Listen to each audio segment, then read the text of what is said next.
Chapter 001. Let the adventure begin. In an internet CAF, where the air was thick with a murky haze infused with the acrid scent of smoke and other unidentifiable gases, a youth sat engrossed in a game. His hollow cheeks and sallow complexion were accentuated by a sheen of oil on his skin, while his hair stood upright, as if styled with gel, emanating an unsettling aura. He was playing the now obsolete League of Legends. Amidst the gaming fervor, he shouted in frustration, "Timo, you fool. We're in a team fight, and what are you doing in the dragon pit?" Timo replied, "I'm warding for you, preventing them from taking the Baron." Gazing at the monochrome screen, Wang Yingxiong nearly spat blood in exasperation. "What do you mean, warding? Jinsheng, can't you attack him? Vayne, do you think you're a warrior? Why are you face-tanking the Fiora? Lux, can you at least land your Q?" As Wang Yingxiong deftly maneuvered the little mage Vagar across the keyboard. His fingers danced with such speed, they seemed to outpace the impending doom of a team wipe. After a grueling 20-minute battle, defeat was declared. Seeing his rank plummet once more, Wang Yingxiong furiously slammed his keyboard. "Damn it! I've dropped back to Black Iron 4 again, surrounded by a bunch of noobs. This is infuriating."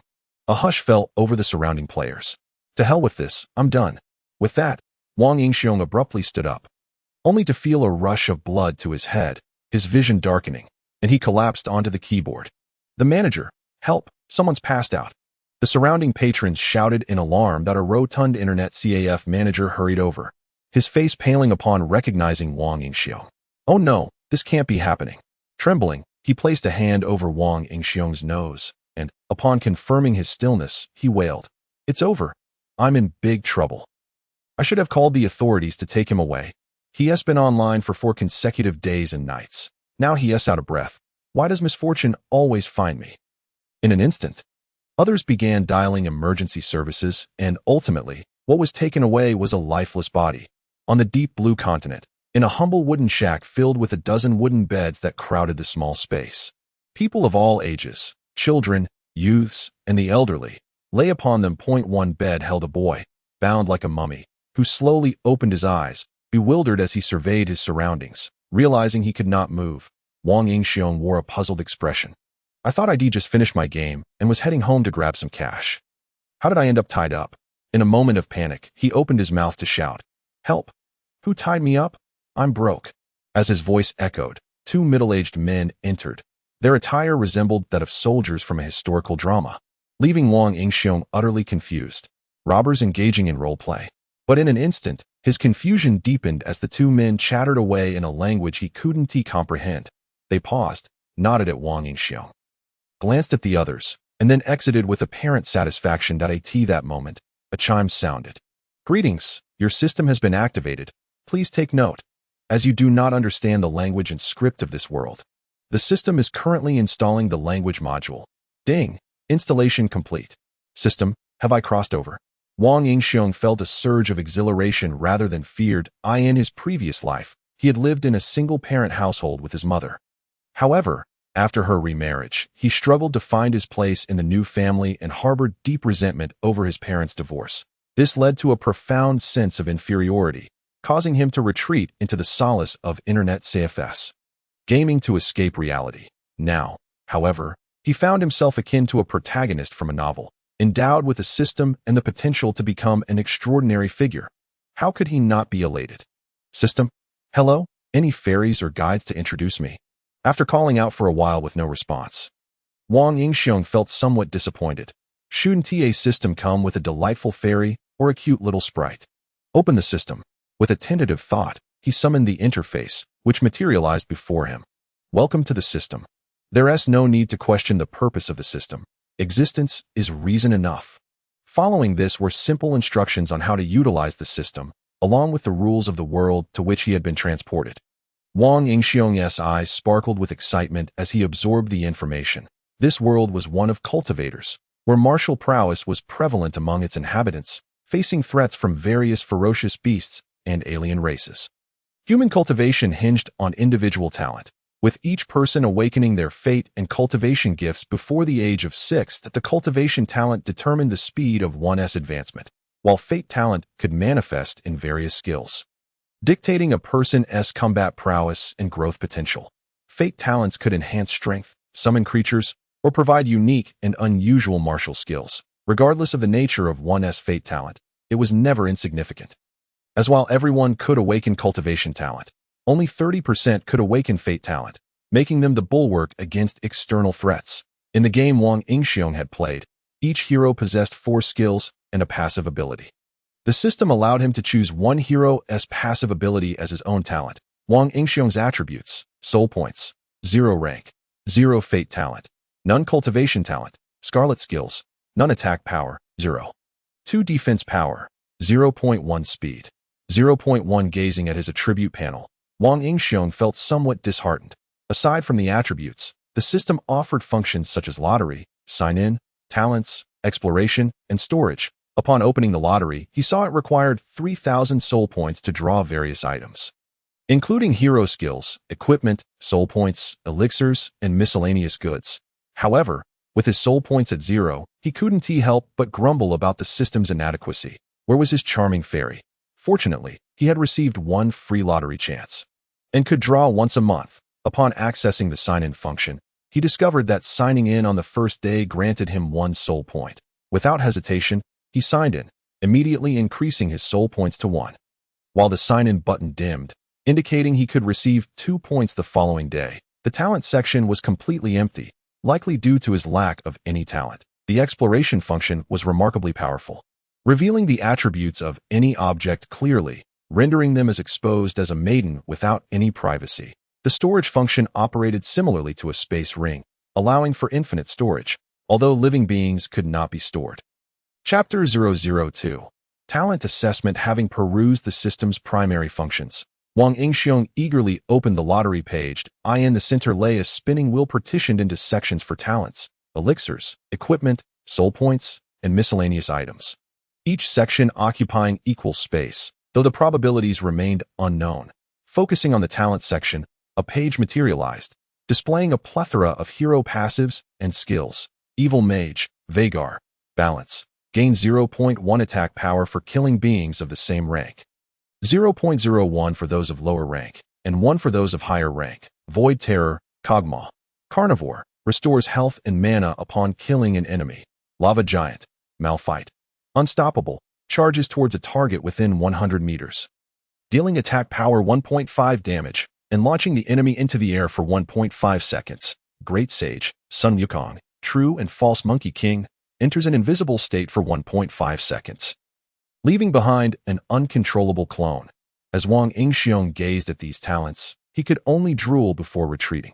The elixir section contained various items to enhance cultivation or restore health. The equipment section showcased an array of fantastical weapons and armor, even skins for heroes. Yet, the hero skins were merely colorful garments with a semblance of defense, lacking any special attributes. Soul points were divided into tiers of 1,000, 3,000, 5,000, and 10,000.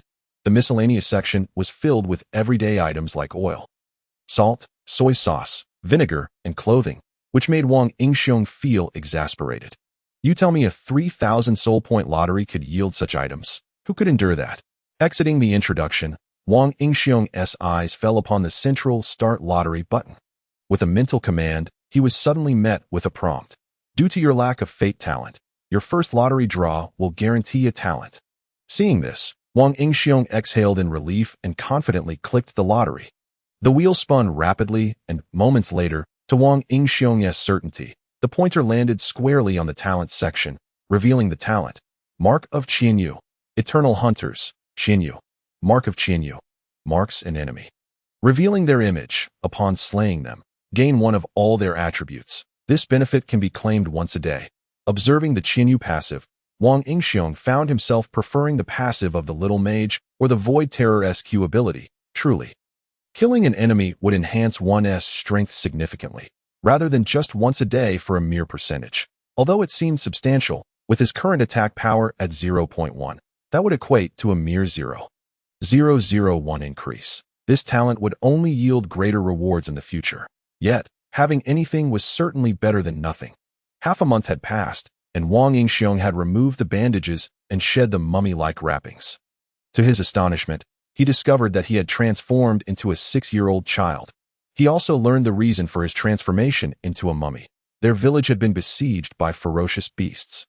The only survivors were the children who had hidden in the cellar until the troops from Nongguan town arrived to rescue them, while the entire village had perished. Moreover, dozens of villages had suffered similar attacks, and only 2 children from Wang Yingxiong's village remained alive. Had it not been for Wang Yingxiong's arrival from another realm, their village would have been left with but a single bloodline. Brother Xiong, I feel somewhat different now that my strength has greatly increased.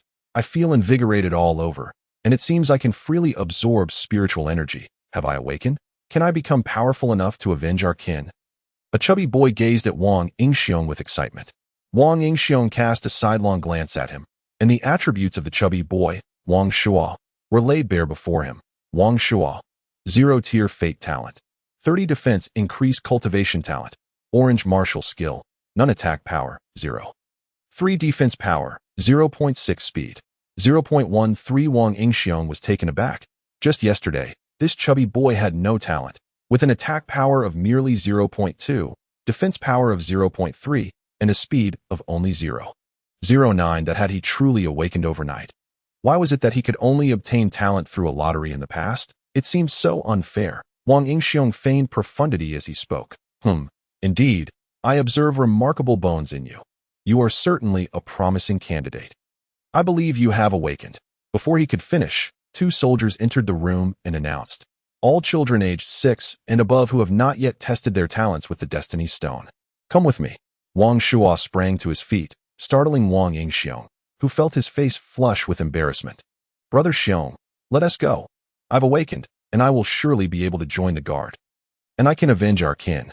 Not only Wang Shuo, but also the other children were brimming with excitement. Wang Yingxiong followed them outside, and arrived at a spacious courtyard where 2 or 3 dozen children had gathered, all rescued from various villages during the beastly ambush. In the courtyard, a table was set up, with 2 soldiers who appeared to hold some rank seated at it, and on the table lay a dark stone.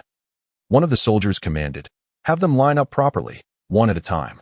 In no time, the group of children formed a line with the soldiers' assistants, with Wang Yingxiong and Wang Shuo positioned in the middle. Name. Age. Li Hua, 6.5. Place your hand on this stone.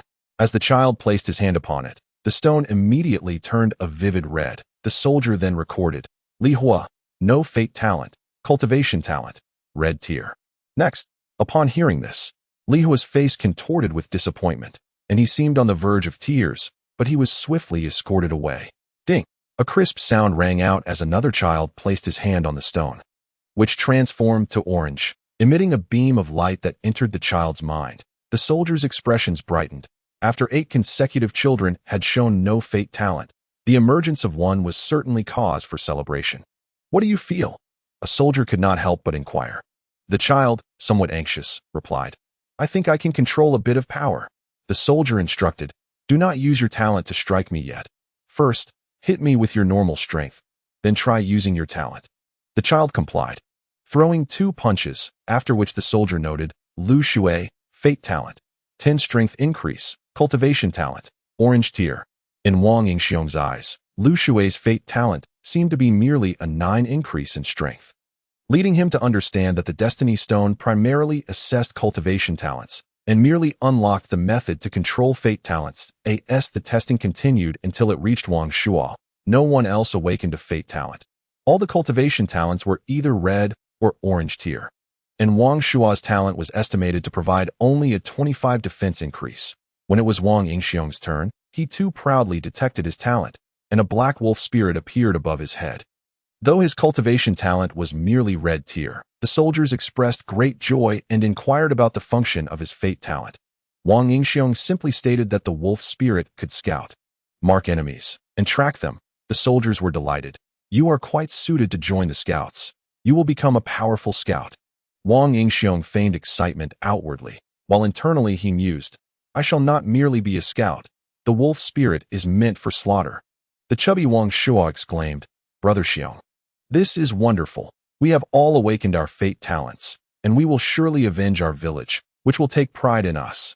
Indeed, we shall. At that moment, Wang Yingxiong displayed the exuberance of a child who had just received something precious. Chapter 003. Forming a team. Once all the tests were completed, A total of 26 children had been assessed, and only 3 had awakened a fate talent, yielding a dismally low ratio of 11. However, the soldiers were not surprised at all. Instead, Wang Yingxiong felt puzzled, as the chubby boy had informed him that the awakening rate was over 30. Finally, the soldier remarked, "Do not be anxious. Children who have not awakened a fate talent will have another chance at age 7. If you still have not awakened by then, it is truly unlikely that you ever will." After the talent testing, the next day, the group of children was sent to the Nangguan Town Academy, where they would be taught the cultural and cultivation knowledge of the Deep Blue Continent until they turned 12. Those who awakened their fate talents would be granted official positions or continue their studies, while the remainder could choose to become soldiers or be assigned to other newly established villages, serving as the first line of defense against the ferocious beasts at the Nangguan Town Academy. Wang Yingxiong and his companions began their classes, learning the foundational knowledge of the continent and cultivation principles daily. Human cultivation was divided into 9 tiers, and only those who awakened a fate talent at age 6 could truly cultivate. Those with only a cultivation talent could reach a maximum of tier 3. Even for those possessing a fate talent, it did not guarantee uninterrupted advancement to tier 9. Each tier increase required overcoming the current fate talent's limitations, enhancing it further. Historically, no owner of a fate talent had ever been stuck at tier 4. After awakening a fate talent, regardless of whether one possessed a fate talent or not, all could cultivate. But the speed of progress depended on the cultivation talent. The higher the cultivation talent, the faster the cultivation speed.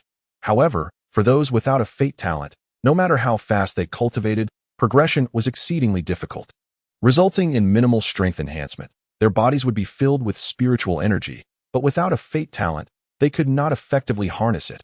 After all, with an attack power of 0.5 and a 20 strength increase, one could reach an attack power of 0.55-0.6, while those lacking a fate talent could never exceed an attack power of 0.45, regardless of the amount of spiritual energy they expended. This was the disparity. Once the testing concluded, Wang Yingxiong and his companions were assigned to the academy for their studies. However, since Wang Yingxiong, Wang Shua, and Lu Shui had awakened their fate talents, they were placed in a separate class taught by a tier 3 divine gifted instructor, learning the foundational knowledge and cultivation methods of the continent. The remaining children were trained by ordinary soldiers to strengthen their bodies and cultivate spiritual energy. If any of them awakened a fate talent before turning 7, they would join Wang Yingxiong's class. Otherwise, they would integrate into the larger group to establish villages and expand territories. At the academy, Wang Yingxiong learned that the Deep Blue Continent was not solely inhabited by humans with fate talents. Other beings possessed them as well. Among the beasts, those lacking talent skills were termed ferocious beasts, often devoid of intelligence and driven solely by the urge to kill. But in contrast, those endowed with talent skills were referred to as magical beasts, possessing intellect and serving as leaders among their kind. Furthermore, many other races existed, some composed of elemental forces, wielding the power of elemental energies, while others took on bizarre forms with various strange abilities. Thus, this world was vast yet perilous. Humanity was no longer at the pinnacle of the food chain as they had been on Mercury, but rather at the bottom, with only a slim chance of ascending to the top. Dai Chao, Tier 3 Age, 40 Fate Talent, Longsword, 20 Attack Increase, 15 Sharpness Increase, Cultivation Talent, Orange Tier Cultivation Technique, Spirit Guiding Technique, 5 Increase in Cultivation Speed, Skill, Combat Technique, a standard combat technique honed through years of practice, providing a certain enhancement to strength, thus becoming a powerful offensive skill. Attack Power, 130.50 Defense Power, 70 Speed. 32 Dai Chao was their instructor, essentially their teacher. Upon first seeing his attributes, Wang Yingxiong thought, if I could slay him with a single strike, wouldn't my attributes double? Yet, that was merely a fleeting thought, for with his current attack power, even if Dai Chao lay there defenseless, he could not breach his defense. Dai Chao taught them the spirit guiding technique and the combat technique, but only after Wang Yingxiong and his peers signed an agreement to join the Nangguan Town Guard. No orphan aged 6 or 7 would refuse such an exchange. Thus Wang Yingxiong and his companions would train at the Nangguan Town Academy until the age of 12, at which point they would be formally inducted into the military to combat the alien races and beasts. Time flew by. At the Nangguan Town Academy, Dai Chao sat quietly at the podium, while 3 well-behaved youths aged 11 or 12 Wang Yingxiang, Wang Shuo, and Lu Shuai sat below. Dai Chao spoke. Today you sit here for your final lesson. Tomorrow you will join the guard and be stationed at Wolf Tooth Ridge for a year. In that place, you shall truly confront the monstrous beasts, the ferocious creatures. This experience is far removed from the specimens you have encountered within the academy. You are to engage them in battle, where it is either their demise or your own. But, will you be afraid? Perhaps, but fear must not take root in your hearts. Consider the kin that fell victim to their slaughter. Such thoughts should extinguish any trepidation. You must harbor nothing but boundless hatred and fervent intent to kill. Although Wang Yingxiang felt no excitement from Dai Chao's brainwashing, he feigned a passionate demeanor akin to Wang Shuo and the others. Deep down, he yearned for this, for within the confines of the academy, his talents had proven utterly useless. With such low cultivation aptitude, he would never ascend beyond the 9th tier. Thus, how could he become a deity? How could he manifest the might of the system? Dai Chao continued. The three of you shall form a unit within the Guard Corps. Though our enmity with the alien races is profound, survival is paramount for vengeance. Class dismissed. Goodbye, instructor. All for the sake of humanity. Dai Chao departed without a backward glance. Leaving the three behind in the classroom, Wang Shuo remained the same little chubby fellow, standing at 1.70 meters and weighing over 230 pounds. Wang Shuo exclaimed, Brother Xiong, tomorrow we can avenge our village. Lu Shuai interjected, Fatty, we are still quite weak that we must not constantly think of fighting and killing. We need to bide our time and develop cautiously. Lu Shuai, at 1.65 meters, was slender, resembling a mere skeleton. With beady eyes darting about, exuding a rather suspicious air, Wang Yingxiang sighed. How did I end up with these two oddballs? It's quite the challenge. He then remarked, Fatty, this time, Mouse is right. We cannot act recklessly. We must develop first. If we can ambush, we shall never confront them head-on. Otherwise, no matter how thick your skin, you cannot withstand the talons of a savage wolf. Let us return and prepare. We depart tomorrow. Chapter 004. Wolf Fang Army. Early the next morning, Dai Chao led Wang Yingxiang and his companions to the city gate, where other youths awaited as well. These young individuals, like Wang Yingxiang and his friends, were all set to join the city guard corps, assigned to various border posts around Southgate Town. However, they were more fortunate than Wang Yingxiang, as they were either locals of Southgate Town or talented individuals awakened with fateful gifts from various villages. Whereas Wang Yingxiang and his companions were orphans, Dai Chao announced, a total of 21 individuals will be heading to Wolf Tooth Ridge, formed into small teams of 3, with 21 participants. We will have one squadron. You three will be a team. As I have previously instructed, there are many dangers ahead, and you lack any resources for support that I, too, was once in your position. Look out for one another. Do not carelessly lose your lives. The usually carefree Wang Shuo sensed a shift in atmosphere. In the deep blue continent, turning 12 marked the onset of adulthood, and they were all aware of the dangers that lay ahead.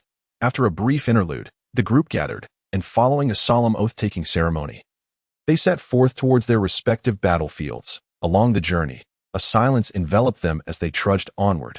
Meanwhile, Wang Yingxiang delved into his system.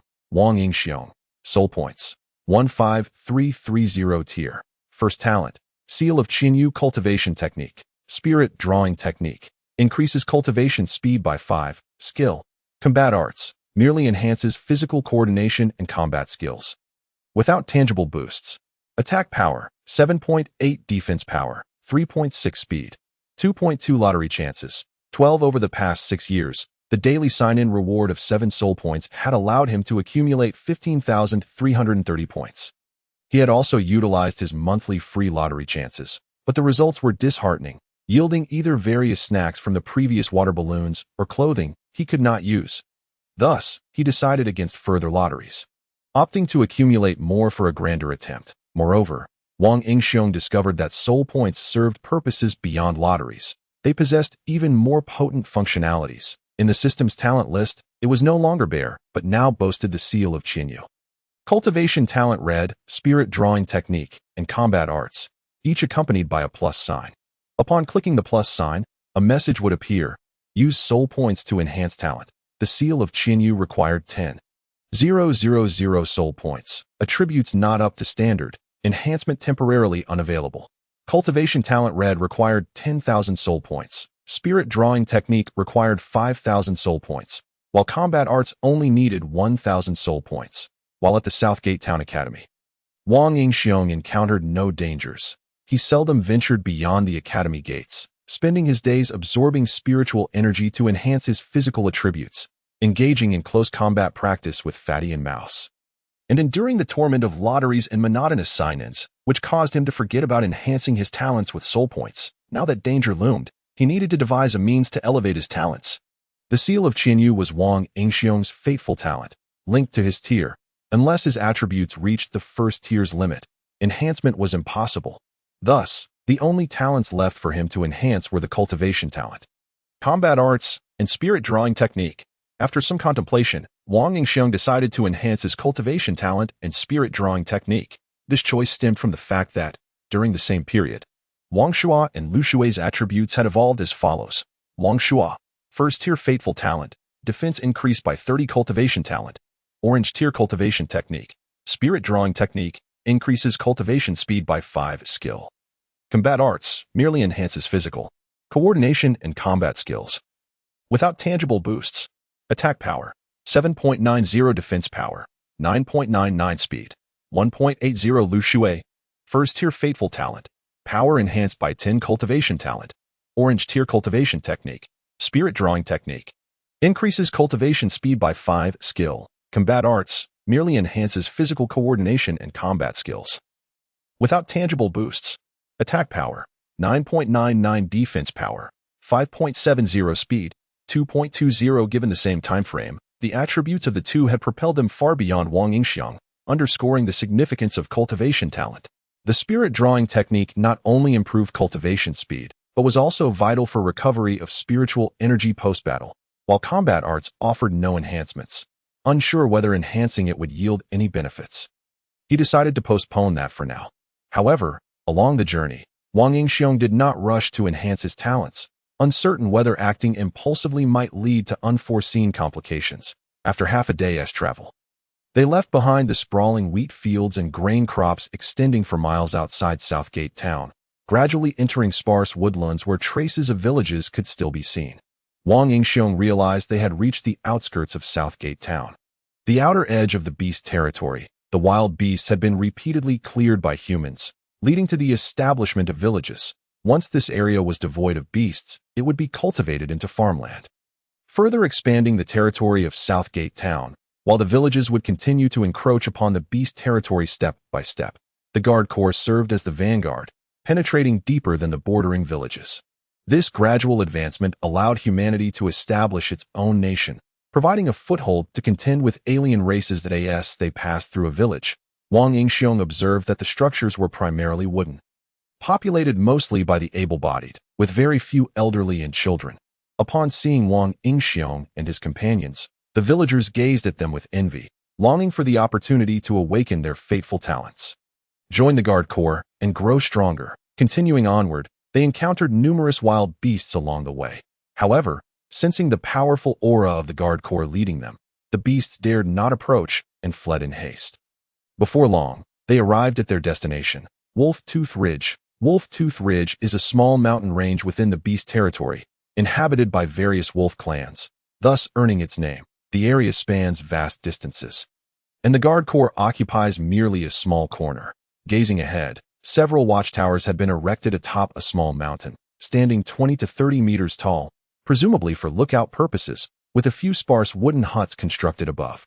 At the base of the mountain, 2 individuals appeared to be on patrol. Upon seeing their leader, they immediately called out, "Deputy Leader, greetings. These must be the new brothers. We welcome your joining." They waved to the group. Zhong Ming nodded. "Patrol carefully. Send a full squad over in the evening to assign tasks for the new recruits." Upon ascending the mountain, Wang Yingxiong discovered a hidden world within the range. The external structures merely concealed the caves within. This mountain had been nearly hollowed out, filled with numerous caves, which would serve as their living quarters. Within the caves, individuals were already moving about, and Wang Yingxiong casually inspected. Finding none below the second tier, after Zhong Ming assigned them their caves, he remarked, "It's getting late. After dinner, rest early. Tomorrow, you will officially engage in battle. Best of luck to you all." Chapter 005. earth wolves after dining on dried meat and rations. Wang Yingxiong hurried back to his cave, which contained only a wooden bed, and shut the door, plunging the room into darkness. He refrained from lighting a lamp and directly accessed the system's talent list. Clicking on Cultivation Talent Red, he initiated the enhancement. Instantly, 10,000 soul points vanished, and his cultivation talent transformed into Cultivation Talent Orange. However, there was no discernible change in his physical state. Had the room not been shrouded in utter darkness, one would undoubtedly have glimpsed the ashen visage of Wang Yingxiong. This cursed system, devoid of any introductory guidance, compelled him to navigate everything by trial and error in his previous encounters with novels. Every protagonist's ascension in power had been nothing short of earth-shattering. He had anticipated experiencing a similar transformation, yet after fretting for an extended period, nothing of consequence had transpired. Seizing the moment, he directly enhanced the spirit summoning technique. Wang Yingxiong, Soul Points, 330, Rank, First, Destiny Talent, Seal of Qinyu, Cultivation Talent, Orange Grade, Cultivation Method, Spirit Summoning Technique, increases cultivation speed by 10. Skill, Martial Arts, merely enhances physical coordination and combat skills without substantial bonuses. Attack Power, 7.8, Defense Power, 3.6, Speed, 2.2, Lottery Chances, 1-2 to further elevate his cultivation talent would require 20,000 soul points, while enhancing the spirit summoning technique would demand 10,000 points for the time being. Wang Yingxiong lacked the necessary resources. It was essential to note that these soul points were accrued over 6 long years, and now they had dwindled in an instant. This was truly arduous. Nevertheless, the benefits of this enhancement were immediately apparent as he commenced his cultivation. Wang Yingxiong discovered a remarkable increase in the speed at which he absorbed spiritual energy, and his body could now assimilate a greater quantity of it.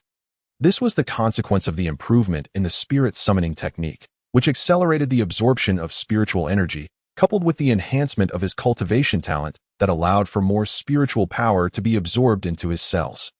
This boost was entirely foundational. A solid foundation determines the structure above. Only with a sturdy base can a building rise high. Setting aside the expenditure of soul points for the moment, he turned his attention to the remaining 12 lottery draws. Gazing at the plain and unadorned lottery interface, particularly the section for miscellaneous items, Wang Yingxiong felt a surge of frustration, wishing to obliterate it. For 6 long years, he had consistently faced defeat in that very category.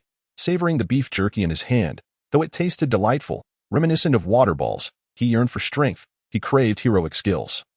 Weaponry. He placed the plastic bag containing the beef jerky into his storage, gritted his teeth, and with a single thought, the wheel began to spin rapidly. Congratulations, you have drawn authentic beef jerky. Congratulations, you have drawn a trendy shirt.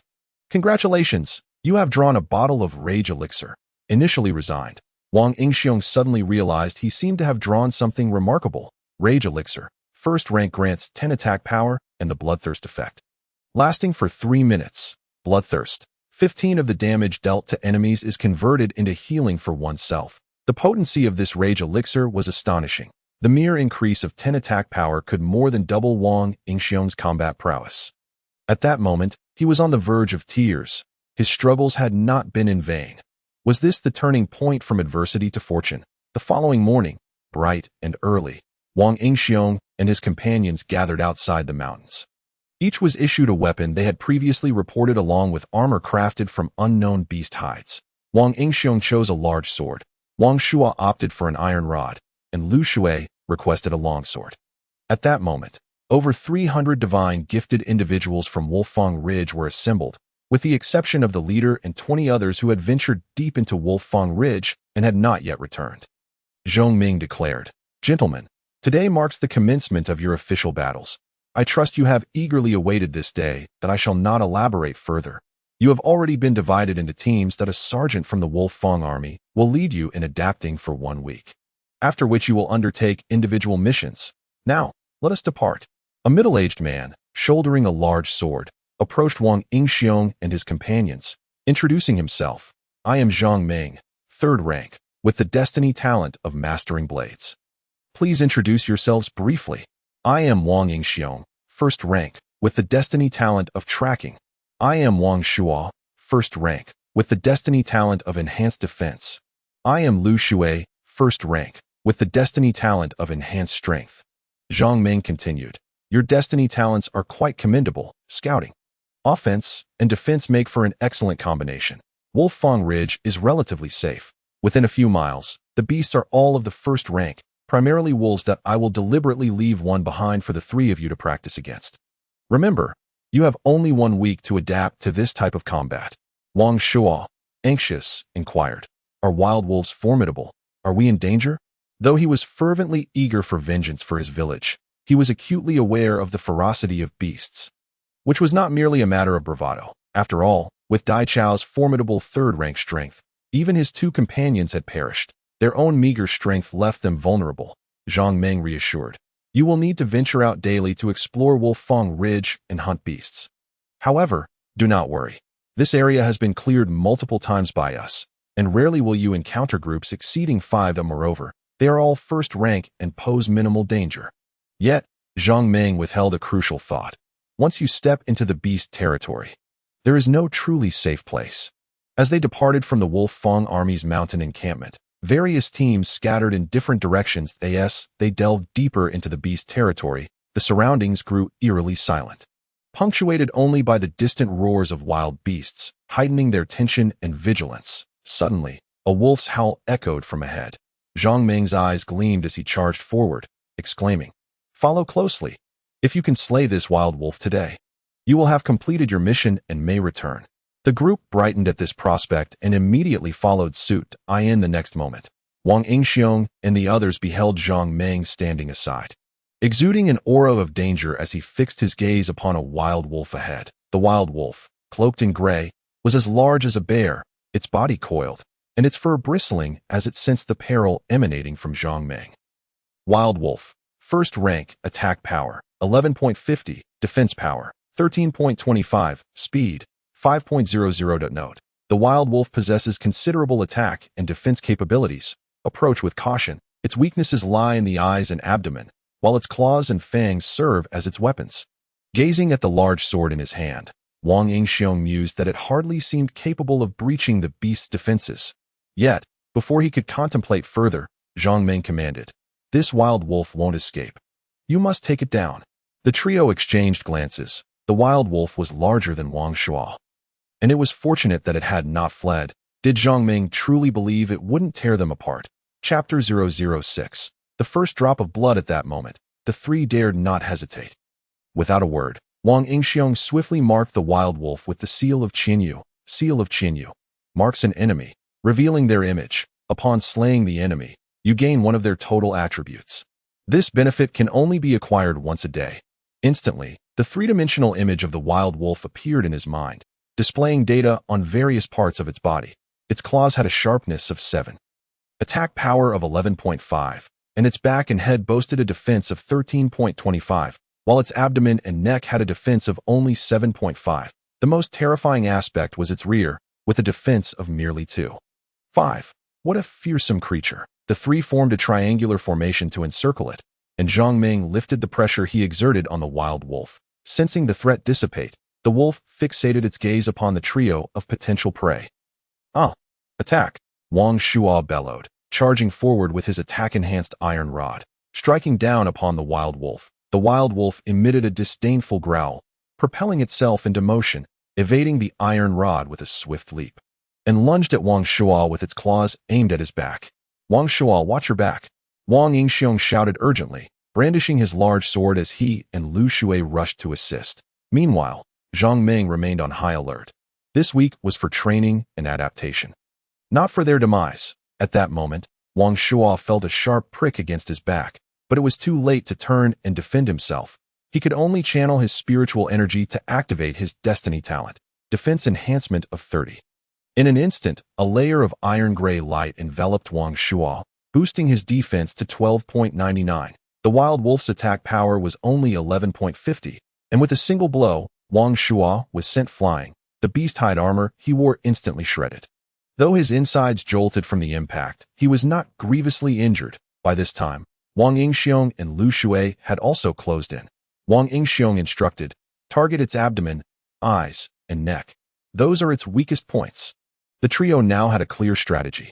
And a flicker of appreciation shone in Zhang Meng's eyes. It is worth noting that theory and practice differ significantly. The beasts that roamed Wolfang Ridge were all subjects they had studied in the academy. But to remain calm and composed during their first battle and know how to respond was a rarity. Zhang Meng himself had been overwhelmed with adrenaline during his first skirmish, completely lacking strategy. Fatty, be careful, it's about to attack you. Lu Shui, advance. At Wang Yingxiong's warning, Wang Shua hastily retreated, positioning his iron rod defensively. Clang. The wolf's claws struck against the iron rod at that moment. Lu Shui surged in from the side, his sword piercing through, enhanced by his 10 strength boost, leaving a small wound on the wild wolf. Roar. The injured wild wolf became enraged, pivoting to retaliate against Lu Shui. Yet, just then, Wang Yingxiong launched his own attack, swinging his sword, only for it to be parried by the wolf's claws. Simultaneously, Wang Shua brought his rod crashing down. Thud. The wild wolf staggered, clearly affected by the force of that blow. After exchanging a series of attacks, the three simultaneously retreated, bracing for the wolf's counterattack. Thus, with the vivid three-dimensional image of the coyote etched in his mind, Wang Yingxiong comprehensively understood each of its movements, deftly directing the attacks of his two companions. In a remarkably short span of time, the trio successfully encircled the coyote, inflicting numerous wounds upon it, significantly diminishing its defensive capabilities. Observing their battle, Zhang Meng could hardly contain his admiration. He had never witnessed such seamless coordination among a team. Particularly impressive was Wang Yingxiong, whose seemingly mediocre talent manifested itself in his timely detection of the coyote's new offensive maneuvers, something that even years of combat experience had only barely afforded him. With a howl of rage, the coyote, feeling its dignity besmirched, fixated its gaze on Lu Shui and charged furiously, disregarding Wang Yingxiong and Wang Shua entirely. It sought to breach their formation, taken aback. Wang Yingxiong had not anticipated the coyote's cunning. He quickly cautioned, Lu Shui, be careful, it's about to go berserk. The coyote's speed was indeed formidable.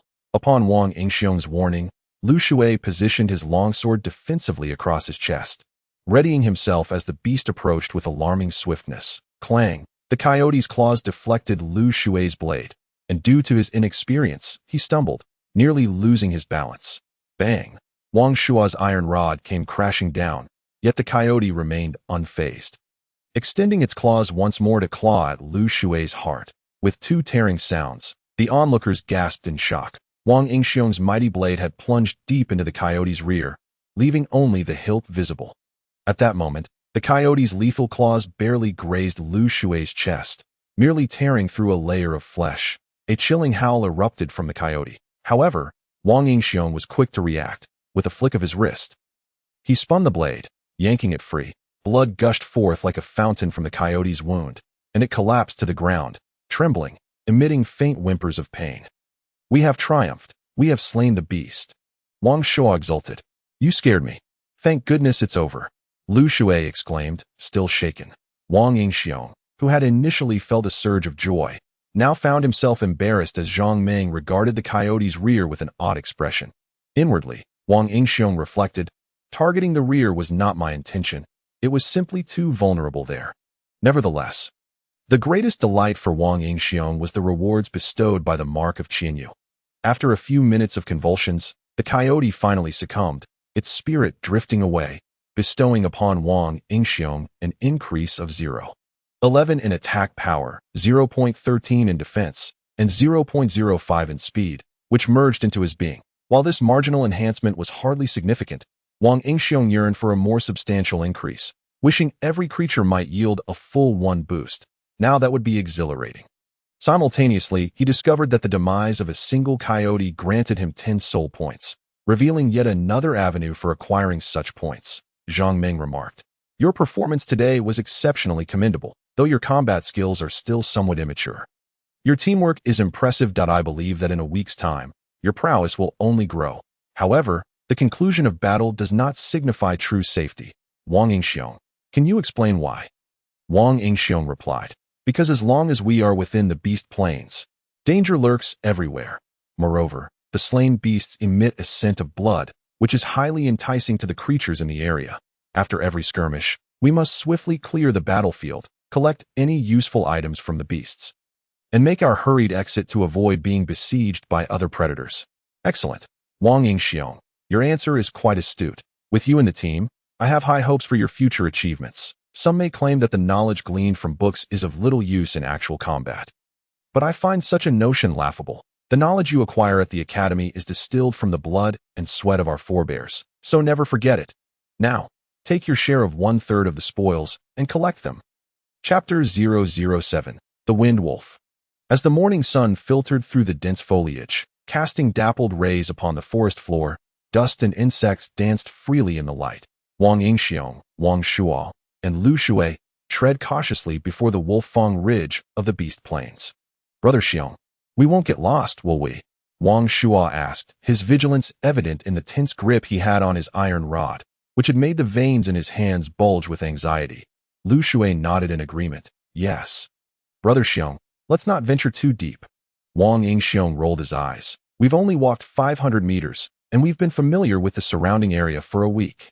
Today marked their first foray beyond Zhang Meng's guidance into the Wolfang Ridge in search of beasts. Henceforth, their team would officially operate independently, dubbing themselves the Coyote Squad to commemorate their first kill. This isn't our first time. It's just a bit nerve-wracking. Wang Shuo muttered softly. Lu Shui grinned mischievously. Right. It's just the first time. We're still finding our footing. Let us proceed. We'll remain within familiar territory today and not wander far. Besides, both of you have advanced to the second tier. What is there to fear? Wang Shuo noted. Second tier fate talent. 40 defense increase. Training talent. Orange level. Training technique. Spirit drawing technique. Skills. Combat skills. Attack power. 8. 18. Defense power. 10.86. Speed. 2.00. Lu Shui. Second tier fate talent. 15 strength enhancement. Training talent. Orange level. Training technique. Spirit drawing technique. Skills. Combat skills. Attack power. 11.23. Defense power. 6. 30. Speed. 2.52. After their ascension to the second tier, Wang Shua's defense had improved by 10, while Lu Shui's strength had increased by 5. Given their combat capabilities, they were relatively safe within a 3-mile radius of the Wolfang Ridge. In truth, they were merely posturing. After over 20 battles in the past week, they had long since shed their novice status. If they were to encounter the first coyote again, they would undoubtedly dispatch it swiftly. However, the surrounding area of the Wolfang Ridge had been so thoroughly hunted by the new recruits over the past week that the population of beasts had dwindled to a shocking degree. After an hour of searching, the trio had not encountered a single beast. Gazing at the area beyond 3 miles, they noted the trees grew denser and taller, casting shadows that darkened their vision, akin to a gaping maw ready to devour them. Lu Shui swallowed hard. Brother Xiong, should we look a bit further? Wang Shuo chimed in. Yes, Brother Xiong, vengeance is not a matter of haste. We must develop cautiously. Fatty, you never used to say that. Wang Yingxiong shot Wang Shuo a sidelong glance. Wang Shuo chuckled awkwardly. Hee, I was just considering your lack of strength. I wouldn't want to be unable to protect you should danger arise. Exactly. We're only looking out for you. Lu Shui chimed in, echoing Wang Shuo.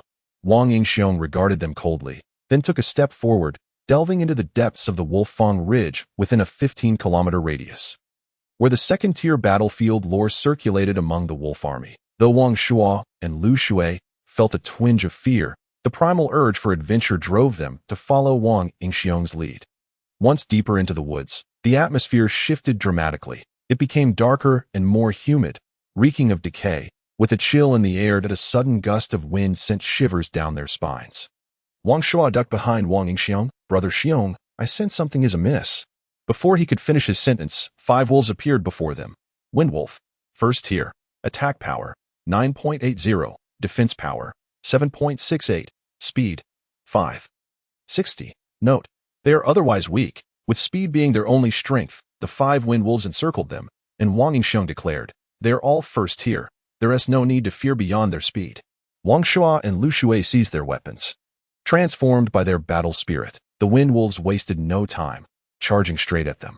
Wang Shuo stood firm, employing a defensive stance, swinging his rod to create a barrier against the approaching wolves, and no matter how fast the windwolves were. They could not breach his defenses. When an opportunity arose, he would seize a wind wolf and unleash a flurry of blows. Lu Shui, he played it more cautiously, positioning himself behind Wang Shuo, allowing him to fend off the assaults while he focused on the threats before him. The wind wolves, despite their speed, lacked the power to penetrate their defenses and were battered repeatedly, leaving them wounded. With the advantage of the Qinyu mark, Wang Yingxiong could track the movements of each wind wolf, allowing him to handle two at once. Though it was somewhat chaotic, he managed to hold his ground. With a piercing howl, one of the wind wolves met its end at Lu Shui's hands. The tide of battle shifted rapidly. Wang Shuo stepped forward, bracing himself against a wind wolf's claws, which left no mark upon him. Yet when he retaliated with his iron rod, a sickening crack echoed as the wolf's bones shattered. The remaining wind wolf was swiftly overwhelmed by the duo, meeting a swift demise. "Brother Xiong, we're here," Lu Shui shouted as he charged with his longsword. As the two wind wolves let out a few desperate cries, they did not flee. Once the three surrounded them, their fate was sealed. Gazing down at the 5 fallen wind wolves, Lu Shui joyfully joined Wang Shuo in skinning them and extracting their teeth. The pelts could be fashioned into armor and clothing, while the sharp, sturdy fangs could serve as arrowheads. Valuable resources indeed. Wang Shuo wondered aloud. "Brother Xiong, why were these wolves so foolish this time? They didn't even attempt to escape. Perhaps witnessing their companions perish dissuaded them from seeking survival." Lu Shui jested, chuckling at the situation. Although Wang Yingxiong felt a twinge of confusion, he did not dwell on it, as beasts rarely attempted to flee in the past, and they were always driven back by Zhang Meng. Whoosh! Suddenly, a blade of spiritual energy shot towards Wang Shuo, and by the time Wang Yingxiong noticed, it was too late to warn him. A splash of blood erupted as the blade cleaved through Wang Shuo's back, exposing his stark white bones. Wang Shuo. The two hastily positioned themselves behind Wang Shuo, while Lu Shui frantically retrieved a hemostatic powder from his backpack and sprinkled it on Wang Shuo's wound. Just then, Wang Yingxiong spotted a large azure wolf approaching with deliberate steps. Wind wolf. First rank. Fate talent. Wind blade. Composed of condensed wind attribute spiritual energy, characterized by extreme speed and formidable attack. Attack power, 14.00. Defense power, 9.80. Speed, 7.00. This was indeed a magical beast endowed with a fate talent. Wang Yingxiong quickly cautioned, "Be careful, this is a magical beast. Can Wang Shuo still fight?" "Brother Xiong, Wang Shuo has already lost consciousness from the pain." Lu Shui's voice came, tinged with despair. Wang Yingxiong turned to see that the wound on Wang Shuo's back had been covered with hemostatic powder, but his once rosy face was now as pale as snow. Lying on the ground, as if lifeless. Chapter 008. The Frenzied Youth. Wang Yingxiong fell into a silence, gazing at a vial of potion in the system's backpack, and an idea formed in his mind. Rage Potion. First rank provides 10 attack power and grants Bloodthirst for 3 minutes. Bloodthirst. 15 of the damage dealt to enemies is converted into healing for oneself. You take care of Wang Shuo. Leave the wind wolf to me. Wang Yingxiong downed the rage potion in one gulp. It was as fiery as pepper water, bursting forth in his mouth, yet it simultaneously bestowed him with a surge of power. Attack power, 19.33. The sudden increase of 10 attack power gave Wang Yingxiong a fleeting illusion that he was invincible. Lu Shui opened his mouth to speak, but Wang Yingxiong had already taken a step forward. Wang Yingxiong locked eyes with the wind wolf, which regarded him with a regal demeanor, as if it were a king looking down upon a mere peasant. Though this seemed absurd, magical beasts, regardless of their rank, possessed wisdom that was not to be underestimated. Earlier, it had orchestrated the arrival of 5 wind wolves to deplete their combat strength. Although that plan had failed, it had cunningly inflicted severe injury upon Wang Shuo, allowing it to now masquerade as noble while concealing its treachery. However, Wang Yingxiong had no time for such a gaze. The rage potion's effect lasted only 3 minutes. He stepped forward, and the blade glimmered ominously. The wind wolf sprang into action, transforming into an afterimage. Swish! In an instant, the wind wolf had bypassed the great blade and closed in on Wang Yingxiong. Clang! Wang Yingxiong quickly raised his long knife to block the wolf's claws. The wind wolf did not linger. Having missed its strike, it vanished and attacked from another angle. Yet, with the advantage conferred by the Qianyu seal, every movement of the wind wolf was within Wang Yingxiong's grasp, despite the beast's speed. It could not overcome him. Moreover, at this moment, Wang Yingxiong's attack power surpassed that of the wind wolf, making him unyielding in a direct confrontation. Meanwhile, Lu Shui was utterly bewildered. Although he understood that Wang Yingxiang's fate talent could assist him in battle, he had never witnessed such overwhelming combat prowess from him before. While curiosity swirled in his mind, Lu Shui recognized that the stronger Wang Yingxiang was, the better their chances of survival against the Wind Wolf. The Wind Wolf, frustrated by its fruitless attacks, unleashed a wind blade from its mouth. The strike was so swift that Wang Yingxiang could only twist his body, using his left arm to shield his chest. However, after launching this attack, the Wind Wolf's energy noticeably waned, and Wang Yingxiang's eyes lit up.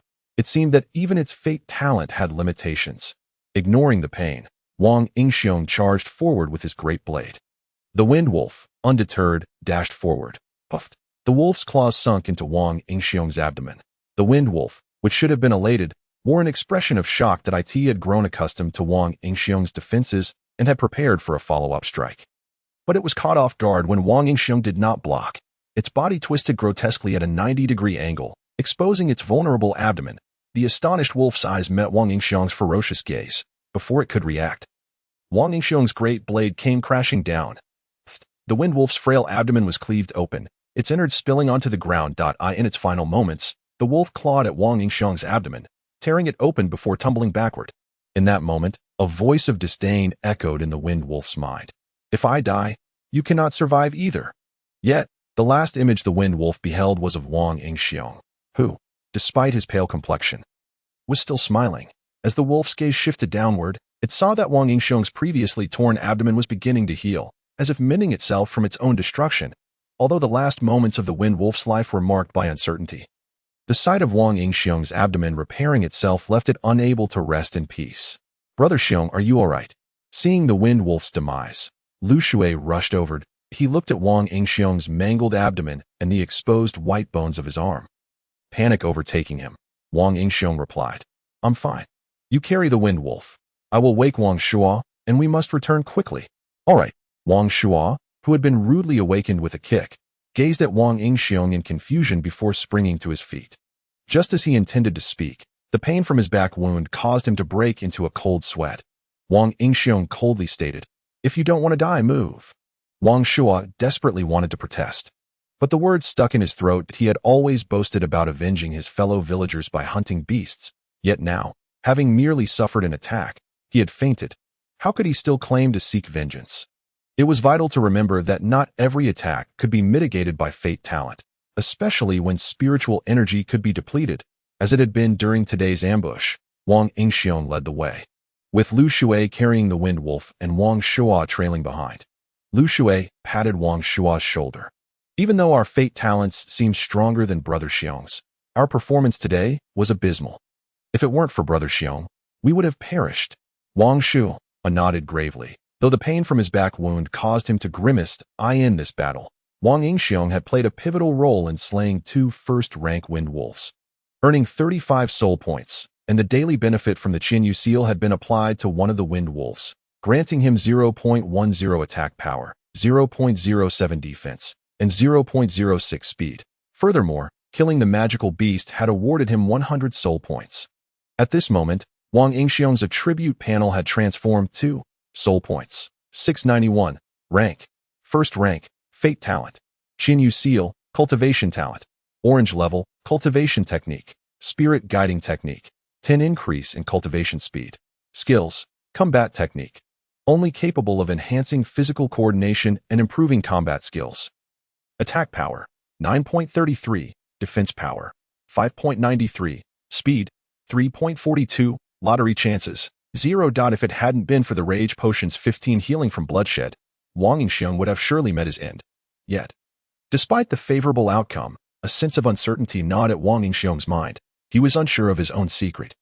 For so long, he had been the weakest, yet now, he had slain a magical beast with such minimal injury, and his combat power had surged dramatically. Anyone would question this. After a moment's reflection, Wang Yingxiang declared, Today, we 3 fought valiantly to kill this magical beast. Wang Shua and Lu Shui were taken aback. Wang Shua wanted to argue that it was not they, but Wang Yingxiang alone who had done so. But Lu Shui interjected, It was us 3. Subsequently, Lu Shui laid down the Wind Wolf's carcass and drew his longsword, adding numerous gruesome gashes to the corpse, although Wang Shua was not particularly shrewd. He was not foolish enough to miss the implication. He shook his head and chuckled. It's a pity about this wolf's pelt. The three shared a hearty laugh. Fortunately, their return journey was uneventful, devoid of any beast encounters, and they returned safely to Wolf-Fong Ridge. Upon arriving at Wolf-Fong Ridge with the Wind Wolf's remains, they caused quite a stir, as no new military squad had yet succeeded in hunting magical beasts. And even the veteran troops rarely encountered and successfully hunted such creatures that a single magical beast could sustain Wang Yingxiong and his companions for a month, and it could be exchanged for an abundance of equipment and potions. Provoking envy from other squads. Chapter 009. Bribery. While other squads were envious of Wang Yingxiong and his companions, the sight of their injuries tempered any thoughts of hunting magical beasts. For the following week, the Earth Wolf squad focused on recuperation. During this period, they brought a refreshing vigor to the Wolf-Fong army. Day, Wang Shua actively requested Wang Yingxiong and Lu Shui to train him in combat techniques, insisting that he would not utilize his fate talent, claiming he needed to strengthen his resolve and enhance his defenses. Each time they grew fatigued, the trio would sit down to cultivate and restore their spiritual energy. At night, Wang Yingxiong and Wang Shua practiced combat techniques while Lu Shui explored swordsmanship on his own. One evening, after completing his training, Wang Yingxiong's attack power finally reached 9.99 That moment, the system presented an unexpected prompt. Due to your attack power reaching the first rank limit, the host is granted an opportunity to upgrade their fate talent. Upon use, it will advance to the second rank. Wang Yingxiong was overwhelmed with emotion. It had not been easy. Without further ado, he opened the talent page and upgraded the Qianyu seal. Qianyu seal marks an enemy, revealing their image. Upon killing the enemy, the host gains 2 of all their attributes with a daily limit of 1 use. Furthermore, after upgrading, the Qianyu seal can be enhanced with soul points, requiring only 10,000 soul points. Regrettably, Wang Yingxiong currently possessed only 740 soul points, making the upgrade a distant dream. However, for Wang Yingxiong, the most delightful occurrence was that today marked the beginning of a new month, and the system's bonus lottery chances had been credited. Gazing at the spinning lottery wheel, Wang Yingxiong shut his eyes, gritted his teeth, and exclaimed, "Draw the wheel world," before finally coming to a halt. Congratulations, you have drawn 10,000 soul points. Wang Yingxiong slapped his face to confirm he wasn't dreaming. His flushed cheeks seemed to proclaim, "Have I truly become a lucky one?" With a grand gesture, he declared, "Draw, congratulations, you have drawn a complete set of XX brand night gear. Congratulations. You have drawn a box of XX brand pine nut snacks." Wang Yingxiong's expression gradually grew serious as he realized things were not as straightforward as they seemed. Was it really so wrong to diligently upgrade his fate talent? Why did he have to resort to gambling? Nevertheless, he steeled himself for one final draw. Congratulations, you have drawn the skill Lone Wolf's Thorn, Akali, My Flow's Essence, Mist Formation. My Flow's Essence, Mist Formation, consumes spiritual power to create a smoke screen that gradually spreads to cover a circular area. Within this smoke, one becomes concealed and gains increased speed. When actively attacking, one becomes visible but will be obscured again after 1 second. The smoke lasts for 6 seconds. At this moment, Wang Yingxiong's face blossomed with joy, as radiant as a peach blossom. Indeed, I am now truly fortunate. Wang Yingxiong brimmed with confidence, having forgotten his earlier despondency over the snacks and clothing. Although the mist formation offered little boost to his strength, it was incredibly useful in battle. How could one combat an enemy that could vanish at will? If he were to confront the beast Wind Wolf now, he would simply activate the mist formation at the moment it approached, evade its attack, and then unleash a devastating strike, achieving a swift knockout. Noticing he still had ample soul points, he decided to upgrade his martial arts. Martial arts significantly enhances combat techniques. Upon upgrading, a plethora of combat skills and attack moves surged forth in an instant, and Wang Yingxiong quickly grasped how to employ them. However, integrating them into his own style would require some time for practice and mastery. The next upgrade for martial arts would require 3,000 soul points. Now, Wang Yingxiong's attributes had transformed into Wang Yingxiong. Age, 12 soul points. 740 rank. Second tier fate talent. Seal of Qianyu, My Flow's Essence. Mist formation, training talent. Orange level training method. Spirit guiding technique. Training speed increased by 10. Skills. Martial arts significantly enhances combat techniques. Attack power 10. 2000 defense power 6.03 speed 3.45 stepping out of the cave and into the open. Wang Yingxiong observed that the Wolf Fong army, inspired by him, was now diligently practicing martial arts whenever they had a moment. Initially, they had deemed martial arts useless, believing that real combat relied solely on instinctive reactions. However, after a few days of persistent practice, they discovered their reactions indeed improved significantly during battles. This knowledge spread rapidly among them, and they all felt as if they had returned to their academy days, though now they were earnest in their efforts rather than merely going through the motions. Wang Yingxiong called out, "Wang Shuo, Lu Shui, let us head out for a hunt." The two hurriedly jogged over. "It feels a bit odd not going out these past few days. Let us go," Wang Shuo proclaimed, brandishing an iron rod with great enthusiasm. Just as the three reached the foot of the mountain, a young man suddenly blocked their path. "Wang Yingxiong, are you all heading out to hunt again? Tell me where I can find magical beasts." Wang Yingxiong sized up the young man. Hu Fanchao, age, 12 rank, 2nd tier fate talent. Charge, becomes a sword, charging fiercely forward, increasing defense by 5 and attack by 15, with a chance to knock back enemies. Training talent, yellow level training method, spirit guiding technique, training speed increased by 5. Martial skill, martial arts, slightly enhances combat techniques, sword dance, dances with the sword. Performing 3 slashes, increasing attack by 7. Attack power, 23.31 defense power, 11.32 speed, 8.23. Wang Yingxiong was taken aback. This youth was exceptionally powerful. Lu Shui leaned closer to Wang Yingxiong, whispering, "Brother Xiong, I know this person. He is Hu Fanchao, the son of the mayor of Nangguan town, that we must not make an enemy of him." Hu Fanchao was indeed handsome, adorned in exquisite armor crafted from some unknown beast's hide. Shimmering silver and clearly of high quality, that a long sword was slung across his back, its sheath suggesting it was no ordinary weapon. Wang Yingxiong smiled. "Ah, it is Brother Hu. As for magical beasts, we are merely stumbling upon them by chance. We do not know where to find them. But they must exist within the 2nd-tier battlefield." Hu Fanchao looked disdainfully at Wang Yingxiong. "Do you dare venture there? Truly reckless." Wang Yingxiong chuckled. "Haha, Brother Hu speaks the truth, but how can one achieve great rewards without taking risks? Enough of idle talk. I know that the three of you possess remarkable talents. Though you are merely orphans from the countryside, I am offering you a chance to soar if you join my team and assist me in hunting a few magical beasts to earn sufficient military merit. I will allow you to join the city guard."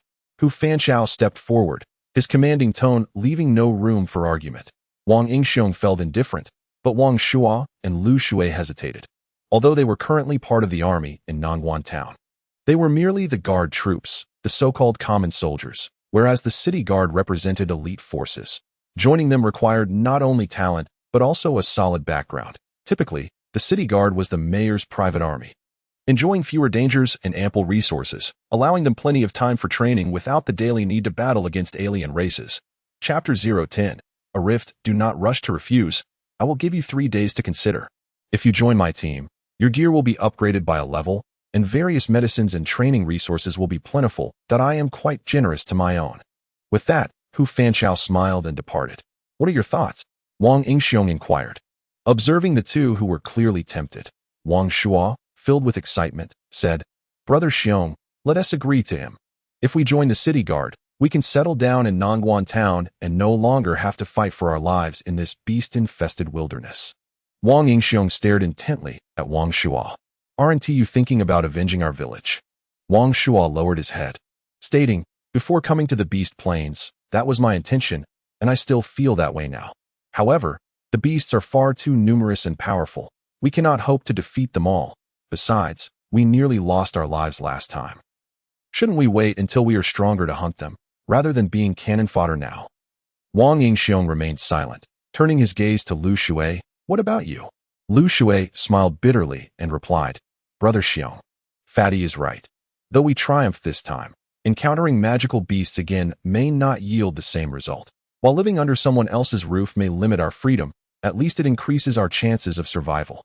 Brother Xiong, what do you think?" The two gazed at Wang Yingxiong with hope. Wang Yingxiong smiled. "I also hope you will agree to him. After returning today, You should seek him out. Wang Shua's expression changed. Brother Xiong, what about you? Aren't you joining us? I have grown accustomed to freedom. I plan to complete my year of military service and repay Nangguan Town for raising me, after which I intend to leave and explore the outside world. Therefore, I genuinely hope you find a suitable place to settle. Seeing Wang Shua about to speak again, Wang Yingxiong interrupted. No more talking. Let us commence today as hunt. With the system at his disposal, Wang Yingxiong had long anticipated this day, though he hadn't expected it to arrive so swiftly. After all, the system would grant him countless talents and items, while his current weakness was unremarkable. How would he explain to his teammates when he activated his second talent or used the rage potion as he had last time? It would be impossible to explain, and even if he did, would his teammates not feel envious? After all, Wang Yingxiong's growth would accelerate, and there would come a day when his teammates could not keep up with his pace. Human nature is unpredictable. One must be wary of making assumptions or placing blind trust. Thus, Wang Yingxiong was suited to be a solitary swordsman. The day's hunting expedition concluded swiftly. This time, Wang Yingxiong and his companions did not venture deep into the wilderness. They merely hunted a few beasts before returning. Upon arriving at Wolfang Ridge, Wang Yingxiong sought out Zhong Ming. After understanding his intentions, Zhong Ming looked at Wang Yingxiong earnestly. Are you truly considering forming your own team? This is a perilous path. And even if you do not intend to join Hu Fanchao, I could help you join an established team, given your commendable talents. Thank you, Deputy Captain Zhong, for your kind offer that I wish to challenge myself. After all, I plan to travel across the continent in the future. Zhong Ming nodded in acknowledgement.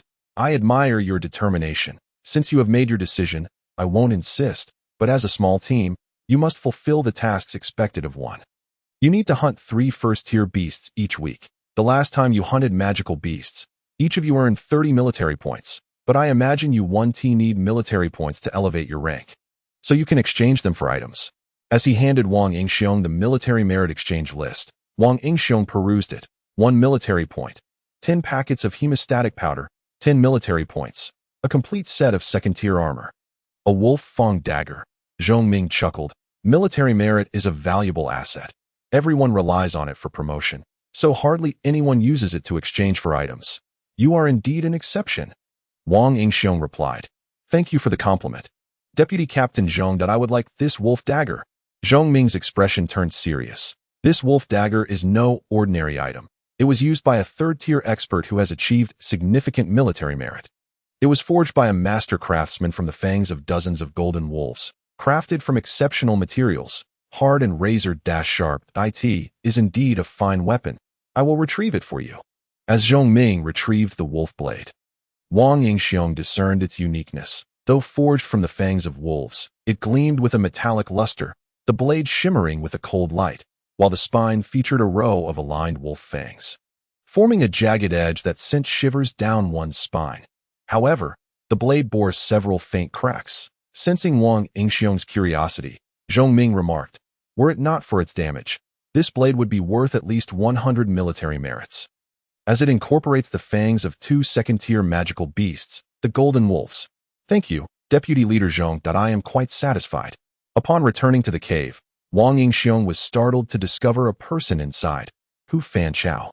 Instinctively, he brandished the wolf blade defensively, eyes filled with suspicion. What are you doing here? Hu Fanchao gazed at the wolf blade, a look of realization dawning upon him. So you've traded for it. You've exhausted all your military merits, haven't you? Why did you refuse my offer? Retrieving his wolf fangs, Wang Yingxiong countered. I am the weakest among the 3 of us, and while my talent is suited for tracking, it only allows me to pursue beasts fleeing before my eyes. This is of no assistance to you in hunting magical beasts, is it? Hu Fanchao smiled mysteriously, stepping closer to Wang Yingxiong and lowering his voice slightly. Do you know what my uncle, Hu Nguo, said upon seeing the magical beasts you slew? He stated that this wind wolf fell to the hand of a single person wielding a blade. Wang Yingxiong's eyes widened, his body tensing. Hu Fanchao chuckled, patting Wang Yingxiong's shoulder. Relax, I mean no harm, that I know your ambitions. You are stronger than others, for you envision a world beyond Nangguan Town, which is akin to my own aspirations. I have no intention of prying into your secrets. Perhaps this is your second talent. If you join me, I can take you along to the Dragon War Academy when I go to study. That would be far better than wandering alone. Consider it. Without further ado, Hu Fanchao departed. Yet, Wang Yingxiong found himself sinking onto his bed, for Hu Fanchao had divulged several crucial pieces of information. He understood that Wang Yingxiong could independently hunt first-tier magical beasts and might possess a hidden talent, or that his current talent had alternative effects. This implied that, in Hu Fanchao's eyes, Wang Yingxiong harbored no secrets, and his fate rested in Hu Fanchao's hands. Whether to submit willingly and become his subordinate, or to be subdued and serve as a thrall, the choice lay with him. After much contemplation, Wang Yingxiong chuckled to himself. In my previous life, I lived in vain, only to die suddenly at the end. Now, endowed with a system and thriving in such a splendid world, how could I continue to grovel? Once I draw a useful skill, you all shall kneel before me. Resolving this within himself, Wang Yingxiong no longer felt troubled and promptly fell asleep. He did not believe Hu Fanchao would dare confront him openly at Wolfang Ridge. If he could seize this year wisely, Wang Yingxiong would grow to an astonishing level. Chapter 011. Night Raid. The following 2 months passed in serene tranquility. Each day, Wang Yingxiong hunted in the areas surrounding and within Wolfang Ridge, consistently yielding commendable results. During this time, Hu Fanchao ceased his visits, seemingly having given up on him. Yet, Wang Yingxiong was acutely aware that Hu Fanchao had not truly abandoned him, for he felt the gaze of Hu Fanchao's subordinates watching him daily. Each time he entered Wolfang Ridge, his first task was to shake off those who trailed him. Over the course of these 2 months, Wang Yingxiong's growth was nothing short of astounding. Wang Yingxiong. Age, 12 soul points. 26 40 tier, 2nd tier fate talent. Seal of Qianyu. My own essence. Xia formation, cultivation talent. Orange level cultivation technique. Spirit drawing technique. 10 increase in cultivation speed. Skills. Combat techniques. Greatly enhances combat skills. Attack power. 22. 96 defense power. 17.73 speed. 9.95 lottery draws. 2 Wang Yingxiong's attribute enhancement was indeed terrifying, a testament to the power of the seal of Qianyu. Slap. Wang Yingxiong clapped his hands in the void, conjuring a smoke screen with a diameter of half a meter, within which he vanished, the center of the smoke. A radius of 10 centimeters remained clear of obscurity, while a newly emerged 2nd-tier golden wolf anxiously paced, perplexed as to where the human it had just seen had vanished.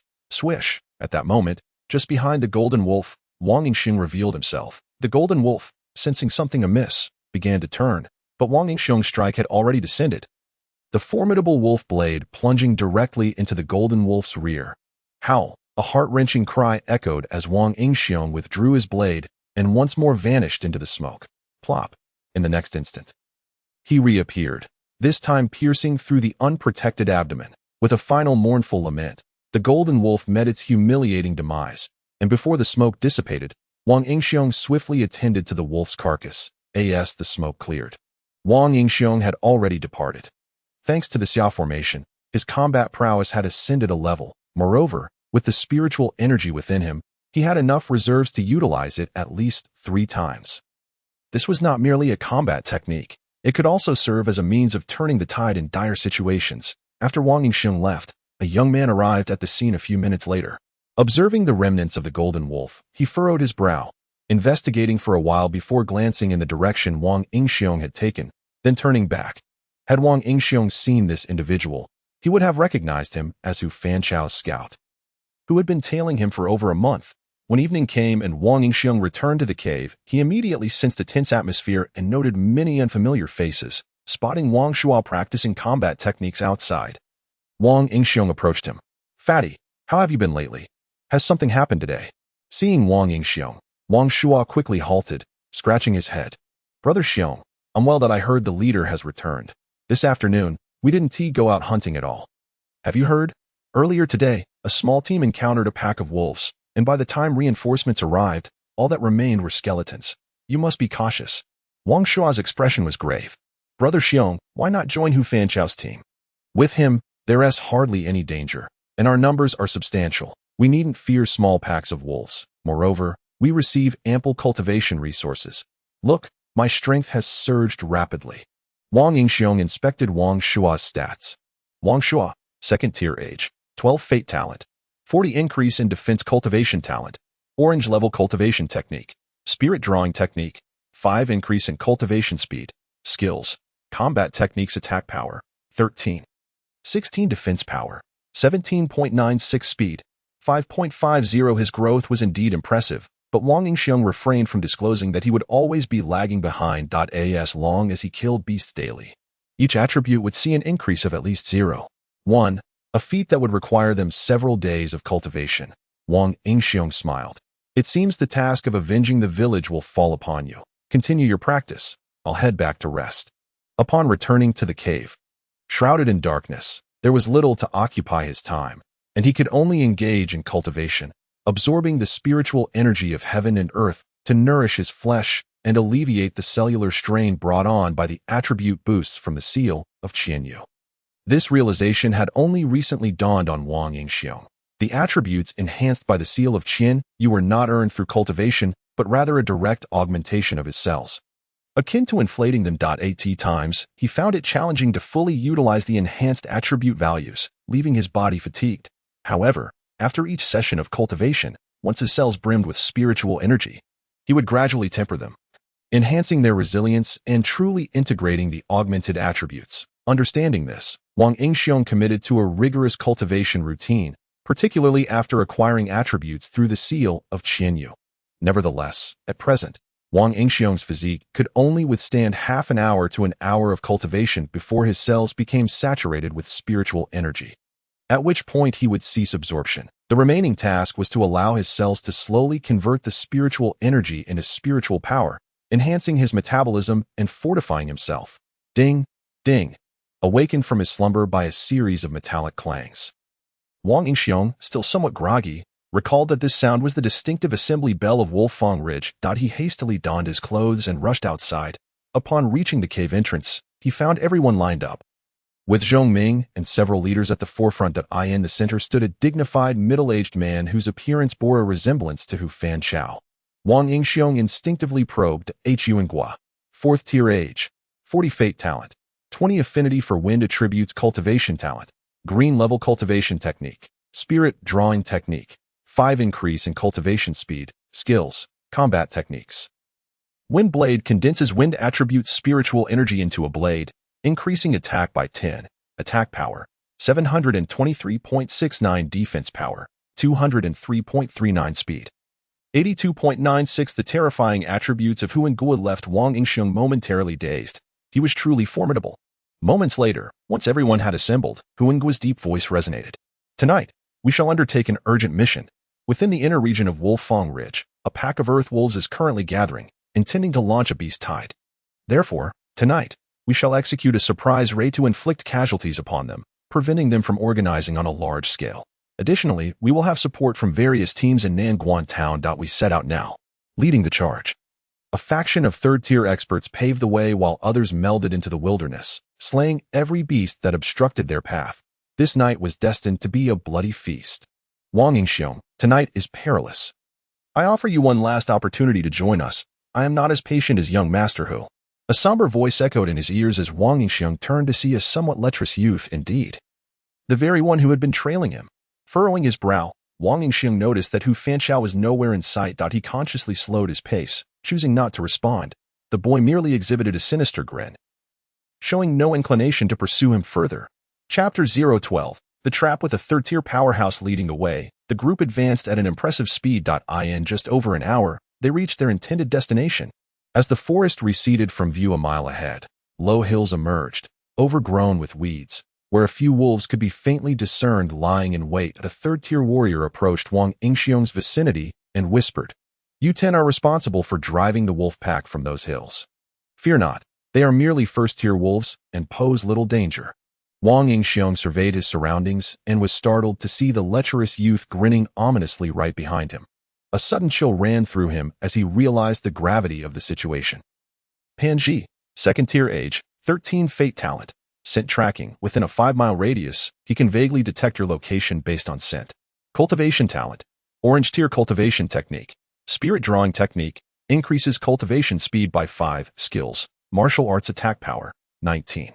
36 defense power, 15.56 speed, 17.23. However, upon reviewing his attributes, Wang Yingxiong felt a sense of relief. Had this been 2 months earlier, he might have been apprehensive, but now, he felt no fear whatsoever. Maintaining a facade of calm, he utilized his 2 lottery draws, hoping for a fortunate reward based on his recent streak of luck. Yet, it seemed his fortune had run dry. He drew 2 snacks in succession. At this moment, Panji noticed the unnatural twitch of Wang Yingxiang's face and surmised that he must be terrified, prompting a more radiant smile to spread across his features. Are you frightened? No one here will come to your aid. They're all on my side. Are you afraid? Panji, reveling in the thought of Wang Yingxiang trembling in fear, seemed to derive an unusual pleasure from it. Laughing uncontrollably. What's the matter? Wang Yingxiang rolled his eyes, thinking to himself, is this child perhaps a masochist? Action. At that moment, the command to act rang out, and Wang Yingxiang followed suit. Their mission took them to a small valley, home to a pack of earth wolves, all of whom were of lesser talent and strength, around first-tier level, numbering approximately 20, a considerable wolf pack. As Wanghua, Zhang Ming, and others engaged in battle with the earth wolves. Wang Yingxiang and his group sprang into action. The earth wolves, enraged by the audacity of humans encroaching on their lair, howled furiously. A chorus of wolf howls resounded through the valley, awakening thousands of earth wolves. This gathering included more than half of the wolves from the surrounding Wolfang Ridge. Fortunately, assistance from other teams within Nanguan Town was at hand. Otherwise, the Wolfang army would have been marching to their doom. As the battle erupted, the earth wolves proved to be relatively weak, and every member of the Wolfang army was seasoned in combat. Even Panji, as a scout, compensated for his lack of offensive talent with his speed. Dispatching the feeble earth wolves with ease, with each wolf he felled, he would glance back at Wang Yingxiang, flashing a cruel smile while mimicking a throat-cutting gesture. At that moment, Wang Yingxiang appeared as though he were engaged in a fierce struggle with a first-tier earth wolf. Seemingly evenly matched, drawing derision from his comrades. However, he secretly chuckled to himself, feigning an equal contest with the earth wolf while meticulously observing the others' battles. Through his scrutiny, he noticed that aside from Panji, 2 individuals were glancing at him with intent, raising his alertness. These 2 individuals were Pan Wu, 2nd tier age, 13 fate talent, attack enhancement 15 cultivation talent, orange tier cultivation technique, spirit drawing technique, increases cultivation speed by 5, skills, martial arts, well practiced. Enhancing his combat ability, attack power, 23.57 defense power, 14.23 speed, 15.23 Lu Bo, 2nd tier age, 12 fate talent, speed enhancement 14 cultivation talent, orange tier cultivation technique, spirit drawing technique, increases cultivation speed by 5, skills, martial arts, slightly enhances combat techniques, attack power, 16. 83 defense power, 13.32 speed, 19.23. Both individuals were formidable, especially Lu Bo, whose speed was beyond Wang Yingxiang's reach, as his own speed had yet to break 10, despite Wang Yingxiang's drag, in just over 10 minutes. The valley was cleared of threats, with only 3 individuals sustaining minor injuries. At that moment, Panji suddenly spoke up. You all go assist in that valley over there. We'll handle things here. With that, Panji, Pan Wu, and Lu Bo flanked Wang Yingxiang. The others, not foolish, recognized the underlying tensions. All hailing from Nanguan Town, they were aware of each other's backgrounds and wisely withdrew. All right, let's go. Wang Yingxiang observed the 3. Feigning nervousness. What are you planning? It's against the law to harm one's kin on the battlefield, and is it not permissible for me to join your team? Wang Yingxiang's display of weakness only served to inflame Panji's cruelty. The trio burst into laughter, with Panji darkly stating, Huh? Did you think I went through all this trouble just to let you join us? Don't be naive. Hu Shao only needs me as a scout. Pan Wu's face was a mask of indignation. You, a mere mongrel from a small village, think you can compete for my brother's spot? Hu Shao intends to bring you to the War Dragon Academy. You're simply deluded. Lu Bo, growing impatient, interjected. Enough talk. Let's kill him and be gone. Lingering here will raise suspicion. Is that so? Wang Yingxiang scoffed, and as a smoke screen materialized out of thin air, the trio was taken aback. Lu Bo screamed as Wang Yingxiang, having swiftly drawn his wolf knife from his system backpack, replaced his ordinary iron knife and plunged it directly into Lu Bo's abdomen. Everything transpired in a flash, just as the 3 intended to strike. Wang Yingxiang made the first move and successfully eliminated the greatest threat to himself, Lu Bo. Damn it. Panji's face darkened significantly. He had not anticipated Wang Yingxiang's cunning. He possesses dual fate talents. Pan Wu also began to panic, especially as they beheld Lu Bo, who was rapidly losing consciousness. However, both were seasoned fighters. Standing back to back, they remained vigilant against the smoke. At this juncture, Wang Yingxiong lay in wait within the smoke. Unable to flee due to his comparatively slow speed, which rendered escape from the duo impossible, especially since Pan Ji could track him. As the smoke began to dissipate, in its final moments, Wang Yingxiong surged forth, targeting Pan Ji, who appeared slightly weaker than Pan Wu. Yet, Wang Yingxiong underestimated Pan Ji's reflexes. As Wang Yingxiong emerged from the smoke, Pan Ji's eyes lit up. He S out. The smoke is gone. Let us finish him. Bang! Pan Ji's sword intercepted Wang Yingxiong's assault, while Pan Wu swiftly turned to retaliate. Although their three-dimensional projections were vivid in their minds, the speed of the encounter left Wang Yingxiong unable to dodge in time. And he was pierced by Pan Wu, drawing blood. Chapter 013. Blood battle. Under the relentless assault of the two, Wang Yingxiong quickly found himself at a disadvantage. Blood spurted from his wounds, and in a matter of moments, he was battered and bruised. Fortunately, his defensive capabilities were robust. The injuries, while numerous, were not grievous enough to bring him to his knees in a pool of blood. It seems you have concealed much from us. I am curious how you evaded detection by the heaven testing stone. Do you possess some other opportunity? Initially, Pan Ji's query was one of mere curiosity, but a sudden thought struck him, and his gaze turned greedy as he regarded Wang Yingxiong. Pan Wu licked his lips. Your strength has surged so dramatically, and you possess a second fate talent, my brother, and I cannot fathom how you achieved this. Will you not share your secret? Wang Yingxiong scoffed disdainfully. Want to know? Wait until you're dead, and then I might tell you. Seeking death, the two seethed with rage, their attacks growing ever more ferocious. Yet, their anger also rendered them vulnerable. Their defenses faltered, and their formations became misaligned. Pan Wu surged forward while Pan Ji lingered slightly behind. As Pan Wu prepared to strike Wang Yingxiong, he feigned a move. Activating the smoke screen once more, Wang Yingxiong vanished in an instant, and Pan Wu's instincts flared. He sensed impending danger, but the force he had exerted could not be retracted. Puffed. The wolf knife struck Pan Wu's abdomen. Yet his extensive combat experience allowed him to twist his body just in time, resulting in a shallow cut rather than a deep wound. However, the abrupt movement left him off balance, causing him to stumble to the side. At that moment, Pan Ji rushed forward, and Wang Yingxiong could not risk another assault. He vanished into the smoke once more. Pan Ji stood guard over Pan Wu, prepared to counter any sneak attacks from Wang Yingxiong. How are you holding up? Pan Wu hastily applied a hemostatic ointment to his abdomen.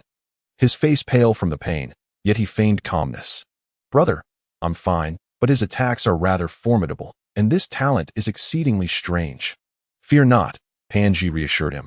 I am certain he has little spiritual energy left. Once the smoke dissipates, it will be his demise. Is that so? Then by all means try.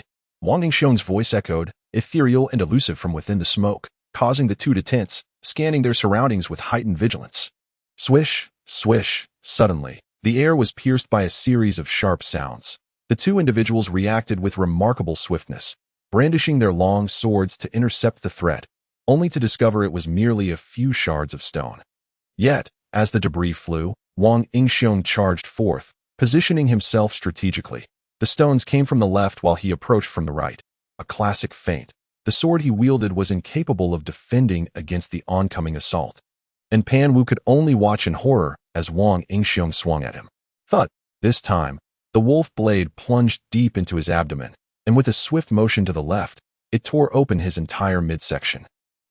Pan Wu's eyes widened as he let out a pained wail. At that moment, the long sword returned, and Wang Yingxiong, unable to evade, was sliced across the arm, leaving a crimson mark. Thud! Meanwhile, Pan Ji had launched a counterattack, thrusting his sword toward Wang Yingxiong's heart. However, Wang Yingxiong effortlessly raised his left hand to block, causing the sword to become lodged against his arm.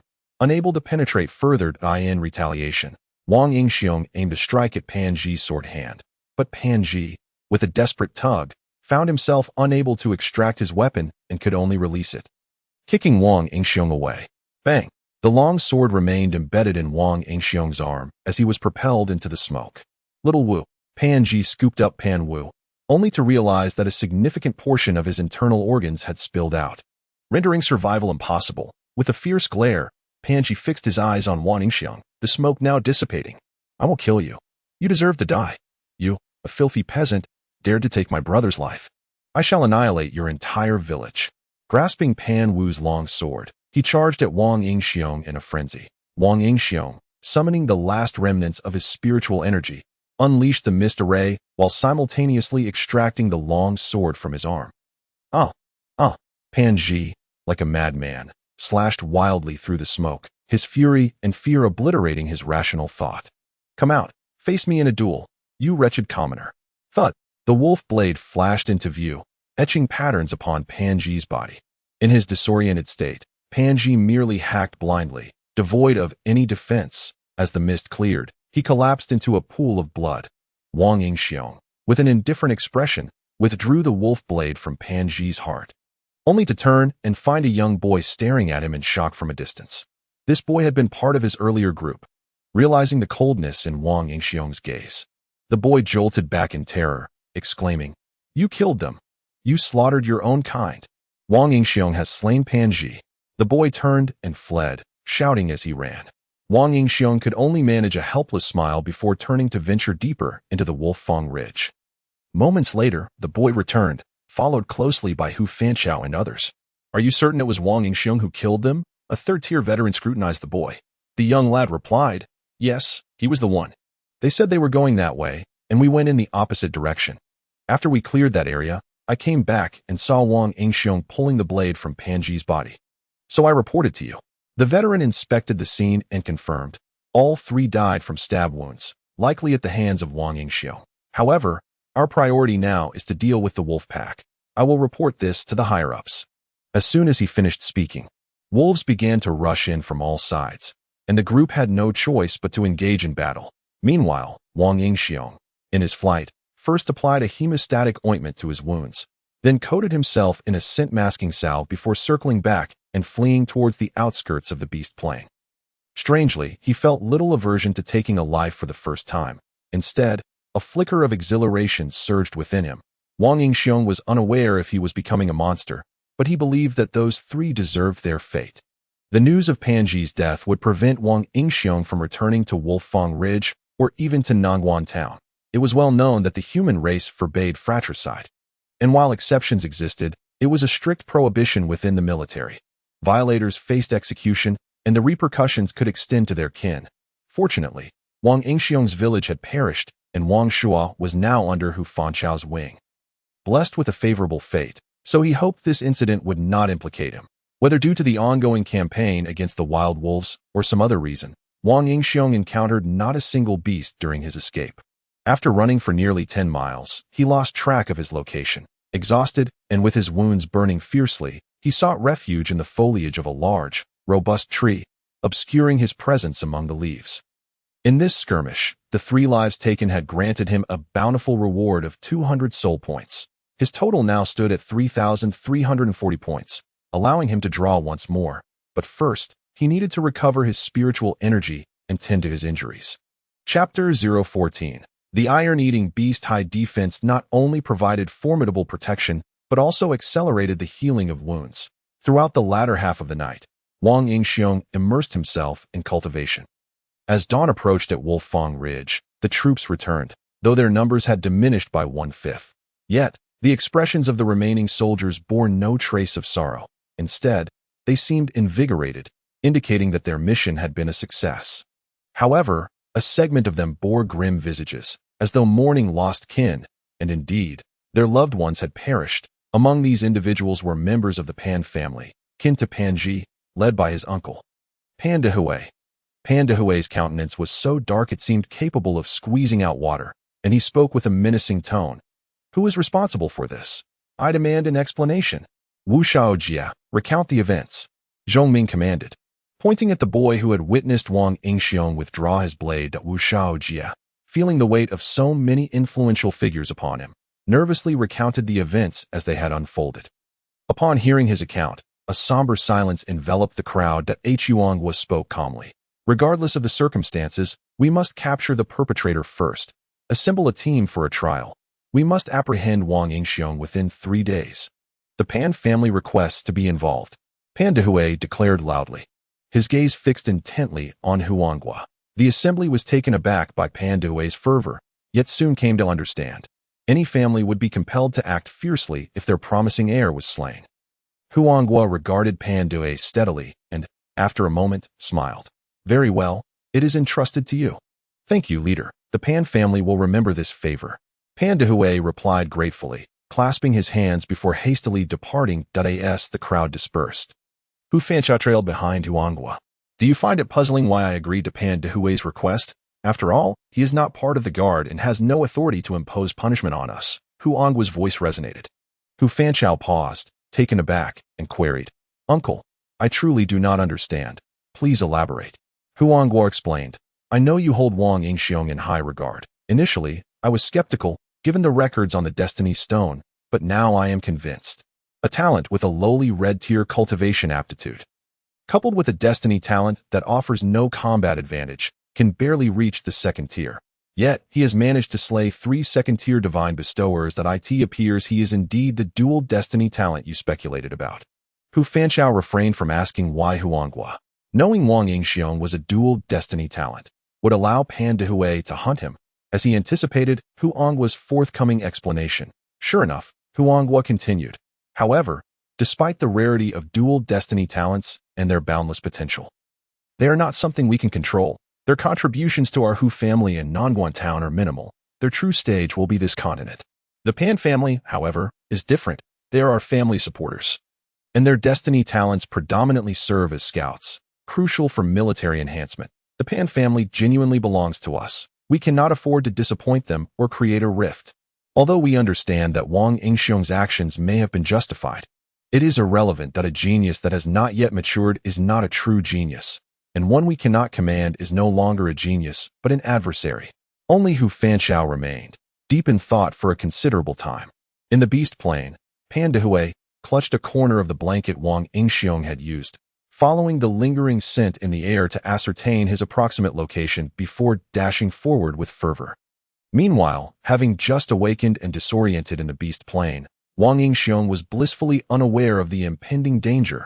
As the distance closed, Pan Dehue's expression darkened with malice, muttering to himself, I can already smell your scent. You not only killed Pan Ji, but also my son, Pan Wu. I will ensure you suffer 1,000 deaths. Just wait for me, and do not fall prey to beasts. At that moment, Wang Yingxiong encountered a solitary beast. Iron-eating beast, second-tier attack power, 32.14 defense power, 40.38 speed, 13.23. This iron-eating beast was covered in armor-like scales, its dark-hued plates glistening ominously. Its sharp claws were rending the flesh of a golden wolf, while its long, agile tongue coiled around bone fragments, crunching them with a chilling sound that echoed eerily through the tranquil forest. Upon spotting Wang Yingxiong, the beast momentarily paused its meal, recalling that humans were far tastier than metal bones. The last time it had feasted was shortly after its birth, when its mother had hunted. However, both its mother and kin had been slaughtered by humans soon after. Now, confronted with a human, the dual desires for sustenance and revenge ignited its fury, prompting it to charge at Wang Yingxiong. Bang! The tail of the iron-eating beast whipped around, and despite Wang Yingxiong's quick reflexes in raising his wolf blade defensively, the tremendous force sent him flying. The impact left his arms throbbing, and the wounds he had only just begun to heal were once again torn open. Hiss! The iron-eating beast reveled in its newfound excitement. It had not anticipated this human to be so feeble. Roaring as it lunged toward Wang Yingxiong, with no time to hesitate, Wang Yingxiong summoned the mist array. Amidst the swirling smoke, the iron-eating beast found itself ensnared, its simplistic intellect unable to unravel the enigma of humanity's disappearance. Meanwhile, Wang Yingxiong, concealed within the haze, faced his own challenges. The three-dimensional projection of the Qianyu seal revealed that the creature's only vulnerability lay in its underbelly, which was unfortunately pressed firmly against the ground, rendering it nearly impervious to attack. Even if he could strike, it boasted a formidable defense of 20 points. Suddenly, with a clang, Wang Yingxiong surged forth from the smoke, attempting a tentative slash at the beast's back. But the sound of metal against metal echoed, leaving no mark on the creature's hide. With a hiss and a crack, the iron-eating beast swung its head around, its tongue lashing out and striking Wang Yingxiong's face, causing a spray of blood. He quickly retreated into the smoke, witnessing the creature savoring the taste of human blood before it charged into the haze after him. 2 seconds later, as the smoke dissipated. Wang Yingxiong found himself face to face with the beast. Foregoing the use of the Xia formation, he drew his blade. The creature's attacks were monotonous, relying solely on its tail and tongue.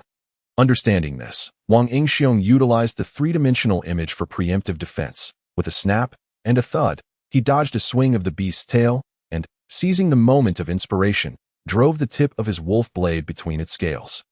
With a forceful flick, a scale was dislodged, revealing flesh beneath with a defense of only 17. As if having discovered a method to subdue the beast, Wang Yingxiong circled around it, continuously dislodging its scales. And soon a large patch of unprotected flesh was exposed. Just as he began to revel in his success, the iron-eating beast erupted in rage, its tail accelerating with newfound speed. Wang Yingxiong's vision blurred as the tail struck his abdomen. Yet this time, he did not fly away. Gritting his teeth, he clasped the creature tightly. Despite the blood trickling from his lips and the agony in his innards, he refused to let go. As the beast attempted to shake him off, Wang Yingxiong plunged his knife deep into the exposed flesh. With both hands gripping the wolf blade, he went along with the beast's thrashing, carving a gaping wound in its back.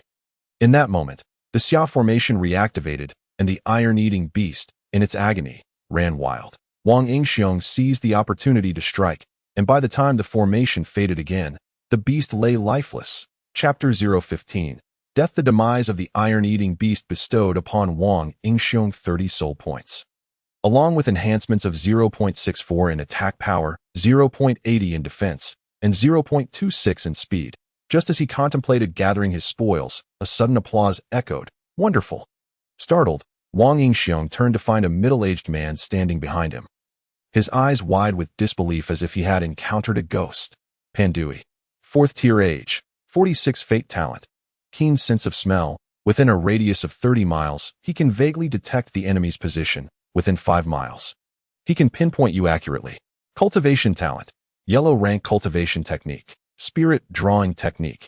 Increases cultivation speed by 5. Skills. Martial arts.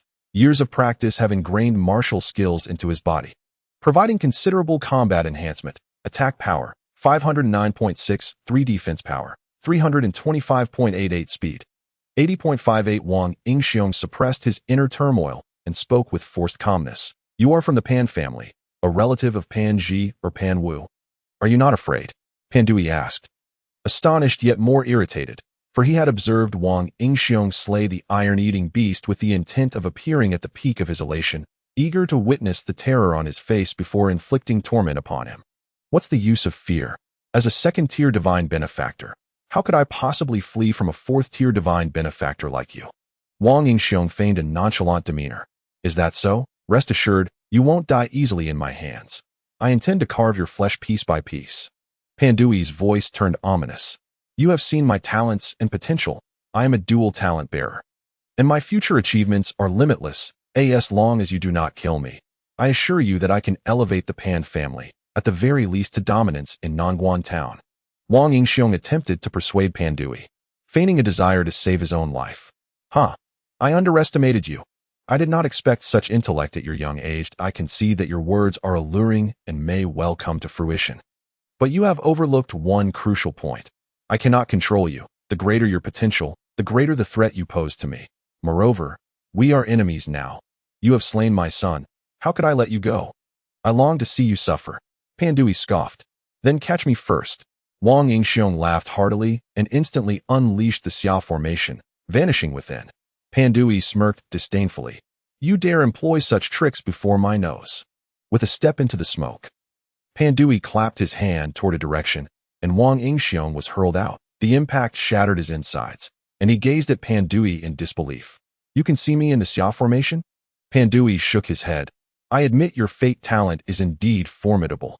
I cannot see you, but my fate talent far surpasses yours that my nose can distinctly smell where you are. Pandui seized Wang Yingxiong, stating, Let us go. Capturing you has wasted too much of my time. Now, let me tell you. I do not care that you killed Pan Zhi. He was my brother's son, the future heir of the Pan family. However, you killed my son Pan Wu, and for that, you must die. Wang Yingxiong retorted coldly. It was your son who sought to kill me. Why should I not retaliate? Because you are a lowborn. This land was forged by our ancestors. You are nothing but a group of lowly commoners with a mere 5% chance of awakening a fate talent.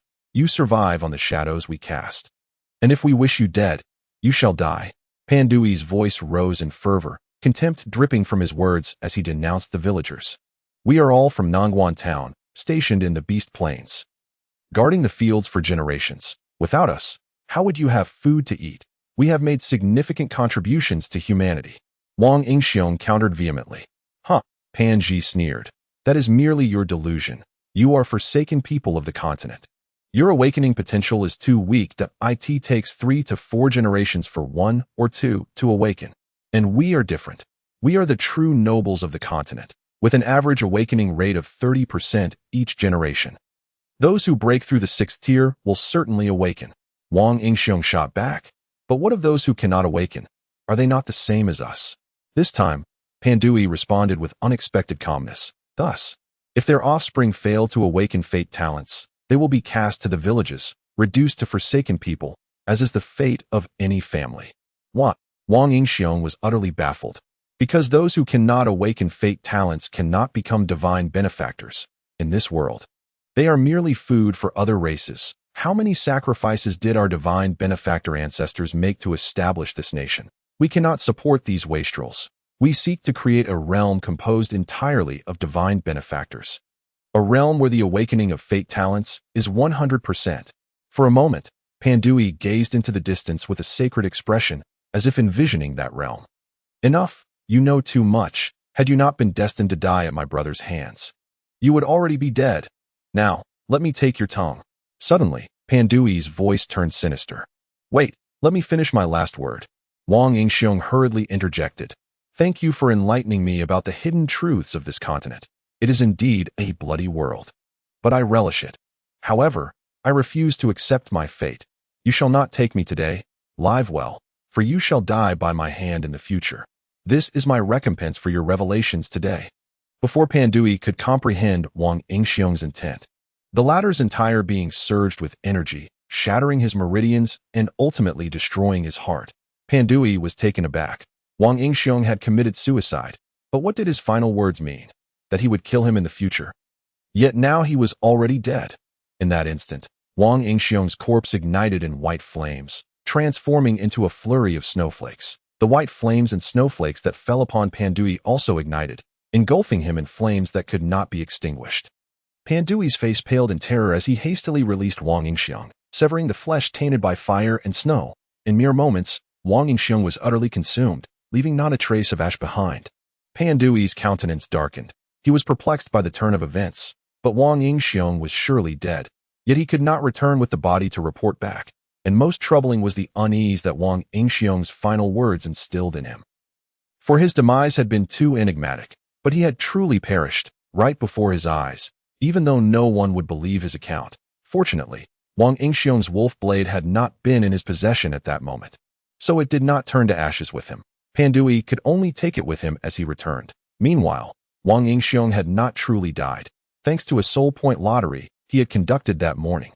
Ice Crystal Phoenix, Anivia, Frost Rebirth, upon death, transforms into a sky full of frost, burning into the frost flame, reviving 3 days later within the frost flame. Cooldown period, 1 year, Chapter 016, Lone Wolf. It was precisely because he had drawn the Frost Rebirth that Wang Yingxiong could face Pandui with such composure, without succumbing to panic, and could even pose the questions festering in his mind.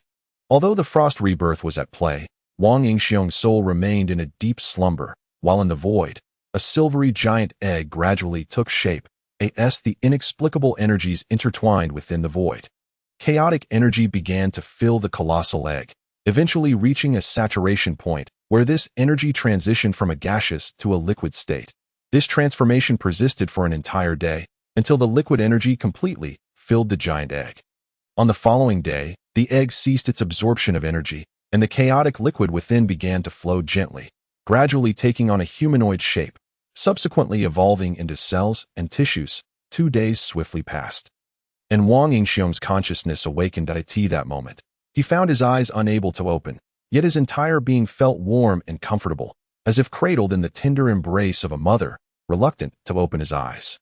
At the Beast Plains, the site of Wang Yingxiong's demise, a wisp of white flame suddenly erupted from the ground, its intensity growing steadily until it expanded to a point where it ignited a void, from which the colossal egg emerged. Inside the egg, there was no trace of liquid, only a handsome young man, who bore a certain resemblance to Wang Yingxiong. Yet he was indeed Wang Yingxiong, with a crack.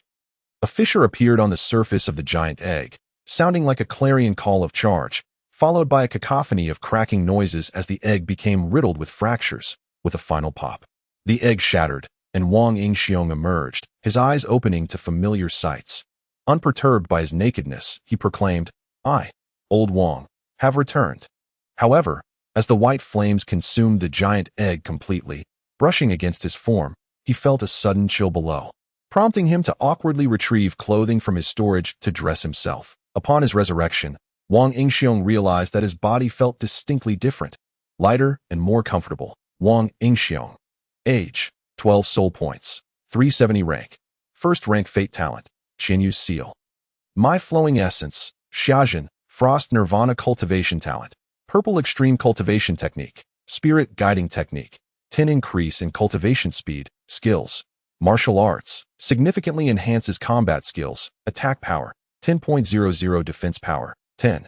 2000 speed. 10.00. After examining his attributes, Wang Yingxiong felt somewhat bewildered. The change of his cultivation talent to purple extreme was certainly a cause for celebration, saving him countless soul points. However, the state of his attribute points left him puzzled.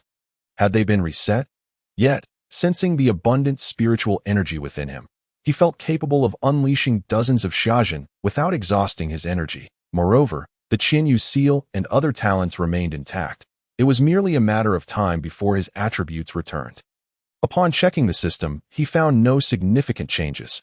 Regardless of his uncertain whereabouts, Wang Yingxiong pressed on, brandishing his primitive iron blade and moving forward in a random direction. 3 months later, at the edge of the Beast Plains, he found himself no longer within the territory of Wolf Tooth Ridge, but rather in the South Wilderness, 300 miles from Southgate Town. Strolling out of the Beast Plains, Wang Yingxiong gazed upon the vast fields of grain, feeling a mixture of emotions. Although they were fields of grain, they were not home. However, Southgate Town was not his true home either, so there was little reason for melancholy. He felt more like a lone wolf, having been away from the pack for too long, merely feeling a hint of nostalgia. Upon entering South Wilderness City, Wang Yingxiong quickly noticed the stark differences from Southgate Town. First, there was an entrance fee of 30 iron coins per person.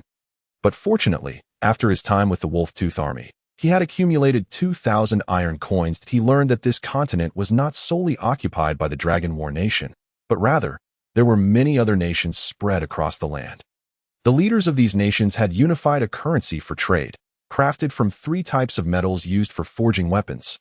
Based on the quality of the metals, they were classified into gold coins, silver coins, and iron coins, where 1 gold coin equaled 100 silver coins, which in turn equaled 10,000 iron coins. 100 iron coins sufficed for a monthly expenditure of a family of 3 in a small village. As he entered the city, Wang Yingxiong observed that not everyone was required to pay the entrance fee. Many individuals presented palm-sized copper tokens, exempting them from the fee. This group comprised a significant portion of the populace. Upon inquiry, he learned that all residents of South Wilderness City possessed an identity copper token, allowing them free passage in and out of the city, while individuals from various villages or other towns were required to pay. The contrast within the city was even more pronounced. The buildings lining the streets of Southgate Town were entirely military structures, prepared for potential beast attacks. In contrast, South Wilderness City was vibrant with commercial streets, bustling with shops of all kinds, taverns, weapon stores, pharmacies, general stores, and more. Upon entering an unfamiliar place, the first order of business was to find suitable accommodations. Thus, Wang Yingxiong made his way directly to an inn named Triumph. Innkeeper, do you have any rooms available? At that moment, it was midday, and the inn was bustling with patrons. The innkeeper, a man in his 30s with a fate talent that merely boosted his speed and a cultivation talent of red tier at only 2nd rank, looked up and said, "You seem unfamiliar, a newcomer to South Wilderness. I presume that we offer 3 different types of rooms priced at 10, 30, and 100 iron coins per night." Before Wang Yingxiong could inquire about the differences among the 3 types, the innkeeper readily answered his question.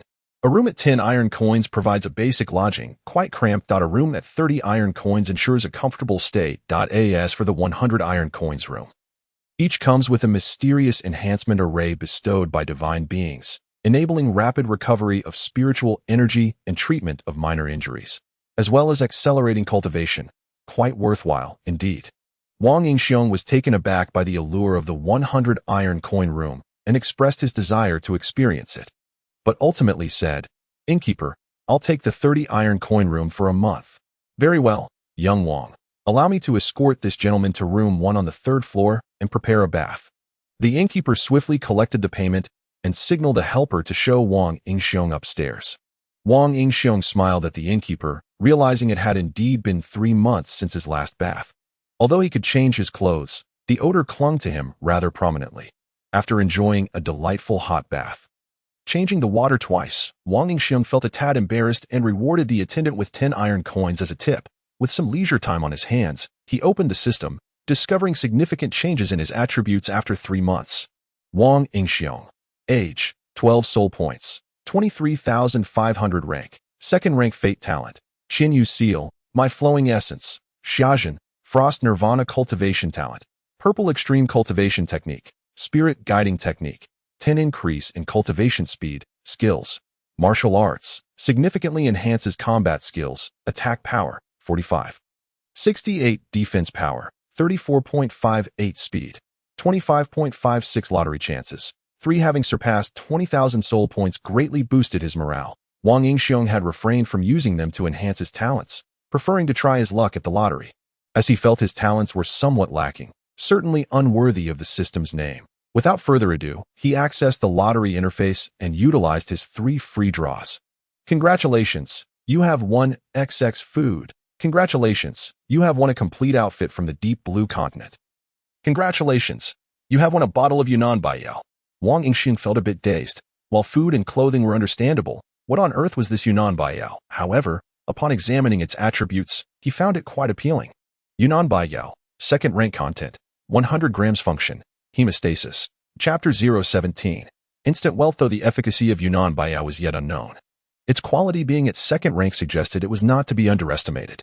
After all, the hemostatic powder in the Wolf Tooth Army had no rank, and the stronger hemostatic ointment was only at 1st rank. With 23,500 soul points, Wang Yingxiong had enough to draw 7 times. And without hesitation, he executed a 7-fold draw. Congratulations, you have won a bottle of witchcraft elixir. Congratulations, you have won instant step. Congratulations, you have won the Leviathan armor. Congratulations, you have won XX snacks. Congratulations, you have won the mysterious sword. Congratulations, you have won XX. Congratulations, you have won 1,000 soul points. In an instant, Wang Yingxiong felt somewhat dizzy, a euphoric daze.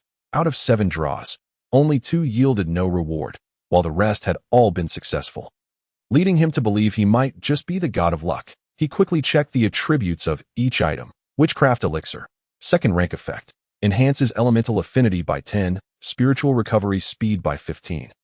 Lasting 3 minutes, mysterious sword, 10 attack power unique passive. Each kill grants a layer of passive effect, each layer increasing attack power by 5 points, stacking up to 20 layers. Fully stacked passives can be upgraded. Each level fully stacked increases attack power by 1. Unique active, can transform into any weapon form, and can be restored after damage. Leviathan armor, 10 defense power unique passive. Each kill grants a layer of passive effect, each layer increasing defense power by 5 points, stacking up to 20 layers. Fully stacked passives can be upgraded. Each level fully stacked increases defense power by 1. Unique active, can transform into any clothing or armor form, and can be restored after damage. Cursed Blade, Katarina. Instant step, instantly flashes to the target within a range of 200 meters. Examining their attributes, Wang Yingxiong felt that the day of his invincibility was drawing near. Instant step aside, which was merely a displacement skill, the mysterious sword and Leviathan armor were beyond description. Legendary weapons and armor that could grow, symbolizing the onset of his invincibility. As for the witchcraft elixir, overall, it held little significance for Wang Yingxiong, as it merely restored some spiritual energy. With 3,500 soul points remaining, Wang Yingxiong wisely refrained from further lottery draws, Such indulgence could be temporarily enjoyable, but it was not sustainable without repercussions.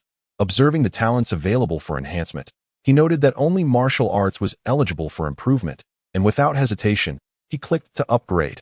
Martial arts. It has now integrated into your body, becoming your muscle memory. Every move you make automatically employs it, delivering the most effective strikes with maximum potency. The next upgrade to martial arts will require 5,000 soul points, but this could be deemed a worthwhile investment. After spending 5 iron coins for a modest meal in the deep blue continent, Wang Yingxiong succumbed to slumber, experiencing the most relaxed and peaceful sleep he had enjoyed in 3 months. As dawn broke, sunlight streamed into the room, casting a radiant glow upon his face. Gradually rousing Wang Yingxiong from his slumber, stretching languidly, he made his way downstairs, where a few patrons were already dining on the first floor. The innkeeper sat quietly at the counter, and upon noticing Wang Yingxiong's approach, he smiled and inquired, "It seems the young master has rested well. Would you care for some breakfast?" Wang Yingxiong nodded. "Please bring me a serving," just as he intended to pay. The innkeeper remarked, "Let us put it on the tab. You can settle it later." Wang Yingxiong smiled in agreement. This arrangement was far more convenient than making payments each time. Finding a corner to sit, he was soon presented with his meal by a server. However, Wang Yingxiong stopped the server, saying, "It's not too busy right now. Could you tell me about the forces in South Wilderness City?" As he spoke, he placed a bag of 100 iron coins into the server's hand. The server's face instantly brightened, and standing nearby, he began to provide an overview, evidently accustomed to such inquiries without needing to seek the innkeeper's approval. Through the server's detailed account, Wang Yingxiong gained a general understanding of South Wilderness City, the Kingdom of War Dragon, which operated under a national system. The most significant force in South Wilderness City was the city lord. Following closely were families of high-ranking military officials, and lastly were various minor factions. Among these minor factions, the most prominent was the Loose Cultivators Alliance, composed of individuals who did not rely on military support or belong to established families. Primarily consisting of divine gifted individuals from villages or other towns, the Loose Cultivators Alliance had established a guild of freelancers, where various families, trading caravans, or individual members could post tasks. Upon completion, the Loose Cultivators would receive payment or cultivation resources from the task issuers. Besides the Loose Cultivators Alliance, there were also trading caravans from other towns and local gangs, resulting in a complex web of interwoven forces. Wang Yingxiong traversed the streets of South Wilderness City. His first destination was the Guild of Freelancers to register as a member. The guild was located at the heart of Flower Street, a grand edifice of earthy and stony architecture resembling a palace. Standing 5 stories tall, a diverse array of people continually entered and exited through the entrance. Upon entering, the spacious hall on the first floor showcased numerous counters adorned with various tasks, categorized from levels 1 to 5. Wang Yingxiong did not linger on the first floor, as the second floor was designated for membership registration and rank upgrades. Entering the membership registration room, he found only a middle-aged man with a 3rd-level strength. Wang Yingxiong spoke first. "Hello, I wish to join the Loose Cultivators Alliance." The man asked, "Where do you hail from?" "From a village in South Guan Town that has been destroyed. I cherish freedom, but it is impossible to survive in South Guan Town," Wang Yingxiong replied candidly. The man nodded in approval, stating, "Indeed, South Guan Town is quite different from South Wilderness City. It is a military stronghold, the training ground of the Kingdom of War Dragon. You have come to the right place. You are likely aware of our Loose Cultivators Alliance's original intent. We do not seek to compete for supremacy, but rather to live better lives. Now, let me record some of your information." The man handed Wang Yingxiong a piece of paper. Name: Wang Yingxiong. Age: 12. Cultivation level: 2nd level. This information was simple and did not infringe upon any privacy, which was one of Wang Yingxiong's reasons for wanting to join the Loose Cultivators Alliance. After a moment, the man crafted a palm-sized copper token for Wang Yingxiong, inscribed with the emblem of the Loose Cultivators Alliance. Designating him as a 1st-level member, the man instructed, "With this, you can accept tasks on the 1st floor, but do remember to act within your limits. South Wilderness is not like other places. Even at the edges of beast plains, one could encounter magical beasts. Here, opportunities abound, but so do dangers." "I will." Wang Yingxiong nodded as he exited. He refrained from disclosing to the man that he had survived alone in the beast plains for 3 months.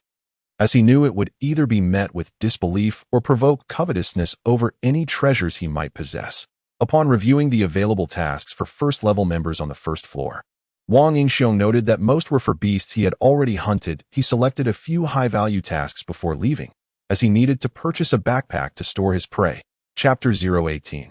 The stacking of passives. When Wang Yingxiong returned to the Guild of Freelancers, he carried a large backpack, which caused quite a stir in the first-level task area. After all, as fellow first-level members, they were all around the second level, who could possibly complete 7 or 8 tasks at once.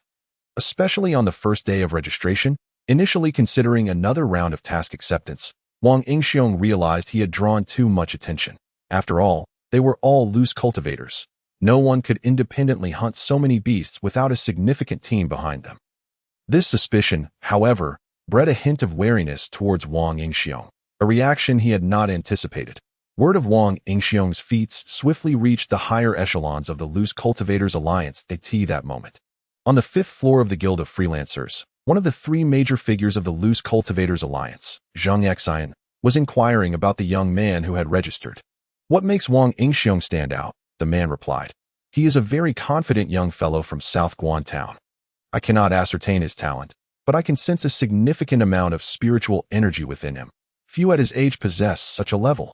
"Oh," Zhang Xian expressed surprise, stating, "Then let us conduct a thorough investigation. If all checks out, we may consider nurturing him." These tasks had collectively earned Wang Yingxiong 35 silver coins, a commendable sum. He then selected a few items from his system inventory and pretended to carry his backpack as he exited the city towards the Beast Plains. Having drawn attention once already, Wang Yingxiong knew that if he were to retrieve items from his system backpack to complete tasks, it would be impossible to explain if someone noticed he hadn't left the city. If they suspected he had an organization backing him, that would be one thing. But if they speculated he possessed a spatial ring, it would lead to dire consequences. In this realm, only those with an affinity for spatial elements and at least 6th level capability could craft spatial rings. And spatial element cultivators were exceedingly rare. The entire kingdom of War Dragon might only have a handful. How incredibly scarce were spatial rings at that time. In South Guan Town, only the town mayor owned one. If an unknown junior were to possess a spatial ring, it could incite a veritable storm of bloodshed. Thus, anyone venturing into the Beast Plains would carry a backpack, and Wang Yingxiong was no exception. Clad in the Leviathan armor and wielding the mysterious sword at his waist, Wang Yingxiong stepped into the Beast Plains. The Leviathan armor was not merely armor, it encompassed an entire set, including shoes and a helmet, and when fully donned, only his eyes would be visible. However, at present, the Leviathan armor had transformed into a snug, lightweight attire, favored by hunters entering the Beast Plains. The Leviathan armor and the mysterious sword were true instruments of slaughter. Also known as the Killing Armor and Killing Sword, once inside the Beast Plains, Wang Yingxiong surged deeper. "Brother, he is moving deeper. Should we pursue? What if he has someone backing him? Let us follow for now. We've been tailing him for a day. We can't let this opportunity slip away." A small team of 4 was watching Wang Yingxiong as he ventured further away. Upon entering the Beast Plains, Wang Yingxiong immediately quickened his pace. The outer regions were too crowded, and only by delving deeper could he evade the prying eyes of the crowd and fight without restraint. As he ventured further into the Beast Plains, he spotted a first-level bucktooth rabbit grazing in the grass, occasionally lifting its head to survey its surroundings for danger. However, its limited perspective meant it did not notice Wang Yingxiong lurking in the distance. With a playful spirit, Wang Yingxiong suddenly vanished from his spot, reappearing right beside the bucktooth rabbit. Eek! The rabbit, startled by the sudden appearance of a colossal figure before it, instinctively emitted a frightened cry before bolting away. Yet, the rabbit's speed reached 7, allowing it to cover several meters in the blink of an eye. Wang Yingxiong remained unfazed, watching it for a moment before vanishing again. Bang! The bucktooth rabbit collided with Wang Yingxiong, who had suddenly appeared before it, and before it could react in panic, it turned and dashed away once more. Thus, Wang Yingxiong, taking advantage of the minimal energy expenditure of his instant step, began to toy with the hapless rabbit. Meanwhile, the 4-person team shadowing him was at a loss, with one scout straining to listen intently. "Did you hear anything?" "Boss, it's not my fault. He suddenly stopped moving. I can't hear his footsteps." "What good are you? Go check the spot where his sound disappeared." Unbeknownst to Wang Yingxiong, As he used instant step to play with the bucktooth rabbit, he inadvertently silenced his own footsteps, causing those tracking him by sound to lose his trail. On Wang Yingxiong's end, after the bucktooth rabbit collided with him a few times, it surprisingly ceased fleeing and instead bared its sharp buck teeth, lunging to bite at his ankle. Crack! Wang Yingxiong did not evade. The rabbit's sharp teeth found their mark on his ankle. But a peculiar sound resonated as the teeth snapped. Eek! The bucktooth rabbit squealed in pain, bouncing around in distress, while Wang Yingxiong swiftly drew forth the killing sword, transforming it into a blade, and with a single stroke, he ended the rabbit's tragic life. Afterward, the heroic Wang observed the murdering sword and murdering armor, which transformed into mystical sword, level 1 passive, 120 attack power, 15 enhancement, 0 Leviathan armor, level 1 passive, 120 defense power, 15 enhancement, 0. Wang felt a surge of joy. It seemed that accumulating passives was not particularly challenging. Following this, he embarked on a frenzied hunt for first-tier beasts. Within a mere day, as night fell, he concealed himself within the branches of a tree, gazing with satisfaction at his achievements. Mystical sword, level 2 passive, 240 attack power, 120 enhancement, 1 attack power Leviathan armor, level 2 passive, 240 defense power, 110 enhancement, 1 defense power. These two pieces of equipment endowed Wang with attributes typically reserved for third-tier divine bestowers. Adorning himself with the gear, Wang's statistics had become somewhat exaggerated. Attack power, 156.14 defense power, 144.93 speed, 25.56. However, the murdering sword and armor could no longer be easily stacked. Now, aside from slaying beings of second-tier or higher, first-tier creatures could no longer contribute to passive accumulation. Nevertheless, this was already quite formidable at this moment. Wang's mind brimmed with anticipation as he eagerly contemplated what it would be like to fully stack the level 2 passive. In the early morning, within a small valley, a youth clad entirely in pitch-black armor, wielding a bloodied great sword, stood amidst a pack of wolves. This youth was none other than Wang. The wolves launched a frenzied assault upon him. Yet their strikes merely glanced off his armor without leaving a single scratch. Each swing of his great sword resulted in injury or death among the wolves, as the pack sustained heavy losses.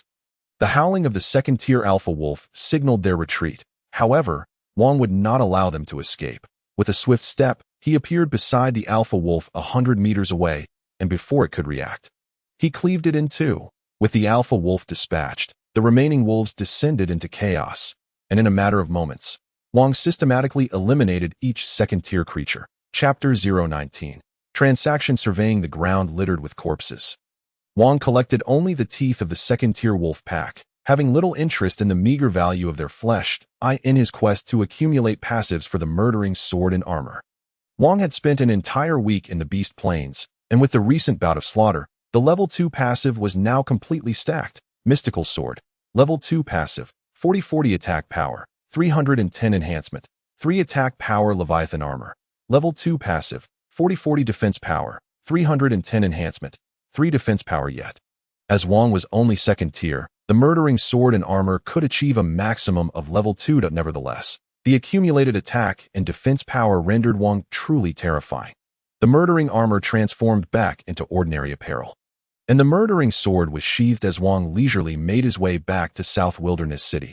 Outside South Wilderness City, a quartet spotted Wang returning with a leisurely demeanor, his attire unmarred by even a single wrinkle. Though his bulging backpack hinted at a bountiful harvest, their faces flushed with fury. "Boss, that brat has returned. Damn it. Ears, keep a close watch on him this time. If he dares to show his face again, we'll take him out." After exchanging 30 iron coins, Wang did not return to the Triumph Hotel, but headed directly to the Free Association. He stepped into the Free Association before he could submit his quest items. The man who had facilitated his membership beckoned him to the third floor. It was then that Wang carefully scrutinized the man's information. Chen Donchen, 3rd tier age, 35 fate talent. Healing, can consume spiritual energy to heal living beings' injuries. Cultivation talent, orange level cultivation technique, spirit guiding technique skills, martial arts. Spirit shield attack power, 103.56 defense power, 43.25 speed, 25.58. Wang was taken aback to discover that Chen Donchen was a healer. With a puzzled expression, he inquired, "What did you summon me for?" Chen Dongchen smiled and replied, Wang Hero, a soldier of the Wolf Fang army from South Town, has betrayed and killed his comrades. Wang's eyes narrowed, and a smirk crept onto his lips. I am indeed from South Town, but I am unaware of any such events. And I have never joined the Wolf Fang army. I have always lived in the village. Yes, the one named Wang Hero is indeed dead, and you are alive, so it cannot be you. However, I am curious about how you traversed the Beast Plains to arrive at South Wilderness from South Town. That is quite a distance. Chen Dongchen scrutinized Wang. Wang chuckled, remaining silent, before vanishing from sight, only to reappear behind Chen Dongchen in an instant. Chen Dongchen reacted swiftly, enveloping himself in a layer of spiritual energy shield before turning to confront Wang. Do not be alarmed. What harm could a second-tier divine bestower inflict upon you? I merely wish to demonstrate how I navigate the Beast Plains, Wang said with a grin. Chen Dongchen's expression was one of astonishment. A spatial talent. Wang replied, You could say that, but it is merely teleportation. Chen Dongchen quickly retracted his defenses, excitement lighting up his face. How far can you move like this? But the next moment, he realized this was Wang's secret and quickly added, Apologies, I was merely curious. Wang, unconcerned, responded, It is nothing, only 100 meters. Would you be interested in joining us? Chen Dongchen gazed at Wang with hopeful eyes. Am I not already part of your group? Wang questioned. Puzzled, Chen Dongchen quickly corrected. Oh, not in that sense. I mean truly becoming an internal management member, which is quite different from being an external associate. Wang interrupted Chen Dongchen's lengthy discourse. I joined the Loose Cultivator Alliance for the sake of freedom, otherwise I would have joined the military back in South Town. With my talents, securing a position there would be a trivial matter. Chen Dongchen was rendered speechless. After Wang finished speaking, he did not linger and departed without a second thought. After a considerable time, the chairman of the Free Association, Zhang Xian, entered the room. Chen Dongchen respectfully stated, Chairman, I was unable to persuade him. Zhang Xian waved his hand dismissively. No matter. This young man has his own ideas. But he will come to understand the dangers of lacking a backing. Have two people protect him discreetly and spread the word that he is merely a loose cultivator. Chen Dongchen's eyes lit up. Understood. While handing over tasks on the first floor, Wang once again stirred a considerable commotion. The gazes of those around him were laden with complexity, each harboring their own thoughts. Wang felt somewhat helpless, yet he was relieved to have already ascended to a level 2 member, allowing him to submit tasks in a private room henceforth. Upon returning to the Triumph Hotel, the sky was still early, and the first floor was devoid of patrons. Wang called out, Waiter, prepare a room with hot water and meals for me. Certainly. Please wait a moment. The waiter immediately became busy. After sharing a smile with the innkeeper, Wang ascended to his room. A night passed without incident. Enjoying a restful slumber, he descended for breakfast the following morning. The innkeeper approached Wang's table, and Wang regarded him. What brings you here, innkeeper? The innkeeper smiled. Young master, are you planning to reside in South Wilderness City for an extended period? Wang nodded. I do have such intentions. How fortuitous. I have several courtyards available for sale. They offer excellent privacy and provide a South Wilderness City identity token, granting you a status. Wang's eyes brightened, though a hint of skepticism crept in. This must require a considerable sum. How do you perceive me as a wealthy individual? The innkeeper chuckled, his demeanor somewhat inscrutable. I am well aware of your every move in South Wilderness City. While I do not know how you manage to hunt so many beasts, your strength is undoubtedly sufficient. Oh, do you have a task for me? Why me? Wang inquired with keen interest. The innkeeper smiled and leaned in, whispering, Young master, you are indeed astute. I am familiar with all the factions in South Wilderness City. Yet everyone recognizes me. If you and your backing wish to establish a foothold here, I can offer you an opportunity, but my affairs must remain confidential. Deal. Wang did not correct the innkeeper's assumption of his singularity, but readily agreed. The task is placed beneath your pillow, the innkeeper said, patting Wang on the shoulder before departing with a smile. After leisurely finishing breakfast, Wang returned to his room and retrieved the note hidden beneath his pillow. Wang was somewhat taken aback to find the note instructed him to hunt the venomous scaled snake's gallbladder, specifying that the requirement was for second-tier or higher specimens, preferably magical beasts. Furthermore, the quantity was substantial, amounting to over 100. Wang possessed some knowledge of the venomous scaled snake, a notable specialty of the South Wilderness City area. While the venomous scaled snake was highly toxic, its gallbladder served as an excellent antidote. In South Wilderness City, there existed an area composed of swamps, low mountains, and intertwined grasslands known as the 10,000 Snake Cave, home to dozens of species of serpentine beasts, with the venomous scaled snake being the most prolific. This species was social in nature, making them quite difficult to hunt, and few dared to venture into the 10,000 Snake Cave. After burning the note, Wang realized the innkeeper believed he must undoubtedly have a faction backing him, one that was not local to South Wilderness City. This backing possessed the capability to accomplish the task, with an interest in establishing a foothold in South Wilderness City. Yet, this was not entirely unfavorable. While Wang was accustomed to solitude, it was advantageous to wield a broader influence. Chapter 020. The Hunter. Gazing at the four individuals encircling him, Wang wore a disgruntled expression. Upon entering the beast plains, he had noticed these four had been trailing him. Initially, he thought they were headed in the same direction and quickened his pace. However, when they also accelerated, Wang realized he had been targeted, and now he found himself surrounded. Mo Lei. 3rd tier. Age. 38. Fate talent. Strength enhancement 20. Training talent. Orange grade. Training technique. Spirit summoning art. Skill. Martial arts. Attack power. 121.35. Defense power. 75.68. Speed. 29.86. Xiaohua. 2nd tier. Age. 32. Fate talent. Auditory enhancement. Training talent. Red grade. Training technique.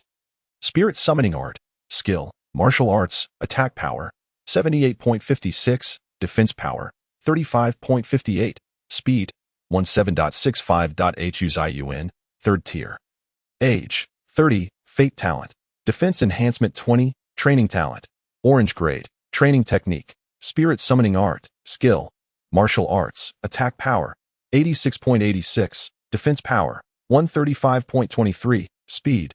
15.86. Lu Song. 2nd tier. Age. 28. Fate talent. Earth shield. Training talent. Orange grade. Training technique. Spirit summoning art. Skill. Martial arts. Attack power. 65.68. Defense power. 89.56. Speed.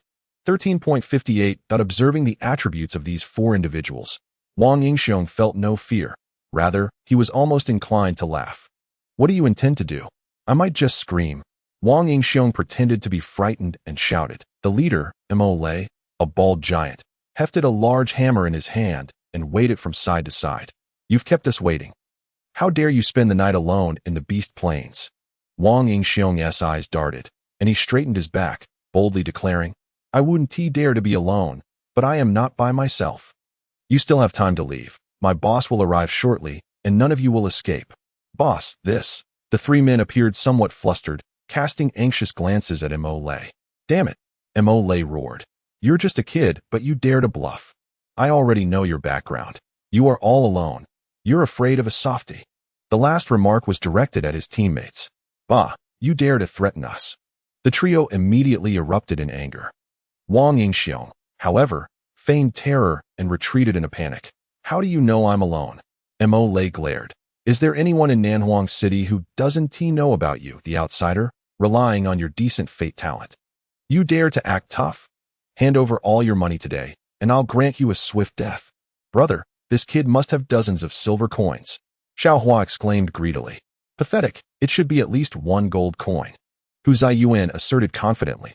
Watching as they considered him mere prey on a dining table, Wang Yingxiong couldn't help but chuckle. What are you laughing at?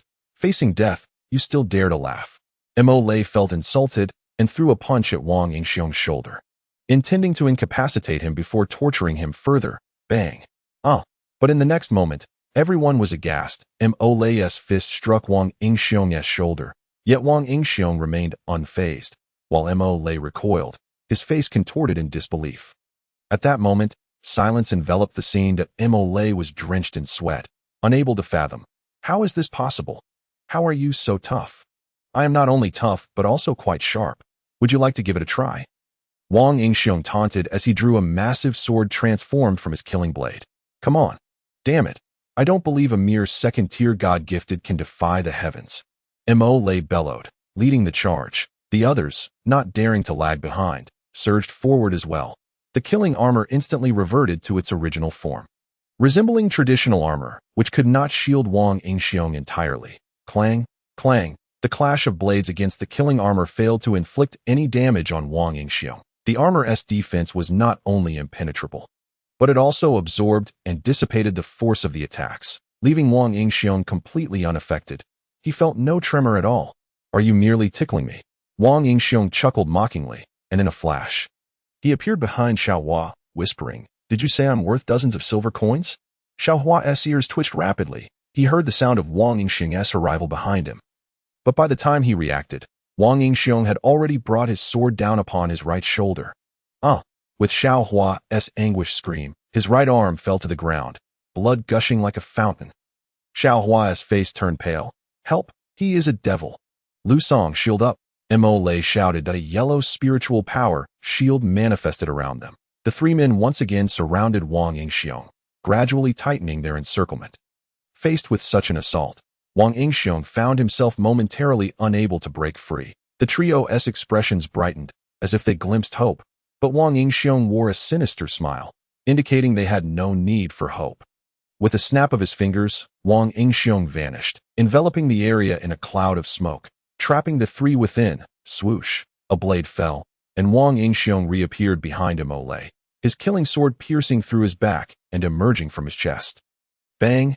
Mo Lei exerted all his strength to push Wang Yingxiong away, only managing to create some distance while extracting the killing sword. Gazing at the gaping wound on his chest, Mo Lei felt his vitality slipping away. "Why you?"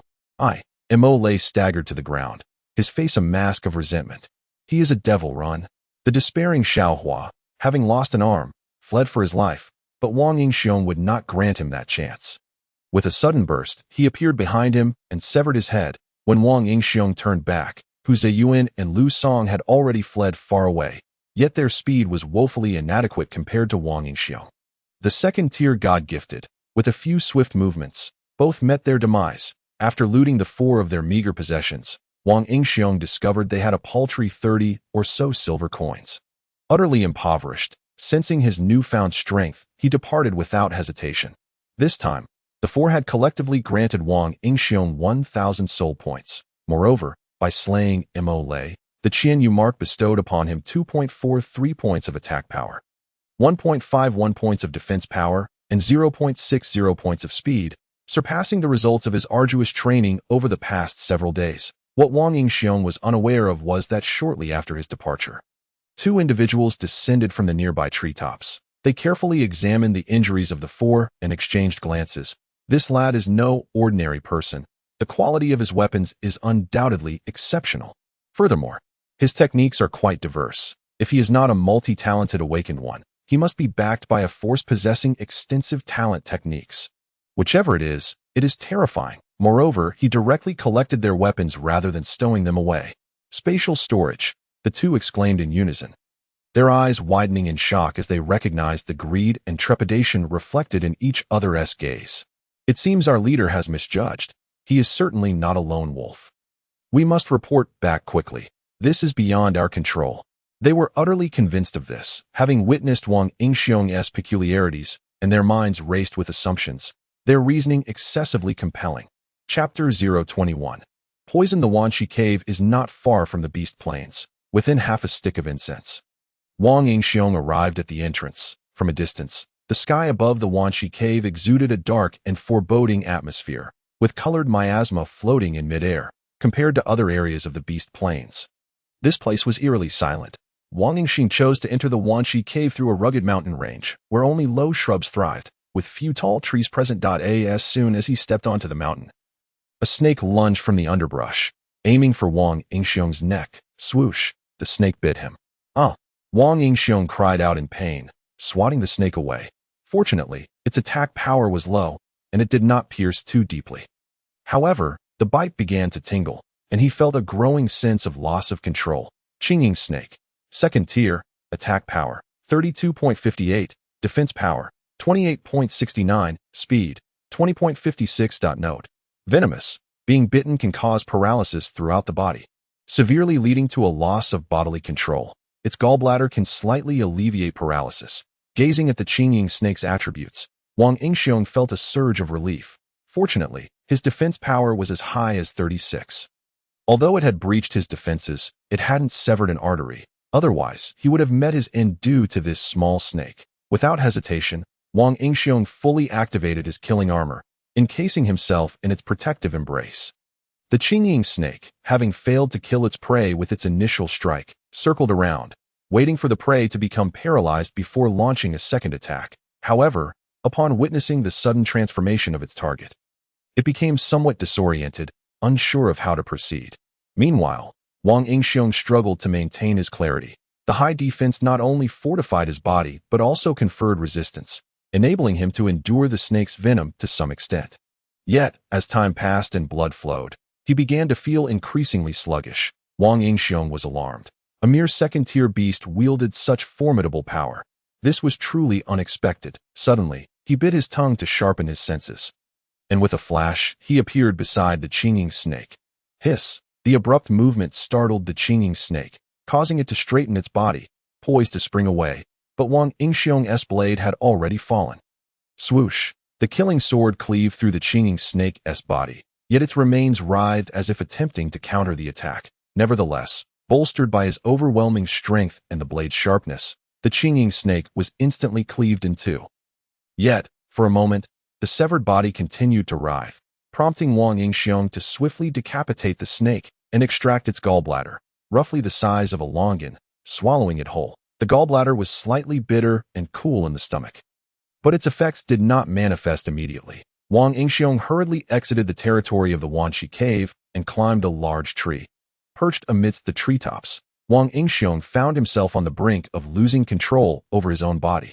His limbs heavy and numb, devoid of any strength. In this moment, he could only place his hopes upon the snake gallbladder. Meanwhile, on the 5th floor of the Free Spirits Guild, within Zheng Xian's chamber, the two individuals who had witnessed Wang Yingxiong's secret transformation into a beast man were reporting. President, Wang Yingxiong has deceived us all. He is certainly not a solitary free spirit. He possesses a piece of armor that can morph, effortlessly withstanding the assaults of a Tier 3 God-gifted individual, and he wields an exceptionally sharp blade that even Tier 3 God-gifted beings cannot resist. The most critical point is that he harbors more than one fate talent. One we are aware of allows him to teleport instantly, while the other generates a smokescreen that renders him invisible. Oh, Zheng Xian's eyes sparkled with intrigue. This could indicate that he possesses dual fate talents. Furthermore, he entered the South Wilderness City from Beast Origin. Aside from South Pass Town, no other towns have direct access to Beast Origin. It is possible that South Pass Town has sent someone to South Wilderness City, suggesting he likely lacks any backing. President, there is actually one more thing. The two hesitated. Speak up. Zheng Xian's brow furrowed. The duo, fearing his displeasure, quickly added, if Wang Yingxiong does not possess a spatial storage fate talent, then he must have some spatial item capable of storing possessions, which is not something an ordinary person can own. They recounted the scene where Wang Yingxiong had vanished in an instant while collecting money and weapons. Zheng Xian's eyes widened as he pondered, muttering to himself. He hails from South Pass Town, a place filled with soldiers. It is improbable they would send a genius to South Wilderness City for training, especially since he emerged directly from Beast Origin. After a brief silence, Zheng Xian declared with conviction, he is the wolf-toothed soldier Wang Yingxiong who escaped after killing soldiers. He is alone, but has likely obtained some powerful relic. We must remember, countless formidable beings have perished in Beast Origin. The two men suddenly grasped the situation, realizing that Wang Yingxiong's exceptional skills and powerful treasures had led them to speculate about his potential backing. However, what if he had fortuitously acquired a relic of a strong individual?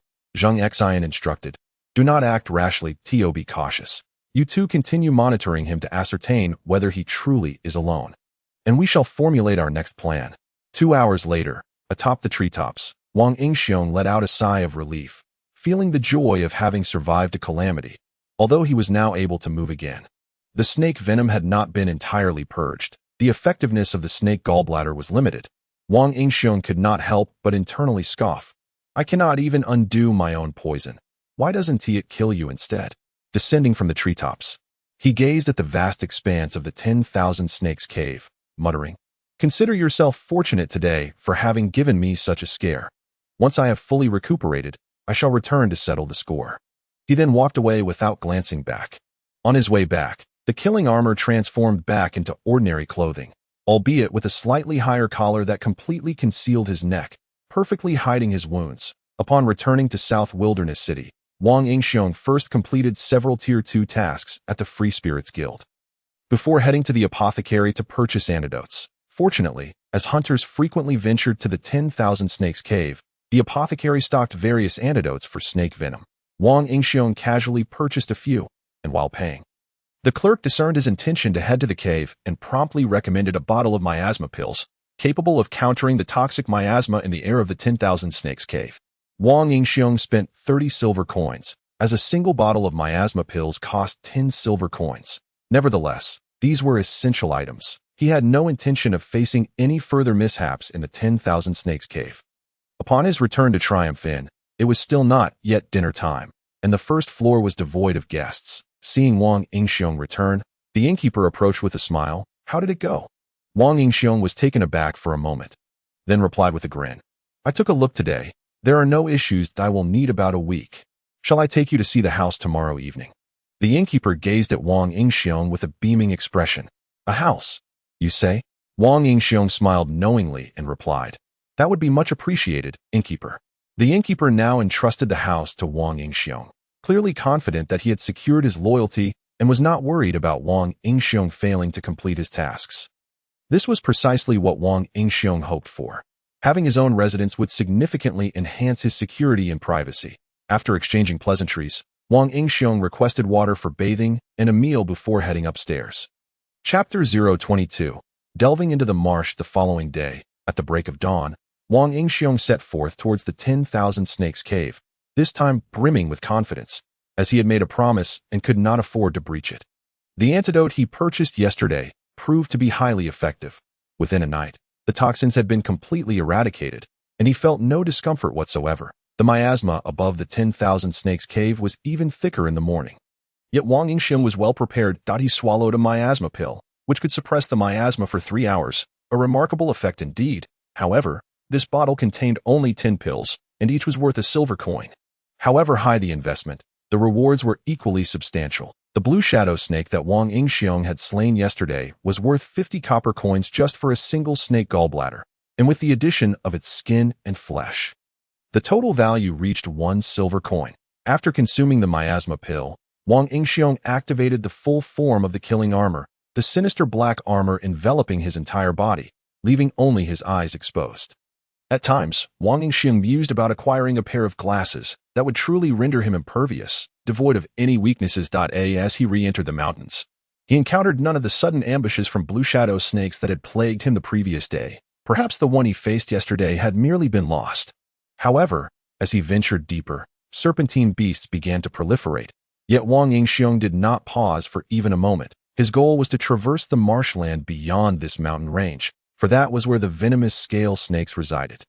With all haste, Wang Yingxiong sprinted ahead, occasionally utilizing a teleport, while a pack of blue shadow snakes pursued him.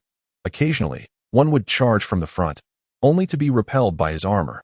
Yet, upon reaching the marsh's edge, the blue shadow snakes inexplicably retreated. The miasma on this side of the marsh had nearly liquefied, and the colorful raindrops that occasionally fell from the sky were a sight to behold. The flora in the marsh appeared completely unaffected, rather more vibrant and enchanting.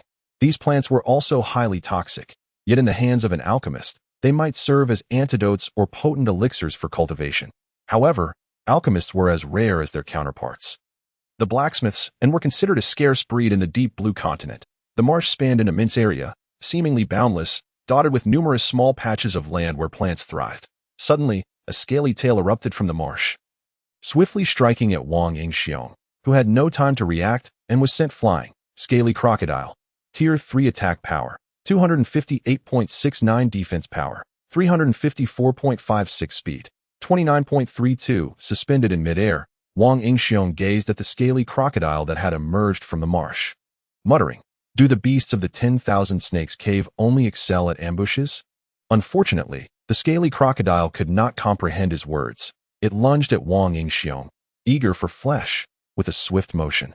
Wang Yingxiong teleported behind the scaly crocodile. The creature paused, bewildered that its prey had vanished, but its limited field of vision prevented it from detecting Wang Yingxiong lurking behind. In a flash, the blade glimmered as it sliced toward the scaly crocodile's back. Yet, the crocodile's scales suddenly gleamed, and the killing sword struck against them, only producing a shower of sparks. Wang Yingxiong was taken aback, not expecting the crocodile's scales to possess such properties. The scaly crocodile reacted swiftly. Having withstood the attack, its tail whipped out. Upon closer inspection, Wang Yingxiong noticed that the scales on the crocodile's tail were barbed, infused with spiritual energy that emitted a sharp, cold glimmer. Fortunately, the killing armor provided sufficient defense. The crocodile could not breach it. Otherwise, that ambush would have cleaved Wang Yingxiong in two. With a resounding thud, the killing sword was held across his chest, successfully blocking the tail's strike, but he was still knocked back several meters. Undeterred, the scaly crocodile pressed its advantage, charging at him like a shadow. At this moment, the effectiveness of his martial arts became evident, as the three-dimensional imagery from the Thousand Jade Seal combined with his combat skills, forming a dense barrier of sword shadows in front of him. Each attack from the crocodile failed to penetrate, allowing Wang Yingxiong to counterattack intermittently. For a time, neither could claim victory. The scaly crocodile adeptly utilized its spiritual energy to bolster its defense, thwarting Wang Yingxiong's attempts to break through. The confrontation reached a stalemate, yet Wang Yingxiong remained unperturbed. The enhancement of his martial arts was instantaneous, directly augmenting his abilities, although it could unleash combat prowess. It remained somewhat unfamiliar, lacking the muscle memory that comes with extensive practice. Engaging in a struggle with the scaly crocodile allowed him to gradually integrate the martial arts into his muscle memory. After several exchanges, the brilliance upon the scaly crocodile began to dim. Wang Yingxiong's eyes sparkled with realization. It seemed the creature was exhausting its spiritual energy. After his revival, his cultivation talent had ascended to purple extreme, the highest tier. Historical records on the deep blue continent indicate that fewer than 10 individuals have awakened this cultivation talent. The elevation of his cultivation talent brought not only an increase in training speed, but also expanded the maximum capacity of spiritual energy his body could contain. After battling for so long, the Tier 3 scaly crocodile was beginning to falter, while Wang Yingxiong sensed he still had half of his spiritual energy remaining. With a teleport, he appeared atop the scaly crocodile's back, thrusting the killing sword directly into its heart. With a sickening squelch, the scaly crocodile finally failed to defend itself. Seizing the opportunity, Wang Yingxiong swiftly retreated. The heartbroken scaly crocodile let out a furious roar and thrashed about. Yet its frantic movements only accelerated its demise. Moments later, the creature lay still, devoid of life. Then the wolf spirit returned to Wang Yingxiong's body, enhancing his attributes, without waiting for Wang Yingxiong to collect the corpse of the scale crocodile. A swishing sound echoed as dozens of long tongues, as thick as arms, shot out from the marsh, aiming directly at Wang Yingxiong. Poison Scale Serpent, 2nd rank attack power, 95.38 defense power, 85.69 speed, 29.63. Upon observing their attributes, Wang Yingxiong felt they were not particularly formidable, merely numerous in quantity. Nevertheless, he executed a sudden step to evade. Puffed. Lacking a target, the Poison Scale Serpents had no ability to alter their trajectory mid-air. Plunging headlong into the ground, stirring up a cloud of dust. Instantly, the land appeared as if plowed, leaving Wang Yingxiong envious. Truly a master of the soil. Jests aside, Wang Yingxiong would not squander such a splendid opportunity. He swiftly returned to the serpent swarm, transforming his killing sword into a reaping implement. With each stroke, no Poison Scale Serpent could withstand his blade. In a single encounter, 4 or 5 of the serpents met their demise. The remaining serpents, with their scales spread wide, morphed into sharp blades, twisting their bodies to launch a lethal strike against Wang Yingxiong. Clang, clang. Yet the might of the killing armor was beyond their imagination. Their attacks upon Wang Yingxiong resonated like mere percussion instruments, producing nothing but a pinging sound. In contrast, Wang Yingxiong unleashed a dance of death. There was no need for intricate techniques. A simple cleave was sufficient to sever their lives. Their rudimentary intellect led them to believe that Wang Yingxiong had exhausted his spiritual energy in the battle against the scale crocodile. Unaware that he was a stone they could not bite, ultimately shattering their fangs and losing their lives. Chapter 023. Refinement. With the final poison scale serpent slain, Wang Yingxiong exhaled. That should be sufficient. This marked the 7th day of his hunting expedition in the serpent's cave. And after extracting the serpent gallbladders, his storage bag now contained a total of 108 gallbladders, all of the 2nd rank, including one from the 2nd rank magical beast, the poison scale serpent. The poison scale serpent possessed the astonishing ability to launch its own scales. That scene had been extraordinarily grand. However, regrettably, Wang Yingxiong, with his eyes covered, was akin to a tortoise shell, impervious to harm regardless of the number of scales. Having tidied up, Wang Yingxiong did not linger but returned directly to Nanhuang City.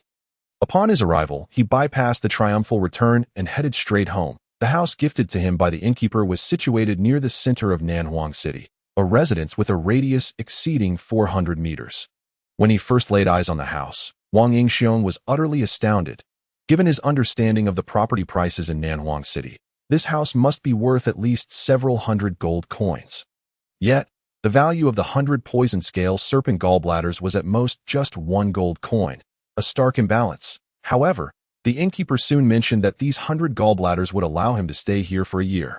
Although this differed from what was originally stated, Wang Yingxiong considered it acceptable, especially since he had been granted residency in Nanhuang City. After all, he had no intention of settling down in Nanhuang City. He still wished to roam the entire continent. Thus he agreed. The house featured a spacious courtyard where Wang Yingxiong practiced his swordsmanship and combat skills daily. As dusk fell, there came a knock at the door, prompting Wang Yingxiong to cease his training and open the door. As anticipated, it was the innkeeper, wearing a broad smile. "Young master, how do you find the house? Is it comfortable?" "It's quite nice. This area is very tranquil," Wang Yingxiong replied with a nod. "Everything is prepared. I have a total of 108 gallbladders, one of which belongs to the 2nd rank magical beast, the poison scale serpent." The innkeeper's smile widened as he held the beast's skin bag filled with gallbladders. "Excellent, young master. Your reputation for integrity precedes you. What about the information I asked you to look into last time?" Wang Yingxiong inquired. Regarding the innkeeper, after being ambushed by Mori and his associates, he was puzzled as to how they had suddenly learned of his solitary status. He thought that, as an innkeeper, gathering information should be his forte. So he had requested the innkeeper to investigate. The innkeeper's smile faded, his expression turning serious as he spoke in a low voice. "Young master, it seems you have joined the Loose Cultivators Alliance, and they have invited you to become an internal member?" Wang Yingxiong nodded, a hint of confusion in his voice. "How did you know?" The innkeeper adopted an enigmatic demeanor. "Do not inquire how I know. I can assure you with absolute certainty that you must have declined their offer. That is why they leaked information about your solitary status, intending to incite some envious loose cultivators to target you. And then they would swoop in to save you at your most perilous moment, thereby compelling you to feel gratitude. Would you not then realize the power of the forces behind them? Would you not seek revenge? Would that not lead you to join them?" Wang Yingxiong was left speechless. Bewildered, "How do you know all this? Is there truly a gain from their actions? Even if one were to join, what if they eventually found out? I shall not disclose how I know, but what of it if they do find out?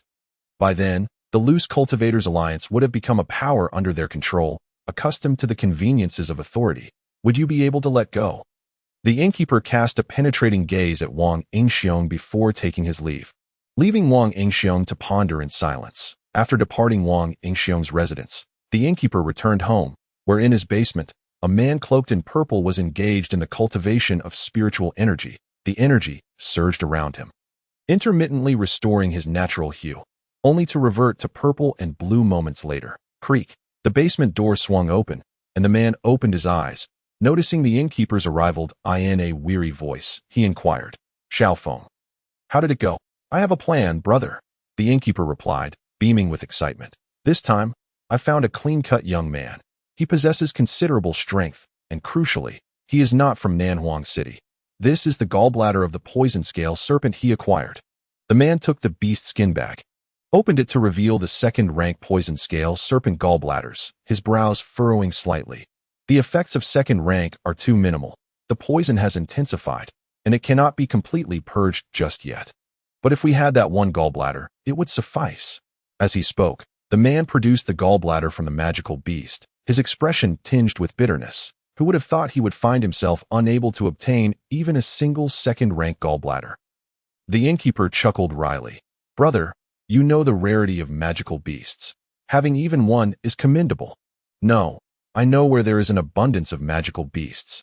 The question is whether that young man dares to go and if he possesses the strength. The man's expression turned serious as he spoke.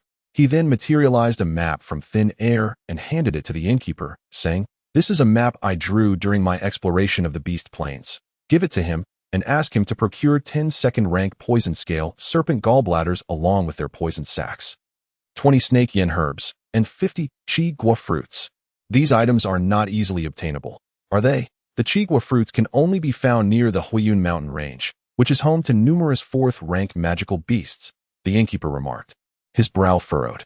Moreover, these items are of considerable value. We currently lack the funds. The man smiled.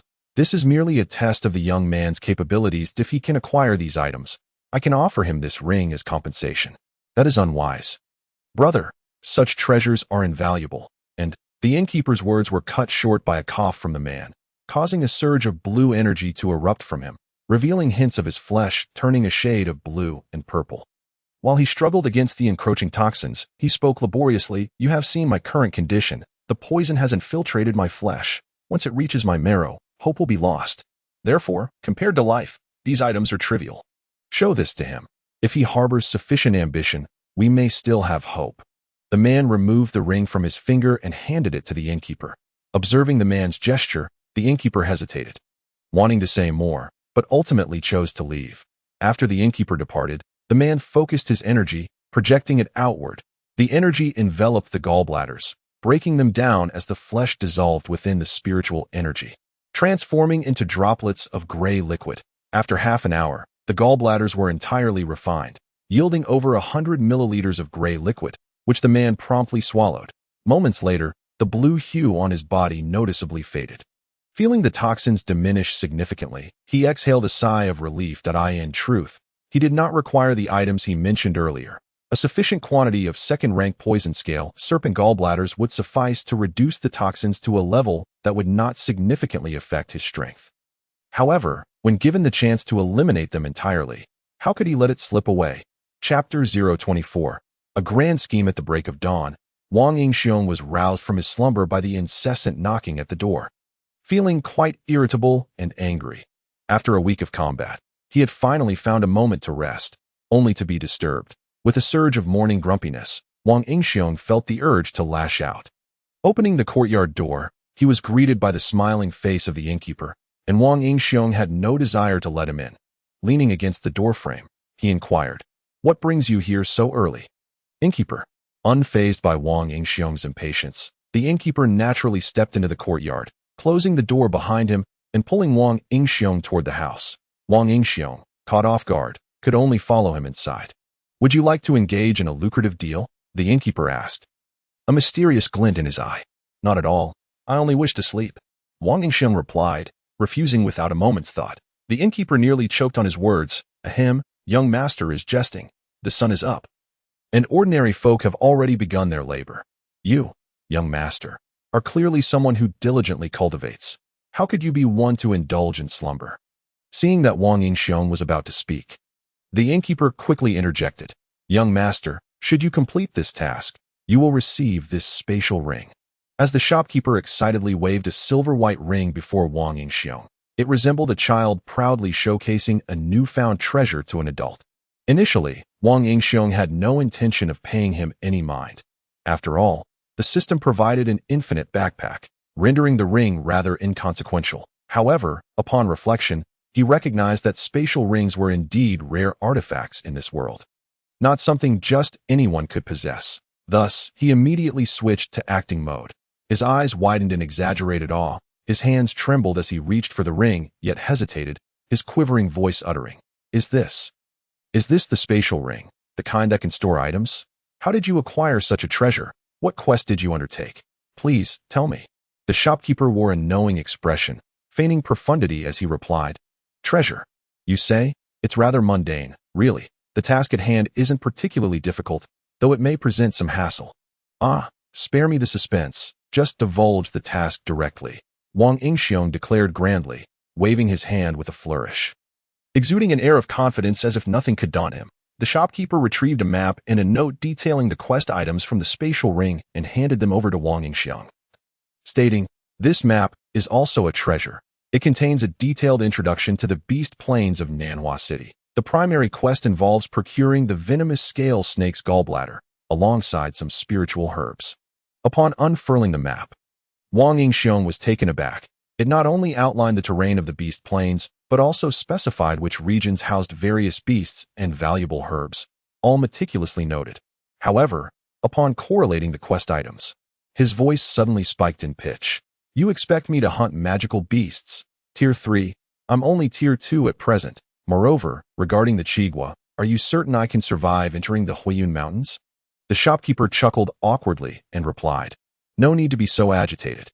It's merely because I see potential in you. If you falter, surely your associates possess the requisite strength, right? Besides, the reward is a spatial ring. The reward is indeed enticing, yet I cannot guarantee my success with this task." Wang Yingxiong shook his head and folded the map. "Don't be so quick to refuse," the shopkeeper urged. "This map will undoubtedly assist you seasoned hunters within the beast plains. If you complete the initial task of obtaining the snake's gallbladder, it shall belong to you forever. Are you not concerned that I might copy the map and then fail to fulfill your quest?" Wang Yingxiong inquired with a teasing glint in his eye. The shopkeeper hesitated momentarily, then cautiously replied, "I believe you're not that sort of person, especially considering you reside in my establishment and utilize the residence permit I provided. Moreover, unless you wish to sever ties with Nanhua City, you wouldn't dare do such a thing." By the end, the shopkeeper's tone had grown considerably firmer. "Huh?" Wang Yingxiong laughed. "It seems the shopkeeper has me firmly in his grasp." The shopkeeper quickly waved his hands, insisting, "Young master, you overestimate me. This is a mutually beneficial arrangement. After all, I trust you enough to assign you this task. Otherwise, I could simply post a job at the Freelancers Guild." After a moment's contemplation, Wang Yingxiong agreed. "Very well, I shall accept this task." "That is a wise choice," the shopkeeper beamed. "Oh, by the way," the shopkeeper suddenly recalled, turning to him, "as a partner of considerable merit, allow me to offer a word of caution. If you do not intend to join the Scattered Cultivators Alliance, be wary of their traps. Once you complete this task, I assure you the Scattered Cultivators will cease to trouble you." Wang Yingxiong rolled his eyes and shut the door, attempting to catch some more sleep. However, as he lay in bed, slumber eluded him. Frustrated, he sat up and activated the system. Wang Yingxiong. Age, 12 soul points. 12660 tier. Tier 2 fate talent. Qinyu's mark, my flowing essence. Xia formation, frost nirvana. Instant step. Cultivation talent. Purple extreme. Cultivation technique. Spirit drawing technique. 10 increase in cultivation speed. Skills, combat technique. It has merged with your body and transformed into your muscle memory. Each move you execute automatically employs it, delivering the most effective strikes with maximum power. Attack power, 67.28 defense power, 57.18 speed, 30.98, but with the additional attack and defense power passively conferred by the killing sword and killing armor. Wang Yingxiong's attributes surged to attack power, 379.3 defense power, 368.9, surpassing even the attributes of a typical Tier 3 bestowed warrior. This week's skirmishes had also brought Wang Yingxiong a substantial amount of soul points. Initially, he intended to save more soul points to enhance his talents, but spurred by the shopkeeper's reminder and his recent stroke of luck, Wang Yingxiong decided to try his hand at a lottery. Without hesitation, he executed 4 consecutive draws. "Congratulations, you have drawn XX clothing. Congratulations, you have drawn XX snacks. Congratulations, you have drawn the talent resilience. Congratulations, you have drawn 1,000 soul points." Damash's might, Garen, resilience, in a state of stillness. Consumes 5 of spiritual power per second to restore 1 of maximum health. Wang Yingxiong patted his chest in relief. "That was close. It seems I am indeed favored by fortune." However, his hope of drawing additional powerful talents soon dissipated. After acquiring the new talent, Wang Yingxiong found himself wide awake, even ignited with a desire for battle. After gathering his belongings, he made a beeline for the beast plains, delving deep into the plains. Wang Yingxiong's spirits soared as he spotted a prime target, saber-toothed pig. Tier 2 attack power, 86.24 defense power, 87.56 speed, 25.36. Although Wang Yingxiong's attributes were still inferior to the saber-toothed pig, he felt no trepidation. Removing the killing armor, he resolved to sustain some injury to ascertain the true extent of his newfound resilience. Upon spotting Wang Yingxiong, the saber-toothed pig's eyes bulged with excitement. To beasts, no delicacy surpassed human flesh. Its two tusks extended 20 centimeters from its mouth, resembling gleaming swords. With a powerful push off its hind legs, the saber-toothed pig lunged at Wang Yingxiong like a spear. Anticipating the assault, Wang Yingxiong executed an instant step, appearing atop its back, and swung the killing sword, carving several deep gashes across its rear. The pain only incited the saber-toothed pig's fury, yet with Wang Yingxiong on its back, even its elongated fangs could not reach him. After spinning in circles for a few seconds, the saber-toothed pig charged towards a nearby tree. Just as it was about to collide with the trunk, it tilted its body, seeking to scrape its back against the bark. Wang Yingxiong promptly leaped down. As he landed, the saber-toothed pig pivoted and charged at him. Instinctively, Wang Yingxiong swung the killing sword, with a sickening squelch. The blade cleaved through the saber-toothed pig's skull, splitting its head in two. With a thud, it collapsed to the ground, emitting a few weak grunts before falling silent, leaving Wang Yingxiong in a state of bewilderment. When did I become this strong? Chapter 025. Encirclement. Wang Yingxiong gazed helplessly at the sky. Why is it so difficult to sustain an injury? What use is this talent to me? However, before he could further lament, a group of individuals suddenly surrounded him. Wang Yingxiong blinked innocently. Is the heavens truly so kind to me? Casting a quick glance, he noted that the 11 individuals who appeared were all Tier 3 warriors, their fateful talents merely augmenting attributes like strength, defense, or speed. None particularly remarkable, save for the leader, who seemed somewhat competent. Dai Xingzhong, Tier 3 age, 39 fate talent, spirit armor cultivation talent, yellow level cultivation technique, spirit drawing technique skill, combat technique attack power, 485, 36 defense power, 493.85 speed, 28.35. What do you intend to do? I am the one who killed that saber-toothed pig. Wang Yingxiong's bravado faltered slightly. Haha. Who saw you kill it? It was clearly us who did. The crowd erupted in laughter. Dai Xingzhong pointed his large blade at Wang Yingxiong. A mocking grin plastered across his face. You little brat, the beast plains is no place for you. Best return home to your mother. Haha. Go home and suck your thumb, they roared with laughter. Wang Yingxiong feigned defiance. Are you certain you can afford to offend me?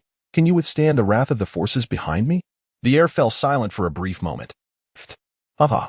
Then it erupted into raucous laughter, their faces brimming with derision.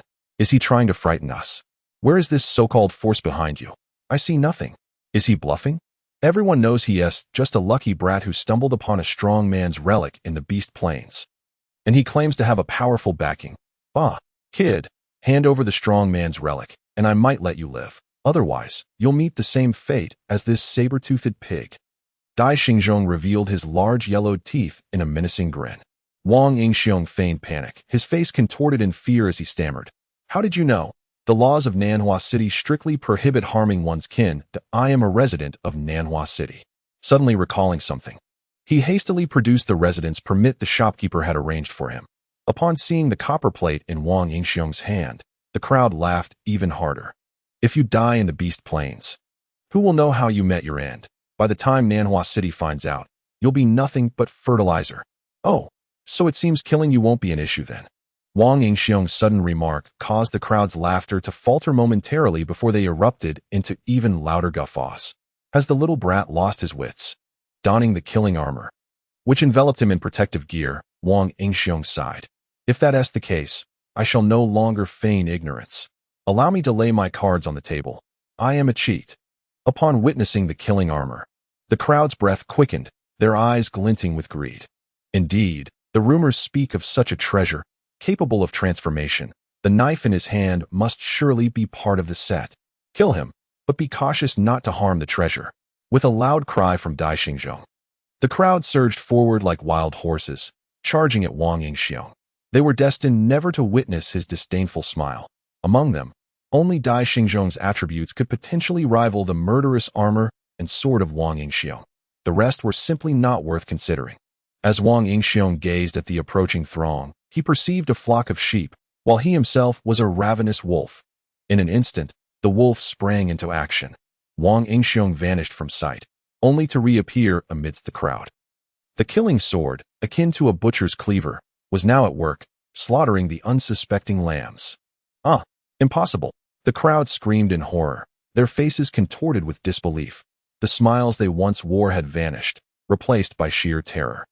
Their attacks merely sparked against Wang Yingxiong, while the killing sword swung forth, inevitably reaping lives. At that moment, Dai Xingzhong's complexion turned a ghastly shade of green and purple. He had intended to watch his subordinates overwhelm Wang Yingxiong.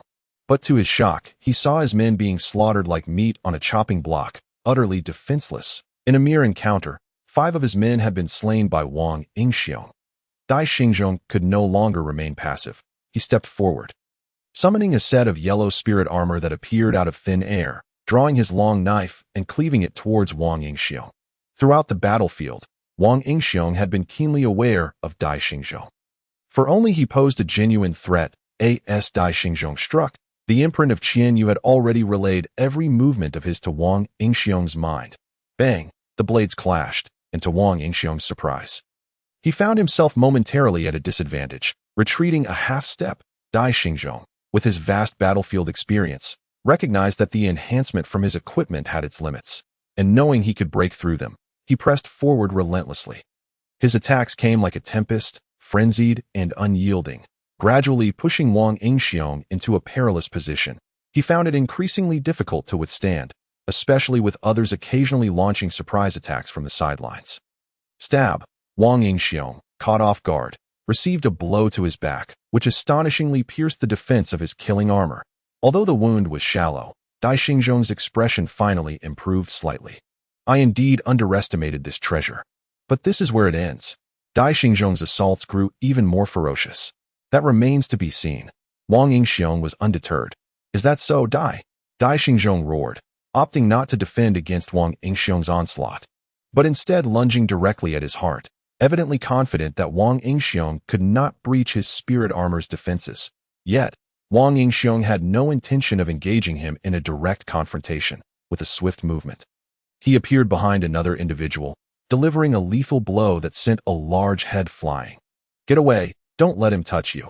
His teleportation only covers 100 meters. Dai Xingzhong's eyes were bloodshot with rage. He was left with only 5 subordinates, and now one less. Fearing that if Wang Yingxiong killed them all, he would be left utterly powerless. Even if he obtained the treasure then, he would hold no position in South Wilderness City, which was far from his desire. Wang Yingxiong's gaze sharpened. Dai Xingzhong had somehow discerned the distance of his teleportation, but Tio know that the distance was 200 meters, while he had informed Chen Dongchen it was merely 100. Indicated that Dai Xingzhong was well informed. At this moment, Wang Yingxiong believed the shopkeeper's words. The Rogue Alliance truly intended to subjugate him using such foolish methods. Wang Yingxiong surveyed his surroundings, finding no signs of the hidden members of the Rogue Alliance. Yet, he understood. If they were so easily discovered, how could he make a grand entrance and provide assistance in times of need? But Wang Yingxiong smiled. In mere seconds, with his infinite flickering, everyone except Dai Xingzhong lay dead. You shall pay for this. How dare you kill my men? I will tear you limb from limb. Enraged, Dai Xingzhong resembled a rampaging beast, yet Wang Yingxiong had no intention of confronting him head-on. With a wave of his hand, the mist of the void appeared, and Dai Xingzhong's furious strike merely cleaved a chasm in the earth. Meanwhile, Wang Yingxiong continued to flicker and strike, depleting Dai Xingzhong's spirit power. In his fury, Dai Xingzhong gazed at Wang Yingxiong from afar, and fear unexpectedly welled up within him. He had expended more than half of his spirit power in this battle, while a second-tier divine bestower like Wang Yingxiong still possessed spirit power. Moreover, he had frequently activated his destiny talent. Dai Xingzhong felt the instinct to retreat rising within him, yet the complete annihilation of his subordinates inflamed his anger. He would not accept that his spirit power could not outlast Wang Yingxiong's. Meanwhile, Wang Yingxiong realized he could not breach Dai Xingzhong's defenses, even without his armor. However, the three-dimensional imagery revealed Dai Xingzhong's fatal weakness. This time, Wang Yingxiong took the initiative, closing in and activating the mist of the void. As he disappeared from sight, Dai Xingzhong stepped into the mist, his long knife slashing rapidly. intent on cleaving through the entire shroud. Yet, within the mist, Wang Yingxiong remained hidden, positioning himself behind Dai Xingzhong, thrusting the killing sword upwards before vanishing again. Stab. Ah, the killing sword pierced his rear, embedding itself fully. Stab. In agony, Dai Xingzhong retaliated with a strike. It was so swift that Wang Yingxiong could not evade, but fortunately, it merely severed the armor on his arm. Exposing the stark, white bone, Wang Yingxiong deftly rotated his wrist and then vanished. As the mist dissipated, Dai Xingzhong collapsed to the ground, blood seeping from his mouth and chin, his contorted visage glaring at Wang Yingxiong with unyielding resentment. Yet the killing sword had already shredded his intestines. He could not survive. I loathe this. As Wang Yingxiong beheld Dai Xingzhong's demise, a tinge of sorrow welled within him. Yet, the law of the jungle prevailed. Chapter 026. Conspiracy. Wang Yingxiong stood still, and in an instant his spirit power rapidly diminished, yet his body felt a refreshing coolness as his wounds healed swiftly, in a matter of mere seconds. All his injuries were restored, though the killing armor had yet to revert. It required more time. Nevertheless, its resilience and strength had been demonstrated, aware that someone might be watching him from somewhere within the forest. Wang Yingxiong remained unpretentious, directly commencing to collect his spoils, placing everything into his system's storage backpack. From a distance, atop a tree crown, the two individuals wore grim expressions. One remarked, "What should we do? He doesn't even need us to intervene. That's 11 third-tier divine bestowers. One of them is nearly at the 4th tier. Why is the president so fixated on this method? Speak cautiously. Do not utter such words lightly. The president is beyond our comprehension. Let us return and report. I have a premonition that next time, we will directly slay him and seize the treasure." In this battle, Wang Yingxiong had depleted a considerable amount of spirit power. It was the first time since his revival that he had expended such a significant amount. Fortunately, the outcome was favorable, as the 11 third-tier divine bestowers provided him with 3,300 soul points. Without lingering, Wang Yingxiong distanced himself from the area, finding a dense tree crown to climb, scattering insect-repelling and scent-masking powders, and began to meditate to recover his spirit power. Half an hour later, the two had returned to the Free Alliance in the 5th-floor room of Zhang Exine. They recounted the events in detail. Zhang Exine squinted, pondering for a long while before asking, "Is there still a possibility of using this method to gain his favor and subdue him?" "President, I believe not. First, third-tier divine bestowers can no longer pose a significant threat to him. Secondly, after this encounter, other teams will surely hesitate to attack him.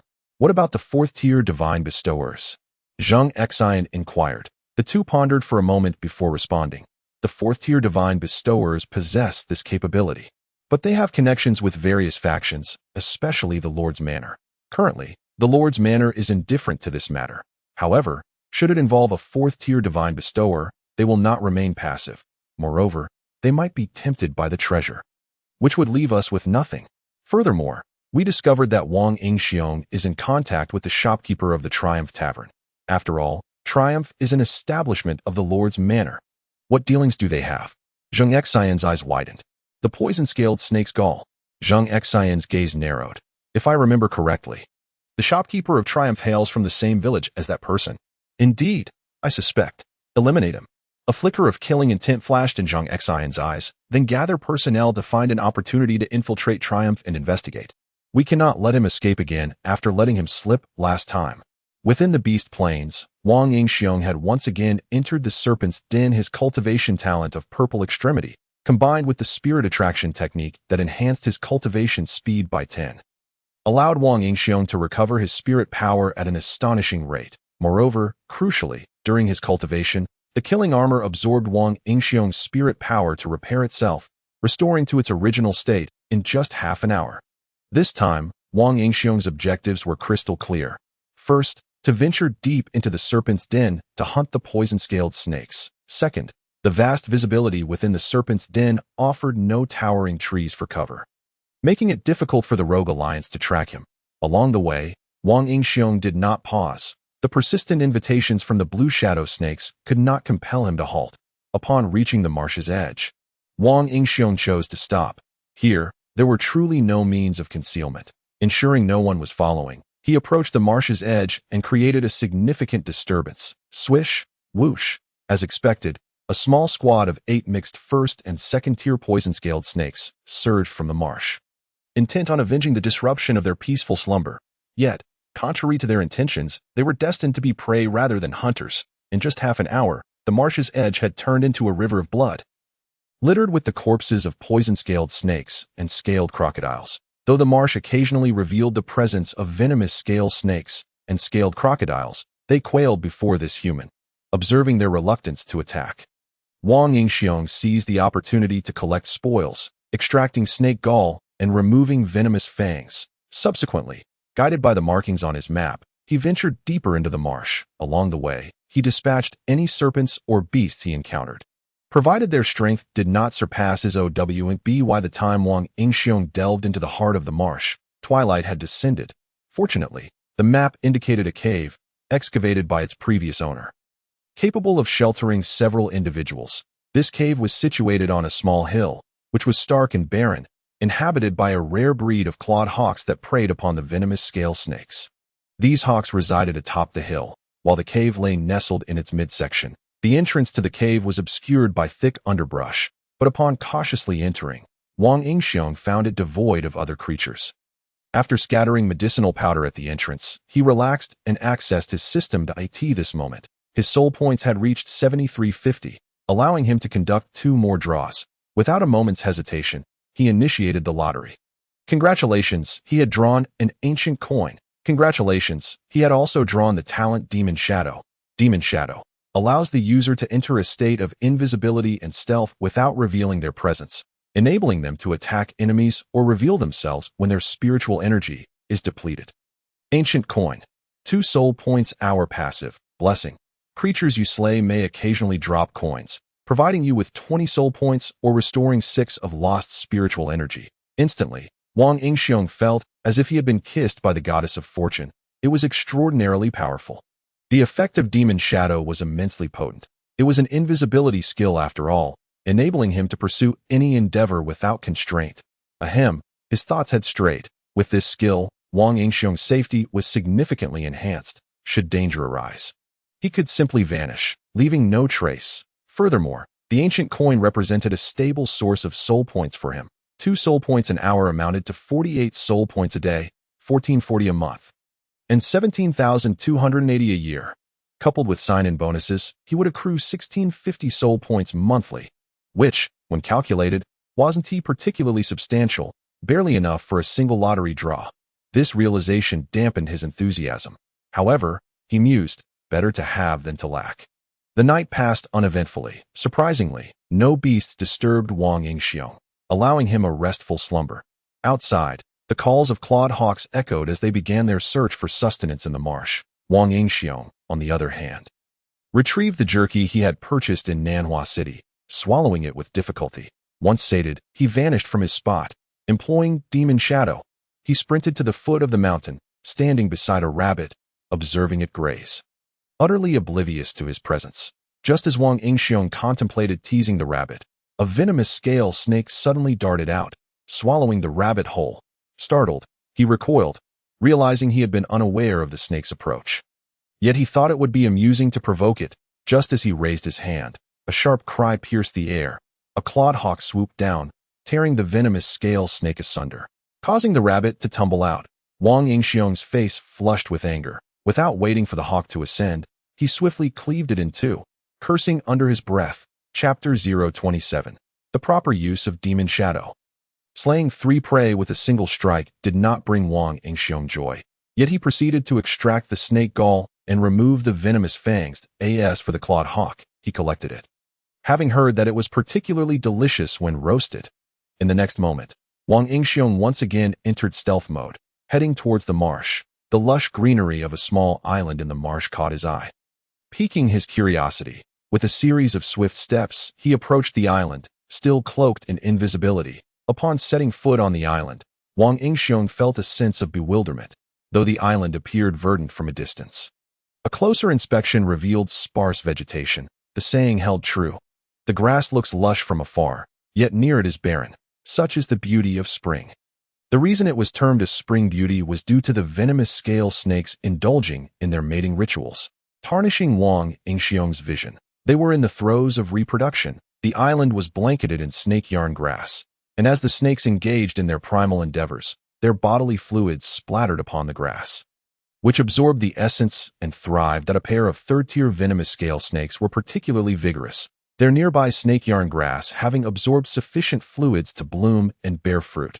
Observing the fruits, Wang Yingxiong noted, snake yarn fruit, third-tier effect, enhances fertility, boosts vitality. As the pair of venomous scale snakes concluded their mating, the snake yarn fruits ripened. Without waiting for the female snake to open her mouth, Wang Yingxiong grinned mischievously and plucked all 4 fruits. At this moment, the female venomous scale snake appeared bewildered, her eyes darting around in confusion, looking rather innocent. However, the next second, her ferocity became apparent. Hiss, hiss, her scales quivered like bristles in fury, awakening the lethargic male venomous scale snake with an angry roar. Boom! Bang! The female snake lashed her tail, wreaking havoc upon the surrounding snake yarn grass. Hiss! Hiss! The male snake seemed to inquire, having just finished, why not rest and nurture the offspring? To which the female replied, who stole my prenatal medicine? Your offspring will likely not survive. Instantly, the male snake became enraged. How dare anyone harm his progeny? However, the tumult caused by the pair incited the ire of other venomous scale snake couples. While they had concluded their activities, others were still engaged in theirs, unwilling to suffer discomfort while the pair reveled. Tensions escalated as hisses erupted, igniting a full-scale brawl. Wang Yingxiong was taken aback. He had merely indulged in a bit of mischief. Yet the snakes had turned the event into such a bloody affair. Though he found it quite amusing, grinning, he seized the opportunity to stealthily harvest snake yarn fruits and snake yarn grass amidst the chaos. The skirmish escalated, with venomous scale snakes from the entire island joining the fray, while those in the marsh watched in bewilderment. Did they truly need to engage in such a frenzy over a mere mating session? In the meantime, having gathered an ample supply of snake yarn grass and snake yarn fruits, Wang Yingxiong made his exit, embodying the phrase, leave quietly after the deed is done, concealing merit and fame. I am a good person. No thanks necessary. Upon returning to the shore, he beheld a venomous scale snake, thick as a barrel and over 20 meters long, emerging from the marsh. Venomous scale snake, 5th-tier talent. Venomous scale kill, emits toxic mist. Shoots body scales. Attack power, 1958.68 defense power, 1869.98 speed, 205.69. Gazing at the attributes of this 5th-tier venomous scale snake, Wang Yingxiong felt a wave of dread wash over him. He was fortunate to have escaped swiftly. The 5th-tier snake roared, causing the venomous scale snakes on the island to cease their combat. Hiss! The snakes communicated, and within moments, the 5th-tier snake grasped the situation. Yet, despite its intelligence, it had never witnessed snake yarn fruits vanish into thin air. Other snakes insisted that the pair had not catalyzed the snake yarn fruits, but had merely sought to consume them. Observing the pair, their scales noticeably diminished. The 5th-tier snake opted to give them a warning before retreating into the marsh. The pair, glancing at the other venomous scale snakes with wary eyes, could only slink back into the depths of the marsh. The rest of the snakes remained oblivious to the disappearance of their snake yarn fruits, assuming they had been inadvertently crushed amidst the chaos. Yet this did not deter them from continuing their carnal pursuits. Witnessing the shamelessness of the venomous scale snakes, Wang Yingxiong contemplated a return. Yet the fear of the 5th-tier snake held him back, forcing him to relent. However, at that moment, the pair of snakes swam to the shore, intent on hunting. Wang Yingxiong chuckled to himself. Was this not an opportunity? He followed them to a flatland behind the small hill, teeming with herbivorous beasts and magical creatures, essentially a buffet for the venomous scale snakes. Yet overhead, numerous clawed hawks circled, waiting for the snakes to reveal themselves for a lethal strike. Before the pair of venomous scale snakes could hunt, Wang Yingxiong swiftly struck. The 2 snakes, crawling side by side, had their tongues severed by his blade. With a splat, their tongues fell, blood gushing forth, and Wang Yingxiong revealed himself. The venomous blood of the snakes splattered across the grass, corroding it as if it had encountered sulfuric acid, turning it black. Their blood was indeed highly toxic. The 2 third-tier venomous scale snakes perished tragically at Wang Yingxiong's hands. Unaware of their assailant until the very end, Fortunately, the earlier chaos had stripped them of many scales. Otherwise, breaching their defenses would have required considerable effort. He promptly stored the 2 snakes in his system's backpack. Contemplating the shopkeeper's demand for 10 second-tier venomous scale snake galls. Surely, these 2 third-tier galls would suffice. Certainly, they would be adequate. If not, Wang Yingxiong dared not venture further, for the 5th-tier venomous scale snake lurked within the marsh. Returning would be tantamount to courting death. When oblivious to the danger, one may not fear it. Yet knowing such a significant threat existed, only a fool would proceed. Next, Wang Yingxiong planned to head towards the Fire Cloud Mountains. However, he first needed to recover some spiritual energy. As the drop rate for ancient coins was indeed low, he had yet to find a single coin that could restore spiritual energy. During this period of invisibility, his spiritual energy had diminished by over half. The Fire Cloud Mountains lay over 30 miles from the 10,000 Snake Cave, and the journey traversed the territory of magical beasts. Along the way, Wang Yingxiong could only stealthily tread, seeking concealed spots to recuperate as his energy dwindled. By noon the following day, he finally set foot in the Fire Cloud Mountains. The closer he approached, the higher the temperature rose. In the distance, the skies above the mountains were shrouded in crimson clouds, and the vegetation appeared fiery red, each emitting a volatile aura of fire elements. The temperature of the Huiyun mountain range is exceedingly high due to its nature as a volcanic region. With the chigua fruit flourishing atop the volcanoes, suddenly, a tremendous roar reverberates as a distant volcano erupts. What astounds Wang Yingxiong the most is witnessing a flock of birds flying directly into the column of lava. Remarkably, the lava does not harm them in the slightest. Their feathers shimmer with crimson stripes as energy is drawn from the magma and surges into their bodies, causing the lava to cool and transform into black stones that plummet back into the volcano. Fixating on one of the birds, Wang Yingxiong activates his scanning ability. Crimson Crow, Tier 3 Fate Talent. Flame Pillar Attack Power, 497.58 Defense Power, 386.89 Speed, 52.35 Chapter 028. Escape the volcanic eruption lasts merely a few minutes. And once the lava column dissipates, the Crimson Crows vanish as well, leaving the air temperature significantly elevated. Wang Yingxiong cautiously approaches the nearest volcano, having spotted the fiery red chigua fruit atop the summit. And notably, the absence of any Crimson Crows. Joyfully, he climbs to the peak and, as he plucks a few chigua fruits, several Tier 1 and Tier 2 magical beasts, the Crimson Crows suddenly swoop down, causing the surrounding air to grow intensely hot. As if it were about to ignite, the Crimson Crows eagerly consume the chigua fruits, utterly oblivious to the presence of a human among them. In that moment, Wang Yingxiong feels both agony and delight. The pain arises from the several blazing furnaces surrounding him, nearly roasting him alive, while the joy comes from his ability to stealthily gather the fruits. Each time a Crimson Crow lowers its head to feast on a fruit, he seizes the opportunity to pluck one for himself. One for you, one for me, one for you, one for me. Wait, why have you all stopped eating? Suddenly, the atmosphere grows tense as the Crimson Crows cease their feeding, while Wang Yingxiong continues to mechanically harvest the chigua fruits. He abruptly realizes that the Crimson Crows have vanished from around him. Turning back, he sees that he has strayed too far, leaving the crows behind. You all have no chance of catching up to my speed. Before Wang Yingxiong can revel in his triumph, he suddenly remembers his intention to blend in. How did he end up in a clear pond instead? Watching the chigua fruits vanish one by one into thin air, the crows momentarily freeze in confusion, unable to comprehend the disappearance. Yet they are not as dazed as the poisonous scaled snake. Their tempers flare instantly. Without concern for the fate of the chigua fruits, they open their beaks and unleash a column of fire toward the area where the fruits had vanished. Before Wang Yingxiong can react, the fiery column crashes into him.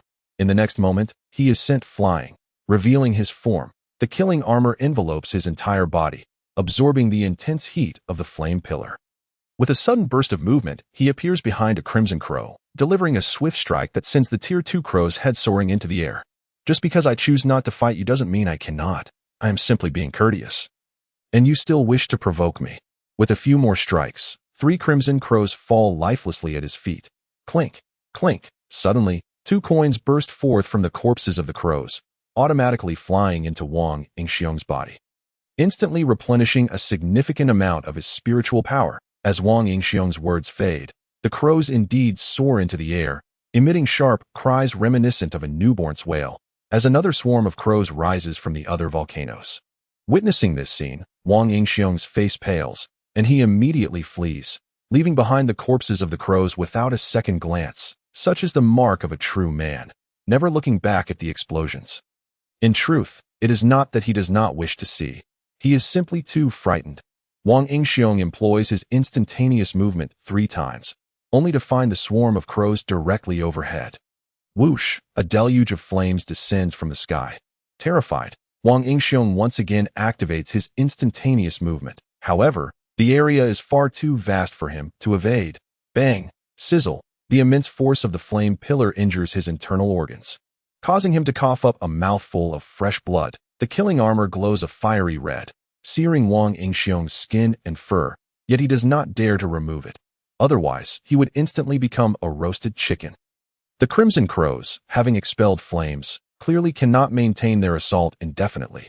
Observing Wang Yingxiong on the ground, they dive down, their sharp beaks poised to reduce him to a mere hourglass. Wang Yingxiong, however, will not grant them this opportunity. He strikes his chest, vanishing into a mist of smoke, activating the demon shadow to cloak himself, and then he dashes away in rapid succession. Boom! Boom! The crows crash to the ground, leaving behind a massive crater with a 100-meter diameter. As the crows fail to spot Wang Yingxiong, they assume he has perished, erupting into jubilant cries as they circle above before dissipating into the air. Wang Yingxiong spares no effort in expending his spiritual power, using his instantaneous movement until he is utterly depleted, having already escaped far from the Huayun mountain range, gazing at the 230 chigua fruits in his backpack, each resembling a fiery red apple. Wang Yingxiong realizes that his tribulations were not in vain, that he hastily seeks a hiding place to recover his spiritual power. A day later, in a field outside Nanhuang City, Wang Yingxiong reveals himself, tidying his belongings before swaggering into the city. Meanwhile, in the Beast Plains, 2 individuals tasked with tracking Wang Yingxiong flounder about like headless chickens. Can you sense where he is? Has he really run all the way to the Huayun mountain range? Is he seeking his own demise? One complains. The other, exasperated, replies, I have no idea what's happening. Sometimes he seems to vanish in a thin air, and right now, he is simply gone, although he was last here. The 2 can only helplessly continue their search in the mountains, while Wang Yingxiong strides confidently back to triumph. Innkeeper, bring me the most expensive dishes you have. Wang Yingxiong calls out, seated with an air of authority that it is still not noon, and the tavern is sparsely populated. His voice startles the innkeeper and the staff from their slumber. Upon seeing Wang Yingxiong, the innkeeper's previously sour expression transforms into a radiant smile. You handle the shop. I have some matters to attend to. With that, the innkeeper drags Wang Yingxiong outside. Hey, innkeeper, you can't just close up shop and deny people their meals. Wang Yingxiong protests, feeling famished. The innkeeper, brimming with excitement, replies, Did you succeed? Indeed. Why else would I come looking for you? Wang Yingxiong nods, but adds, However, I am still quite hungry. The innkeeper's expression falters for a moment, yet he maintains his grip on Wang Yingxiong's arm. Turning to the staff, Xiao Wang, prepare our finest dishes and send them to 11th Street. Number 3. Come on, you know what you possess is a matter of life and death. We cannot afford to delay. Observing the innkeeper's urgency, Wang Yingxiong queries, If it is so urgent, why not purchase the items from a pharmacy or shop? That would be much faster. The innkeeper halts, glancing around warily before lowering his voice. You need not concern yourself with this. Just remember, should you encounter trouble in Nanhuang City, a Tier 5 God-gifted individual can assist you for free once. As long as you do not provoke the official forces of the city lord, there will be no issue in Nanhuang City that cannot be resolved. Wow, is it really that extraordinary? Surely you are not trying to deceive me. His enemies must possess substantial power. Am I allowed to refuse the task? Wang Yingxiong suddenly realizes he has been duped. The ability to injure a Tier 5 God-gifted individual implies his enemies are formidable. If they were to discover that he had saved him, it would be utterly pointless to rely on that individual. As if sensing Wang Yingxiong's disbelief, the innkeeper quickly clarifies, Do not worry. He was caught off guard and poisoned, while his enemies are currently plotting against you. Wang Yingxiong stands perplexed, realizing he has been manipulated all along. After a moment of contemplation, he decides not to voice any further objections. Chapter 029. Revealing fangs in the basement, gazing at the Tier 3 magical beast's poisonous scaled snake gallbladder. Venom sac, chigua fruits, and serpent grass before him. A glimmer of astonishment flashes in the man's eyes. Did he really procure these? The innkeeper chuckles. Indeed. However, he claims we deceived him, stating that within the Tier 3 poisonous scaled snake territory, there is a Tier 5 poisonous scaled snake. That is not the most critical point. The chigua fruits are the bounty of the Crimson Crows, and among that flock, there could very well be Tier 5 beings. The man's eyes narrow as he inquires, is this lad truly alone? Not part of a team? Ah, really? The innkeeper's expression grows serious as he replies, initially, I believed he had a team backing him, aiming to establish a foothold in Nanwang City, which is why I placed him in the spotlight. However, ever since the Loose Cultivator Alliance targeted him, I conducted a thorough investigation, and he truly operates solo. Then how did he slay this Tier 3 poisonous scaled snake? The man's eyes brim with skepticism. The innkeeper explains, the information released by the Loose Cultivator Alliance states that he stumbled upon the relic of a powerful individual in the Beast Plains, an armor and a blade. The armor can withstand attacks from Tier 3 God-gifted individuals. While the blade is exceptionally sharp, I believe it is due to these two treasures. The man remarks, this young fellow is no ordinary individual, but now is not the time to discuss him. You should head up first. Observing the man's intense gaze fixated on the snake, gallbladder, and chigua fruits, the innkeeper understands he is preparing to concoct an antidote. Excited by the prospect of the man recovering soon, he suppresses his eagerness and quickly exits the basement. The man's eyes glint with cold light. First, he closes his eyes to meditate. Then he begins his work. He first envelopes the snake gallbladder in spiritual energy, extracting its essence, followed by a sliver of silvery liquid from the venom sac. And then he extracts a green liquid from the serpent grass, which exudes a vibrant life force. Lastly, he extracts a red liquid from the chigua fruits, radiating a fierce, scorching energy. The four entities were enveloped by spiritual energy, floating around the man. Through the man's unique method of refinement, they ultimately transformed into a pool of black liquid, resembling an unknown slime. Yet, the man exhibited no sign of fear. Instead, his face was alight with joy and elation. And he gulped it down in one go.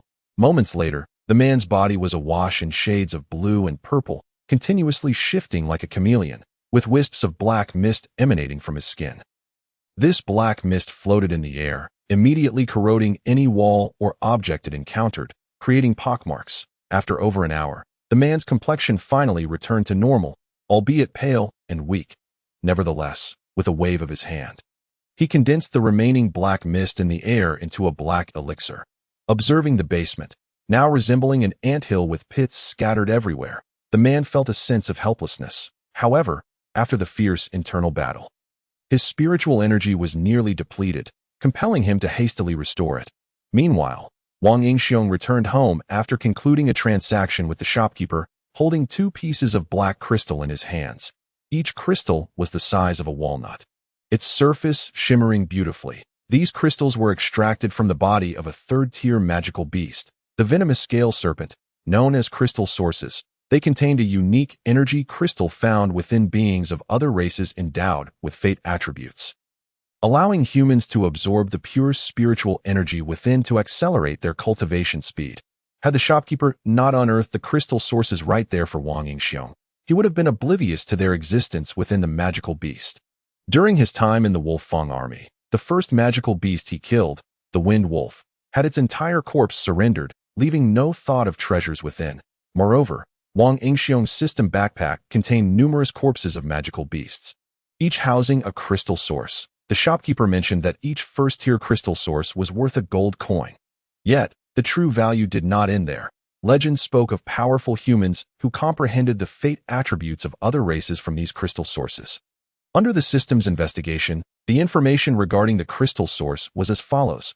Crystal source, 3rd tier, note, source of energy for other races, composed of fate attribute rules, redeemable for 300 soul points. Wang Yingxiong held no hopes of acquiring the fate attribute through the crystal source. Even the system's investigation could not reveal how to obtain it, let alone surpass it. Increasing his soul points was a fortunate outcome. Delighted, Wang Yingxiong extracted all the crystal sources from the magical beast corpses in his system backpack and redeemed them. In an instant, his soul points surged by 3,600. At this moment, Wang Yingxiong's soul points reached 6,112.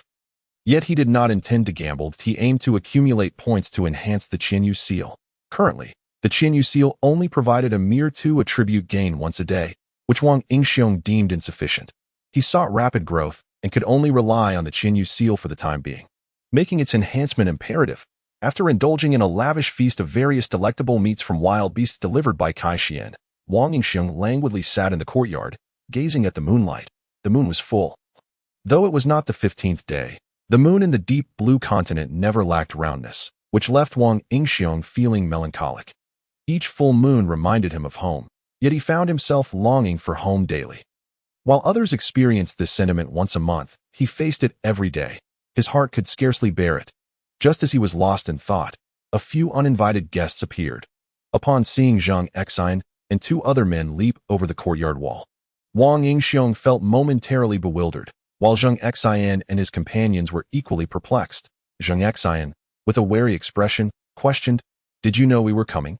Wang Yingxiong, however, had set a table in the center of the courtyard, seated himself at a chair facing the door. Although the table was only adorned with remnants of food, it indeed resembled someone waiting for guests who had not yet arrived, prompting him to eat first.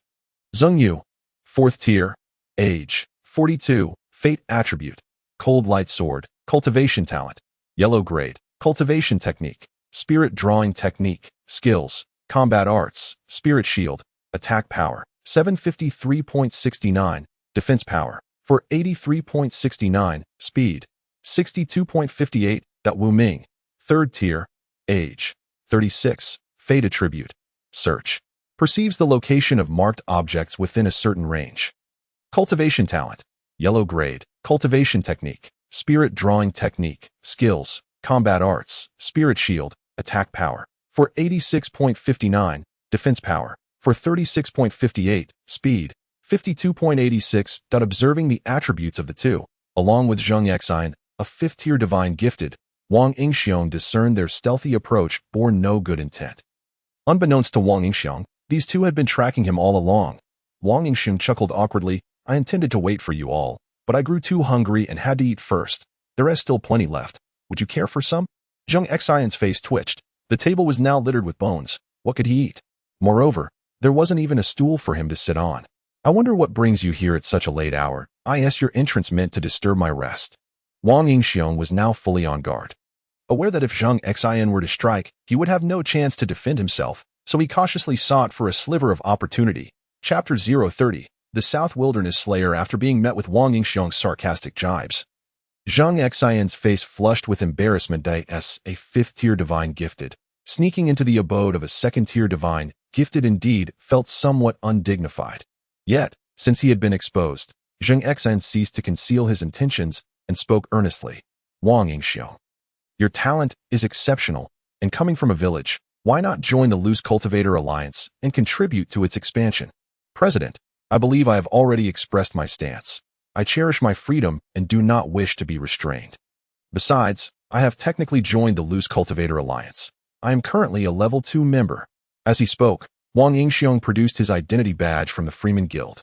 "I'm not jesting with you." Zhang Exine's voice turned ominous.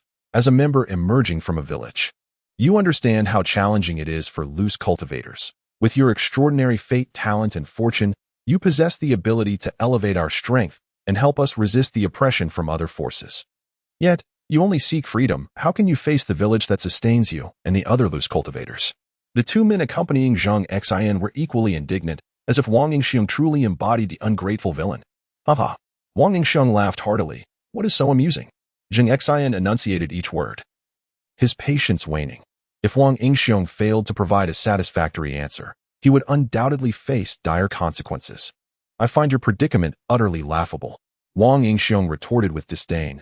"You have fundamentally misunderstood. I did not grow up in a village. My village was overrun by beasts in my childhood, and I was raised in Southgate Town. If gratitude is to be expressed, it would be towards the military of Southgate Town. And furthermore," Wang Yingxiong's voice rose sharply, "is your Loose Cultivator Alliance truly meant to support loose cultivators? Then why do you entice them to hunt me, only to then attempt to rescue me, expecting my gratitude? You knew. How did you find out? Zhang Xian's eyes widened in shock. Wang Yingxing scoffed. Your despicable tactics. Don't you feel ashamed for your fifth-tier intellect? How dare you disrespect the president? You seek death. Zheng Yu bellowed, drawing a sword that emanated an icy chill, resembling a shard of ancient ice. His fate talent, the cold light sword. As Zheng Yu swung his sword towards Wang Yingxiong, Zhang Xian made no effort to intervene, indicating his tacit approval of Zheng Yu's actions. In that moment, Wang Yingxiong felt as if he were already targeted, every hair on his body standing on end. His combat armor transforming into a protective shell, Wang Yingxiong never anticipated they would dare to kill him within South Wilderness City. Were they not concerned about attracting the city guards? He realized that he was still too weak, but if he could create a significant commotion, there might be a chance for salvation. Thus, just as the cold light sword was about to reach him, Wang Yingxiong executed a sudden movement, evading Zheng Yu's strike. Furthermore, in that leap, Wang Yingxiong found himself at the doorway. With another swift movement, he could escape from this place. That moment, he found himself resenting the size of the house, wishing it were smaller, for he could not escape with just a single leap. Observing Wang Yingxiong cover a distance of 200 meters in a single bound, Zhang Xian snorted softly, clearly aware that Wang Yingxiong had exaggerated the distance of his teleportation. Yet, who would divulge their secrets entirely to others? Suddenly, Wang Yingxiong felt an immense weight pressing down on him. His spiritual energy was immobilized, rendering him unable to move. Turning his head, he saw Zhang Xian raising his right hand, clenched tightly. Wang Yingxiong suddenly recalled that Zhang Xian's fate talent was affinity with earth elements. He was manipulating the earth's spiritual energy to restrain him. Meanwhile, Zheng Yu flashed a chilling smile, one that brimmed with murderous intent. As the cold light sword came slicing through the air, Wang Yingxiong's heart raced. He suddenly realized how close death was, and his frost nirvana had yet to cool down. But at that moment, Wang Yingxiong felt an unexpected lightness. The earth's spiritual energy that had ensnared him was being drawn away. The extracted earth's spiritual energy coalesced before him into a wall. And when the cold light sword struck it, it did not pierce through. Wang Yingxiong was utterly bewildered. Did Zhang Xian no longer wish to kill him? Yet, seeing Zhang Xian's serious demeanor, as if faced with a formidable adversary, Wang Yingxiong understood that the situation was not as simple as it seemed. Zheng Yu quickly retreated to Zhang Xian's side, vigilantly surveying their surroundings, realizing that the circumstances had taken an unexpected turn. Huh?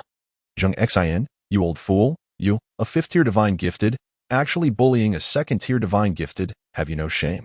With a light laugh, a man descended gracefully, causing Wang Yingxiong to feel a mix of annoyance and despair. Is my home so accessible that anyone can just waltz in? Must you all enter without even asking? Ah, I suppose it truly doesn't matter. Lin Jindong, 5th level age, 41 destiny talent, spirit extraction, the ability to extract useful elements from objects, cultivation talent, blue level cultivation technique, spirit summoning method skills, martial arts, minor achievement, attack power, 1856. 96 defense power, 876.56 speed, 123.53. Observing this man's attributes, Wang Yingxiong felt a glimmer of hope. This moment, Zhang Xian's face turned ashen as he slowly uttered, Lin Jindong, the god of death from the southern wilderness. Both Zheng Yu and the others exclaimed in astonishment. However, Lin Jindong turned to Wang Yingxiong, a glimmer of admiration in his eyes, and said, Not bad, young man. Thank you for the items you hunted for me. From now on, I will protect you in southern wilderness city. Huh. Thank you, great hero. Wang Yingxiong replied without hesitation, recognizing that his life was paramount. He needed to cling to this powerful figure for safety. Turning back, Lin Jindong's expression suddenly turned as cold as ice. What's the matter? Chairman Zheng is still employing those childish tactics? It must be embarrassing to be exposed again. Zhang Xian's face darkened, and he coldly retorted, Lin Jindong, do not be arrogant. You have committed heinous crimes, slaughtering countless of your kin. How dare you remain in southern wilderness city? Lin Jindong scoffed. If southern wilderness city can tolerate scum like you, then I am 100 times stronger. Why should I be driven away? We leaving. Zhang Xian realized he was no match for Lin Jindong alone, and today's encounter was doomed to an unfortunate end. As he and his companions exited, Wang Yingxiong couldn't help but smirk, thinking they might take flight. However, upon turning around, he found Lin Jindong's peculiar gaze scrutinizing him up and down, sending a shiver down his spine. Could it be that this prominent figure harbored unusual preferences? How should he refuse? He felt a sense of urgency. Wang Yingxiong cautiously suggested, "Great hero, it's getting late. If there is nothing else, perhaps you should return so I can close the door." "No, I have matters to attend to." Lin Jindong flatly refused. Wang Yingxiong's expression fell. It seemed he could not escape misfortune today. Entering the room, Lin Jindong sat down without ceremony and proclaimed with great bravado, "Young man, I see remarkable potential in you. Are you interested in becoming my disciple? I can promise you wealth and prosperity and a harem of wives."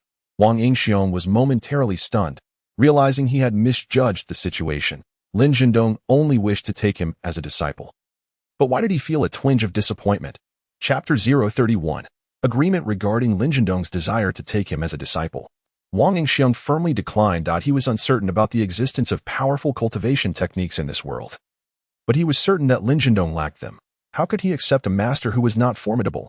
Preposterous. Thus, Wang Yingxiong resolutely replied, "I believe I do not need it." "Are you sure?" Lin Jindong asked with a smile, "If you do not acknowledge me as your master, without my support, you must be cautious in southern wilderness city. Who knows when that old Kujing Xian might appear at your bedside while you sleep? Then, heh." Wang Yingxiong's face turned as if he were constipated, feeling utterly uncomfortable. "What could you teach me if you became my master?" Wang Yingxiong softened his tone slightly. He, "I may lack many things, but I can pass on this destiny talent to you." Lin Jindong declared proudly, "You can impart destiny talent to others?" Wang Yingxiong questioned. Lin Jindong replied boastfully, "Others cannot, but I am different. In some time, I will break through to the 6th level, and then I can pass this ability on to you, albeit with slightly diminished effects. So what do you say? Tempted? Hurry and bow. Is your destiny talent stronger than mine?" Wang Yingxiong feigned ignorance. "Watch closely." In response to Wang Yingxiong's skepticism, Lin Jindong could not tolerate it. How could someone doubt the destiny talent of the southern wilderness god of death?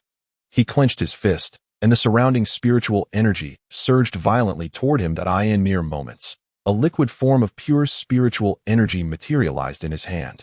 "Catch this, it's a treasure," Lin Jindong exclaimed. After the prompt, he waved his hand, sending the liquid spiritual energy toward Wang Yingxiong. With Lin Jindong's warning, Wang Yingxiong chose not to evade. If Lin Jindong intended to harm him, escape would be futile. As the liquid spiritual energy made contact with his body, Wang Yingxiong felt a refreshing sensation, as if every cell within him opened up, ravenously consuming the spiritual energy. In just moments, his cells became 1/10 saturated. Akin to half an hour of arduous training, Wang Yingxiong was utterly astonished. This was genuine shock. Although he knew Lin Jindong's destiny talent could extract valuable elements from objects, he had not anticipated the ability to purify spiritual energy. This spirit extraction talent was indeed formidable. How about that? Not bad, right? If you become my disciple, you won't need to toil away in training every day. I can have you complete a day's worth of training in just 2 minutes. Moreover, I must inform you, your master is also a spiritual alchemist, capable of concocting various precious elixirs, each worth a fortune. In time, you'll have the freedom to roam this vast world, and as a spiritual alchemist, you'll earn respect and hold a distinguished status. Lin Jindong immediately employed his grand persuasion tactics. Wang Yingxiong felt Lin Jindong was somewhat insincere and interrupted bluntly. "If you are so revered, why does the Loose Cultivators Alliance seek to kill you? Moreover, you were poisoned and unable to find a cure. If not for me, no one would have dared to save you." Cough.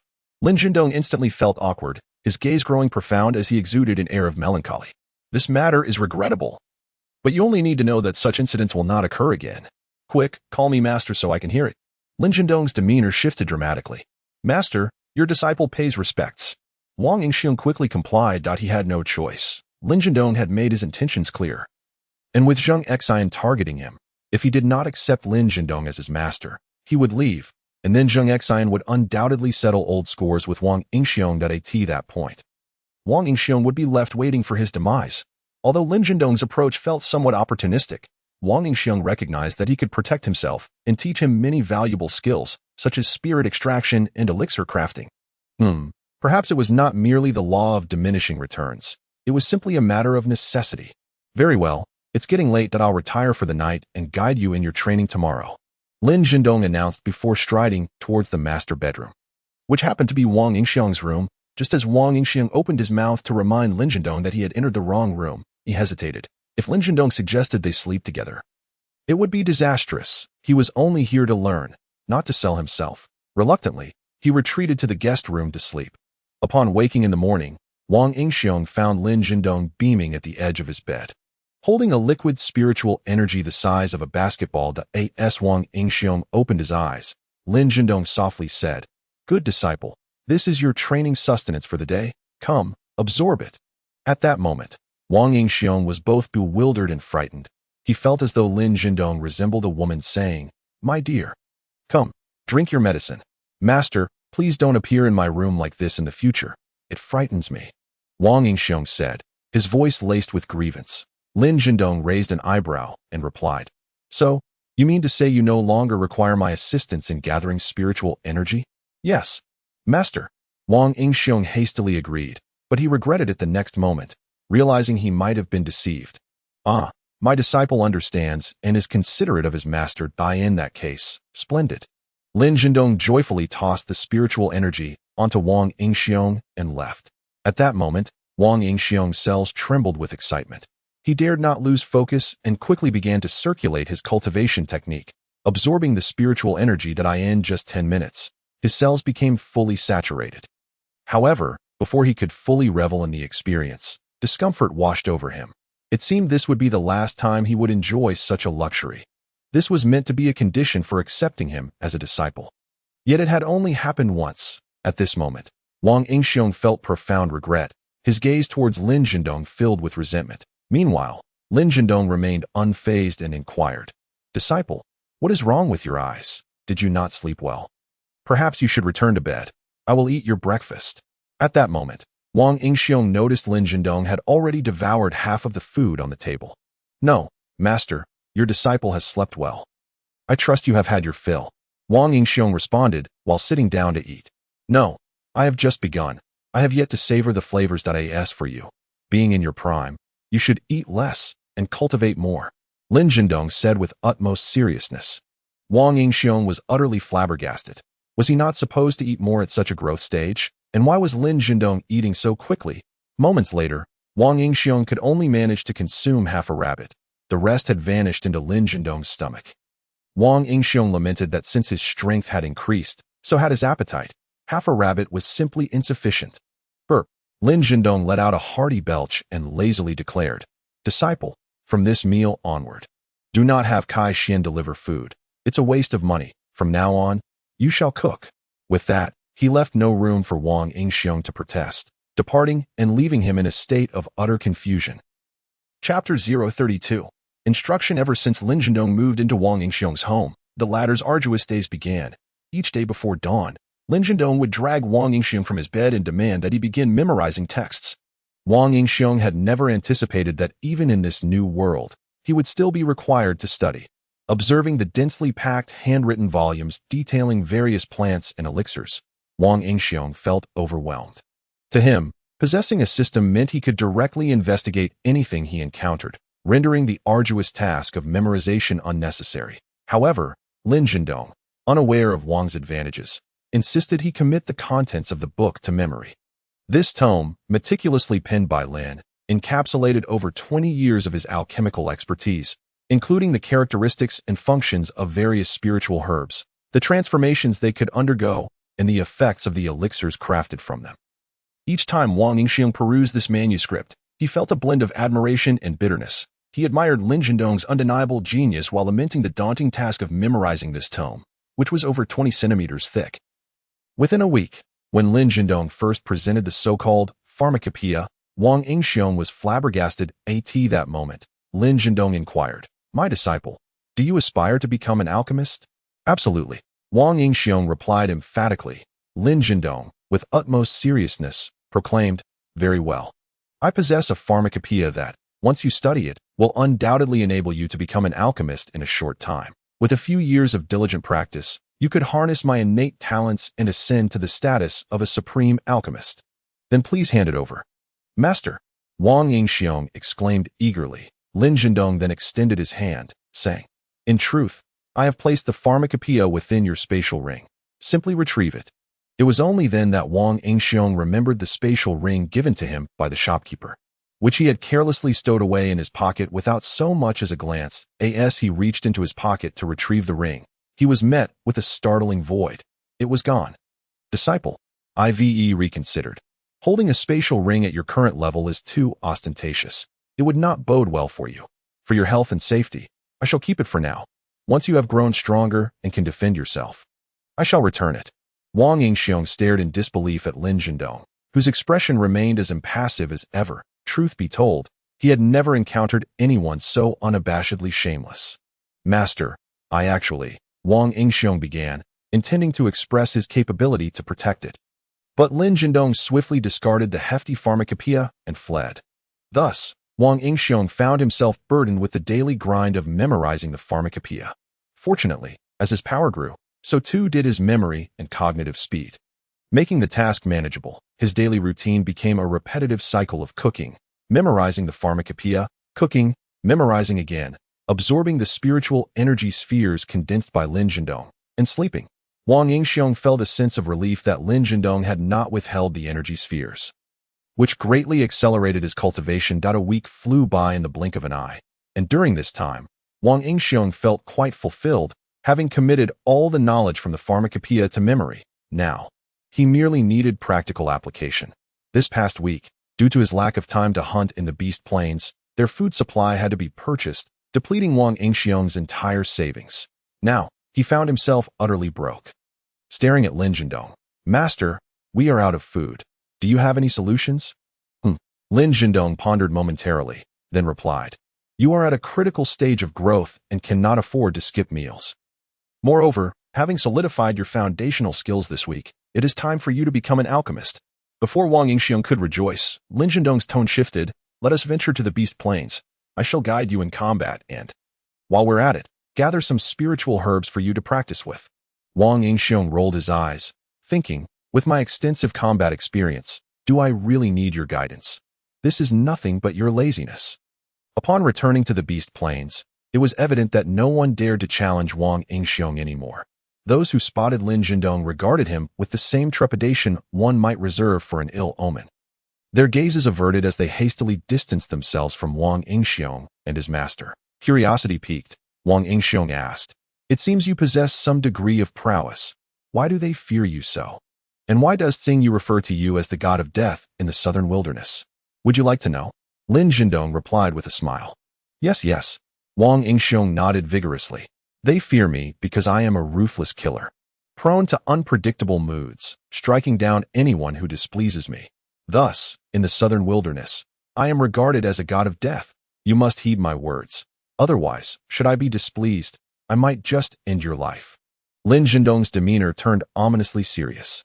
Wang Yingxiong quickly feigned fear. "Master, I shall certainly obey. Whatever you command, I shall follow." Yet, internally, he scoffed, "When I recover, I might just let you take a shot at me. Then I'll make my escape." Lin Zhendong cast a discerning glance at Wang Yingxiong, sensing that he was not entirely intimidated. Throughout their days together, he had observed that Wang Yingxiong exhibited no signs of restraint. Though unaware of Wang Yingxiong's hidden powers, Lin Zhendong was not truly a bloodthirsty individual. And Wang Yingxiong's lack of fear pleased him. Their rapport would be all the more harmonious. Moreover, Wang Yingxiong had saved him in more ways than one. Lin Zhendong had taken him as a disciple partly out of gratitude, wishing to protect him from Zheng Xian's threats, and partly because he genuinely recognized Wang Yingxiong's prodigious talent. Upon first encountering Wang Yingxiong, Lin Zhendong had sensed the abundant spiritual energy coursing through him, a level of richness that could only belong to a fourth-tier divine bestower. Lin Zhendong, being a second-tier divine bestower himself, was astounded to realize that Wang Yingxiong's cultivation aptitude surpassed his own. His talent was already at the azure level. Could it possibly be at the indigo or violet level? Regardless of the classification, it placed him among the ranks of extraordinary geniuses in the deep blue continent. The prospect of taking on an apprentice with boundless potential thrilled the already gifted Lin Zhendong. "Rest assured, you are my first disciple. I shall not let you perish easily." Observing Lin Zhendong's nonchalant demeanor, Wang Yingxiong felt a bit disoriented, Should he express gratitude, or was there a hint of mockery in Lin Jindong's words? It sounded almost like a rebuke. You are my first little pet, as long as you don't gnaw at the house. I shall not consume you. Realizing this, Wang Yingxiong understood that he was merely a pet to Lin Jindong. Wang Yingxiong forced a smile, concealing his tumultuous inner thoughts. Chapter 033. Questioning Life. As the murderous armor enveloped Wang Yingxiong, Lin Jindong gazed in astonishment. He had never witnessed such an extraordinary suit of armor. Even in larger cities, he had never heard of armor capable of shape-shifting, unless it were a manifestation of fate. Yet, armor born of fate could not be inherited. Moreover, Lin Jindong distinctly sensed that Wang Yingxiong donned the murderous armor without expending a trace of spiritual energy, indicating that it was not a product of his fate. This revelation rendered Wang Yingxiong's identity even more enigmatic. At that moment, clad in the murderous armor and wielding the murderous sword, Wang Yingxiong faced a group of tailed cats. These creatures, only second tier in strength, wielded their formidable tails like bludgeons, relying primarily on speed. Yet, in the face of Wang Yingxiong's superior velocity, their movements appeared painfully sluggish. Observing Wang Yingxiong charge headlong, brazenly disregarding the tailed cat's attacks, Lin Jindong covered his eyes.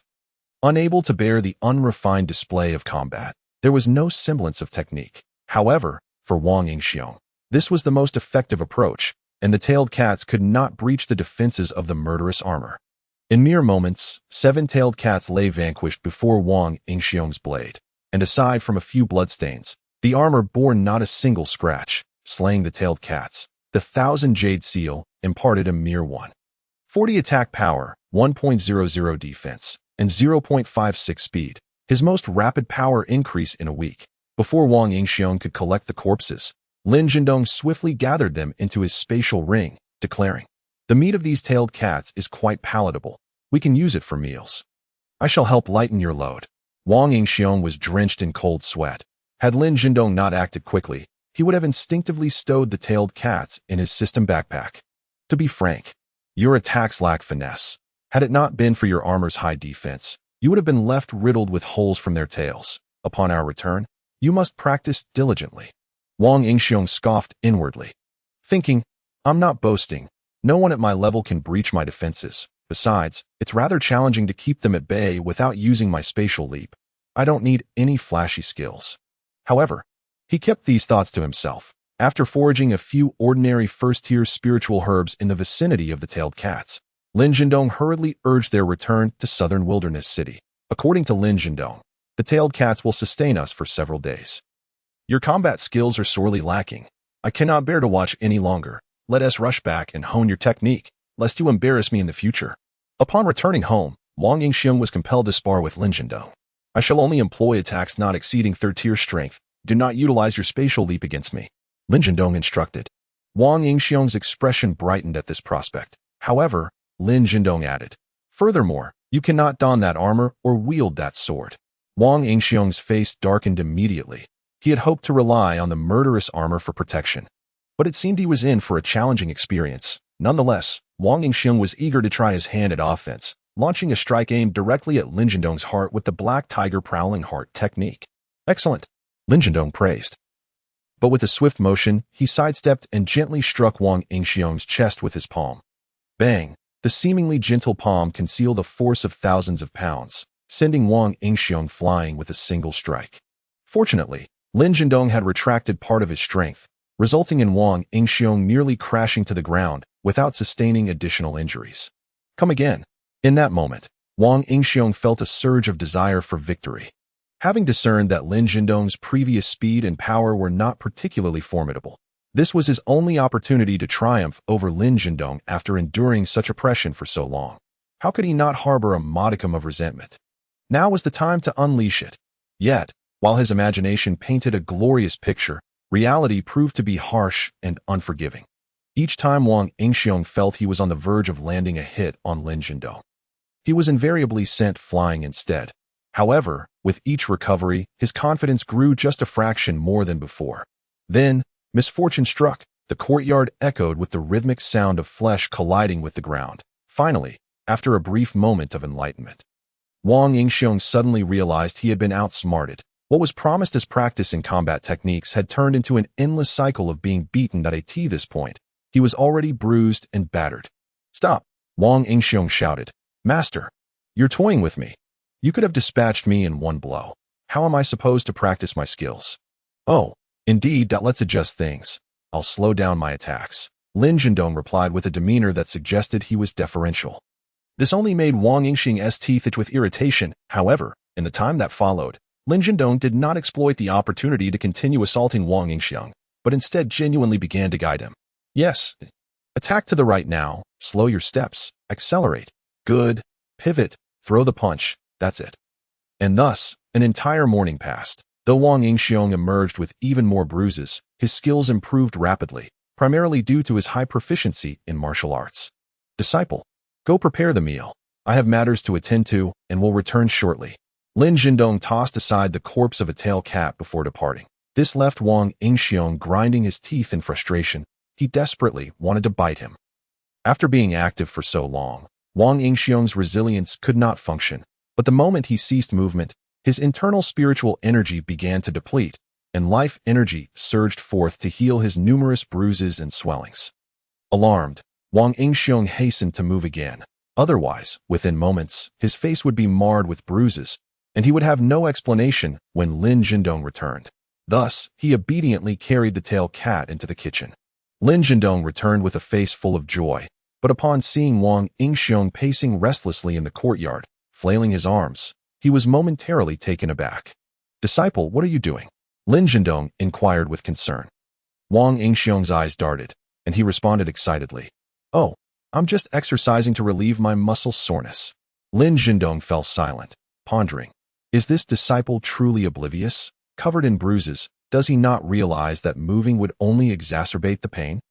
With a tone tinged with condescension, Lin Zhendong said, "Fear not, my disciple.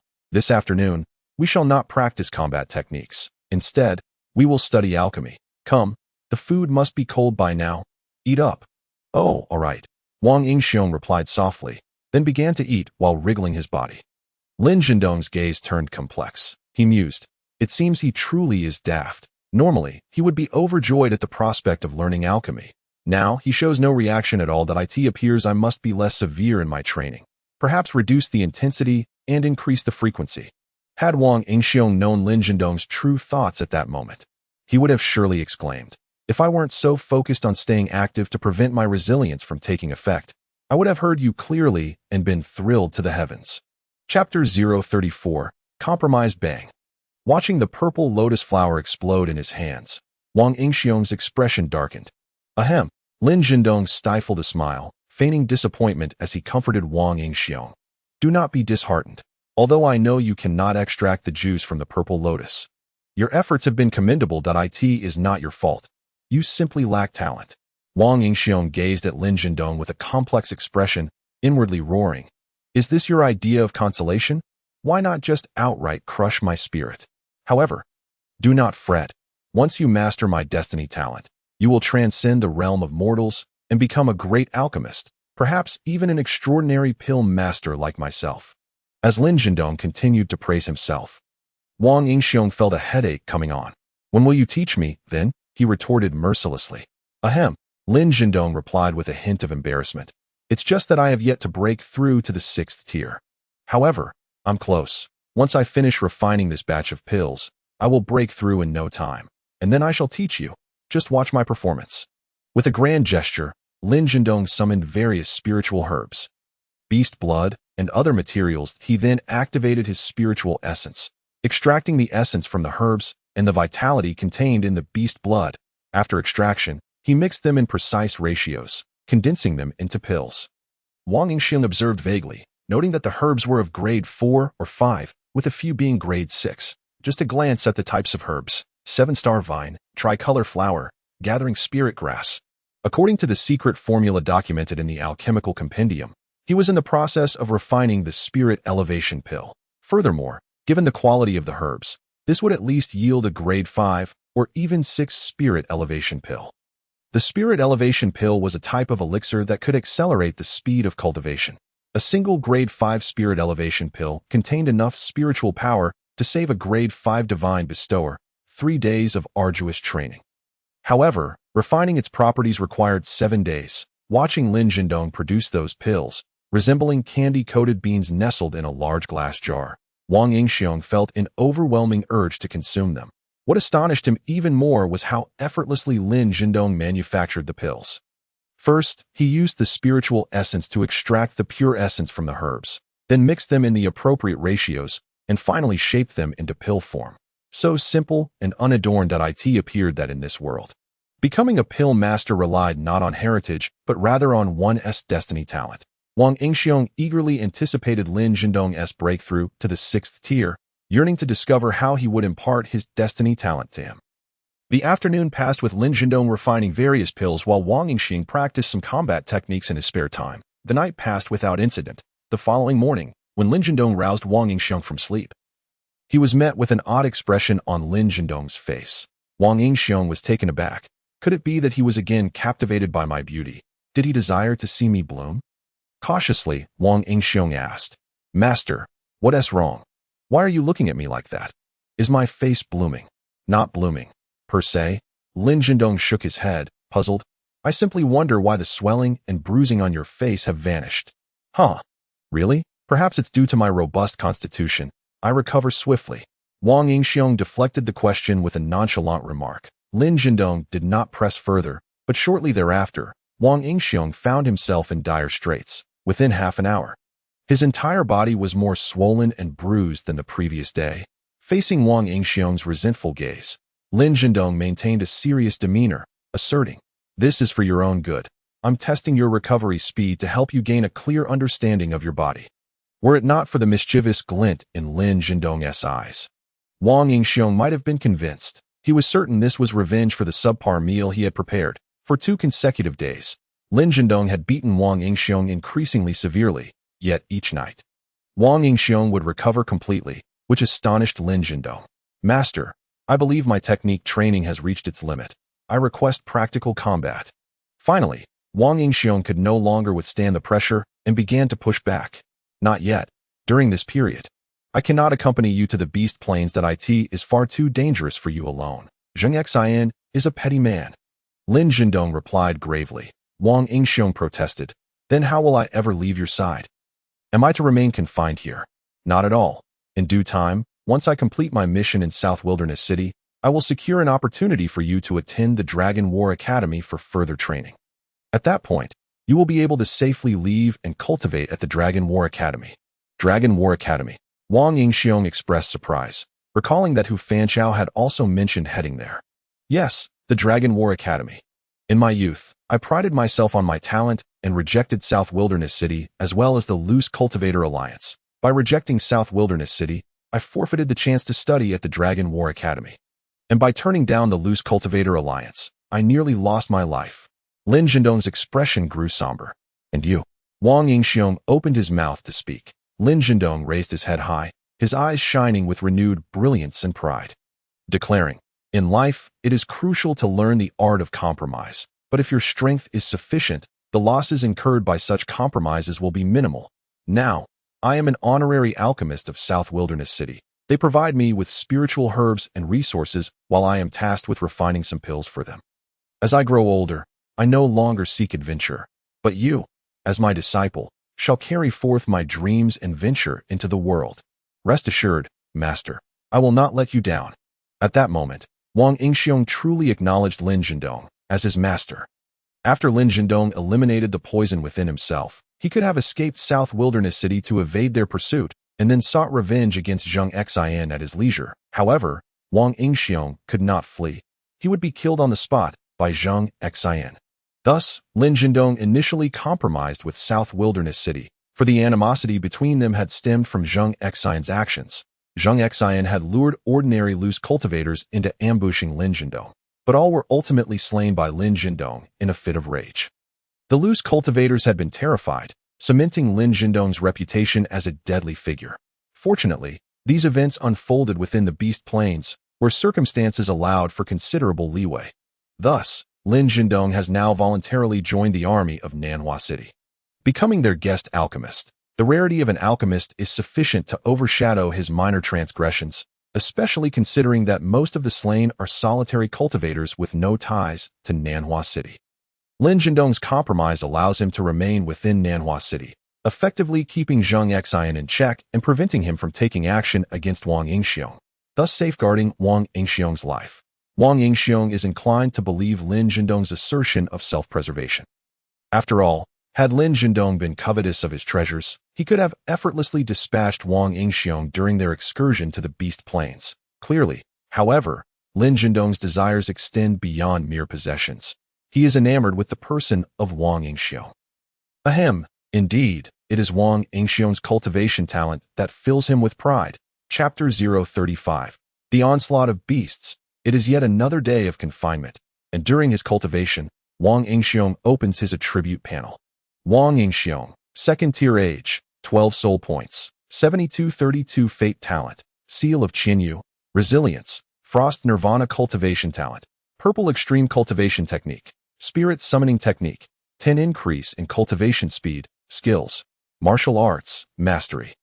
My unique arts, mist array, instant step, demon phantom attack power, 82.08 defense power, 67.63 speed, 33.50 lottery chances, 1 items, 1 vial of Yunnan Bai Yao, 1 vial of witchcraft potion, mystical sword, level 2 passive, 40-40 attack power, 310 bonus, 3 attack power Leviathan armor, level 2 passive, 40-40 defense power, 310 bonus, 3 defense power ancient coin, 2 soul points hour passive, grace, creature slain by you occasionally drop coins, providing you with 20 soul points or restoring 6 of lost spiritual energy. Currently, Wang Yingxiong's attributes position him among the elite of the second-tier divine beneficiaries. Moreover, his attributes have shown significant improvement through recent cultivation, a testament to his exceptional cultivation talent. Alas, he is currently unable to venture into the Beast Plains to hunt beasts.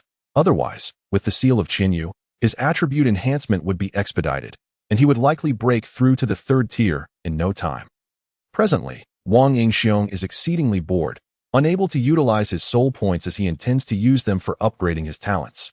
All that remains is this single lottery opportunity, which he decides not to save, but to use immediately. Congratulations, you have drawn the talent. Master Craftsman, what a surprise! In an instant, the lethargic Wang Yingxiong is jolted awake. To think that a mere random draw could yield a talent. What extraordinary luck! Mountain Hidden Flame, Aeon, Master Craftsman, allows the consumption of soul points to upgrade items. A brief description that succinctly conveys its extraordinary significance. In the next moment, Wang Yingxiong activates the talent and inspects the killing sword and killing armor, only to find this item is already a supreme artifact and cannot be upgraded. Disappointment washes over him. Could it be that the path of spending is not viable? However, he quickly remembers he still possesses an ancient coin. Ancient coin can be upgraded, requiring 1,000 soul points. With a wave of his hand, he commits to spending ancient coin for soul points hour passive grace. Creatures slain by you occasionally drop coins, providing you with 25 soul points or restoring 8 of lost spiritual energy. The enhancement is not as satisfying as he had hoped. Wang Yingxiong notes that it requires 2,000 for the next upgrade, and he promptly spends again. 3,000, spend. 5,000, spend. Apologies, insufficient balance, just as he begins to gain momentum.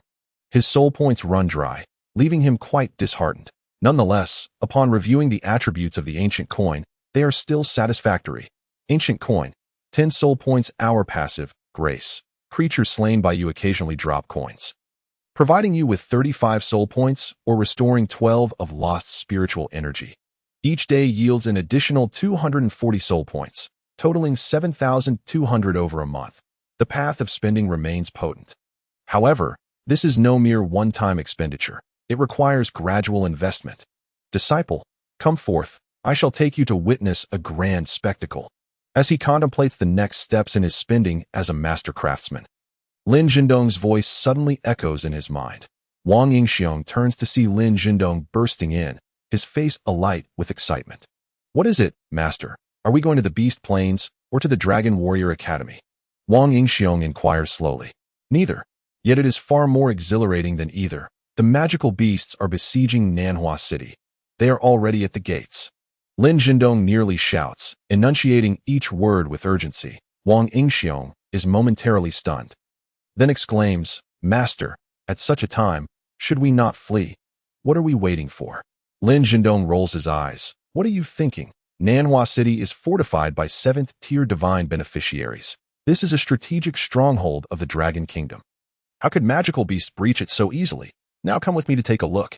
You might accumulate a fair amount of military merit, which will strengthen your chances of entering the Dragon Warrior Academy." Without allowing Wang Yingxiong further protest, Lin Zhendong hastens him toward the city gates. Upon reaching the city walls, Wang Yingxiong truly experiences the vastness of the scene before him, a sight that could incite a fear of crowds. The once sprawling fields outside the city have been utterly trampled, and as he gazes out, he sees an endless horde of various beasts. Yet these creatures stand quietly arranged as if in formation, akin to an army of humans, imposing considerable pressure upon the humans. Moreover, Wang Yingxiong observes that the foremost ranks of beasts consist primarily of 2nd and 3rd-tier creatures, while the more formidable beasts are positioned behind them.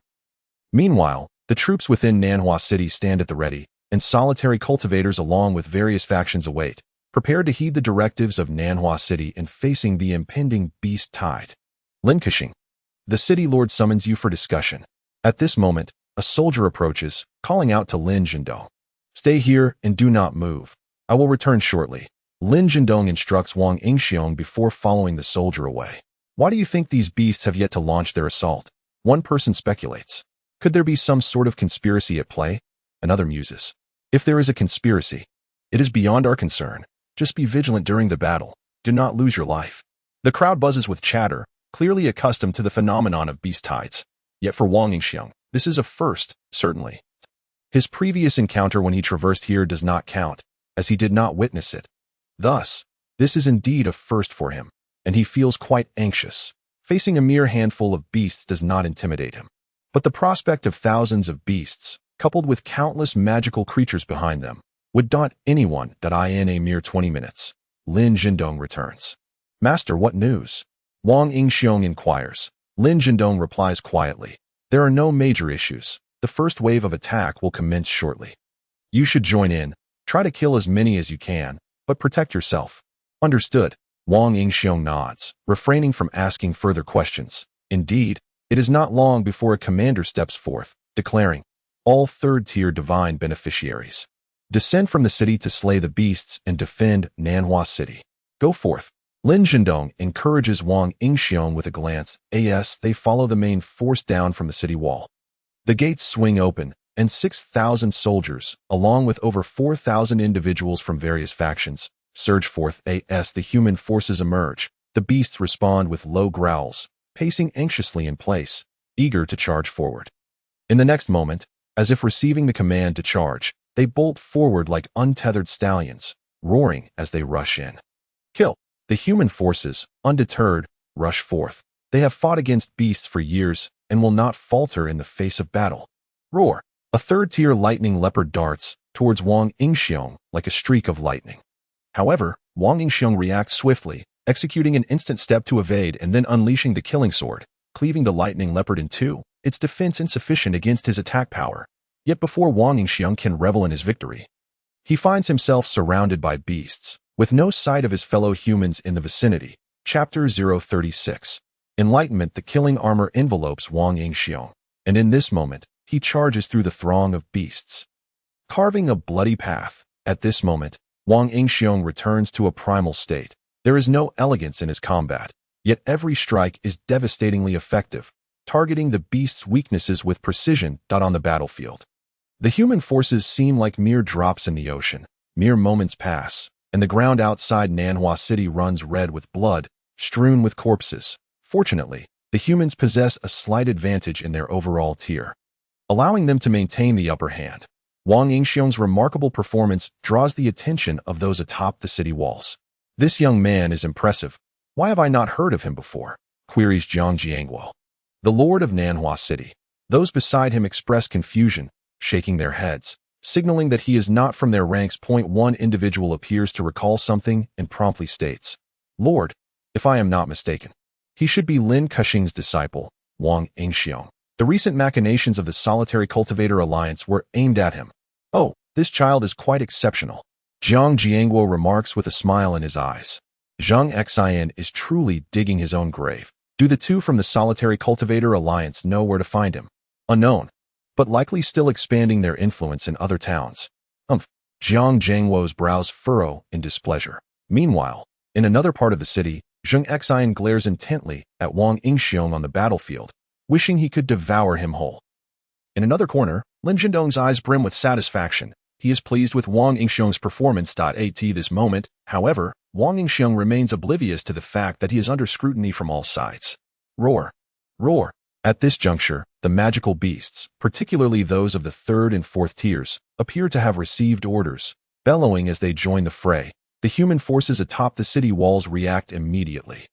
Fourth-tier divine beneficiaries. Engage. Boom! A fireball the size of a human head collides directly with Wang Yingxiong's chest. Unprepared, Wang Yingxiong was sent flying, his chest plate glowing a fierce red and cracking under the impact, his internal organs quaking violently. And the flesh on his chest charred. Suspended in midair, Wang Yingxiong beheld a blazing lion charging towards him, a fireball erupting from its maw. Blazing lion. 4th rank fate talent. Fireball attack power, 869. 25 defense power, 501.25 speed. 60.58. This was a 4th rank blazing lion beast, and Wang Yingxiong's heart raced in horror. How had a beast suddenly entered the battlefield, just as he contemplated using his teleportation ability to escape? A long spear intercepted the blazing lion's assault. Not bad. Kid, we'll take it from here. You retreat, came the voice of a heavily armored guard from Nanhua City, a 4th rank bestowed warrior with a strength talent. Wang Yingxiong wasted no time. Swiftly withdrawing, with a few quick steps, he distanced himself from the battlefield. Are you all right? Lin Jindong asked, injecting a spirit ball into Wang Yingxiong's body. Wang Yingxiong shook his head and stood still. Though he yearned to express his pain, he opted for silence to lessen his suffering for a few moments, triggering his resilience. Under Lin Jindong's astonished gaze, the spiritual energy within Wang Yingxiong rapidly diminished. While the wound on his chest healed quickly, and the chest plate absorbed the spirit ball he had injected, repairing itself. Fortunately, Wang Yingxiong was clad in the chest plate, and Lin Jindong stood before him, concealing this miraculous scene from onlookers. In a brief moment, after Lin Jindong infused 7 or 8 spirit balls, both Wang Yingxiong and the chest plate returned to their pristine state, if not for the layer of scabs on the ground. Lin Jindong would hardly believe Wang Yingxiong had been injured. Observing Lin Jindong's astonished expression, Wang Yingxiong nonchalantly remarked, "Don't be so surprised. It's merely a skill I obtained from a relic of a powerful being. It allows for rapid recovery from wounds, though it consumes a substantial amount of spiritual energy, and this armor can also absorb spiritual energy for automatic repairs." Sensing Lin Jindong's desire for this skill, Wang Yingxiong hastily added, "This skill was directly imparted to my mind. I can't teach it to you." Lin Jindong opened his mouth, feeling a pang of discomfort. A seasoned warrior, needing a disciple to impart skills was beneath him. Yet, why did he so desperately want it? Lin Jindong chuckled awkwardly. "No worries. I'm truly happy for you. It seems that the training I've put you through these past few days has proven to be the right choice. After this beast tide, let's continue to train." Lin Jindong silently rejoiced. "Kid, you're playing with fire." Wang Yingxiong felt aggrieved, realizing he had become overly complacent, forgetting that he was still under someone else's roof, or rather, had become a squatter, and was now even in a position to be his master's apprentice. What a bitter fate. Meanwhile, the battles below the city grew increasingly fierce. Fortunately, as the border of the War Dragon Kingdom, Nanhua City had an ample garrison, and 4th rank bestowed warriors continually joined the fray. Witnessing this passive situation, Wang Yingxiong inquired, "Master, why don't we directly deploy 5th rank or higher warriors to annihilate them? Why wait for them to unleash 4th rank beasts before we send forth our 4th rank bestowed warriors?" Alas, Lin Jindong sighed, his face full of despondency. "This is because our human race is weak. Did you see those beasts at the rear of the horde?" Wang Yingxiong looked up. Though distant and blurry, he could vaguely discern their massive forms. Lin Jindong's voice resonated. "Those are the commanders of this beast tide. At least one of them is of 7th rank. Yet, we have only one 7th rank warrior stationed in Nanhua City, across the entire War Dragon Kingdom.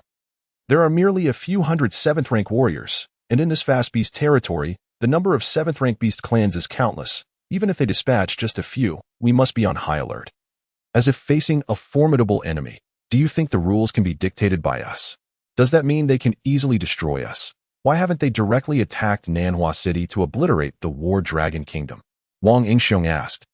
Puzzled, Lin Zhendong shook his head, a hint of sorrow in his voice. This is the tragic reality of humanity. Because we are so weak, we pose no lethal threat to the beast clan. Instead, our existence stimulates the evolution of beasts, alleviating internal conflicts within their ranks, providing them with a means to slow their population growth while enhancing their quality. They also gain access to superior food. Yes, food. Wang Yingxiong felt a wave of confusion wash over him. Before his rebirth, humanity was the apex of all races, wielding life and death over all. Now, however, the roles had reversed, and he found it hard to adjust. Nevertheless, Wang Yingxiong felt fortunate, for he possessed the opportunity to alter his fate. With the system granting him ample time, he would become the most powerful being on the deep blue continent. In due course, he would feast upon the flesh of ninth-rank magical beasts. In an instant, Wang Yingxiong's spirit soared, brimming with ambition. Lin Zhendong observed with a flicker of surprise in his eyes. He had anticipated Wang Yingxiong would be disheartened, having himself wallowed in despair upon learning the truth. Yet now, Wang Yingxiong exhibited merely a fleeting moment of disappointment before erupting with such fervor. This was what brought Lin Zhendong the most joy. Although humanity's numbers were dwarfed by the beasts, their reproductive rate was far from weak. Throughout the millennia of human history, countless geniuses had emerged. Yet the majority faltered when faced with the seemingly insurmountable chasm between humans and beasts. Succumbing to despair, only a select few persevered, their spirits unyielding, gradually forging a vast foundation for humanity. In this moment, Lin Zhendong saw their reflections in Wang Yingxiong. Chapter 037. The Beast Conspiracy Filled with Confidence. Wang Yingxiong refrained from uttering any impassioned or grandiose declarations. He believed such words were unnecessary. Only the successful had the right to boast. Others merely added to the farce. Wang Yingxiong was a modest individual. Thus he opened the system, gazing hungrily at the surging soul points. 9012. Indeed, if one wished to amass wealth, slaughter was the way to go. However, with fourth-rank magical beasts roaming abundantly below and third-rank beasts in droves, descending into the fray would be akin to delivering oneself as a feast. At that moment, whoosh, whoosh, numerous pillars of light rose within Nanhua City. Look, 3,000 pillars. Reinforcements have arrived. The soldiers atop the city walls exclaimed with joy. Gazing at the ascending pillars, Wang Yingxiong was filled with curiosity. Master, what are these 3,000 pillars? Lin Zhendong beamed with pride, stating earnestly, the so-called 3,000 pillars represent 3,000 teleportation arrays within Nanhua City. These were constructed by a ninth-rank bestowed warrior with a fate talent for spatial movement. This teleportation array can transport people and objects across vast distances. Whenever a beast tide erupts, soldiers from across the War Dragon Kingdom are teleported here. Each array represents a city with a population exceeding 10 million. This is the foundation of our War Dragon Kingdom. Even if there are millions of beasts, there will come a day when they are all vanquished. At that moment, Wang Yingxiong felt his blood surge with excitement. The 3,000 pillars surrounded the city walls, and within moments, hundreds of thousands of soldiers gathered, a truly awe-inspiring sight. Roar! As the reinforcements of humanity arrived. The beasts retreated, bracing for the impending clash. Hundreds of thousands of soldiers stepped out of the city, forming a formidable wall, their presence overshadowing the tens of thousands of beasts. Before the beast horde stood a towering 2-meter-tall giant tiger.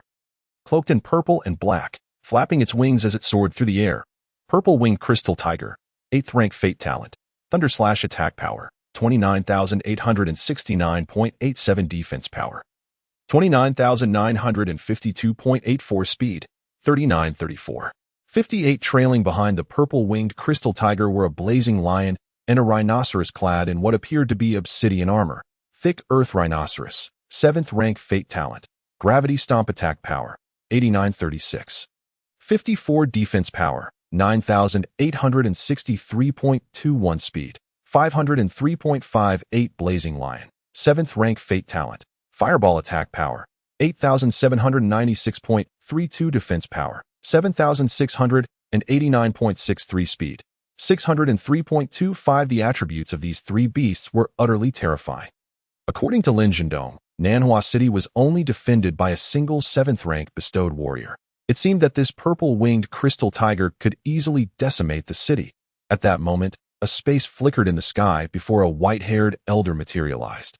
Lu Qianming, 8th rank age, 79 fate talent, 90 affinity for spatial elements cultivation talent, blue-grade cultivation technique, spirit gathering technique skills, spirit shield, combat arts, spatial sealing, spatial movement, attack power, 25968, 58 defense power, 10,856.67 speed, 1,023.98 upon seeing his attributes. Wang Yingxiong furrowed his brow. This was insufficient. What? Do you humans intend to fight to the death? To Wang Yingxiong's astonishment, the purple-winged crystal tiger spoke human language. Lin Zhendong explained beside him. Do not be surprised. As you know, magical beasts possess intellect comparable to humans. Once they reach the 6th rank and above, they can mimic human speech. At that moment, the elder Lu Qianming smiled faintly. The purple-winged crystal tiger clan is 1,000,000 miles from Nanhua City. This minor beast tide is hardly enough to warrant the involvement of the purple-winged crystal tiger clan. Something is amiss, and we must be cautious. The purple-winged crystal tiger displayed a disdainful expression akin to that of a human, scoffing. No need for pretense. If it were not for intentionally letting your scouts escape, do you think you would know about the emergence of the secret realm? Lu Qianming's smile faltered, his expression grave. No more chatter. According to the old rules, we shall fight 5 battles. Winning one allows your human race to enter with 1,000 men. The purple-winged crystal tiger stated impatiently. Very well. Lu Qianming nodded in agreement. Knowing he had no choice, at that moment, Lin Zhendong's gaze sharpened as he looked at Wang Yingxiong, saying, Disciple, an opportunity presents itself. Do you dare to seize it? The secret realm. Wang Yingxiong ventured tentatively. Indeed. The secret realm. Lin Zhendong responded. It is a space attached to the deep blue continent, containing various opportunities, be it a place rich in spiritual energy or treasures of heaven and earth. However, it is equally perilous. Not just due to the realm itself, but also because of the alien races. Yet, those who emerge alive from the secret realm are the true geniuses. Observing the hopeful gaze of Lin Zhendong, Wang Yingxiong inquired, Are there restrictions on entry based on realms? Yes, but they vary for each individual. Come, let us inquire. With that, Lin Zhendong took Wang Yingxiong towards the city lord. At that moment, Lu Qianming and the city lord were engaged in discussion. Upon seeing Lin Zhendong approach, the elder displayed a look of confusion. City Lord Jiang Jiangguo clarified. This is Lin Zhendong, a guest elder from South Wilderness City, an alchemist, that is his disciple, who possesses commendable talent. Jiang Jiangguo, 6th stage. Age, 51, destiny talent. Battle Soul, increases attack power by 60 and defense power by 30. Battle Soul remains unyielding, combat persists. Cultivation talent, green level, cultivation method, spirit gathering method, skills, spirit shield, martial arts, sword dance. Attack power, 3816.56, defense power, 1539.89, speed, 235.58, in an instant. Wang Yingxiong gleaned Jiang Jiangguo's attributes. Lu Qianming nodded before addressing Jiang Jiangguo. The beast race has us cornered this time, but we cannot miss the secret realm. We must engage in battle. Then let us fight. Jiang Jiangguo declared with a wave of his hand. The crowd descended from the city tower and approached the front lines. From the beast race emerged a second-tier magical beast. Battle Ape, second tier, destiny talent. Blood boiling, attack power, 99.86, defense power, 98. 56, speed, 27.85. Lu Qianming frowned and remarked, Why would the beast race dispatch a second-tier magical beast? Is there a restriction to second tier in this secret realm? City Lord Jiang, I have brought only 3rd and 4th tier divinely gifted individuals. Does South Wilderness City have any exceptional talents capable of defeating this battle ape? Before Jiang Jiangguo could respond, Lin Zhendong interjected, My disciple is second tier and can defeat this battle ape. All eyes turned to Wang Yingxiong, who felt a hint of nervousness. However, encouraged by Lin Zhendong's supportive gaze, he straightened his back. Resolute in his determination, proclaiming loudly, I can do it. Excellent. Lu Qianming nodded. Wang Yingxiong stepped forward. Just as he took his stance, the purple-winged crystal tiger announced, Begin. Roar. The battle ape pounded its chest, activating its destiny talent. its blood boiling, attributes amplified by 100. Wang Yingxiong was taken aback by the ferocity of the battle ape's talent, yet remained unfazed as it charged violently towards him, narrowing his eyes, while the crowd assumed Wang Yingxiong was paralyzed by fear. He moved, vanishing in an instant, the killing sword glinting coldly. When he stood behind the battle ape, it remained motionless, oblivious to his presence. Sheathing the killing sword, Wang Yingxiong turned away without a glance, and moments later, a breeze swept by, causing the battle ape's head to tumble to the ground, blood erupting like a fountain. Hiss! A collective gasp arose from the spectators, for the battle ape was a formidable force within the magical beast clan. Wang Yingxiong's swift resolution could only signify his immense strength. Meanwhile, the magical beasts grew restless, baring their fangs in silent fury, for had it not been for the arena's regulations, they would have devoured the human who had just slain one of their kin. At this moment, Wang Yingxiong stood modestly beside Lin Jintong, feeling quite pleased with his performance. Chapter 038. The Arena Competition Space Talent, Teleportation? Lu Qianming's eyes sparkled with disbelief. A formidable 8th-tier adept in spatial manipulation. He had sensed no fluctuations in space when Wang Yingxiong executed his instantaneous movement, not entirely absent, merely a subtle trace. Indeed, it is teleportation, capable of instantaneous relocation. Wang Yingxiong affirmed. What a remarkable talent. Would you be interested in joining me at the Dragon War Academy for study? Lu Qianming extended an olive branch. Before Wang Yingxiong could respond, Lin Jintong exclaimed eagerly, I would love to. If I could train under you. That would be splendid, but it must wait until the secret realm concludes. Haha, no problem. Lu Qianming replied cheerfully.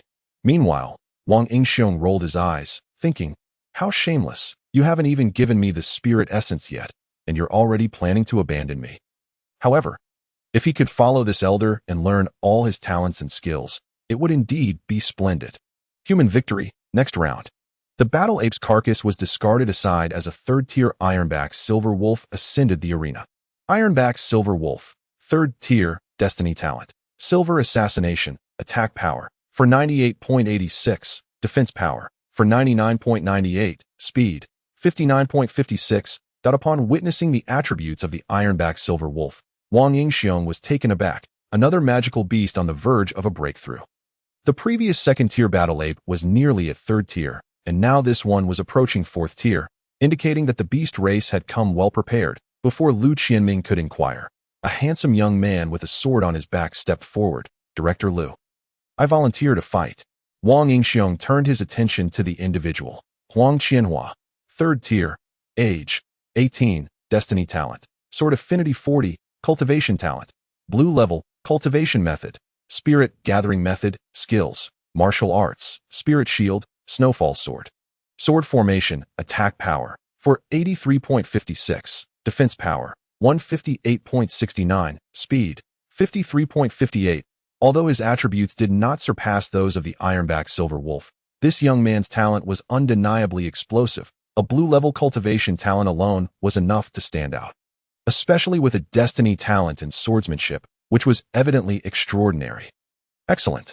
Lu Qianming nodded approvingly. Among the 3rd-tier students from Dragon War Academy, Huang Qianhua was the strongest, that he naturally felt assured with Huang Qianhua stepping up. Senior brother Huang will undoubtedly slay this magical beast with a single sword strike. As it should be, the students from Dragon War Academy, having felt overshadowed by Wang Yingxiong earlier, were eager to boast now that their representative was on stage, and Huang Qianhua indeed had the merit to boast. Begin. In an instant, the Ironback Silver Wolf lunged at Huang Qianhua like a bolt of lightning, its front claws as sharp as hooks, aimed at Huang Qianhua's neck and heart. Bang! Clang! Huang Qianhua remained expressionless, exuding an air of coldness. As the wolf's claws approached, he drew his sword effortlessly, parrying the Ironback Silver Wolf's assault. Subsequently, he counterattacked. A glimmer of brilliance danced upon his sword, a testament to the enhancement of swordsmanship. The swordplay was graceful, akin to a tempest, each move revealing a touch of beauty, reminiscent of a dance, bringing joy to the onlookers. However, the Ironback Silver Wolf perceived none of this beauty. It was engulfed in an overwhelming aura of death. In an instant, the Ironback Silver Wolf found itself suppressed by Huang Qianhua. retreating step by step. Yet, the ironback silver wolf boasted formidable defense, its silver fur shielding it. While it bore a few sword marks on its back, the injuries were superficial, merely oozing a trickle of blood. Huang Qianhua furrowed his brow, clearly realizing that relying solely on his swordsmanship enhancement, he could not eliminate the ironback silver wolf in the short term. This was not his intention. He needed to resolve this swiftly to preserve the honor of Dragon War Academy. With a focused gaze, Huang Qianhua stepped forward, his sword pointing directly, his speed so rapid it seemed to shatter space, fracturing the air into what resembled falling snowflakes. One sword snowfall. Roar. The ironback silver wolf sensed the encroaching aura of death and ceased holding back. With a roar, it radiated silver light, its foreclaws transforming into silver spikes, becoming mere shadows as it launched relentless assaults. This was its destiny talent. Silver assassination. Clang, clang. In the blink of an eye, the sounds ceased. Upon the arena, Huang Qianhua was enveloped by a shield of spiritual energy, his aura steady. Meanwhile, the ironback silver wolf's chest heaved, clearly exhausted, and a grievous sword wound marred its silver back with a single strike. The ironback silver wolf was defeated. Yet, it was not dead, and thus the battle continued. Whoosh! The ironback silver wolf charged again, its fury palpable. Being chosen to combat by the purple-winged crystal tiger, it was among the elite of beasts. And now being suppressed by a human was intolerable. However, its rage would not lead to victory, but to demise. Huang Qianhua swung his sword, and a dozen spiritual swords materialized around him, all aimed at the ironback silver wolf. Facing the onslaught of the sword formation, the ironback silver wolf unleashed its silver light to enhance its defense while simultaneously activating silver assassination. However, Huang Qianhua stepped forward, his sword lightly stabbing forth. The ironback silver wolf twisted its body, believing it had evaded this strike. Yet the sword pierced directly through its heart. Retracting his sword, Huang Qianhua floated back gracefully, like a leaf drifting to the ground. Well done, your comprehension of swordsmanship has progressed. Lu Qianming smiled in praise. Huang Qianhua nodded slightly, standing aloof beside him. This time, the beast race's agitation was even more pronounced. They were furious, yet bound by the rules they had established, they could only endure. Human victory. Next round. The voice of the purple-winged crystal tiger was devoid of emotion, revealing neither joy nor anger. The next challenger to ascend the arena was a third-tier thick earth rhinoceros. Thick earth rhinoceros. Third tier, destiny talent. Gravity trample, attack power. For 99.99, defense power. For 99.99, speed. 50.85, while the crowd might not discern the attributes of the thick earth rhinoceros. Wang Yingxiong felt a flutter in his eyelid. This beast was already half a step into the fourth tier. Director Lu, I volunteer to fight. With Lu Qianming's nod, a man stepped onto the arena. Yang Guojiang, third tier, age, 19, destiny talent, void / cultivation talent, blue level, cultivation method, spirit gathering method, skills, martial arts, spirit shield, blade draw / attack power, 456.85, defense power, 152.86, speed, 53.98. Begin. Thud. The mighty earthbound rhinoceros stomped its feet, causing the very ground to tremble. Yang Guojiang, undaunted, advanced with his sword drawn, striking fiercely. Bang. Though the earthbound rhinoceros possessed a massive physique, it did not hinder its agility in the slightest. Its horn effortlessly blocked Yang Guojiang's blade. Bang. Crash. The ensuing clash proved arduous for Yang Guojiang, as the rhinoceros exhibited both high defense and remarkable nimbleness, deflecting the majority of his strikes with its horn, and those that did connect barely left a mark. As a prodigy, Yang Guojiang was not one to concede easily. He thought, I may not match Huang Qianhua, but I cannot be weaker than you, Wang Yingxiong. Resolving not to hesitate further, he bellowed in fury and unleashed another slash. The blade surrounded by a swirling black aura infused with destructive power, cleaving the surrounding space into fragments.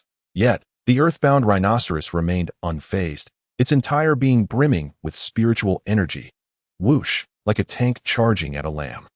Realizing the rhinoceros was about to execute its gravity stomp, Yang Guojiang attempted to evade, but it was too late. This gravity stomp not only propelled forward but also ensnared Yang Guojiang in a gravitational field. Leaving him immobile, thud, the void slash struck the earthbound rhinoceros, tearing through flesh but only managing to inflict superficial damage, while Yang Guojiang found himself pinned to the ground by a single hoof of the rhinoceros. "Brother Yang," the crowd from the Dragon War Academy cried out. However, beneath the weight of the rhinoceros's foot, Yang Guojiang lay as flat as a pancake. Chapter 039. The battle with the fierce tiger. The death of Yang Guojiang cast a shadow of despair over the crowd, a vibrant life extinguished in an instant. The human faction felt the wrath of the beasts that had just been unleashed. "Humans have fallen. Next match." The indifferent voice of the violet-winged crystal tiger resonated. The earthbound rhinoceros snorted dismissively and gracefully retreated, making way for a fourth-tier giant tiger to enter the arena. Gengjin Battle Tiger, 4th-tier Fate Talent. Gold Element Affinity 40 Attack Power, 999.86 Defense Power, 989.35 Speed, 93.85. Another pinnacle 4th-tier beast. Yang Yuan. "Leave this tiger to me," a burly man standing at nearly 2 meters tall proclaimed. Zhang Zhizhuang. 4th-tier Age, 23 Fate Talent. Battle Tiger Incarnation Training Talent. Blue Grade Training Technique. Spirit Gathering Method Skills. Spirit Shield. Martial Arts, 3 Talents Fist, Lightning Dash, Black Tiger Heart Extraction Attack Power, 796.64 Defense Power, 823.57 Speed, 59.86. Lu Qianming nodded in agreement, while Wang Yingxiong shook his head slightly, recognizing the significant gap in prowess. Roar. The moment Zhang Zhizhuang stepped into the arena, the Gengjin Battle Tiger let out a fierce roar, rushing forward like the wind, swiftly closing the distance to Zhang Zhizhuang. That IT raised a paw larger than Zhang Zhizhuang's chest and swiped at his face. Although Zhang Zhizhuang appeared to be a rugged man, he exhibited remarkable agility, deftly dodging the Gengjin Battle Tiger's attack. However, the tiger's fate talent was not merely focused on frontal combat. Swoosh! A blade of energy composed of gold elemental spirit sliced through Zhang Zhizhuang's arm, instantly causing flesh to spill outward. The Gengjin Battle Tiger used its physical assault to draw Zhang Zhizhuang's attention, then unleashed a surprise attack with its gold elemental energy. Fortunately, Zhang Zhizhuang remained vigilant and narrowly evaded the strike aimed at his heart. Yet he was drenched in cold sweat, having never anticipated the cunning nature of the Gengjin Battle Tiger. Had he not studied its fate talent within the academy and remained on guard, he might have met the same tragic end as Yang Guojiang. Roar! Zhang Zhizhuang let out a furious roar, and a ferocious giant tiger apparition materialized in the ether, merging with his body. Instantly, Zhang Zhizhuang's physique expanded, and his attributes surged, elevating his attack power to rival that of the Gengjin Battle Tiger. The Gengjin Battle Tiger, witnessing this human summon a tiger-like apparition, was enraged. "How dare you utilize the power of my kin before me?" In an instant, the Gengjin Battle Tiger transformed into a mage, conjuring various sharp weapons in the air and launching them at Zhang Zhizhuang. However, with his fate talent activated, Zhang Zhizhuang stood undeterred, encased in a spirit shield, and began to unleash his fists like 2 mighty hammers. The force of his punches shattered through the incoming assaults, and even more bizarrely, some of his strikes would vanish only to reappear, landing squarely on the Gengjin Battle Tiger. Wang Yingxiong squinted, realizing that this was indeed the 3 Talents Fist. Possessing such remarkable effects, the Gengjin Battle Tiger, feeling the pressure, became irate. "If you could strike me from a distance, did you somehow transform into a mage?" The Gengjin Battle Tiger took a step forward. And suddenly, Zhang Zhizhuang felt the atmosphere shift around him, now saturated with gold elemental spiritual energy. Lacking the talent for gold element affinity, he could not absorb this energy, and as it intensified, he felt a sharp pain coursing through him. Clearly a result of the Gengjin Battle Tiger channeling the elemental energy of the heavens to attack him. Yet, Zhang Zhizhuang remained unshaken, bellowing, "Take this punch." He surged forward like a meteor, rapidly closing the distance to the Gengjin Battle Tiger, and then delivered a devastating blow to its head. Bang! The Gengjin Battle Tiger, caught off guard by Zhang Zhizhuang's unexpected maneuver, felt the full force of the strike, its flesh trembling as if caught in a tempest. The carefully cultivated gold elemental energy dissipated in an instant. For a mage, being engaged in close quarters by a warrior was a torment, especially when that warrior stood nearly 2 meters tall. Such a situation was a veritable tragedy. In a flash, the tides of battle turned. transforming Zhang Zhizhuang into a fearsome tiger slayer, while the Gongjin battle tiger found itself in a pitiful state. Fortunately, Zhang Zhizhuang only wielded his fists and refrained from using any other weaponry, meaning his blows merely resulted in superficial bruising rather than tearing through the tiger's hide. Moreover, the Gongjin battle tiger was not slow to react. It concentrated its gold elemental spiritual power into its fur, instantly transforming into a golden-hued tiger. Thud, thud. Zhang Zhizhuang's fists, the size of large cooking pots, struck the Gongjin battle tiger, producing a sound akin to iron being hammered, causing Zhang Zhizhuang to furrow his brow in discomfort. Whoosh! After enhancing its defenses, the Gongjin battle tiger remained stationary, rapidly conjuring a dozen spiritual blades to slash at Zhang Zhizhuang. However, Zhang Zhizhuang refused to take the hits. His body shifted, executing 2 rapid displacements to evade the blades, then reappeared beside the Gongjin battle tiger, delivering yet another punch. This time, however, he employed the black tiger heart extraction. As his fist approached the tiger's chest, it suddenly transformed into claws, aiming directly for the heart. Swoosh! The sound of flesh tearing echoed as Zhang Zhizhuang's expression brightened. What a sizable heart! Bang! Yet before he could celebrate, the Gongjin battle tiger retaliated with a desperate strike, sending him flying and leaving 5 deep gashes, one of which cut through his abdomen, exposing some of his innards. Nevertheless, upon landing, Zhang Zhizhuang stood tall, eyes wide, fixated on the Gongjin battle tiger as its breath faded. Human victory, next match. The voice of the violet-winged crystal tiger sounded unusually altered, and this time, the beast refrained from roaring. Hearing his triumph, Zhang Zhizhuang grinned widely, revealing bloodied teeth as he strode back to Lu Qianming, exclaiming, "Director, I did not fail my mission. Well done." Lu Qianming responded, visibly moved. At that moment, a green beam of light enveloped Zhang Zhizhuang, rapidly healing his wounds. In mere moments, his injuries had scabbed over. Wang Yingxiong glanced toward the source of the light and spotted a woman. Bai Xingxue, 5th tier age, 34 fate talent, healing training talent, green grade training technique, spirit guiding method skills, spirit shield, martial arts attack power, 1253.58 defense power, 638.25 speed, 105.68, thank you. Zhang Zhizhuang expressed his gratitude with a cupped fist. The woman smiled. It was my duty. Then Wang Yingxiong overheard Lin Jindong whispering, "What do you think of this lady? Isn't she suitable to be your master's wife?" Wang Yingxiong cast a glance at the lecherous Lin Jindong and let out a sigh of relief. Thankfully, he favored women. Ugh, what am I thinking? Is this akin to an old bull courting tender grass? Shameless. Master, she is still quite young. Wang Yingxiong retorted mercilessly. Thud, Lin Jindong playfully tapped Wang Yingxiong on the head, leaving him momentarily dazed, as if the world were swaying. You ungrateful disciple, just wait. I shall surely find you a youthful mistress within a few days. Lin Jindong exclaimed in exasperation, once he regained his composure. Wang Yingxiong rubbed the lump on his head, looking quite wronged, but dared not speak further, instead casting a glance of deep resentment toward Lin Jindong.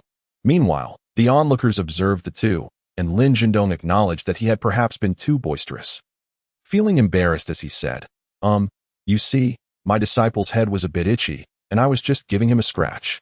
The crowd gasped, scratching a head that had swollen to such a size. Chapter 040. Entering the secret realm. That young lady. I must have exerted too much force and accidentally injured my beloved disciple. Could you assist in healing him? Lin Jindong smiled apologetically at Bai Xingxue. At this moment, Wang Yingxiong felt utterly hopeless. Heaven forbid. How could a master like this injure his disciple just to flirt with women? A simpering fool. Sure. Bai Xingxue replied, regarding Lin Jindong with a peculiar expression. Thinking he was quite the odd uncle, the brief interlude did not last long, as another 4th-tier beast soon entered the arena, this time not a massive creature, but a small black-purple cat. Shadow Cat, 4th-tier fate talent, shadow attack power, 999.98 defense power, 235.08 speed, 99.99. The attributes of this shadow cat were not akin to those of a brawny warrior, yet it was still formidable. It was an assassin. The youth emerging from the Dragon War Academy also possessed impressive strength. Wang Qian, 4th rank age, 24 destiny talent, wine spirit sword cultivation talent, Blue level cultivation technique. Spirit absorption technique skills. Spirit shield. Martial arts. Sword dance. One sword floating snow attack power. 987.68 defense power. 355.78 speed. 93.58 inch begin. With a commanding shout, the final battle erupted. In an instant, the Phantom Cat took a step forward, appearing before Wang Qian with astonishing speed. Yet, Wang Qian was not to be outdone. Gripping his right hand, a sword adorned with swirling azure light manifested, and with a gentle slash, he struck forward. Clang! The cat's claws met the sword's edge, producing a delicate chime. The two entities parted without a trace of lingering attachment. In the next heartbeat, the sword light soared, and a gust of wind arose, as the clear breeze intensified, slicing through the air with a sharp whistle. However, this breeze was not gentle. It was razor-sharp, cleaving the surrounding air and releasing eerie cries. The Phantom Cat showed no fear, launching its claws like lethal blades. Clang clang. Wang Yingxiong could only see a blur. While Wang Qian and the Phantom Cat danced in a flurry of exchanges, within the flickering sword shadows, Wang Qian thrust forth his wind spirit sword, and snowflakes erupted, heralding the one sword floating snow. Meow! The Phantom Cat uttered a soft cry, sensing imminent danger, and its form began to dissipate, charging directly at the wind spirit sword. With the aid of the Thousand Jade Seal, Wang Yingxiong perceived that the fading Phantom Cat was merely a spiritual projection. Its true form had turned invisible, circling behind Wang Qian. Wang Qian furrowed his brow. Having observed the Phantom Cat's transformation, he was aware of its talents, but could not ascertain its true location. Thus he summoned the Spirit Shield, adopting a stance of immobility amidst the chaos. Thud! The one sword floating snow shattered the Phantom Cat's projection. Yet in that very moment, its true form launched an assault. Crack! With a single strike, the claws shattered the Spirit Shield, hurtling toward Wang Qian's heart. Yet the Spirit Shield had afforded Wang Qian a fleeting moment of reaction. Thud! Wang Qian pivoted, the claws grazed his back, drawing blood across his chest. However, the Wind Spirit Sword executed a swift three-part slash, preventing the Phantom Cat from making its next move. They stood still. The Phantom Cat emerged unscathed, while Wang Qian's torso nearly lay in tatters. Stop! We concede. Just as Wang Qian contemplated a desperate struggle, Lu Qianming interjected. Wang Qian turned back, his expression one of defeat. Meow! The Phantom Cat raised its proud head. Agreed. The purple-winged crystal tiger nodded in affirmation. The human race has won 3 matches. You are permitted to enter the 3,000. Limited to 4th rank and below. The secret realm opens tomorrow. Very well. Lu Qianming nodded in agreement. The purple-winged crystal tiger soared away, yet the magical beasts remained, lying in place, unwilling to retreat. Principal, Wang Qian's eyes dimmed, despite the blood flowing from his wounds. He displayed no hint of pain. Lu Qianming smiled kindly, gently stating, "This is not your fault. To survive against the Phantom Cat at the same rank is a remarkable feat. Our human race's divine bestowers are esteemed. Victory and defeat are fleeting. As long as the Green Mountains remain, we need not fear the absence of firewood. Until we meet again, you may slay at will." Wang Qian nodded, his eyes gleaming with renewed determination. That moment, a green light enveloped him, as Bai Xinxue attended to his injuries, while Lin Zhendong hovered protectively by her side, fearing the magical beast might go berserk. Wang Yingxiong was skeptical but dared not voice it. Not out of fear of being struck, but merely wishing for his master's happiness. Alas, why did his conscience ache so? The group returned to the city, leaving only a third of the soldiers to guard outside, as the rest withdrew into the southern wilderness city to settle down.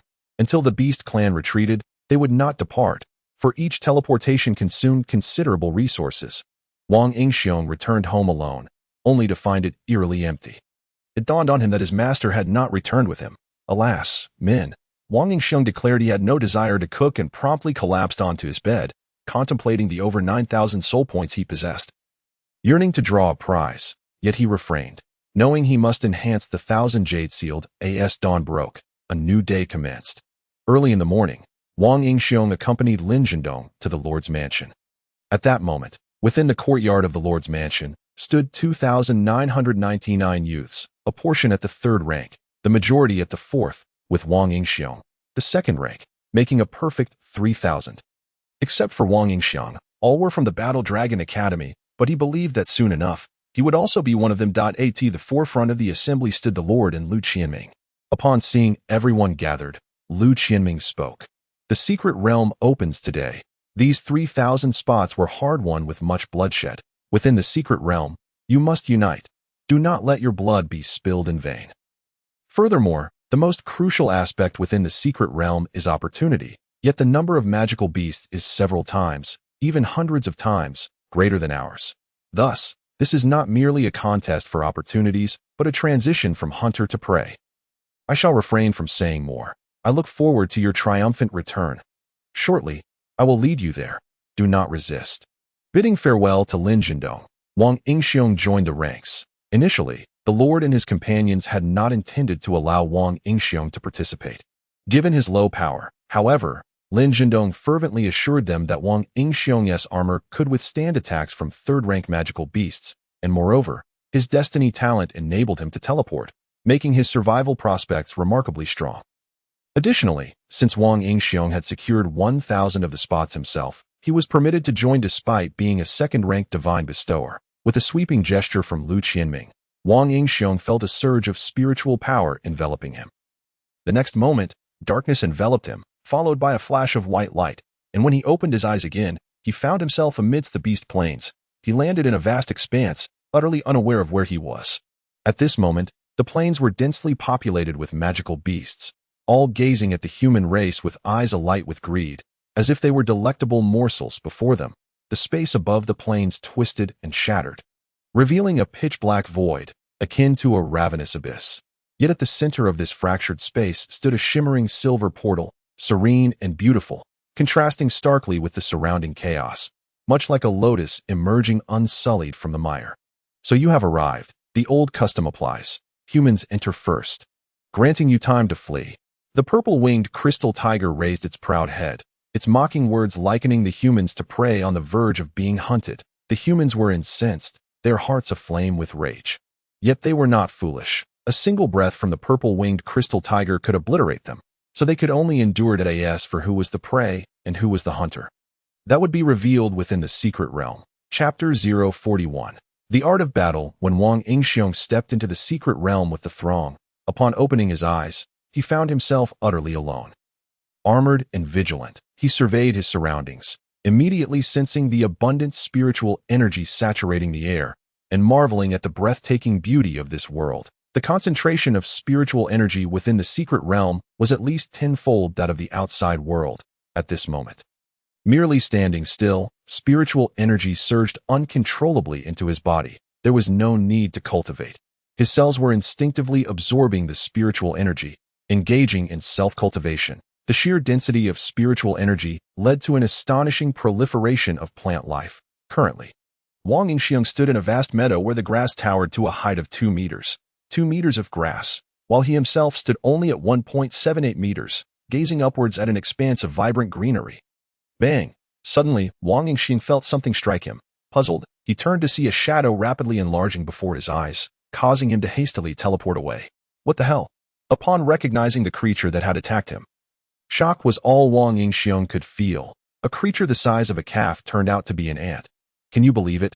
This ant was entirely black, shimmering with an obsidian-like lustrous sheen. Its eyes exuding a futuristic aura, and its body resembling a ruby, while its antennae resembled 2 tentacles, and its massive pincers were like colossal scissors, which had aimed to sever his head. Giant pincer ant. Insectoid rank. Second rank destiny talent. Tenfold strength. Cutting attack power. 98.52 defense power. 99.83 speed. 13.25. The sheer size of the ant was not what astonished Wang Yingxiong the most. Rather, it was its possession of 2 destiny talents that was truly terrifying. It must be noted that even the powerful purple-winged crystal tiger possessed only a single destiny talent, and thus far, the human race had yet to discover a beast with 2 destiny talents. Yet within this secret realm, a mere ant boasted such abilities. Furthermore, this giant pincer ant was classified as an insectoid. In the outside world, even some ants and insects lacked such classifications, suggesting it was a unique species of the secret realm. Nevertheless, enough talk. Whoever dares to provoke me will meet their end. The blade flashed, crimson spraying forth, and the giant pincer ant was swiftly dismembered. The wolf spirit flashed, granting 1.96 attack power, 1.98 defense power, and 0.26 speed AT. That moment, Wang Yingxiong's eyes sparkled with excitement. If all the giant pincer ants were of this rank, in no time, his attributes would soar to the pinnacle of the second rank, paving the way for a breakthrough to the third rank. Upon reaching the third rank, the fourth rank magical beasts would pose little threat. Rustle. Before Wang Yingxiong could ponder further, 2 more giant pincer ants appeared. And judging by the surrounding commotion, there were more than just 2. Yet Wang Yingxiong felt no fear. Instead, he was brimming with enthusiasm. These were all soul points, amidst the flashing blades and the dance of blood. Grass and crimson mingled as he battled the giant pincer ants. Boom! A flash of cold light erupted as a massive scissor-like pincer sliced through the air, targeting Wang Yingxiong from a distance of over 10 meters. Yet the defense of his killing armor was formidable. Even with the tenfold strength enhancement, the cutting attack could not breach its defenses. Wang Yingxiong retaliated with a swift slash, severing the giant pincer ant's massive pincer from its body. In no time, this small squad of giant pincer ants was annihilated by Wang Yingxiong. A total of 25 giant pincer ants yielded 5,000 soul points. After absorbing their crystal cores, another 5,000 soul points were added. In an instant, Wang Yingxiong had struck it rich. Without further ado, I shall promptly activate the system. With a flourish of my hand, I shall directly upgrade the Qinyu seal using 19,959 soul points. The Qinyu seal. It marks an enemy, revealing their image. Upon vanquishing the foe, I acquire 3 of all their attributes, with the benefit obtainable only once per day. Undoubtedly, the gains have once again increased by 1%. At this moment, the Qinyu seal has become non-upgradable once more, and the next enhancement will require 20,000 soul points. Feeling elated, Wang Yingxiong was about to depart when a ripple swept through the surrounding space, and 6 portals materialized, from which emerged 6 third-tier magical beasts. 3 earth wolves, 1 blazing lion, and 2 crimson crows. Earth wolf, 3rd tier, fate talent. Earth spike, attack power, 432.85, defense power, 489.63, speed, 29.89. Among them, this particular earth wolf boasts the highest attributes, while the others do not exceed 400 points, rendering them quite insignificant. Before these 6 magical beasts could fully grasp the splendor of this world, Wang Yingxiong took the initiative, instantly marking the 6 little creatures with the Qinyu seal. He then executed a swift step, appearing behind one of the crimson crows, and with a flash of his blade, severed a large head that could be braised for a feast. The other crimson crow, startled, immediately soared to a higher altitude, just as a column of flame erupted towards him, while the blazing lion was not to be outdone, launching a fireball aimed at Wang Yingxiong's chest.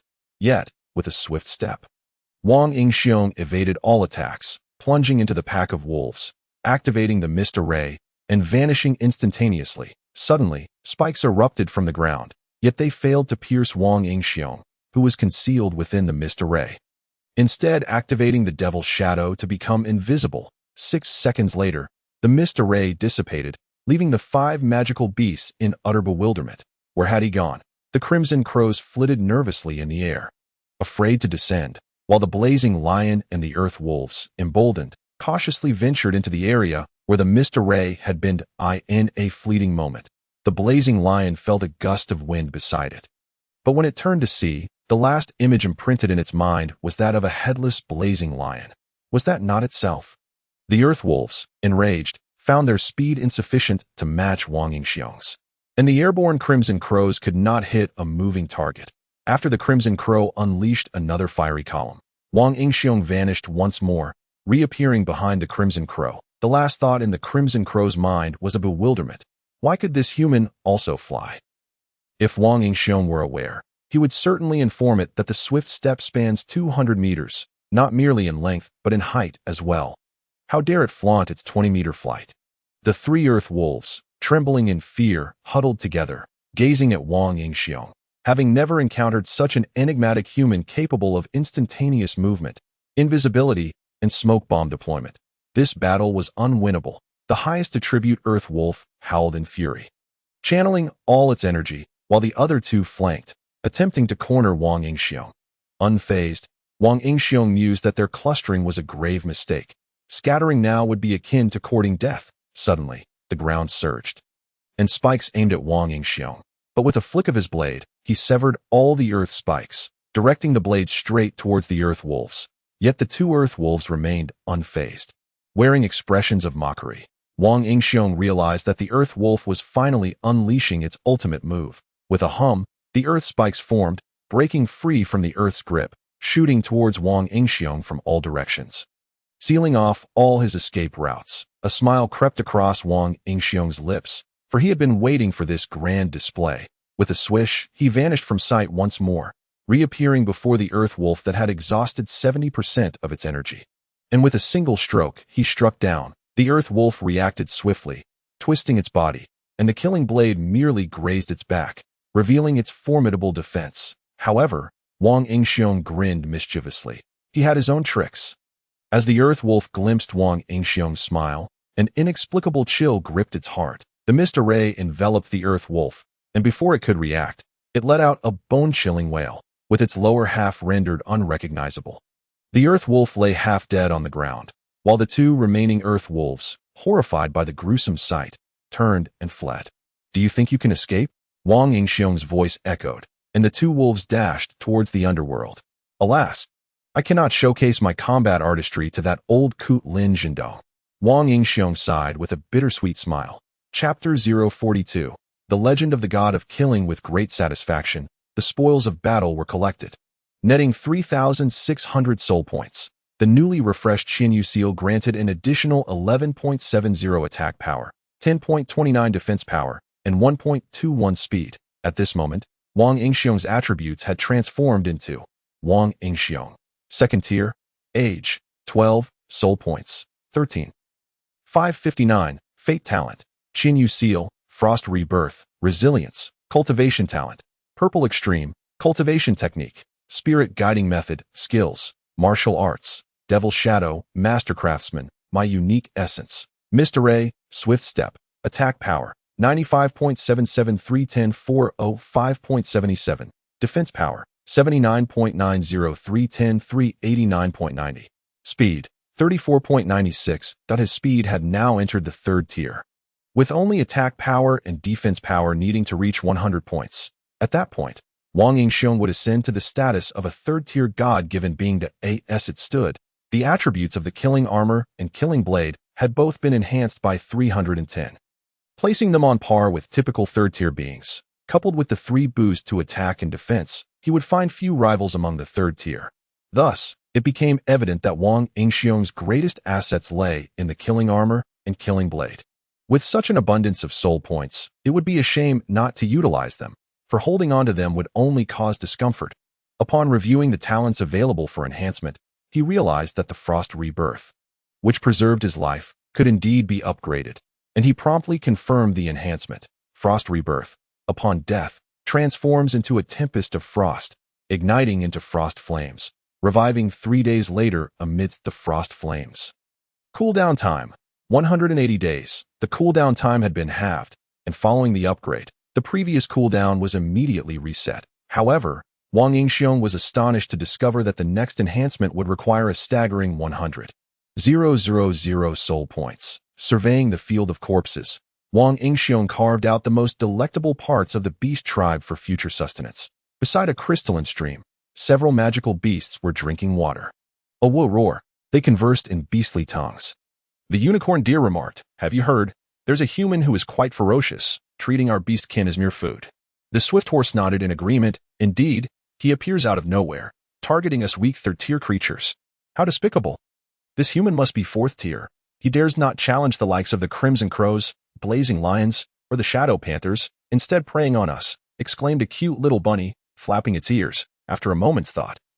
The little bunny added, "Yet many blazing lions and crimson crows, as well as wolf tribes, have already fallen to him.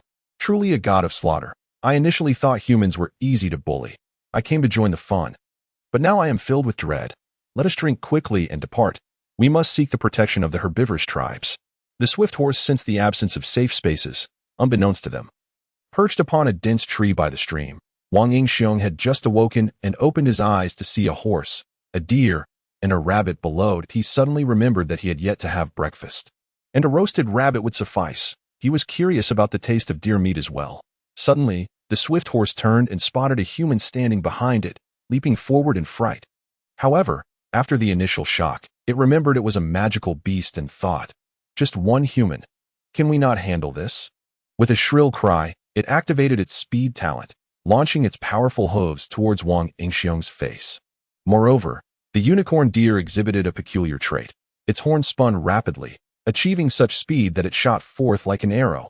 Meanwhile, the little bunny stealthily circled around to attack from behind, aiming for a surprise strike. Yet, with a swift step, Wang Yingxiong neutralized the imminent danger effortlessly. "He will vanish. He is that god of slaughter. Run." The bunny's expression turned pale, and it screamed loudly. Of course, all Wang Yingxiong heard was the frantic chattering. With the bunny's warning, the unicorn deer retracted its horn, turning to flee alongside the swift horse. Wang Yingxiong, utterly perplexed, wondered at this turn of events, shouldn't they fight to the bitter end? After launching an attack, they simply feigned and fled? Impossible. As the bunny leapt into the air, Wang Yingxiong was already beside it, his blade descending fiercely. The bunny felt a sudden sharpness at its neck, its body bristling with alarm. And it kicked its hind legs in the air, soaring like a meteor across Wang Yingxiong's line of sight, recalling the fate talent of the light-speed bunny, which allowed it to dash at 10 times its speed. He noted that its speed was 40, multiplied by 10, equating to 400. Was this not akin to a meteor? However, there was no time for Wang Yingxiong to ponder, as the unicorn deer and swift horse had already bolted far ahead. Breakfast would soon elude him. Observing Wang Yingxiong closing the distance, the swift horse accelerated, activating its speed, resembling a locomotive in full motion. The unicorn deer, seeing its companions employing speed-enhancing techniques, realized it had become the slowest, echoing the human adage, "You need not run the fastest. Just faster than the last. You run. You keep running." Wang Yingxiong exclaimed in frustration, striking the deer's head. How could he have missed such an opportunity? The unicorn deer let out a frantic cry, attempting to buck Wang Yingxiong off. But he held on tightly, steady as a rock, gripping its horn with determination. With a swish, the unicorn deer spun its horn, nearly causing Wang Yingxiong to whirl along with it. "Hurry and release your grip." Delivering a merciless strike. Bang! The unicorn deer convulsed and collapsed to the ground, its life extinguished. Yet, when Wang Yingxiong raised his gaze, the silhouettes of the swift steed and the luminescent hare had vanished. In the blink of an eye, by the stream, the unicorn deer had been flayed and dismembered, skewered over the fire until it turned golden, casually sprinkled with seasoning from the deep blue continent. And devoured. Delicious. As he feasted, he perused the system. The relentless battles over the past 9 days had yielded significant rewards. Wang Yingxiong, 3rd tier age, 12 soul points, 157559 fate talent. Seal of Qianyu. Frost rebirth, resilience cultivation talent. Purple extreme cultivation technique. Spirit summoning technique, 10 increase in cultivation speed. Skills, martial arts, demon shadow, master craftsman, my unique essence, Mr. Ray. Instant step attack power, 230.27 510 740. 27 defense power, 204.40 510 714.40 speed. 45.76 mystical sword. Level 3 passive, 40-40 attack power, 510 enhancement. 4 attack power Leviathan armor. Level 3 passive, 40-40 defense power, 510 enhancement. For defense power with soul points exceeding 150. 000. Wang Yingxiong resembled a collector, gazing at the accumulating total with delight yet reluctant to expend any. Each increment brought him immense joy. Thanks to the seal of Qianyu, he swiftly ascended to the 3rd tier. And the benefits of the seal increased to 4. Additionally, the passive effects of the killing armor and killing sword quickly stacked due to his slaughter of 3rd tier beastmen, at this moment, bolstered by the accumulation of passives. Wang Yingxiong's attributes soared, allowing him to dominate within the 3rd tier. No challengers remained. Ahem, the luminescent hare and swift steed were exceptions. They must have been cheating. Now, as Wang Yingxiong relished the delectable venison, he endured the pain of consuming soul points to upgrade his skills. Whoosh! 100,000 soul points evaporated in an instant, upgrading Frost Rebirth once more, with the cooldown reduced to a mere 90 days. Indeed, having the time required, the next upgrade would demand 1 million soul points. With the upgrade of his life-saving talent, he felt a newfound sense of security. Chapter 043. Experienced babies ever since being threatened by Zhang Exine, which curtailed his freedom. Wang Yingxiong realized that his means of self-preservation were insufficient, and he lacked invincibility. Now, a cooldown of 3 months seemed adequate. With 50,000 soul points remaining, Wang Yingxiong resolved to spend them all. My unique essence, Mist Array, consumes spiritual energy to create a smoke screen that gradually spreads to cover a circular area. Within the smoke screen, visibility is obscured, and speed is enhanced when launching an attack.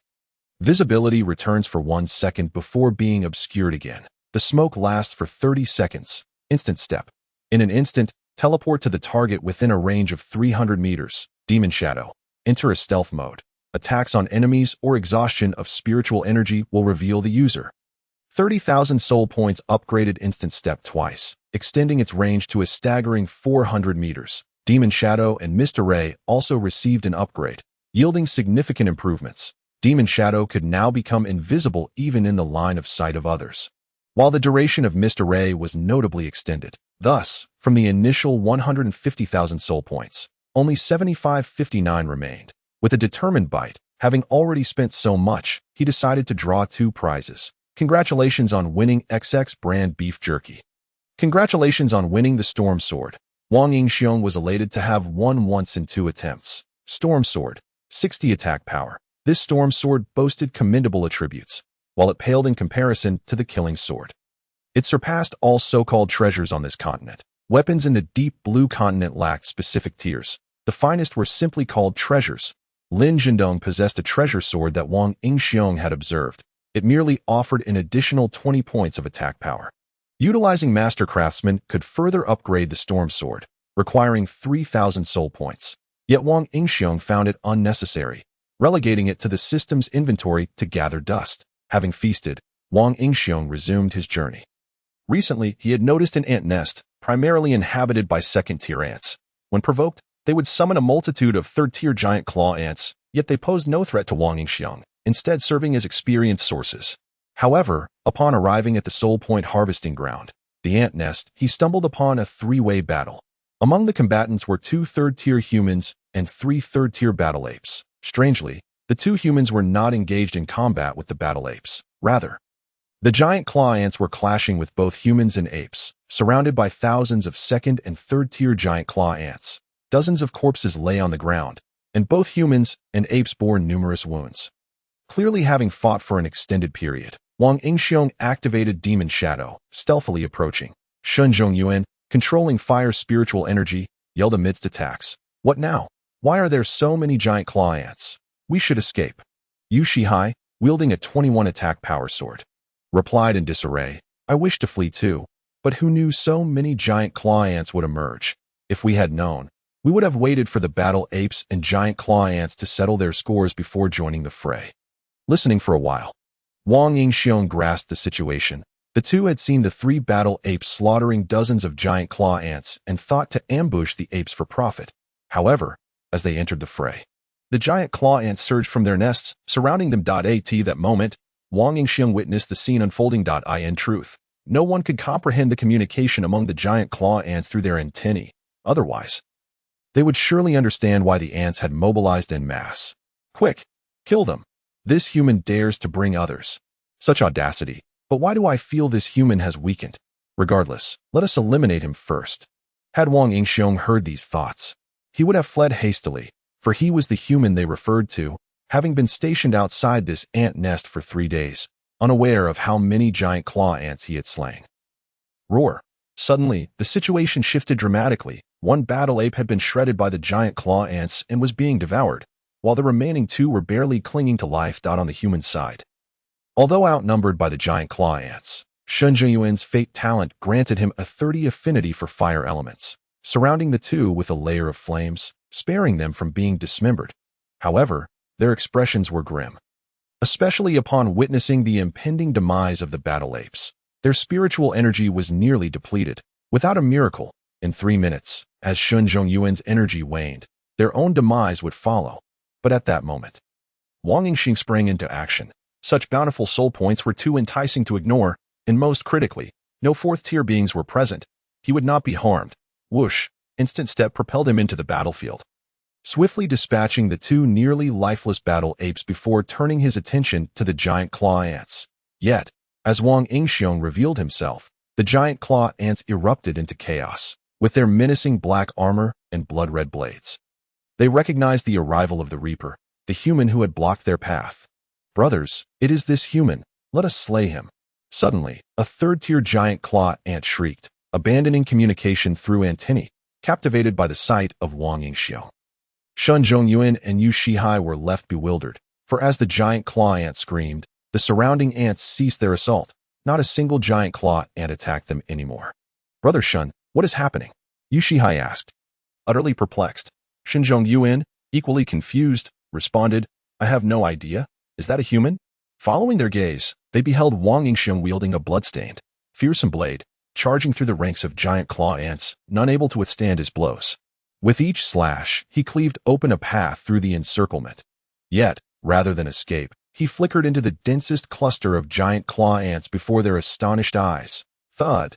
The pincers of the giant claw ants striking against the killing armor produced mere echoes, leaving not a single mark. In mere moments, the giant claw ants were gripped by fear, understanding the true strength of their adversary. Witnessing it firsthand shook their very spirits. The giant claw ants ceased their cries, desperately burrowing back into their nest, blocking several entrances, while some even excavated their own escape routes. At this juncture, both humans stood in stunned silence. Were these the same giant claw ants that had sought to kill them moments ago? Was this fellow truly an overbearing force among their kind? Why had they never encountered this individual at the Battle Dragon Academy? A torrent of questions flooded their minds, leaving them in a stupor, their intellects seemingly frozen. Meanwhile, Wang Yingxiong reveled in the delightful chimes of soul points cascading from the ancient coins he had collected. Ding! Ding! Congratulations on earning 35 soul points. How marvelous! You giant claw ants are utterly uncooperative. Such insolence deserves punishment. Upon Wang Yingxiong's entrance into the battlefield, half an hour passed, and now, the blood-soaked meadow bore witness to naught but Wang Yingxiong and the two dazed humans. No other life remained. Chapter 044. Digging hay. "You too. How long will you remain in a daze?" "Huh. What happened? Who am I? Where am I? What transpired?" The two were abruptly jolted from their stupor, their expressions still somewhat disoriented. Yet, moments later, admiration shone in their eyes as they gazed at Wang Yingxiong. Tears streaming down their faces as they exclaimed, "Our savior! No, you are our rebirth. We know not your esteemed name, but we vow to follow you to the ends of the earth." "Stop!" Wang Yingxiong, with an expression of palpable impatience, interrupted their heartfelt speeches of rejuvenation and stated bluntly, "I will not save you without reason, nor do I deign to accept your company. Simply surrender all your valuable possessions to me." "Hero you!" The two were momentarily taken aback. Bewildered by his audacity, did he truly look down upon the proud scions of the Battle Dragon Academy, dismissing them as mere servants? Indeed, Wang Yingxiong genuinely regarded them with disdain. "Enough with the pleasantries. Hand over your crystal sources and the like, though I will allow you to keep your weapons." The two, glancing at the bloodied armor and blade in Wang Yingxiong's hands, suddenly felt their throats grow dry. They dared not utter another word and hastily offered him the potions and crystal sources from their backpacks. Wang Yingxiong examined the 22nd-tier crystal sources, 3 third-tier crystals, and several potions nestled within the wooden box of their animal hide backpack, his expression one of vexation. Was this truly all? If the two could see his face through the armor, they would be utterly infuriated. Not just anyone could chase after magical beasts and giant tortoise ants as he did. "Very well, you may leave," Wang Yingxiong said, uninterested in further conversation with these impoverished individuals. The two, eyeing the backpack in his possession, longed to reclaim it but dared not speak, merely turning to depart. "Stop!" Just as they had taken a few steps, Wang Yingxiong's voice called out to them. Their faces brightened. Could it be that the hero had changed his mind? Would he be taking them in or returning their belongings? However, they were met with his cold remark, "Oh, and do go and extract the crystal sources from the giant tortoise ant's body for me." The two wished to protest, but, considering their own meager strength and dwindling spiritual energy, they resigned themselves to comply. They set to work extracting the crystal sources while Wang Yingxiong, content, perused his system. In this battle, he had slain a total of 738 giant tortoise ants, earning a staggering 189,700 soul points. 3.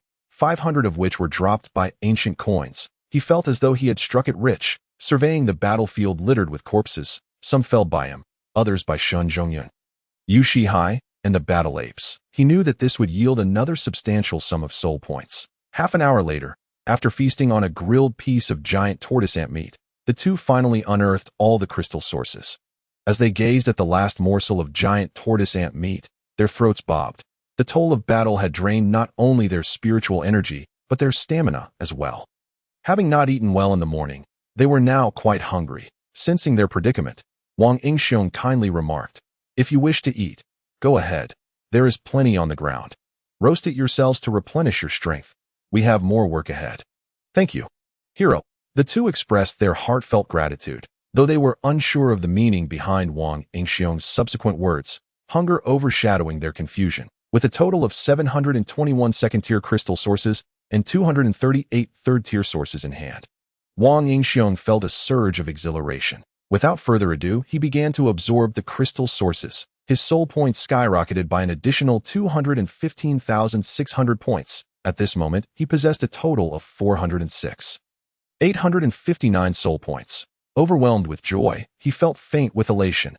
Over 400,000 soul points. Looking at the plethora of talents and skills available, he immediately set about enhancing them. What was there to wait for? Minus 20,000 minus 30,000 dash. He spent a total of 250,000 soul points to upgrade his skills. Mirage Array, Instant Step, Resilience, Demon Shadow, and Master Craftsman. Mirage Array consumes spiritual energy to create a smoke screen that gradually expands to envelop a circular area. Within the smoke, one is concealed and experiences increased speed. When actively attacking, one becomes visible but is concealed again 1 second later. The smoke lasts for 5 minutes. Instant Step. Instantly teleport to a target location within a range of 500 meters. Resilience. While in a stationary state, consumes 5 of spiritual energy per second to restore 4 of health. Demon Shadow. Enters an invisible stealth state, masking one's presence. Reveals itself when attacking or when spiritual energy is depleted. Master Craftsman. Allows the consumption of soul points to upgrade items. There is a 0.3 chance that upgraded items will gain unique properties. The Mirage Array was upgraded by 2 levels, extending its duration to a full 5 minutes.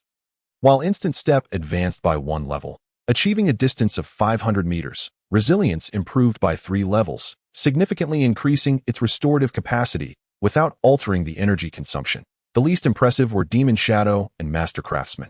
Demon Shadow upgraded twice, merely enhancing its ability to conceal presence, while Master Craftsman advanced by 3 levels, providing a meager 0.3 chance that, to be honest, Wang Yingxiong had little faith in probabilities, and at the moment, he lacked the desire to test it. With 50,000 soul points remaining, it wasn't that Wang Yingxiong was unwilling to upgrade his talents. Rather, these talents appeared to have reached their limit after 3 upgrades. Although Frost Nirvana could be enhanced, it required 1,000,000 soul points, which he did not possess. The only remaining talents yet to be upgraded were Combat Technique and Spirit Drawing Technique. Previously, he had anticipated miraculous changes upon upgrading Combat Technique, enhancing his fighting prowess, but gradually realized that he seemed to be gravitating towards a skill-based approach, deeming techniques unnecessary. Therefore, he opted not to upgrade Combat Technique. However, he could upgrade Spirit Drawing Technique, so he decided to level it up twice. Minus 10,000 minus 15,000 Spirit Drawing Technique. Training speed increased by 20. The joys of spending soul points. It was utterly addictive. 25,000 Spirit Drawing Technique. Training speed increased by 24,000 Spirit Drawing Technique. Training speed increased by 28. He quickly halted, as the consumption of soul points escalated while the percentage increase began to diminish. How frustrating. Noticing that the next level required 75,000 points, he decided against it, feeling satisfied with the improvements made. Upon seeing his soul points dwindle to 56,859, he mused that moments ago he felt like a wealthy man, yet now found himself back to an ordinary existence. "Hero, let us depart. We have eaten our fill," the two said, wiping the grease from their mouths and looking eagerly at Wang Yingxiong. Wang Yingxiong looked up at them, gesturing towards the ant mound. "Now that you are satiated, go dig open the ant mound and excavate the nest. If you're hungry, eat.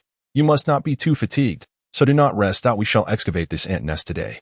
As the two stood there in stunned silence, Wang Yingxiang suddenly added, "Bury the corpses with the earth you excavate to prevent any foul odors from attracting other magical beasts and ants." They exchanged glances, realizing Wang Yingxiang was not jesting. Recalling his earlier words about having more work to do, they realized this was no mere task. It was an overwhelming endeavor. Yu Shihai, with a troubled expression, looked to Shun Zhongyuan, hoping his elder brother would devise a plan. Shun Zhongyuan replied fiercely, "Let us get to it. It's not like we've never done this before." Then, with a fireball coalescing in his hands, Shun Zhongyuan hurled it at the entrance of the hole. Boom! The fireball exploded, creating a small crater.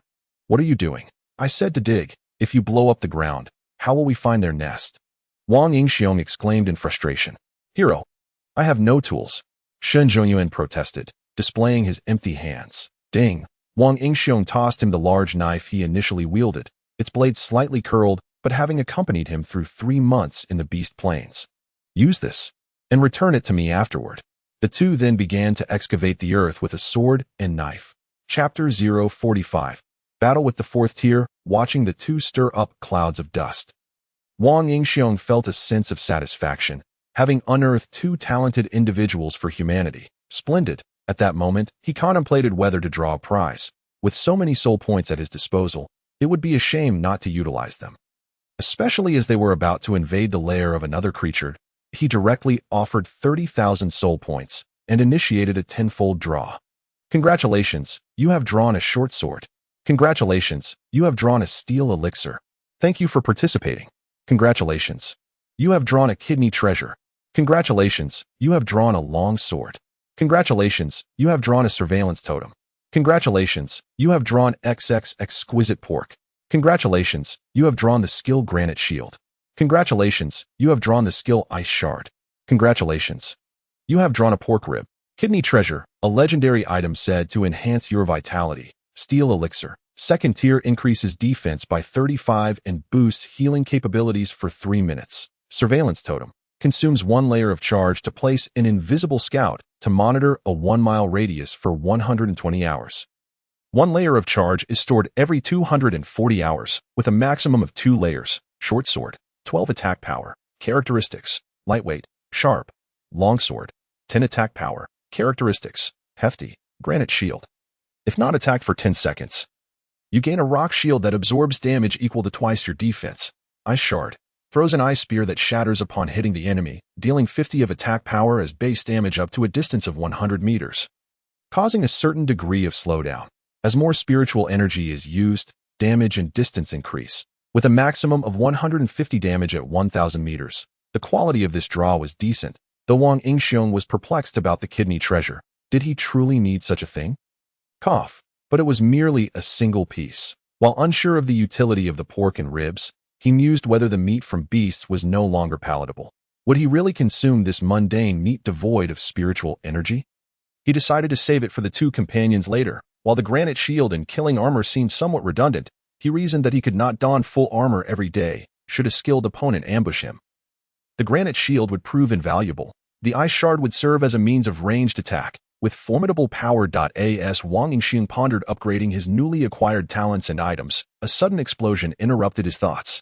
Just as he was about to reprimand the two for yet another explosion, he looked up to see they had been launched into the air, and beneath them lay an enormous pit of unknown depth, easily spanning 100 square meters. However, this was not the most pressing concern. The most significant issue was the towering giant tortoise ant that now stood atop the pit.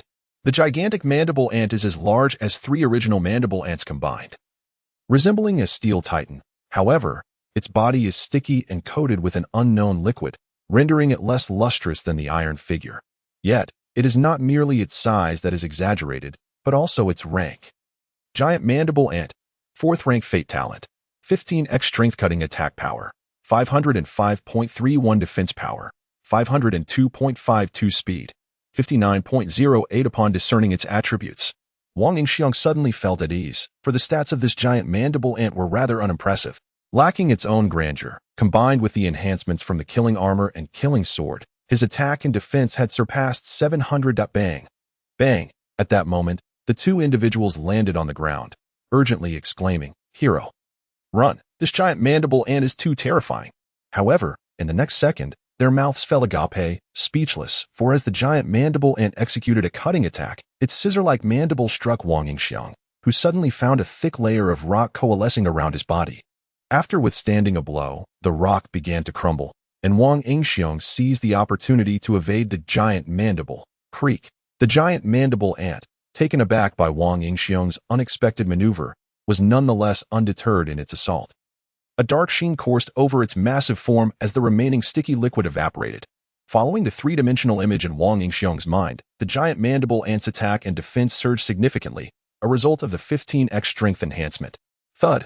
Clang. Wang Yingxiang's blade struck the giant mandible, yet it failed to breach its defenses, causing him to stagger back a step. Nevertheless, he noticed that the giant mandible ant's movements appeared somewhat disjointed, its attacks lacking fluidity. Reminiscent of a toddler learning to walk, naturally, Wang Yingxiang would not let such an opportunity slip by. He teleported behind the giant mandible ant and delivered a decisive slash. Clang. As hard as its mandible. He found no weaknesses even in the three-dimensional projection, where the defenses of the giant mandible ant seemed uniformly robust. In an instant, Wang Yingxiang struck at various points, teleporting to a different location to deliver another blow, leaving the giant mandible ant unable to locate him, forced into a passive role. However, as time elapsed, the giant mandible ant's movements grew increasingly coordinated, its reactions hastening. Just before Wang Yingxiang could teleport away after an attack, the ant managed to retaliate once. Thus, a stalemate ensued between man and ant, but gradually Wang Yingxiang was compelled to devise alternative strategies, as his spiritual energy was depleting at a far greater rate than that of the giant mandible ant. Although teleportation consumed little spiritual energy, the frequency of once per second was unsustainable. Teleportioning 300 meters away, he began to gather an ice spear in his hand, charging it to its maximum potential, amplifying its power by 150, and launched it. With great confidence, Wang Yingxiang executed the strike, yet it cost him 1% of his spiritual energy. Slap. But in the next moment, Wang Yingxiang was left dumbfounded. The ice spear struck the giant mandible ant only to shatter into icy shards, leaving no mark whatsoever. It was then that he realized the attack power of the icy fragments was calculated based on his base attack power, excluding the enhancements from the killing sword. With a base attack power of 230, even with a 150 boost, it amounted to merely 345 points, insufficient to breach defenses. The slowing effect was even more negligible. The giant mandible ant was somewhat taken aback. Having assumed Wang Yingxiang was merely charging for a powerful attack, it crossed its mandibles defensively, only to be met with a mere ice stick. Infuriated, it charged at Wang Yingxiang like a bolt of lightning, kicking up a storm of dust. Bang!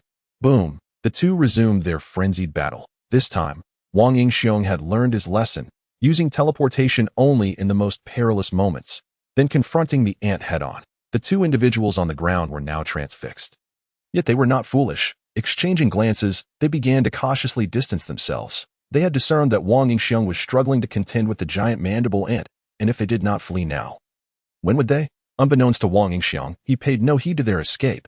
Even if he noticed, he cared little, for he had no intention of retaining them. Having been drained, it was better for him to leave.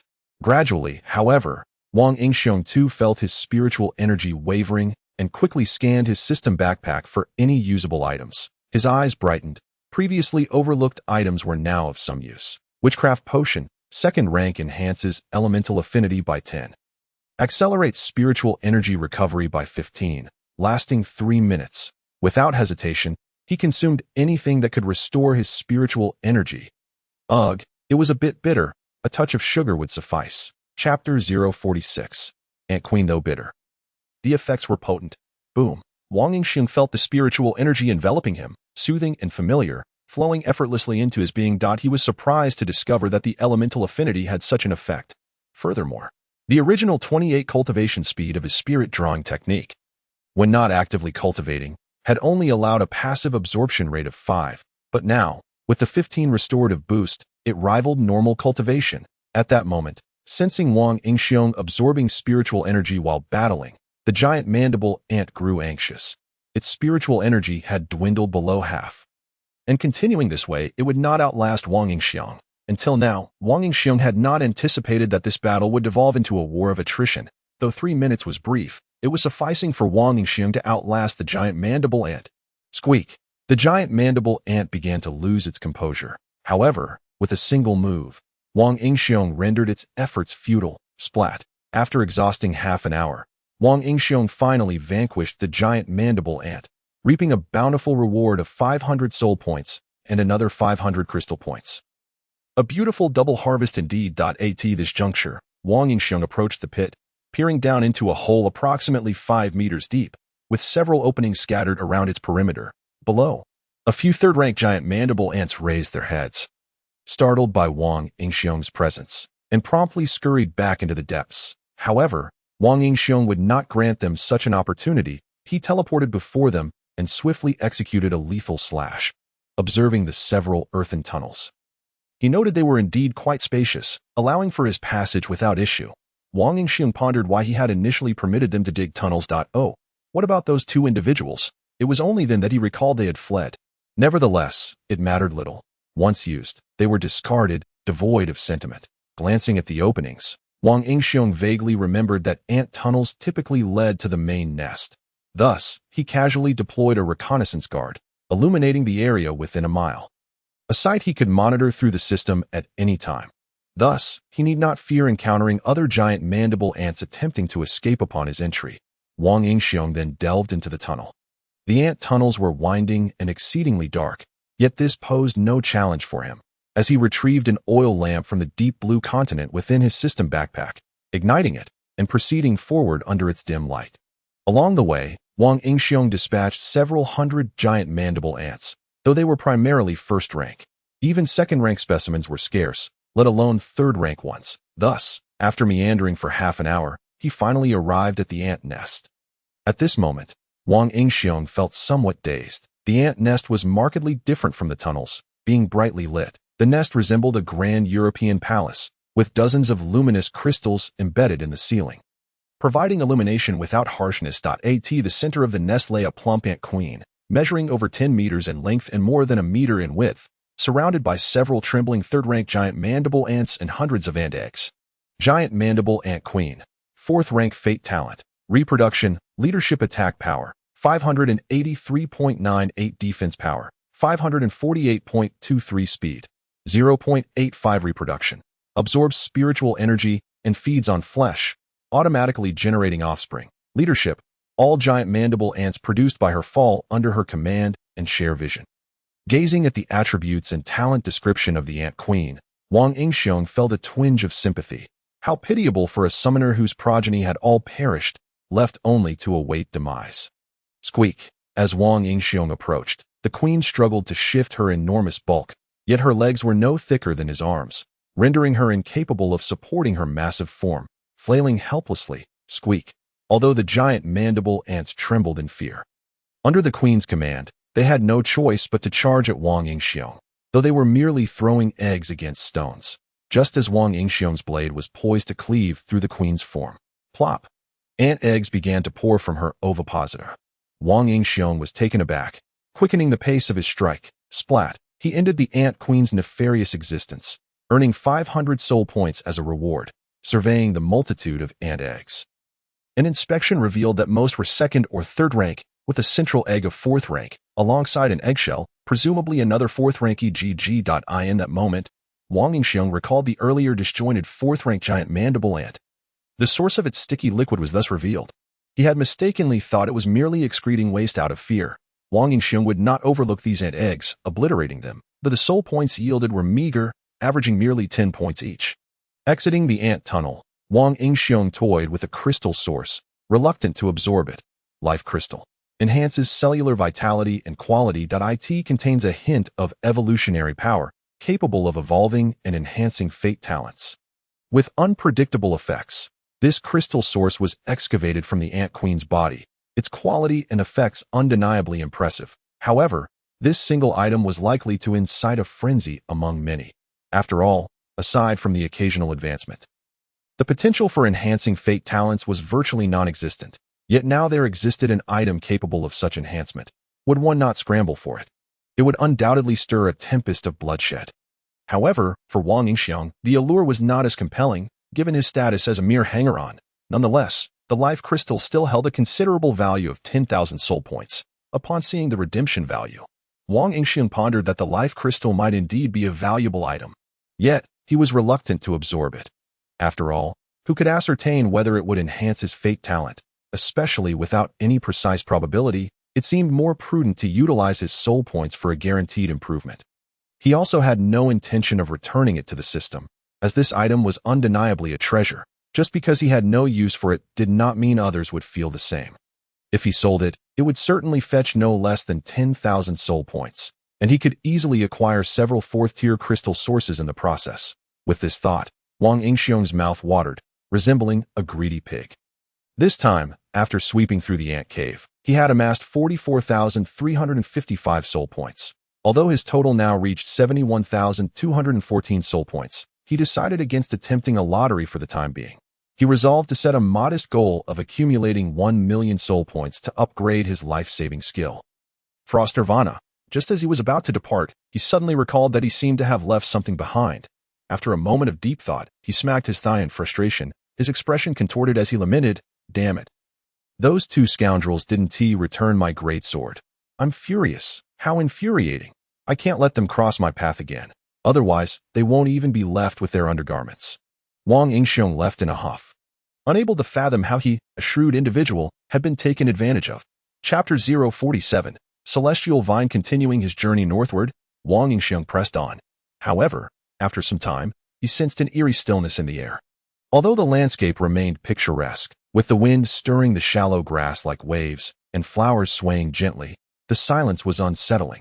Along the way, there were no signs of wildlife, unlike other areas where the industrious giant ants were ubiquitous.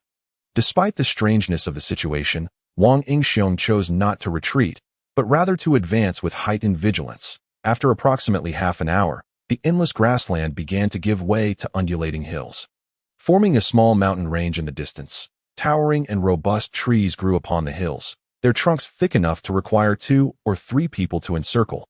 Wang Yingxiong felt a surge of joy.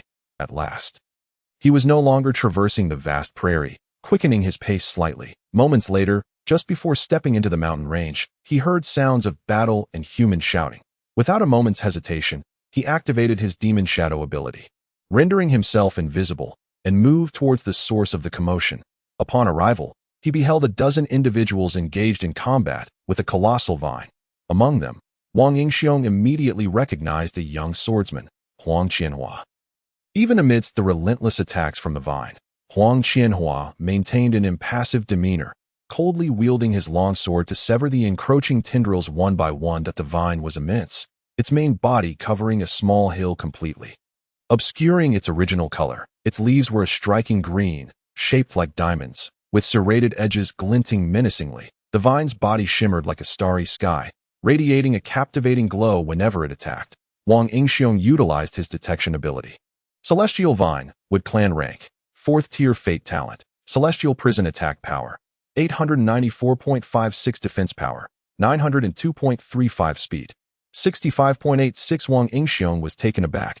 He had stumbled upon another race, the Wood Clan, within this secret realm, clearly indicative of sentient plant life. Currently, the individuals facing off against the Celestial Vine were not Huang Qianhua, but rather 2 young men of the 4th tier. One wielded a fiery red spear, while the other brandished 2 massive hammers. The spear's tip ignited with a blazing brilliance, prompting the vine to retreat, clearly intimidated by its presence. Conversely, the hammers were enveloped in a yellow energy aura, and with each strike, the smaller tendrils of the Celestial Vine shattered, leaving only those thick enough to withstand the onslaught. Wang Yingxiong scrutinized the 2 combatants. Wangdarin, 4th tier age, 25 fate talent. Fire Dragon Spear cultivation talent. Green grade cultivation method. Spirit absorption technique skills. Spirit shield. Rapid charge attack power. 896.86 defense power. 436.89 speed. 72.86 Lu Changming. 4th tier age. 25 fate talent. Heavy earth hammer cultivation talent. Green grade cultivation method. Spirit absorption technique skills. Spirit shield. Rapid charge attack power. 890.35 defense power. 658.65 speed. 60.56. Both individuals possessed commendable attributes. Yet Wang Yingxiong discerned that their skills hinted at a lackluster performance at the Battle Dragon Academy. However, their fate talents were weapon-oriented, endowing them with formidable combat prowess, albeit with limited supplementary skills. At that moment, the Celestial Vine retaliated, having endured considerable damage to its tendrils. Despite its massive size, it was evidently pained. Its tendrils began to shimmer with starlight, coalescing into ethereal prisons that ensnared the combatants. Thud! Huang Qianhua struck the prison with his sword, but the starry light flickered, leaving no trace of a blade mark. What was even more alarming was that Huang Qianhua felt his internal energy being siphoned away by the prison. Brothers, this prison can absorb our spiritual energy. At that moment, a change swept across Huang Qianhua's countenance. Revealing his distress, Wang Gerin and Lu Changming also appeared troubled, clearly sensing the depletion of their internal energy. Fortunately, their higher tier allowed them to resist the prison's absorption, yet prolonged exposure would inevitably lead to their energy being drained. They could not afford to remain passive. Ah, heavy hammer! Lu Changming bellowed, his hammers glowing with yellow energy, expanding significantly. Bang! Crack! The twin hammers struck, and the celestial prison could not withstand the onslaught, shattering into countless fragments. As Lu Changming broke free, the celestial vine's tendrils surged towards him. One man faced a multitude of tendrils.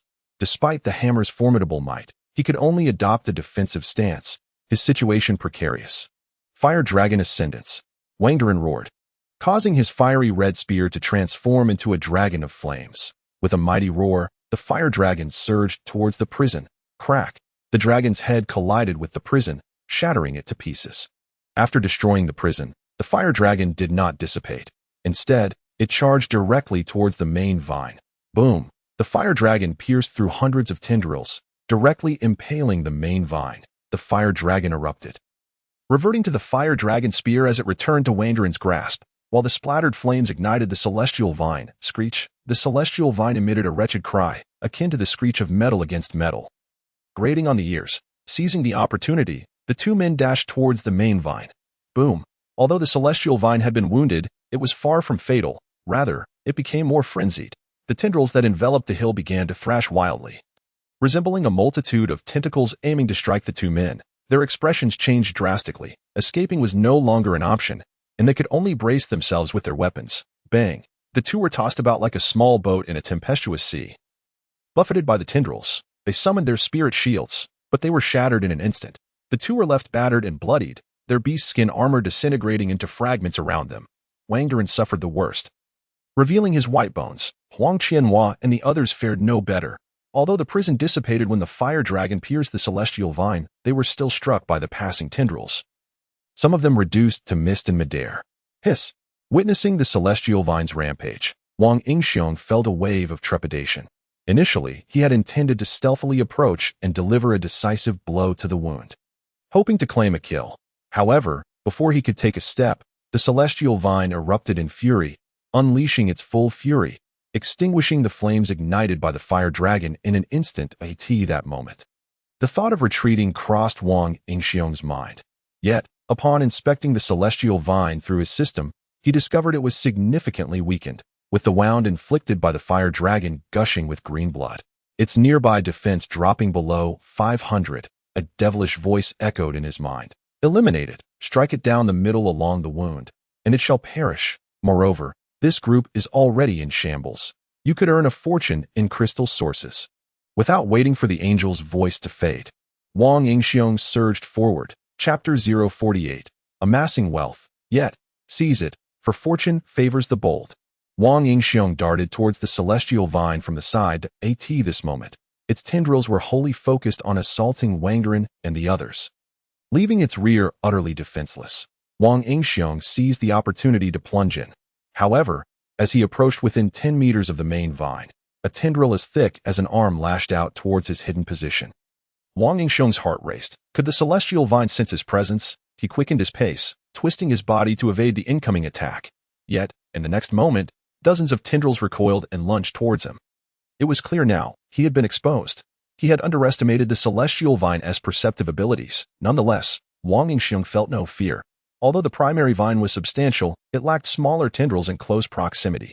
The wound was laid bare, entirely unguarded in the open air, presenting an opportunity. In a fleeting instant, Wang Yingxiong materialized at the wound of the Qianqing vine. Following that, the mist of the Xia formation surged forth, enveloping the area in a shroud of obscurity, rendering the vicinity hazy and indistinct. The Qianqing vine sensed the imminent peril, abruptly halting its assault on the group and swiftly retreating. The onlookers, cast aside on the ground, were engulfed in confusion, utterly bewildered by the unfolding events, yet they were grateful to have narrowly escaped death. Despite the Qianxing Vine's rapid response, it was too late. At the very moment the mist billowed forth, the murderous sword descended with alarming force. With a sickening thud, a piercing shriek echoed as the green blood gushed from the wound of the main vine, cascading like a waterfall. However, Wang Yingxiong felt little joy, for this strike had not severed the Qianxing Vine. The main vine, now reduced to a mere thin connection, could be easily severed with a gentle slice. Meanwhile, the myriad of vines hung suspended in the air, hesitant to strike through the mist for fear of inflicting harm upon themselves. The spectators were equally astonished. Unable to comprehend the situation, they merely observed as the Qianxing Vine appeared frozen in place, the vines in the sky swaying gracefully, creating a scene of ethereal beauty. Yet, within the Qianxing Vine, a sense of despair brewed. The dense fog obscured Wang Yingxiong's figure, leaving it to rely solely on instinct to retaliate, incapable of accurately employing its fateful talent to ensnare him. Though the Qianxing Vine refrained from attacking, it did not imply that Wang Yingxiong would hold back. The murderous sword glinted coldly, striking down like a bolt from the blue, cleaving into the wound of the main vine. In an instant, the main vine's energy source was severed, and the suspended vines, bereft of support, plummeted to the ground, stirring up clouds of dust, one unfortunate soul among them crushed to death. Although the vines lost control of the main root, they writhed on the ground as if still alive, though they soon fell still. Strangely, the severed main vine and its roots continued to twist, producing a sound akin to metal scraping against metal beneath the earth. Wang Yingxiong was taken aback by the resilience of this wooden tribe. Even without the main vine, the roots remained tenaciously alive. As the mist dissipated, Wang Yingxiong's form became visible. The fatal weakness of the wooden tribe lies in its roots. As long as we excavate the root system and strip it of its crystal source, we can eradicate it. Without the main vine, the roots are defenseless.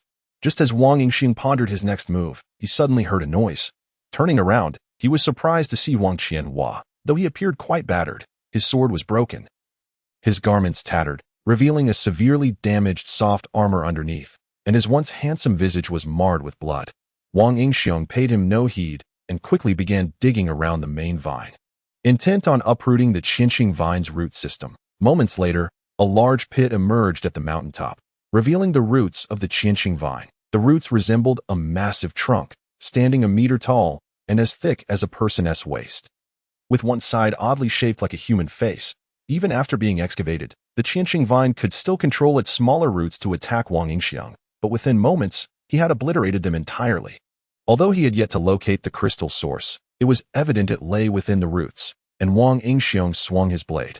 The side of the Qianxing Vine that bore the human-like face contorted, reflecting a look of terror, yet Wang Yingxiong paid it no mind, enduring its piercing screams as he brought his sword down, with a clang, as the final scream of the Qianxing Vine echoed. 500 soul points were added to his account, and the wooden stump was cleaved in two, revealing a green crystal source the size of a watermelon within. Life Core enhances cellular vitality and quality. Capable of gradually improving cultivation talent, can be absorbed and converted into 10,000 soul points. Gazing at the description of this green crystal source, Wang Yingxiong's eyes sparkled with excitement. It was indeed a treasure, yet of no use to him, as his cultivation talent was already at the highest level. That he stored it in his system backpack and exited the pit that moment. Wang Qianhua and the others ascended the small hilltop, looking quite wretched. Originally a group of over 10, only 5 remained, the most unfortunate being Wang Diren, who was battered and bruised, lacking a single uninjured spot on his body. If not for Lu Changming's support, Wang Yingxiong might have assumed he was dead. They gazed at Wang Yingxiong, clad in menacing armor, with puzzled expressions, for none in their memory of the War Dragon Academy had been dressed in such a manner. "We do not know who the senior brother is, but we are grateful for your life-saving grace," Wang Qianhua said, clasping his hands in thanks. "Hold on, my assistance is not without cost. I charge a hefty fee," Wang Yingxiong interjected, causing their hearts to sink. Wang Qianhua and the others were rendered speechless. What does the senior brother mean? One ventured to voice the collective confusion. Wang Yingxiong slapped his forehead. "My apologies for not being clearer. All I require is for you to hand over all the crystal sources on your persons." Ding! Ding! Wang Yingxiong, wielding the murderous sword, slowly tapped the blade against his armor, creating a crisp sound. The group felt a dryness in their throats. Huang Qianhua furrowed his brow, while Lu Changming bluntly stated, "Brother, as members of the human race and fellow students of the War Dragon Academy, we ought to assist one another in this secret realm. How can you take advantage of our misfortune? Besides, it was we who wounded the Qinqing vine." "Ha!" Wang Yingxing scoffed. "I must disagree with your sentiment. I would have slain it regardless of your involvement. But without me, you would all have perished here. Just this morning, I saved 2 individuals from the clutches of a giant ant. They were quite agreeable. What, as geniuses of the War Dragon Academy, you cannot bear to part with such trifles? It seems your lives hold little value." Wang Yingxiong feigned a fierce demeanor, though he had no intention of truly harming them. At most, he would knock them unconscious if they resisted. After all, the 2 fourth-tier beings posed no threat, and the remaining ones were equally vulnerable to a single strike. Even Huang Qianhua, with his formidable fate talent, was not a match for Wang Yingxiong at this moment. Faced with Wang Yingxiong's brazen attitude, the group was left speechless. They could hardly fathom that someone would dare to rob them. Chapter 049. The 5th-tier Ant Queen observing Wang Yingxiong's brigand-like actions. They yearned to resist, to pummel him. Yet, after enduring a brutal battle, they were not only severely injured but had also depleted their spiritual energy. The 2 fourth-tier divine gifted individuals were no better than an ordinary person in terms of resistance. After a prolonged silence, Huang Qianhua coldly declared, "Give it to him." He then proceeded to retrieve all his crystal sources from his spatial ring. The others, seeing Huang Qianhua comply, lowered their heads, acknowledging their fate as they begrudgingly produced their crystal sources from their backpacks. Wang Yingxiong, noticing Huang Qianhua possessed a spatial ring, was filled with excitement. Surely, one with such an item had a notable background and would possess a wealth of crystal sources. However, moments later, he was left dumbfounded as Huang Qianhua produced fewer than 100 crystal sources, 33 second-tier sources, 28 third-tier sources, and then nothing. Nothing. Wang Yingxiong questioned incredulously. "Nothing, is this not enough?" Huang Qianhua replied, bewildered, as this was indeed all he had. Upon glancing at the 4 others, they collectively possessed only 48 second-tier sources, 53 third-tier sources, and 2 fourth-tier sources. Wang Yingxiong smacked his forehead. "Do you really think this paltry amount suffices to procure your spatial ring? How dare you wear such an item?" Huang Qianhua frowned, but said nothing further. Simply removing the silver spatial ring from his finger and tossing it to Wang Yingxiong. As Wang Yingxiong caught the ring and prepared to inspect it, Lu Changming interjected, "Brother, while we may overlook your seizing of our crystal sources, this item is beyond your reach."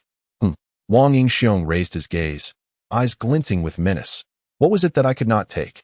Lu Changming felt a chill run down his spine, and before he could respond, Huang Qianhua spoke. "The spatial ring must not be given to you. It was allocated to us by Director Lu for storing precious spiritual herbs, and it must be surrendered upon exiting the secret realm."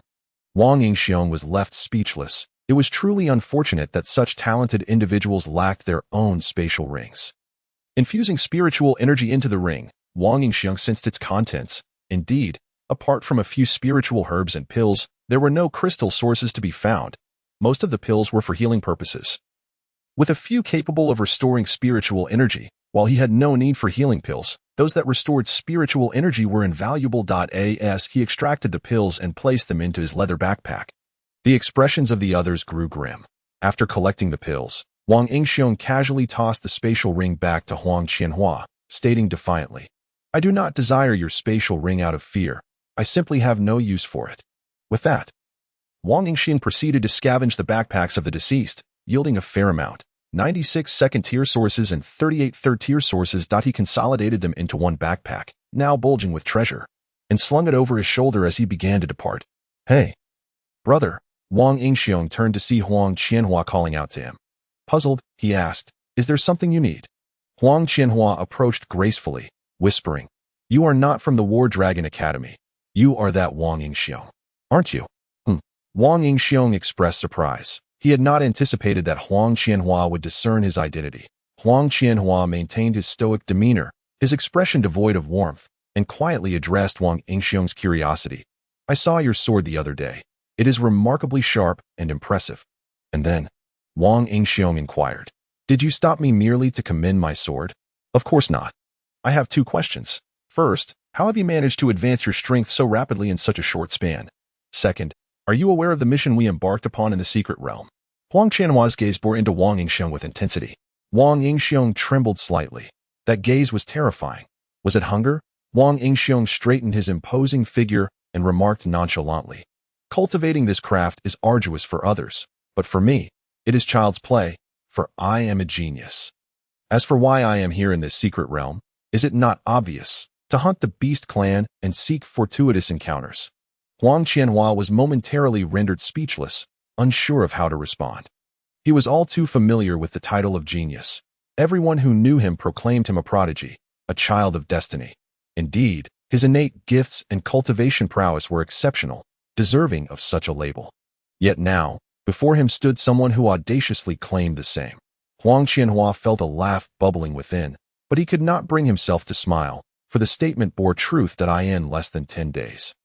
Wang Yingxiong had ascended from the second tier to the third, and his internal spiritual energy now surpassed his own, having slain the 1,000-star vine that had nearly led to their obliteration. Even plundering from him. Alas, at that moment, Huang Qianhua felt tears welling up, observing Huang Qianhua's stoic demeanor, yet noticing the slight tremor of his muscles, akin to a spasm. Wang Yingxiong, oblivious to the turmoil within him, felt inexplicably elated, reveling in the contrast to Huang Qianhua's cool facade. Taking a deep breath, Huang Qianhua steadied his chaotic thoughts and said, "Our purpose in this secret realm extends beyond what you have mentioned. The true objective is to confront an ant queen on the verge of breaking through to the 5th tier. Her crystal source could evolve the destiny talents of the divine bestowers." "Ah, that sounds formidable," Wang Yingxiong exclaimed dramatically, "but I have received no orders, and that is merely a 4th tier ant queen. Do you really think we can inflict harm, especially one on the brink of advancing to the 5th tier? Surrounded by countless ants, that task is better suited for a 4th tier divine bestower. We should simply bide our time and remain inconspicuous." Huang Qianhua was momentarily at a loss, suddenly forgetting his intended words. "Well, if that's the case, I shall take my leave.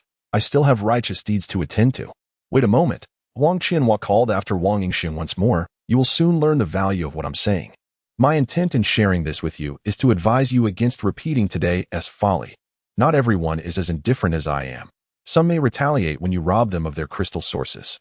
Once outside, they may seek your life in return." "Ah." Wang Yingxiong slapped his thigh and exclaimed, "I see your point. It seems I must eliminate future threats. I will be more cautious moving forward. Thank you for the warning." Watching as Wang Yingxiong misconstrued his meaning, Huang Qianhua was left dumbfounded and quickly retorted, "That is not what I meant. I was advising you to refrain from stealing crystal sources in the future. All right, you should hurry back and administer some healing elixirs to that fellow. He appears to be losing too much blood and may not hold on much longer." Wang Yingxiong turned to leave, offering a kind reminder at that moment. Wang Diren felt a twinge of bitterness.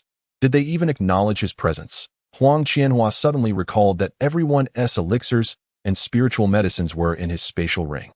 With no time to further advise Wang Yingxiong, he hurried back to retrieve healing elixirs for Wang Diren and distribute them among the others. Chapter 050. The Spirit Disc. After distancing himself from Huang Qianhua and the others, Wang Yingxiong examined a black circular disc in his hand. In the center of the disc was a pointer, resembling a clock face. Under system scrutiny, it was indeed classified as a type of clock.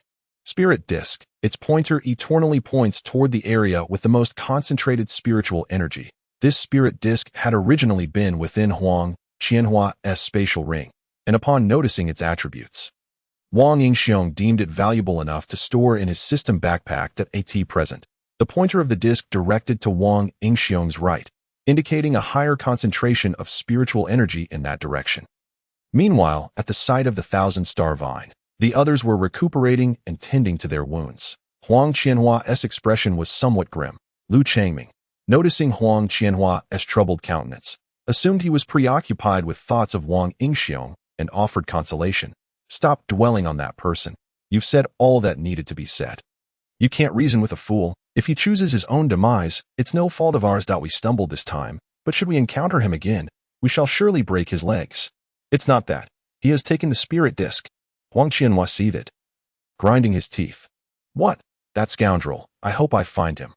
The group roared. The purpose of the spirit disk was to locate the areas with the most concentrated spiritual energy within the secret realm. And their ultimate goal, the Ant Queen poised to break through to the 5th tier, was situated in that very area. Now that the spirit disk was lost, the vastness of the secret realm rendered their task akin to searching for a needle in a haystack. Achoo! Wang Yingxiong sneezed heavily, pondering, who is thinking of me? Opening his beast hide backpack to assess his spoils, he found 176 second-tier crystal sources, 119 third-tier crystal sources, and 2 fourth-tier crystal sources. He absorbed them directly, resulting in a staggering increase of 71,900 soul points. His total soul points now stood at 143,614, bringing him one step closer to the coveted million. Rubbing his hands together, Wang Yingxiong mused, having earned so much, it would be a shame not to go for a tenfold draw. My strength no longer permits me to remain low-key. Without further ado, Wang Yingxiong consumed 30,000 soul points for a tenfold draw. Congratulations. You have drawn a bottle of 3rd-tier Fury Elixir. Congratulations. You have drawn a bag of XX nuts. Thank you for your patronage. Congratulations. You have drawn a bottle of 1st-tier Fury Elixir. Congratulations. You have drawn a bottle of reusable potion. Congratulations. You have drawn a set of silk undergarments. Congratulations. You have drawn ancient currency. Congratulations, you have drawn XX snacks. Congratulations, you have drawn a bottle of 3rd-tier sorcery elixir. Congratulations, you have drawn a black spear. The tenfold draw concluded, and Wang Yingxiong felt a twinge of regret. Although he had obtained 6 useful items, the ancient currency could only be equipped once. And its passive effects could not stack that he sold it to the system for 300 soul points, incurring a substantial loss. The 3rd-tier Fury Elixir and Sorcery Elixir boasted impressive effects, while he decided to keep the 1st-tier elixirs for now. Wang Yingxiong found a peculiar joy in collecting, envisioning himself pulling out an array of bizarre items from his system backpack in times of crisis, turning the tide of battle. Such thoughts brought him delight. Reusable potion consumes 1 charge, continuously restoring a small amount of vitality over 12 seconds, with a maximum of 3 charges. Each day at midnight, the charge count is replenished. This potion proved effective and was stored in his system backpack. Finally, Wang Yingxiong gazed at the black spear, saliva pooling at the corners of his mouth. Black spear. Select a living being as a target. This being must have no intent to resist, thereby making them a vow-bearer. The vow-bearer cannot contravene the will of the black spear's holder. A single black spear can only bind 1 living being. This black spear is intended for capturing pet companions. However, the most alarming aspect is that the black spear can be used on all beings, even humans. Just the thought of it excited him, though Wang Yingxiong had no desire to enslave another human being. Yet, it was a pity that the black spear could only bind 1 being. How he wished there were no limitations. With a sudden spark of inspiration, Wang Yingxiong wondered, could I upgrade it using the Master Craftsman skill? In the next instant, he attempted to utilize the Master Craftsman skill, only to find that the black spear was already a supreme artifact and could not be upgraded. The reusable potion, however, could be upgraded. But Wang Yingxiong had no immediate use for it and did not wish to waste soul points unnecessarily, thus choosing not to upgrade it. Exiting the system, he felt a slight regret for not having drawn a talent this time. Yet, the abundance of soul points brought him joy, prompting him to quicken his pace. Where spiritual energy was dense, there would surely be an abundance of living beings, a rich harvest for soul points. With a swift motion, Wang Yingxiong soon encountered a small beast clan team composed of 10 wind wolves. Naturally, he was quite cordial with these old acquaintances. Utilizing stealth and a sudden burst of speed, he plunged into their midst, swiftly slaying 1 3rd-tier wind wolf. Activating the mist array, he vanished into the smoke. However, among the wind wolves lurked a 4th-tier presence. Their leader, Wind Wolf, 4th-tier fate talent, Wine Blade attack power, 969.96 defense power, 856.62 speed, 82.25 inch wall. Under the command of this wolf, the pack did not panic. Instead, they swiftly dispersed, distancing themselves from the smoke, and unleashed a barrage of wind blades. With a series of whooshing sounds, dozens of wind blades tore through the smoke, obliterating it and leaving the ground looking as if it had been bombarded. However, as the smoke cleared, no blood was to be found. By the time the leader wolf realized Wang Yingxiong had already vacated the area, it was too late. In the instant of their assault, Wang Yingxiong had already teleported beyond the reach of the mist array, reappearing amidst the wolves, and swiftly dispatched 2 more wind wolves. Suddenly, a wind blade swept toward him, but before Wang Yingxiong could evade, it was already upon him. With a crunch, a layer of rock materialized around Wang Yingxiong, shattering quickly and cascading down. This layer of rock merely served to weaken the wind blade's power, but did not fully absorb it. The wind blade continued to strike against his killing armor. Fortunately, the armor's defense was robust enough that Wang Yingxiong only felt a force pushing against him, as the wind blade was successfully deflected without causing harm. All of this transpired in an instant. And when the leader wolf launched a second wind blade attack, Wang Yingxiong had already teleported away to confront another wind wolf. His guerrilla tactics were executed with masterful precision. He struck once and then vanished, leaving the wind wolves utterly confounded in mere moments. Only 3 of the original 10 wind wolves remained, and all were 4th tier. A whoop. The leader wolf seethed with rage. It had never encountered such a tenacious human before. For the first time, it felt a sense of helplessness. Despite being more powerful than this human, it could not contend with him. With a flick of its paw, it hurled several shards of ice toward the 3 remaining wind wolves. The impact merely splashed water around, causing no damage, yet it felt like an insult. A whoop. In that moment, the leader wolf went berserk, charging forward. Yet Wang Yingxiong's swift movements kept him out of reach. Just then, a rustling sound alerted him, revealing a swarm of peculiar ants approaching. This group of ants is nearly the size of a giant crab ant, yet their entire bodies are cloaked in a pallid gray hue, encased in a layer resembling a formidable exoskeleton.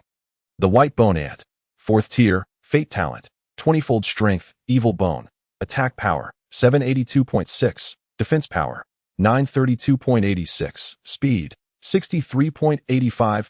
This represents the attributes of the largest white bone ant, yet the dozen or so behind, though lacking its formidable statistics, share the same fate talent. As Wang Yingxiong deftly stowed the remains of the wind wolf into his system backpack, he hastily retreated. Chapter 051. Convergence from all directions observing Wang Yingxiong collect the corpses. The lead wind wolf seethed with fury. However, the most incensed were the white bone ants. The white bone ants emitted chattering sounds, moving with the swiftness of the wind as they charged towards Wang Yingxiong. In this moment, Wang Yingxiong found himself bewildered, unsure of the cause of the white bone ant's frenzy, yet he dared not linger. After a few swift steps, he activated the demon shadow, rendering his form invisible. Upon witnessing Wang Yingxiong's sudden disappearance, the white bone ants grew anxious, yet helplessly vented their frustration upon the surrounding earth before redirecting their ire towards the 3 wind wolves. The wind wolves, momentarily entranced by the spectacle, were jolted into action the instant they perceived the white bone ants advancing with ferocity. Without a second thought, they turned and fled, their speed kicking up clouds of dust in their wake. Concealed nearby, Wang Yingxiong marveled silently at their remarkable speed. With both humans and beasts having fled, the white bone ants did not disperse, but instead circled the bloodstains on the ground, screeching as they thrust their needle-like forelimbs into the earth. After a brief outburst, the white bone ants departed, and Wang Yingxiong stealthily followed, eager to discern their behavioral patterns and the location of their lair. Throughout his pursuit, Wang Yingxiong noted that the white bone ants derived sustenance from various ant tribes, plants, and certain small creatures unique to the secret realms. Apart from the flora, the prey they captured was not consumed immediately, but rather dragged along. Once each white bone ant had secured an animal, they would return to their home. Following them home, Wang Yingxiong witnessed a staggering sight. The nest of the white bone ants lay in a vast basin surrounded by mountains, sprawling over thousands of acres. However, it was not the sheer size that astonished him, but rather the sight of countless bones littering the basin. Human, beast, and various ant species remains lay piled upon one another in layers. Amidst this grim tableau, white grasses grew, resembling skeletal fragments, their broad leaves occasionally revealing sinister and grotesque visages. Even though Wang Yingxiong prided himself on his inner fortitude, this scene drained the color from his face, sending a chill racing up his spine. How many lives had perished in this desolate bone basin? The suffocating aura of malice seemed to repel the living. Upon scanning the area with his system, the attributes of the grass became apparent. Spirit bone grass absorbs resentment, death energy, and the essence of bones and flesh for growth. Effects: consuming it refines bones, enhancing their strength, and can be utilized in weapon crafting, allowing resentment and death energy to be infused into weapons, augmenting their power. Within the depths of this basin, The spirit bone grass, located at the periphery of the bones, predominantly fell within the 3rd to 4th tiers. The closer to the center, the higher the tier. Fortunately, these spirit bone grasses had not attained sentience. They appeared to be cultivated by the white bone ants, as numerous ants returned from all directions, stripping the flesh from the slain and discarding the bones into the basin. Some white bone ants scuttled about within, plucking leaves from the spirit bone grass to distribute among those who had brought back corpses. Wang Yingxiong dared not make a sound, for there were hundreds of 4th-tier white bone ants nearby. And he could not afford to take risks, retreating slowly. Over the following days, Wang Yingxiong trailed a series of hunting parties, ensuring no more than 2 4th-tier ants were present in each group to avoid escalating the difficulty of hunting them, which would waste precious time. Once distanced from the basin, Wang Yingxiong transformed into a shadowy harbinger of death, stealthily dispatching the white bone ants with precision that in just 3 short days. His growth was remarkable. Wang Yingxiong, 3rd tier, age, 12, soul points, 186555, fate talent, seal of 1,000 treasures, frost rebirth, resilience, cultivation talent, purple extreme, cultivation technique, spirit drawing technique, 28 increase in cultivation speed, skills, combat arts. Demon Shadow, Master Craftsman, My Own Essence, Mirage Formation, Instant Step, Granite Shield, Ice Shard, Attack Power, 314.275, 10-8, 24.27, Defense Power, 294.405, 10-8, 04.40, Speed, 52.90. With the combination of the Killing Armor and Killing Sword, he possessed the capability to contend with even the peak 4th-tier white bone ants and beasts. However, at this moment, Wang Yingxiong refrained from acting impulsively, as numerous beast and human tribes had begun to converge upon this mountainous region. The northeastern sides of the surrounding mountains were heavily populated by beast tribes, their numbers overwhelming, engaging in fierce clashes with the white bone ants daily, resulting in hundreds of corpses on both sides after each battle. The human tribes occupied the western side, numbering around 1 or 200, among whom Wang Yingxiong even spotted Huang Qianhua at this moment. Wang Yingxiong concealed himself in the southern mountains, where beasts and humans traversed frequently, yet none detected his presence. The ant nests of the white bone ants were constructed at the base of the mountains, since the arrival of the beast army. The white bone ants had not ventured out, remaining steadfast in guarding the spirit bone grass. Finally, on the 5th day, the number of the beast army reached an alarming level, even from his southern vantage point. Wang Yingxiong could see swarms of beasts, their ranks extending towards the other 2 mountain ranges. To his astonishment, the humans, after observing for 2 days, suddenly withdrew. By the 6th day, apart from Wang Yingxiong hiding deep within the cave, the entire mountain range was devoid of humanity. Just as he contemplated whether to make his escape, he suddenly heard the cacophony of roars from outside. The beast army was launching a final assault. Wang Yingxiong stealthily made his way out of the cave, witnessing a grand battle unfold. The beast army charged down the mountains, clashing with the white bone ants at the base. The combat between the beasts and the white bone ants was as savage as that of barbaric warriors, marked by extreme brutality. In this moment, Wang Yingxiong also observed another of the white bone ants' fate talents, Evil Bone. The exoskeleton of the white bone ants emitted a pale mist, within which faces of hatred resembling those seen on the leaves of the spirit bone grass materialized. Any beast ensnared by the mist appeared intoxicated, their bodies disordered and movements sluggish, ultimately falling prey to the white bone ants with ease. This was a talent capable of influencing the thoughts of living beings. Yet, the beasts would not remain passive. Various avian beasts soared overhead, their own fate talents akin to the scarlet crow, unleashing columns of fire, ice blades, wind blades, and meteorites upon the swarm of white bone ants. Remarkably, the flames could even incinerate the pale mist, which emitted eerie wails reminiscent of tortured humans, sending shivers down the spine. The intensity of the frontal battle rendered it impossible for Wang Yingxiong to seize any advantage. Yet the area of the spirit bone grass was surprisingly devoid of both white bone ants and beasts. With a glimmer of hope in his eyes, he swiftly made his way towards the basin below. However, midway up the mountain, he encountered numerous beasts blocking his passage. Undeterred, he executed a series of seamless instant steps, entering the white bone territory.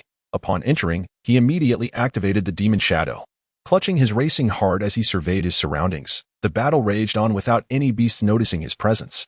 A sly smile crept across his face as he made a beeline for the center of the bones, where a singular spirit bone grass stood, now comparable to a spirit bone tree. This spirit bone grass, akin to a small tree, was as thick as a human arm and soared to a height of 3 meters, its tier evidently reaching 7. Without hesitation, Wang Yingxiong uprooted it and stowed it into his system backpack. Chapter 052. Snatching the bargain and running. Fortunately, the roots of this spirit bone grass were not deeply embedded but rather connected to the bones themselves, with a swift severing of several thick roots. He completely uprooted it and placed it into his system backpack. The disappearance of the largest spirit bone grass was soon detected by the beasts and white bone ants, after a brief moment of stunned silence. They howled as they charged into the white bone domain, furious that a human had dared to stealthily claim what belonged to them. Was this not a slap in the face? Witnessing the stampede of beasts, Wang Yingxiong felt the earth tremble beneath him and immediately quickened his pace, executing several instant steps to collect the nearby 5th and 6th tier spirit bone grasses, then forcibly rendered himself invisible. Seeing a human vanish before their very eyes, the beasts were filled with rage but dared not unleash area attacks for fear of destroying the nearby spirit bone grasses of the 4th and 5th tiers. The leaders of the beasts and the white bone ants began a frantic race to seize the remaining spirit bone grasses. What had begun as a life and death struggle turned into a contest of speed, with Wang Yingxiong reaping the rewards. Bang! Just as a battle ape reached for a nearby spirit bone grass, it collided with an unseen force, momentarily glimpsing a shadow before the grass vanished. As it glanced around, it found only a solitary white bone ant within a 3-meter radius, instantly incensed at the audacity of this ant to steal what it had laid claim to, deeming it a death wish. The battle ape engaged the white bone ant in fierce combat, while Wang Yingxiong, still cloaked in invisibility, let out a sigh of relief, realizing how narrowly he had escaped. He had merely intended to flee, yet had unwittingly sparked a confrontation with a battle ape. Out of necessity, Wang Yingxiong reluctantly collected the spirit bone grass and then swiftly concealed himself, slipping away once more at this moment. The bone basin was already in complete disarray, and Wang Yingxiong had safely ascended to the mountain peak, leisurely observing the spectacle of battle below. However, as the conflict intensified, the bone ants began to falter. After all, the beast clan vastly outnumbered them and held a significant advantage in rank. The bone ants numbered merely a few hundred at the 4th tier, while the 4th tier beast clan boasted 3,000 to 4,000 members, rendering their combat prowess disproportionately skewed. Nevertheless, despite their losses, the beast clan left behind a considerable amount of carcasses, and then, with great experience, began to expand the bone ants' cavern, intent on infiltrating the nest to slay the ant queen. Witnessing this, Wang Yingxiong felt an urge to follow the beast clan, waiting for them to eliminate the ant queen before seizing her life crystal. However, he quickly dismissed the thought, recognizing that the bone ant cavern was too cramped, filled to the brim with beast clan members, making it impossible for him to sneak in. Yet, with the majority of the beast clan having entered the cavern, Wang Yingxiong felt elated, for the corpses left outside were unguarded. Joyfully, he was undeterred by the few hundred 3rd and 4th tier beast clan members remaining outside, and he boldly emerged from his concealment to extract the crystal sources of the fallen beast clan and bone ants. 1, 2, 3. How delightful! Oh, what if the beast clan discovers me? Puffed. Haha, a fresh crystal source, still warm. By the time the beast clan noticed Wang Yingxiong, it was already too late. After all, the vast expanse of the basin left only a few hundred scattered beast clan members, and those closest to him were few. Moreover, the remaining 4th tier beast clan members had attributes not exceeding 700, posing little threat to Wang Yingxiong. Thus, he enacted a thrilling game of chase in the bone basin. However, as Wang Yingxiong continued to flee, the number of pursuing beast clan members dwindled, and eventually, they were gripped by fear, no longer daring to advance, instead issuing distant roars, calling out to their kin within the bone ant cavern. Resentfully watching Wang Yingxiong extract the crystal sources from their fallen comrades, roar, sounds of response echoed from the bone ant cavern, yet Wang Yingxiong remained unfazed, even quickening his pace. Only when the number of beast clan members emerging increased did Wang Yingxiong hastily retreat, executing several swift steps to completely distance himself from the bone basin. However, before he could pause to catch his breath, a chill ran down his spine, a sense of impending doom enveloping him. In a moment of desperation, Wang Yingxiong instantly propelled himself forward. Yet, At the very last moment of his disappearance, several sharp feline claws grazed his body. Crack. Fortunately, his granite shield had cooled down, absorbing most of the damage from the attack. But upon re-emerging 400 meters away, Wang Yingxiong was filled with trepidation, for those claws had pierced his killer armor, narrowly missing his back. A chilling breeze seeped through the breach in his armor. And although the weather was temperate, Wang Yingxiong felt as if he had plunged into an ice cellar. Had those claws been just a fraction sharper, he would have met his demise. At this moment, he discerned the identity of his assailant. Shadow Cat. 4th tier, Fate Talent. Shadow, Attack Power. 999.99, Defense Power. For 99.99, Speed. 99.99.it was indeed a Shadow Cat. Wang Yingxiong had witnessed the terrifying prowess of the one in the arena. And this particular Shadow Cat also stood at the pinnacle of the 4th tier, perhaps slightly stronger due to its superior defense. Wang Yingxiong regarded this foe with utmost seriousness, promptly casting the seal of Qinyu upon the Shadow Cat. Unwilling to let it escape his perception. After all, it was a true assassin, meow. The Shadow Cat was astonished by Wang Yingxiong's swift reaction, but after a brief moment of surprise, it gracefully approached him. Wang Yingxiong had no desire to admire its authentic feline grace, for each step it took was a harbinger of death. In mere strides, the Shadow Cat closed the distance to under 10 meters.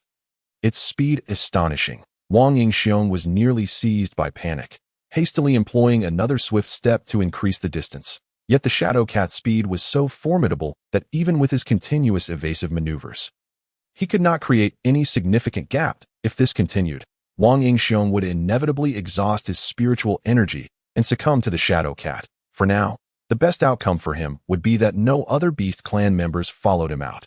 Gritting his teeth, he resolved to confront it head-on. At worst, he would die, just as he had in the past. Painful, yes, but he feared not death. With a mighty roar, Wang Yingxiong turned to engage. Puffed. A cloud of smoke billowed. And the Shadow Cat lost sight of him, but with its keen sense of smell, it disdainfully focused on a particular spot within the smoke, having caught a whiff of Wang Yingxiong's scent. Whoosh! The Shadow Cat's claws glinted coldly, slicing through the air like blades aimed directly at Wang Yingxiong. Bang! With his keen observation of the Shadow Cat and the three-dimensional image of it firmly in his mind, Wang Yingxiong effortlessly countered the attack. Thus, amidst the smoke, he flickered in and out of visibility, while the Shadow Cat, relying on its sense of smell, accurately tracked his position to engage in combat. Even with the advantages of the Misty Array and the Seal of Qinyu, Wang Yingxiong gradually found himself at a disadvantage. The Shadow Cat's assaults were too ferocious, akin to a tempest, and he could hardly withstand them in the brief span of mere seconds. The smoke was torn apart by the Shadow Cat's sharp claws. Wang Yingxiong bore numerous fine wounds, while the Shadow Cat danced with the grace of a ballerina, evading capture with ease. Wang Yingxiong realized that the Shadow Cat was toying with him on several occasions. It could have severely injured or even killed him, yet each time, it merely grazed his killer armor, leaving wounds no deeper than a centimeter. Wang Yingxiong's expression darkened. At this moment, he ceased employing the Misty Array and swift steps, for they proved futile. Instead, he resolved to charge directly at the Shadow Cat, intending to trade injury for injury. In his words, "You may gain much, but as long as I can injure you, I shall not be at a loss." Moments later, Wang Yingxiong felt like crying. He was at a loss. Utterly at a loss. He cursed under his breath. Damn it, I can't even touch it. After a series of assaults, the Shadow Cat licked its bloodied claws, mockingly gazing at Wang Yingxiong as if to deride him. At this point, Wang Yingxiong had emptied his mind. He could neither win the fight nor escape. Today, he resolved not to be angered, instead choosing to indulge in this game. As the smoke rose, Wang Yingxiong activated the Demon Mirage and began to gather energy, intending to launch icy shards to practice his aim. The Shadow Cat, initially intrigued by Wang Yingxiong's antics, suddenly changed its demeanor. It could no longer detect his scent. Wang Yingxiong had originally intended only to gather a little energy before launching his attack. But upon witnessing the Shadow Cat attacking wildly within the Misty Array, he was momentarily perplexed. Was the cat mad? Was it biting its own tail, dissatisfied with its own amusement? However, in the next moment, a realization struck Wang Yingxiong. Demon Mirage enters a state of stealth, concealing one's presence, attacks the enemy, or reveals oneself upon depleting spiritual energy.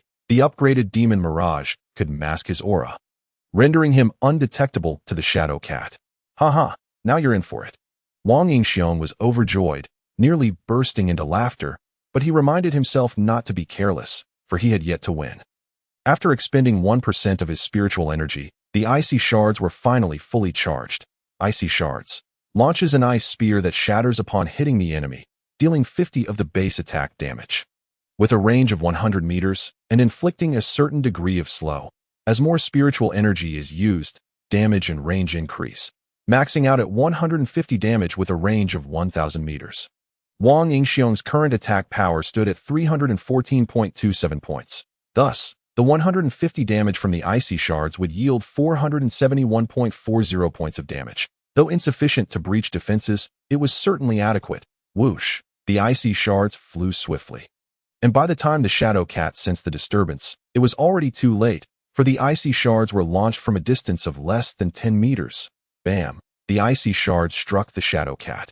And as Wang Yingxiong had anticipated, they failed to penetrate its defenses, inflicting minimal damage. However, the exploding icy shards did not dissipate. Instead, they adhered to the shadow cat, triggering their secondary effect, slowing it down.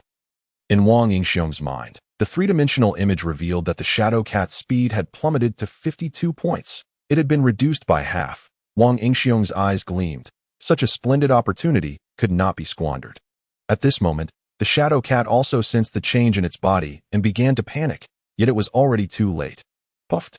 Wang Yingxiong slashed down, but the shadow cat reacted with remarkable speed, raising a paw to block, sacrificing one paw to save its life. Whoosh! Now, the shadow cat charged forward, though its color appeared somewhat dimmed. Wang Yingxiong smirked inwardly. Such tricks might deceive others, but not him. The three-dimensional image revealed the shadow cat's true form had circled behind him, its twisted visage fixated on Wang Yingxiong, its dark eyes seemingly hungry to devour him at this moment.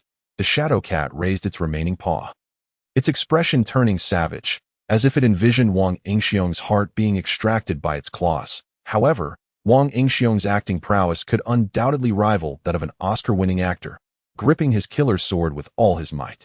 He lunged at the shadow cat's spiritual clone, ready to strike. Then, just as the shadow cat's claw made contact with his killer armor, Wang Yingxiong executed a swift step, reappearing half a meter behind the shadow cat, and cleaved down with his sword, striking true at the shadow cat's head. In the final fleeting moments of the shadow cat's consciousness, it pondered, how is it that this human knows my whereabouts? Yet, Wang Yingxiong would not provide an answer to this query. The shadow cat's diminutive form was cleaved in twain, its crystalline core laid bare, and even in death, frost from the shards of ice clung to its body, gradually sapping its vitality until the very end. Fortunately, the cat's defenses did not exceed the lethal might bestowed by the murder blade. Otherwise, no amount of deceleration could have claimed its life. A fleeting glimmer of regret flickered in Wang Yingxiong's eyes. Were it not for the cat's formidable strength, which he could not subdue, he would have relished the opportunity to bind it as his pet with a black spear. Just imagine possessing such a powerful companion. What a status symbol it would be. Alas, it seems I am destined to have an even more extraordinary pet, he mused, after stowing away the crystalline core. Wang Yingxiong departed with a nonchalant swagger, not looking back. Ha ha, so this is the extent of my power, echoed his self-satisfied laughter across the barren expanse. After traversing several miles and with his energy reserves dwindling, Wang Yingxiong discovered a small hillock, an ideal concealed refuge where he could rest. He retrieved a reusable potion from a visually appealing crystal vial, its contents of verdant liquid, approximately 200 milliliters in volume. He downed it in one go, delighting in its herbal aroma. However, the life energy it contained was disappointingly minimal, merely capable of restoring a fraction of his vitality, as the description had indicated. Upon consuming it, the vial miraculously refilled itself, an amusing phenomenon. Wang Yingxiong took another 2 swigs before it was exhausted.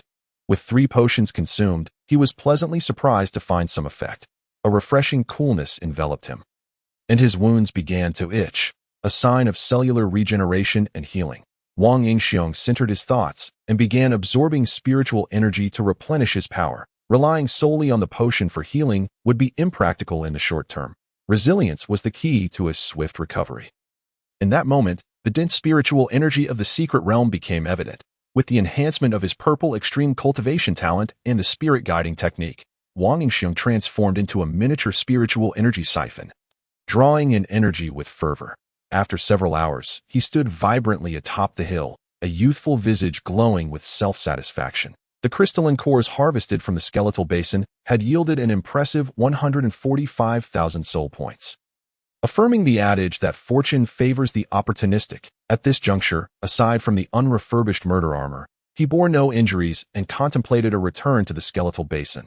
His primary aim was to seize further opportunities. Perhaps he could stealthily follow the beast tribes and eliminate a few, which would be far simpler than scouring the land for prey. At this moment, Wang Yingxiong felt an unprecedented surge of confidence. If he could slay the Shadow Cat, confronting the fearsome beast tribes would be a trivial endeavor. On his journey back to the skeletal basin, Wang Yingxiong expended 120,000 soul points to elevate both the granite shield and ice shards by 3 levels, achieving their maximum enhancement. The granite shield now granted him a protective barrier capable of absorbing thrice his defensive power for 5 seconds if he remained unscathed. The ice shards enabled him to launch an ice spear that shattered upon impact, dealing 75 base damage to foes up to 100 meters away, with potential to escalate to 180 damage over a range of 1,000 meters as his spiritual power increased. The encounter with the Shadow Cat made Wang Yingxiong acutely aware that no talent was inherently worthless. With sufficient variety, one could orchestrate a resurgence. With his survivability and combat efficacy bolstered, he could hardly resist the urge to harvest soul points. Wang Yingxiong activated the surveillance totem, revealing 2 views, one of the giant ant cave and another of the skeletal basin. He had placed the scouting sentinel over the skeletal basin during the congregation of beast tribes to monitor the situation, and now it proved invaluable. To his surprise, the beast tribes were not retreating. They were feasting. Their consumption was ferocious, devouring not only skeletal ants but also the carcasses of their brethren. Fortunately, they refrained from consuming their own kind, prompting Wang Yingxiong to comment, "My dear comrades, you are lacking. Look at my refined palate, regardless of your species. If it's edible, I shall partake." Through the surveillance, he discerned that the beast tribe's calm demeanor during their feast stemmed from the presence of a peculiar creature, a fox. This fox, resplendent in its snowy white fur, boasted 4 fluffy tails and an enchanting, petite form. Yet, this seemingly harmless fox commanded respect. As it traversed among the feasting beast tribes, none dared show their teeth, all bowing their heads to eat without daring to act otherwise. Observing the fox through the totem, the system scan activated, revealing its formidable attributes: 9-tailed spirit fox, 4th rank fate talent, enchantment, illusion attack power, 999.99 defense power, 799.99 speed, 99.99 enchantment, bewitches living beings, suppressing their self-awareness and gaining control, illusion, constructs a phantasmal realm, ensnaring enemies within its grasp. Wang Yingxiong halted, deep in thought. The fox's fate talent was rather demonic, centering entirely on control. Given his own abilities to dispel control effects, charging in blindly would be tantamount to offering himself as a feast. Gazing at his over 200,000 soul points, he pondered, what better time for a draw? With determination, he initiated a 10-fold draw. Thank you for your patronage. Congratulations on acquiring a short sword. Congratulations on obtaining the talent Night Hunter. Night Hunter increases movement speed when advancing towards enemy heroes. Aside from this beneficial talent, all he received were short swords and other trivial items. Unfazed, he chuckled inwardly. I am favored by fortune. He proceeded with another round of 10 draws. Congratulations on acquiring the fairy amulet. Congratulations on obtaining a first-rank steel potion. More inconsequential items, prompting Wang Yingxiong to disregard them entirely and continue drawing. Congratulations on acquiring the storm sword. Congratulations. Congratulations on obtaining the talent Little Chrysanthemum. Little Chrysanthemum summons friend Little Chrysanthemum. Another talent, yet not what he sought. Thank you for your patronage. Congratulations on acquiring a 2nd-rank sorcery potion. Congratulations on obtaining a mercury bracelet. Finally, with his eyes glued to the draw results, he was elated to discover, at the last moment of this round, he had obtained a coveted item. Mercury bracelet removes all control effects from the wearer, with a cooldown of 1 hour. Although the item was desired, its cooldown duration was rather excessive. Fortunately, Wang Yingxiong possessed the craftsman master skill, allowing for upgrades. Upon inspecting the upgrade cost for the mercury bracelet, He found it only required 1,000 soul points. With a smirk, he thought, "Is that all?" and proceeded to upgrade. Whoosh! Upon checking, he noted a reduction of 5 minutes on the cooldown. The next upgrade required 2,000 soul points, causing him to gasp.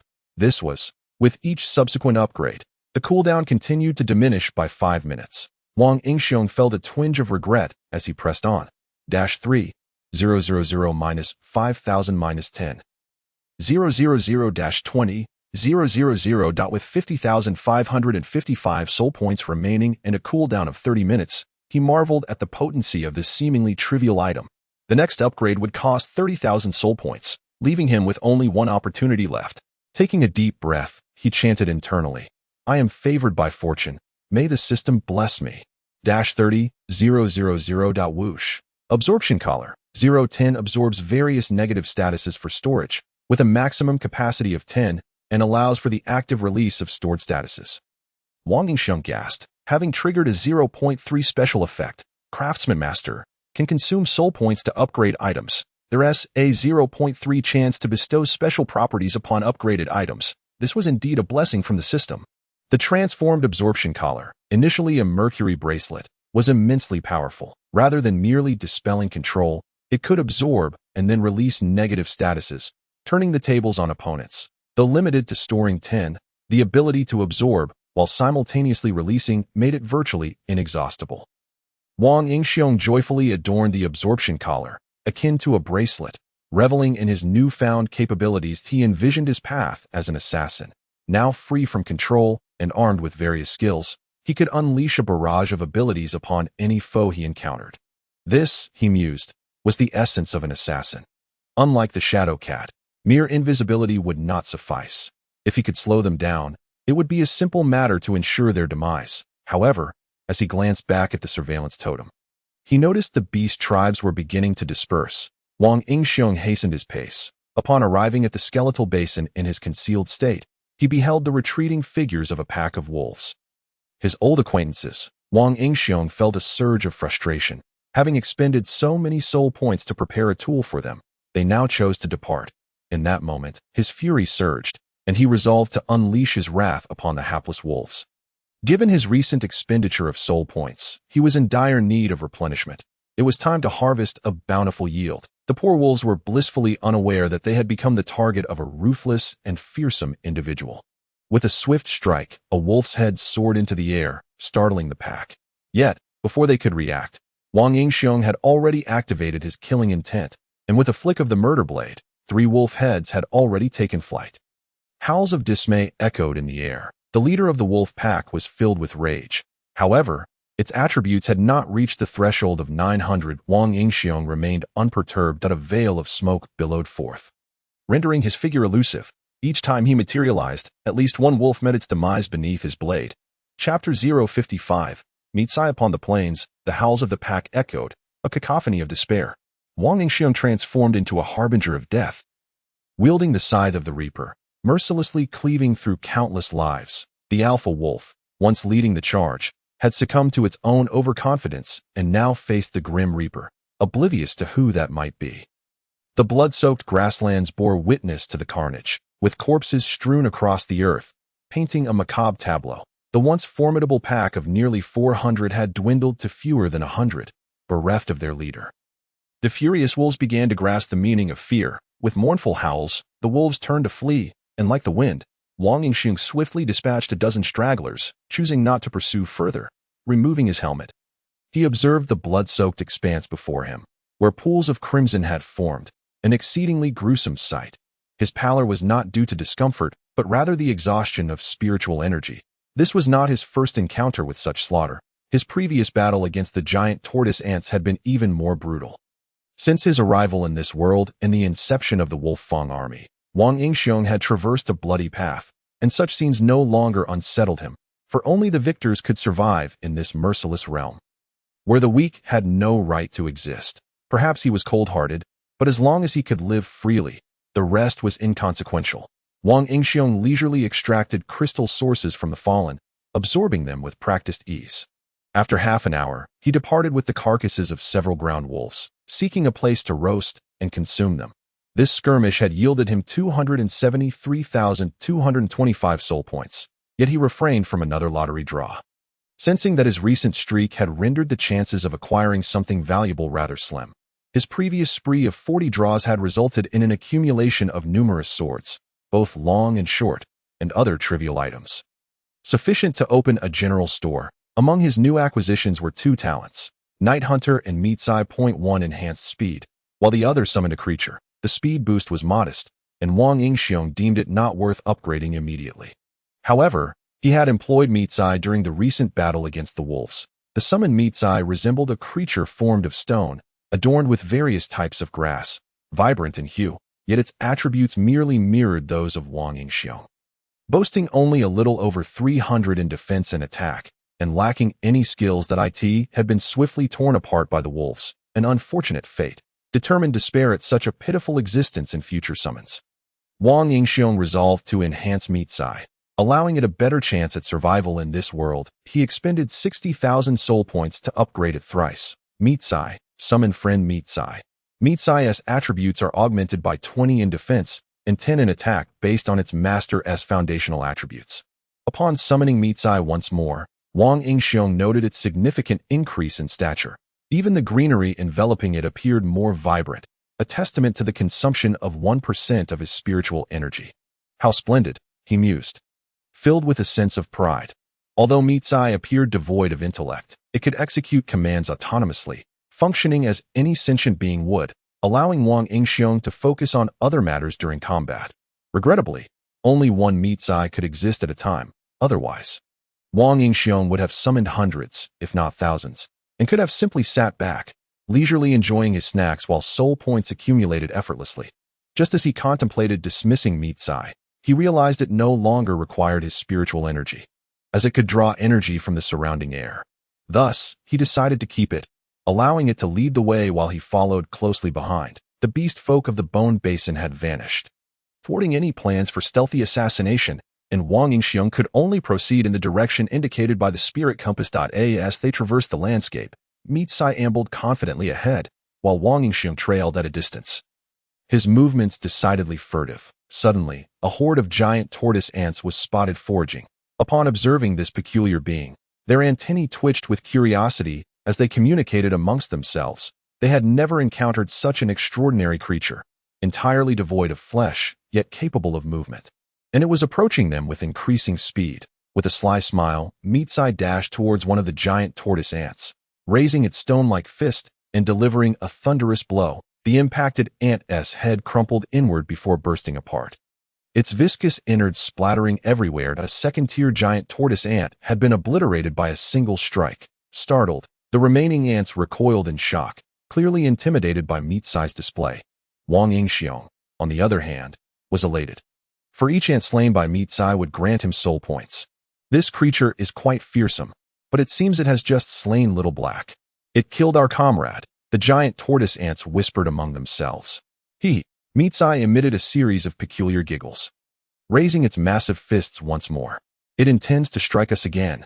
This is a wicked monster. We must attack it, the ants realized, rallying against the stone creature. Thump, thump, bang, bang. Meatsai's combat style was devoid of finesse or technique, relying solely on raw, primal attacks, its fists and legs serving as its weapons. Coupled with Wang Yingxiong's overwhelming speed, Meatsai became an agile little powerhouse, despite its towering height of 2 meters.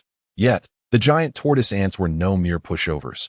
They employed their razor-sharp pincers, transforming into lethal projectiles that darted towards Meatsai, their combined force formidable. Snap, snap. Meatsai endured the onslaught, its form crumbling into fragments, yet it felt no pain, as long as it was not entirely disintegrated. It could continue to fight.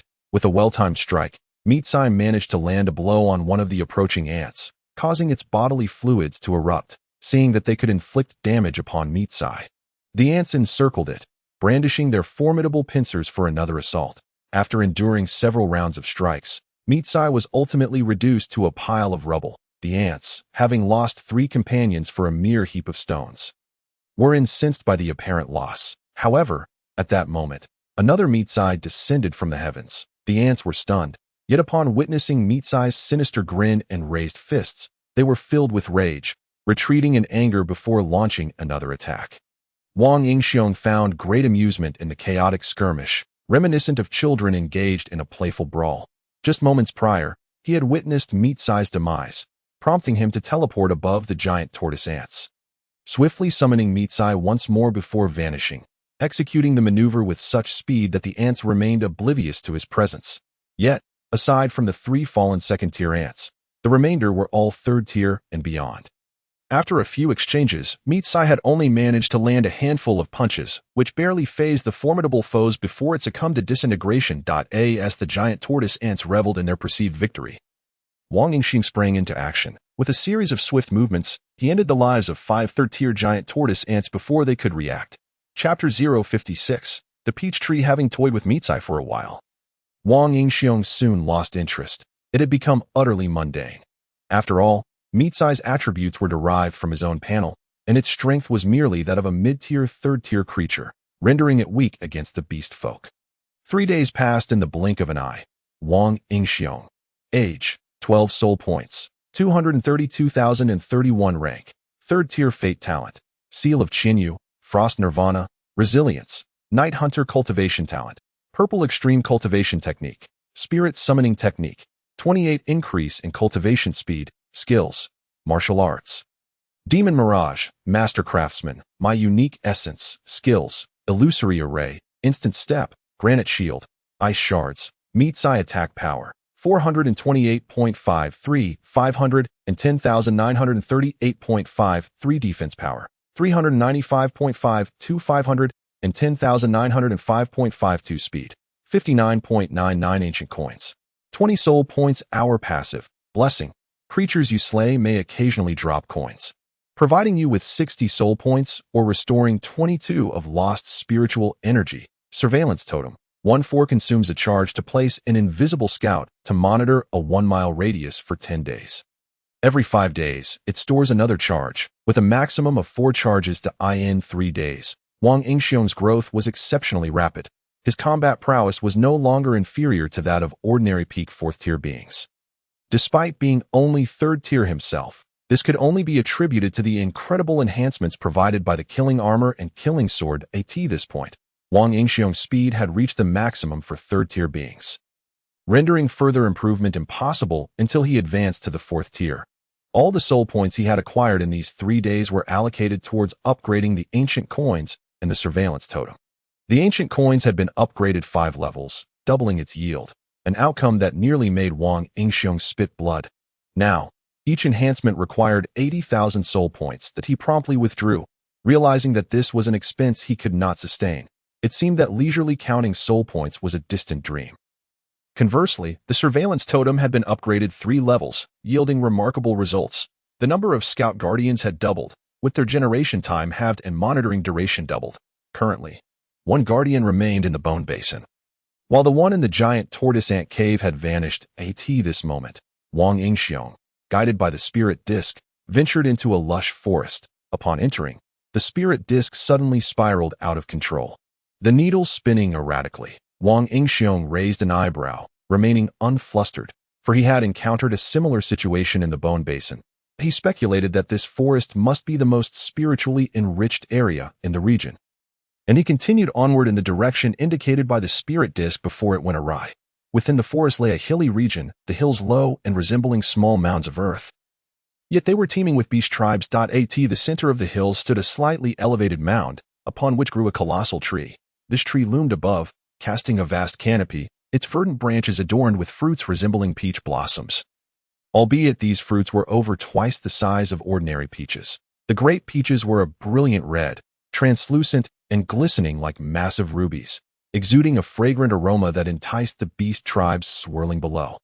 Drooling in anticipation, among the beasts beneath the tree was the 9-tailed spirit fox that had occupied Wang Yingxiong's thoughts. The 9-tailed spirit fox, along with the leading beasts, circled the tree, yet none dared to pluck the great peaches first.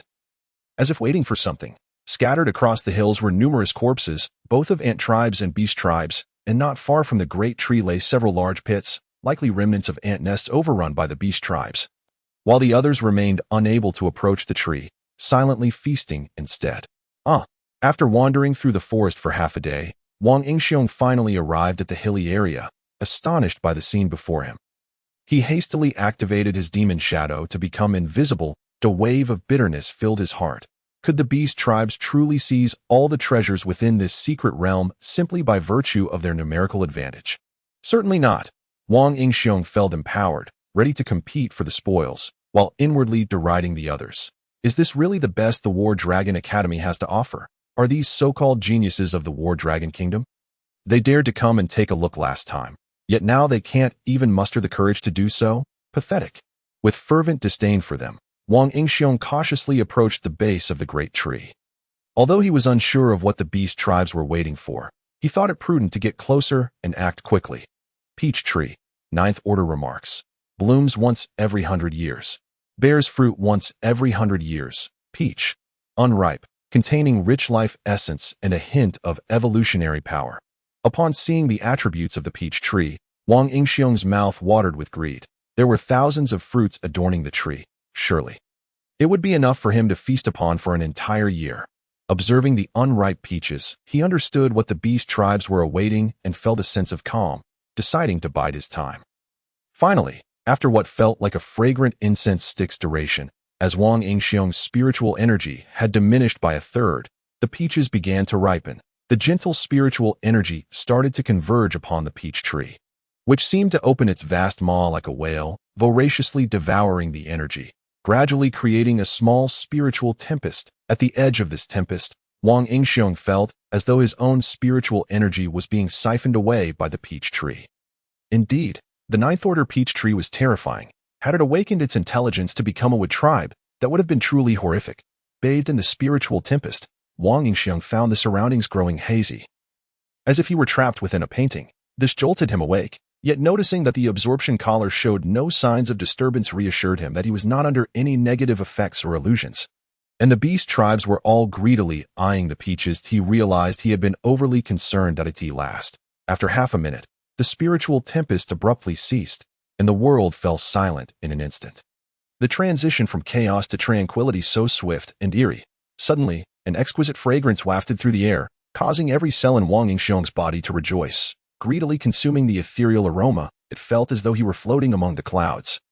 On the verge of transcendence, the vibrant red fruits of the peach glimmered with green energy, undulating like swimming dragons, releasing the enchanting fragrance. The peaches had ripened. In the moment the fragrance permeated the air and the peaches matured. Wang Yingxiong instantly utilized his swift movement technique, appearing directly before the peach tree. The dense foliage of the peach tree concealed him entirely, rendering him invisible to every creature in the vicinity. The beast reacted swiftly, yet overall, they lagged considerably behind Wang Yingxiong. Thud. However, that fleeting moment of delay led to a barrier suddenly manifesting before the peach tree. The rushing beasts all collided against this barrier. Sliding down its surface, this bizarre scene caused Wang Yingxiong to halt his actions in astonishment. What is this? Is the peach tree so proud as to allow only one person to approach? Yet the following scene nearly caused Wang Yingxiong to suffer a heart attack. Chapter 057. Ambush of the battle array. The emergence of the barrier left the beasts bewildered, and Wang Yingxiong found himself equally perplexed, as the barrier's shape was exceedingly peculiar. It excluded the peach tree while encircling the beast tribes, forming a six-pointed star. Suddenly, the scenery shifted. A circle of humans appeared outside the barrier, sealing off all escape routes for the beast tribes, each occupying a vertex of the six-pointed star. Moreover, beneath each of them lay another six-pointed star array. Upon a cursory glance, Wang Yingxiong spotted Huang Qianhua among them, likely the individuals who had withdrawn from the bone basin. Aside from those positioned at the barrier's edge, several others stood outside. Qin Yongding, 4th Order Age. 25 Fate Talent. Battle Array, manifesting the power of the earth to ensnare and slay foes within the array. Cultivation Talent. Blue level skills. Spirit Shield. Swift Movement Attack Power. 999.99 Defense Power. 499.99 Speed. 99.99 Qin Yongheng. 4th Order Age. 24 Fate Talent. Battle Array Cultivation Talent. Green level Cultivation Technique. Spirit Assimilation Technique Skills. Spirit Shield. Swift Movement Attack Power. 823.89 Defense Power. 403.25 Speed. 76.86 Z Xinhua. 4th Order Age. 25 Fate Talent. Spirit Recovery. Restores 40 spirit energy to others, while accelerating her own recovery speed. Cultivation Talent. Blue level skills. Spirit Shield. Moonlight Steps Attack Power. 999.99 Defense Power. 408.99 Speed. 59.99 Z Xinxiang. 4th Order Age. 25 Fate Talent. Spirit Recovery Cultivation Talent. Blue level Cultivation Technique. Spirit Assimilation Technique Skills. Spirit Shield. Moonlight Steps Attack Power. 999.99 Defense Power. 409.83 Speed. 59.99 Feng Qi. 4th Order Age. 23 Fate Talent. Illusory Mist. Altering vision and perception to create illusions. Cultivation Talent. Blue level Cultivation Technique. Spirit Assimilation Technique Skills. Spirit Shield. Rapid Dash. Sword Dance Attack Power. 923.42 Defense Power. 389.45 Speed. 82.23 Lu Changming. 4th Order Age. 22 Fate Talent. Spirit Gathering Array Cultivation Talent. Blue level Cultivation Technique. Spirit Assimilation Technique Skills. Spirit Shield. Swift Movement Attack Power. 859.23 Defense Power. 328.69 Speed. 72.68 at this moment. Wang Yingxiong's face flushed crimson, his cheeks stinging. He had presumed the human race had retreated far away, yet he was astonished to discover such a formidable ambush set up here. It seemed Huang Qianhua's earlier confidence was not unfounded. The human race indeed possessed some means and depth. The individuals outside were the orchestrators of this massacre. Feng Qi's complexion had turned pale, his steps unsteady. The human race's concealment must have been facilitated by his fate talent, Illusory Mist. Meanwhile, the twins Zi Xinhua and Zi Xinxiang were busily restoring spirit energy to the brothers Chen Yongheng and Chen Yongting. The 6-pointed star arrays beneath each person not only represented the battle array summoned by Chen Yongheng and Chen Yongting, but also the spirit gathering array summoned by Lu Changming. With the enhancement of the battle array, each individual's attack power surged dramatically. Those possessing long-range attack fate talents launched their assaults first. When they attacked, the barrier dissolved into motes of starlight, encircling everyone. This barrier was yet another evolution of the battle array. Swoosh, boom, sword flashes, spear thrusts, blade gleams, fireballs. The torrent of attacks descended like a rain of flowers, piercing the flesh of the beast tribes. Even the most resilient of beasts could not withstand the onslaught bolstered by the battle array. As they approached the humans, the melee combatants exhibited even more terrifying strength, capable of rending beasts apart with a single punch. In an instant, wails and roars echoed throughout the land. Blood surged into the sky, rivers of it flowing, corpses strewn about. Wang Yingxiong, perched upon the peach tree, was utterly dumbfounded. He dared not even pluck a peach, fearing that this group might have set traps among the peaches, and that a mere reach could cost him his hand. This is terrifying. I shall wait until they are too engrossed in their slaughter and fail to notice me. Wang Yingxiong decisively transformed his mindset. The beast tribes with flying capabilities found themselves unable to ascend, as the battle array also possessed the ability to restrict flight. Moreover, the beast's attacks against the humans were largely negated by the starlight formed from the barrier, leaving them unable to inflict any harm. However, upon a glance at Chen Yongheng and Chen Yongting, it became apparent that maintaining the battle array required immense amounts of spirit energy. Zi Xinhua and Zi Xinxiang continuously restored each other's spirit energy, while also channeling energy to Chen Yongheng and Chen Yongting. Ultimately, with the additional support of the spirit gathering array beneath them, their spirit energy reached an equilibrium. Now, it was the beast tribes that found themselves in dire straits. They scurried about like ants on a hot skillet, but could not escape the fate of slaughter. Within a mere 10 minutes, over half of the beast tribes had been annihilated, reducing their number from 5,000 or 6,000 to fewer than 2,000. Remarkably, not a single human had perished, not even a single injury had been sustained. The barrier, once a radiant constellation, has dimmed considerably. However, the remaining beast kin are formidable in strength. Gathering resolutely together, a feeble roar escapes the lips of the nine-tailed fox. Yet not a single beast kin disregards this call. They respond with a chorus of their own. Subsequently, the myriad beast kin launch a breakthrough in a unified direction. However, the members of the Dragon War Academy appear to have anticipated this very scenario.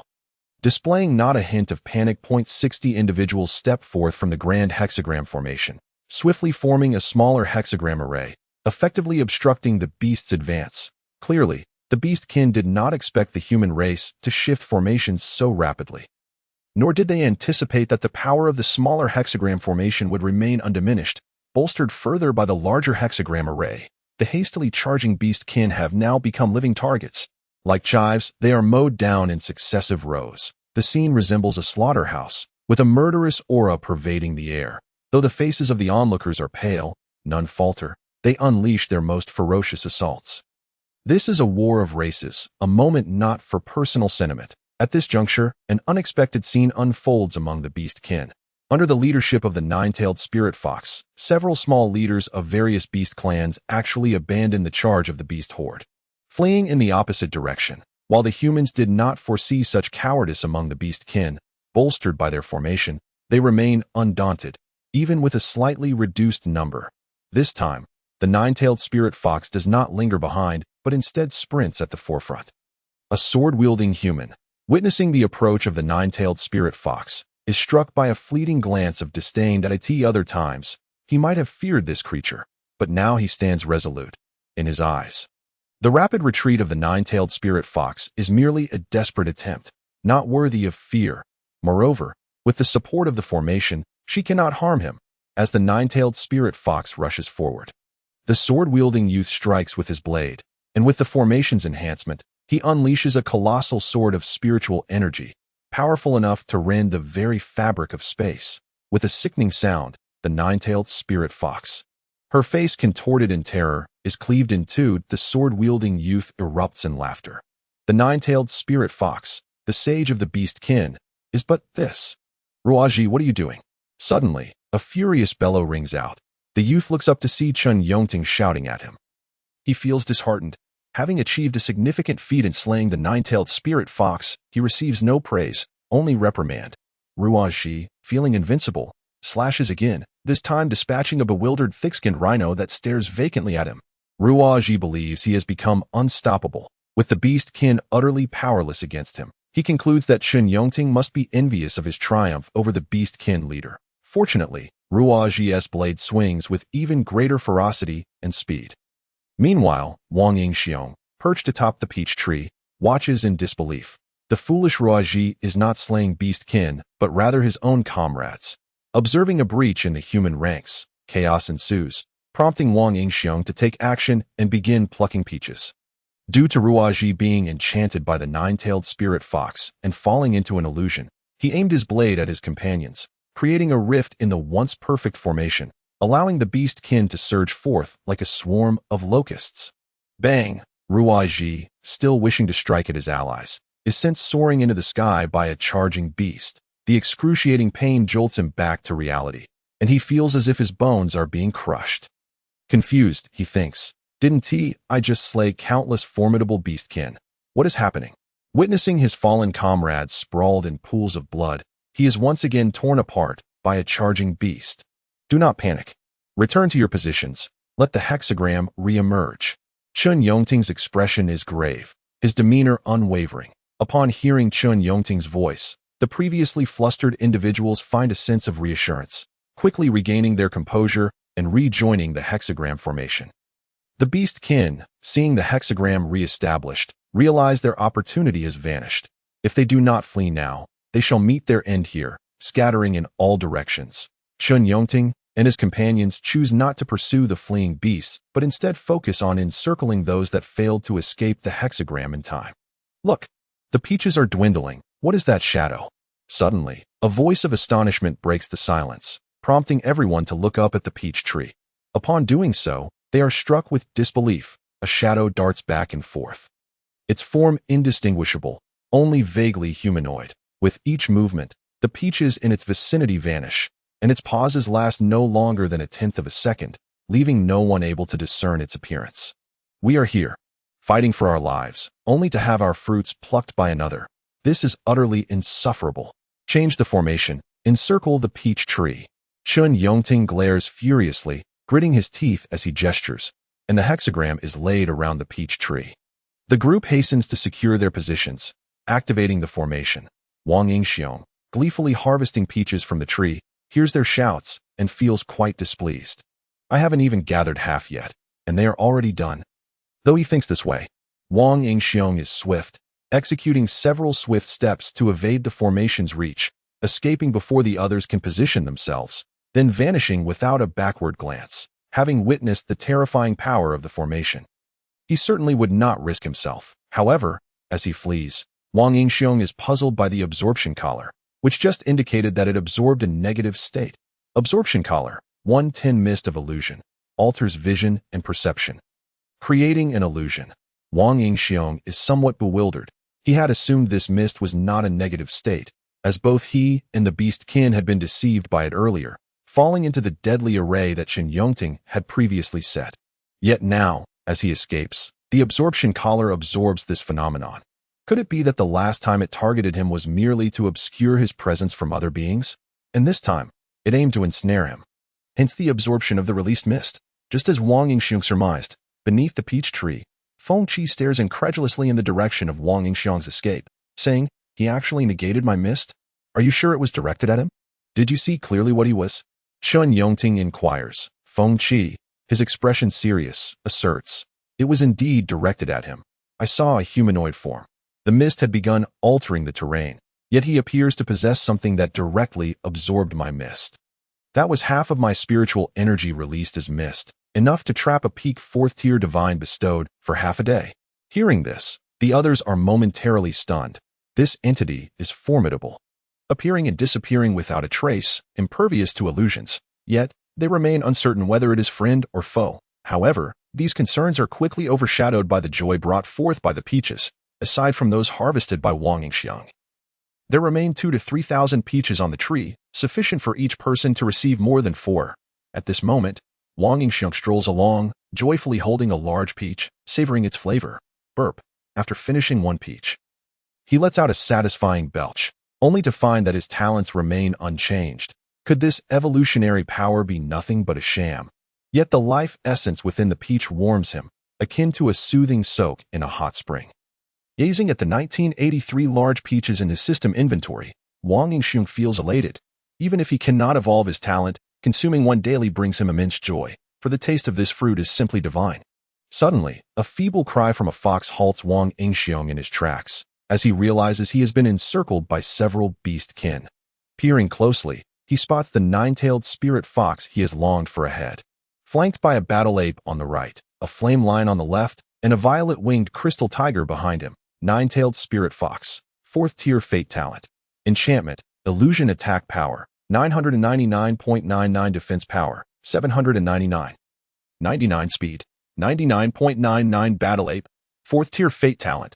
Blood boiling attack power, 999.99 defense power, 899.99 speed, 89.96 flame lion.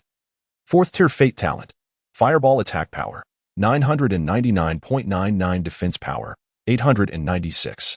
89 speed, 85.56 violet-winged crystal tiger, 4th tier fate talent. Thunder slash attack power, 999.99 defense power, 999.99 speed, 99.99. Observing the attributes of the beasts and comparing them to his own, Wang Yingxiong feels no need to fear them. Spitting out the peach pit, he draws his sword and shouts, "Come on, I'm just in need of a pet, and you 4 are perfect candidates."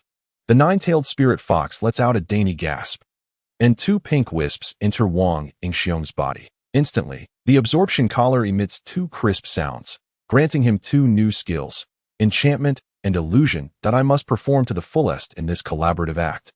Wang Yingxiong's gaze turns hazy, his steps unsteady, his arms weakly flailing, resembling a daft child engaged in a juggling act, his face adorned with a foolish grin, mimicking Roji's earlier state. Seeing Wang Yingxiong ensnared, the 9-tailed spirit fox wears a look of disdain, having believed him to be formidable. The other beast can also exude contempt. They had laid an ambush here, awaiting the humans, after having been outmaneuvered by them previously. It was only fair to return the favor. Thus, these 4 leaders had come, ready to engage or flee, a well-balanced configuration. Ultimately, they truly found what they awaited, though only Wang Yingxiong stood alone. His foolish demeanor while eating peaches incited their ire, compelling them to torment him thoroughly. Therefore, they first allow the 9-tailed spirit fox to subdue Wang Yingxiong. before they proceed to ravage him to death, under the enchantment of illusions and seduction, even when attacked. Wang Yingxiong perceives himself as invincible, believing that all his enemies are merely fodder for his slaughter. Strangely, the more intense the pain he endures, the greater the pleasure he derives from it. This reflects the notion that the more excruciating the suffering, the more delightful it becomes. In Chapter 059, titled Subjugation, a fiery lion hurls a fireball at Wang Yingxiong, only for it to be thwarted by his granite shield. Nevertheless, a smile graces his face, reminiscent of a victor vanquishing a beast tribe. Observing Wang Yingxiong's lack of reaction, the beasts lower their guard, exclaiming, "Look, no other humans have come, and this human shows no response. It must not be a trick." The beasts erupt into laughter, excluding the nine-tailed spirit fox who watches from the sidelines. The purple-winged crystal tiger, fiery lion, and battle gorilla advance, wielding their claws to pummel him. In the eyes of the beasts, Wang Yingxiong appears utterly wretched as his bloodthirsty armor shatters and wounds multiply. His smile grows ever wider, culminating in a grotesque expression as his flesh is torn asunder by the battle gorilla.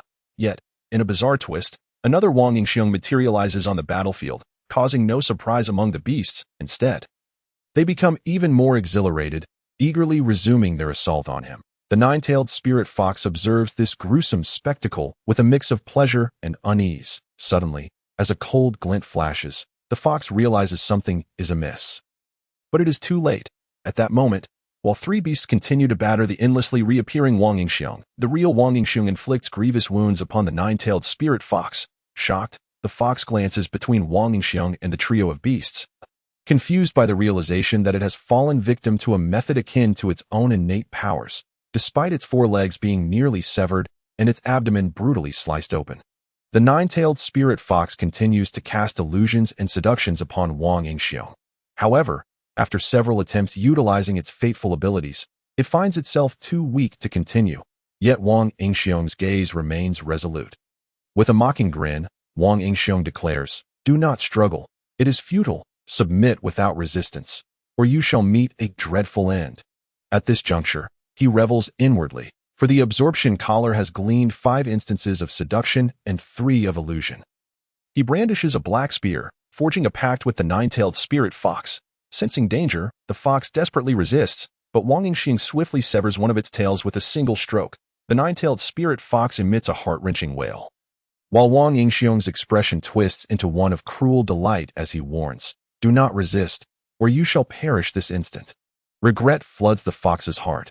Why is this human so uncanny, impervious to its charms and illusions, even turning the tables to dominate it?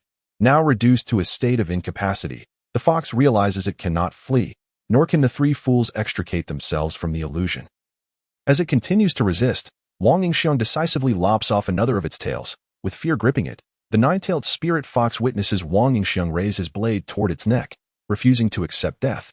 Thus, under the shadow of impending doom, it capitulates. Observing the successful pact with the black spear, Wang Yingxiong beams with satisfaction, stating, "Isn't this peculiar?" He then reaches out to stroke the bloodied, weakened nine-tailed spirit fox.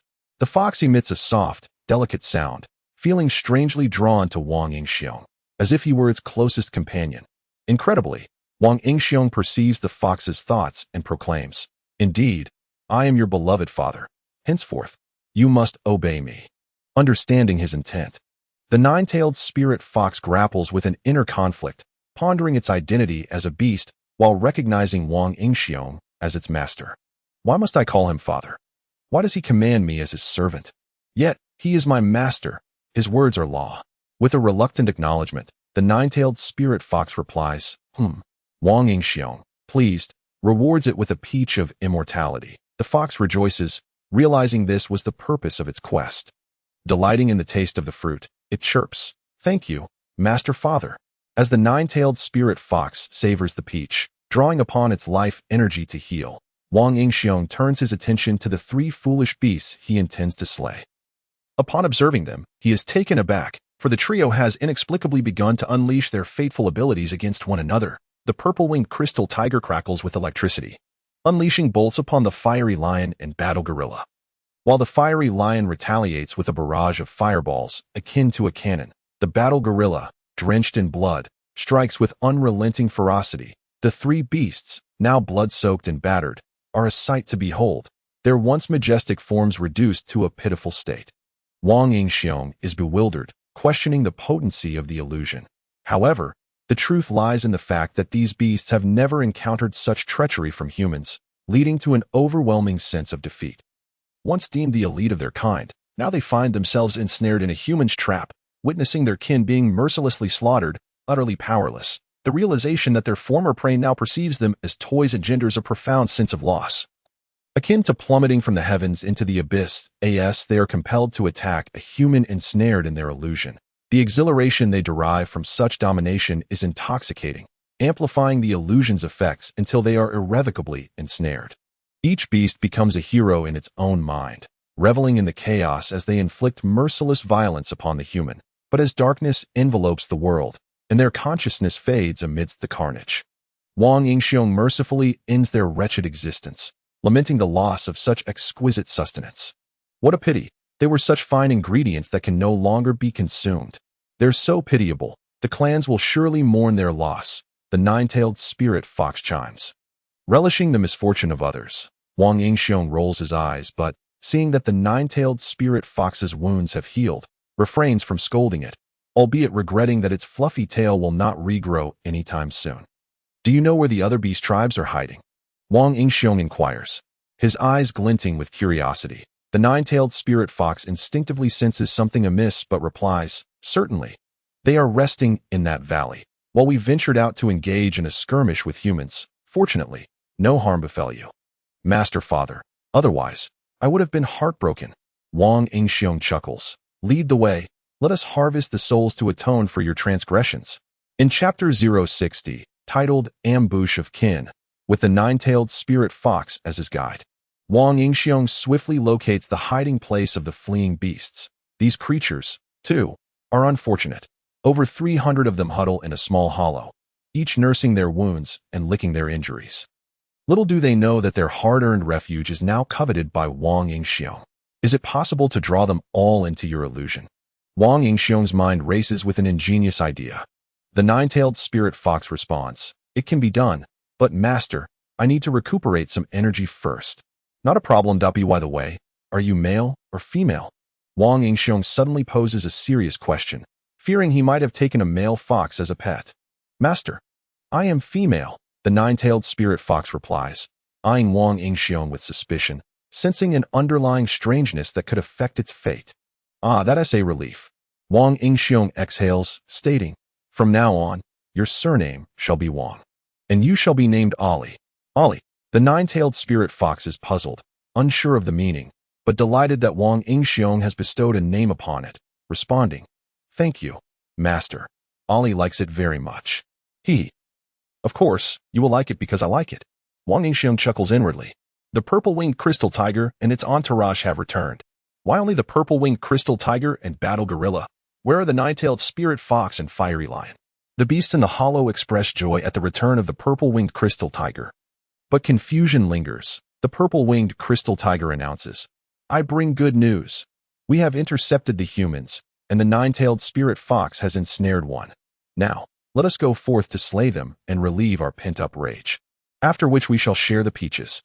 As it speaks, the purple-winged crystal tiger tosses out dozens of peaches, prompting the beasts to scramble for them. No need to fight. There are plenty of peaches on those humans. We simply need to retrieve them.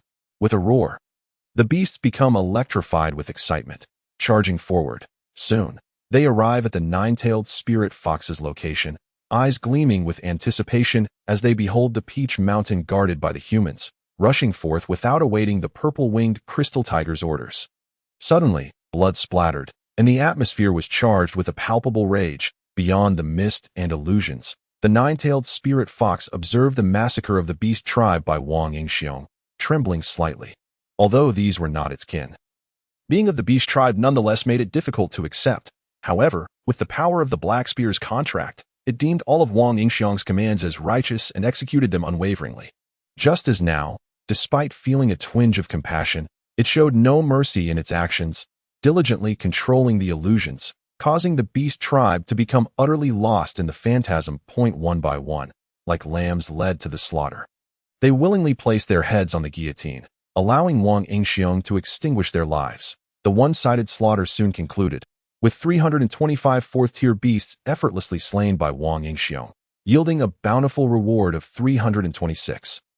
920 soul points, a veritable windfall. This time, the only cost incurred was the absorption of the phantom mist by the absorption collar, which was nothing short of a bloodbath profit. By crystal clear stream.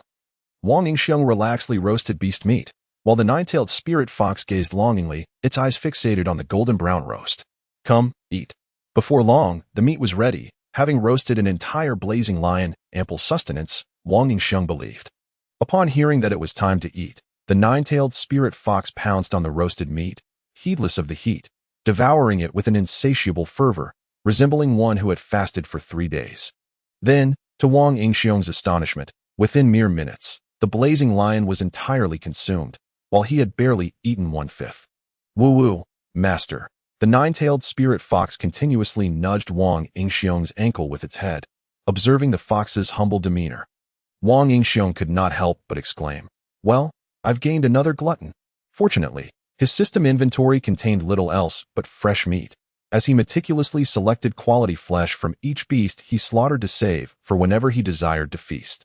Finally, after the nine-tailed spirit fox had eaten its fill, Wang Yingxiong joyfully retrieved a peach to savor, causing the fox's eyes to widen in longing, internally lamenting, "I want to eat that, but I'm so full.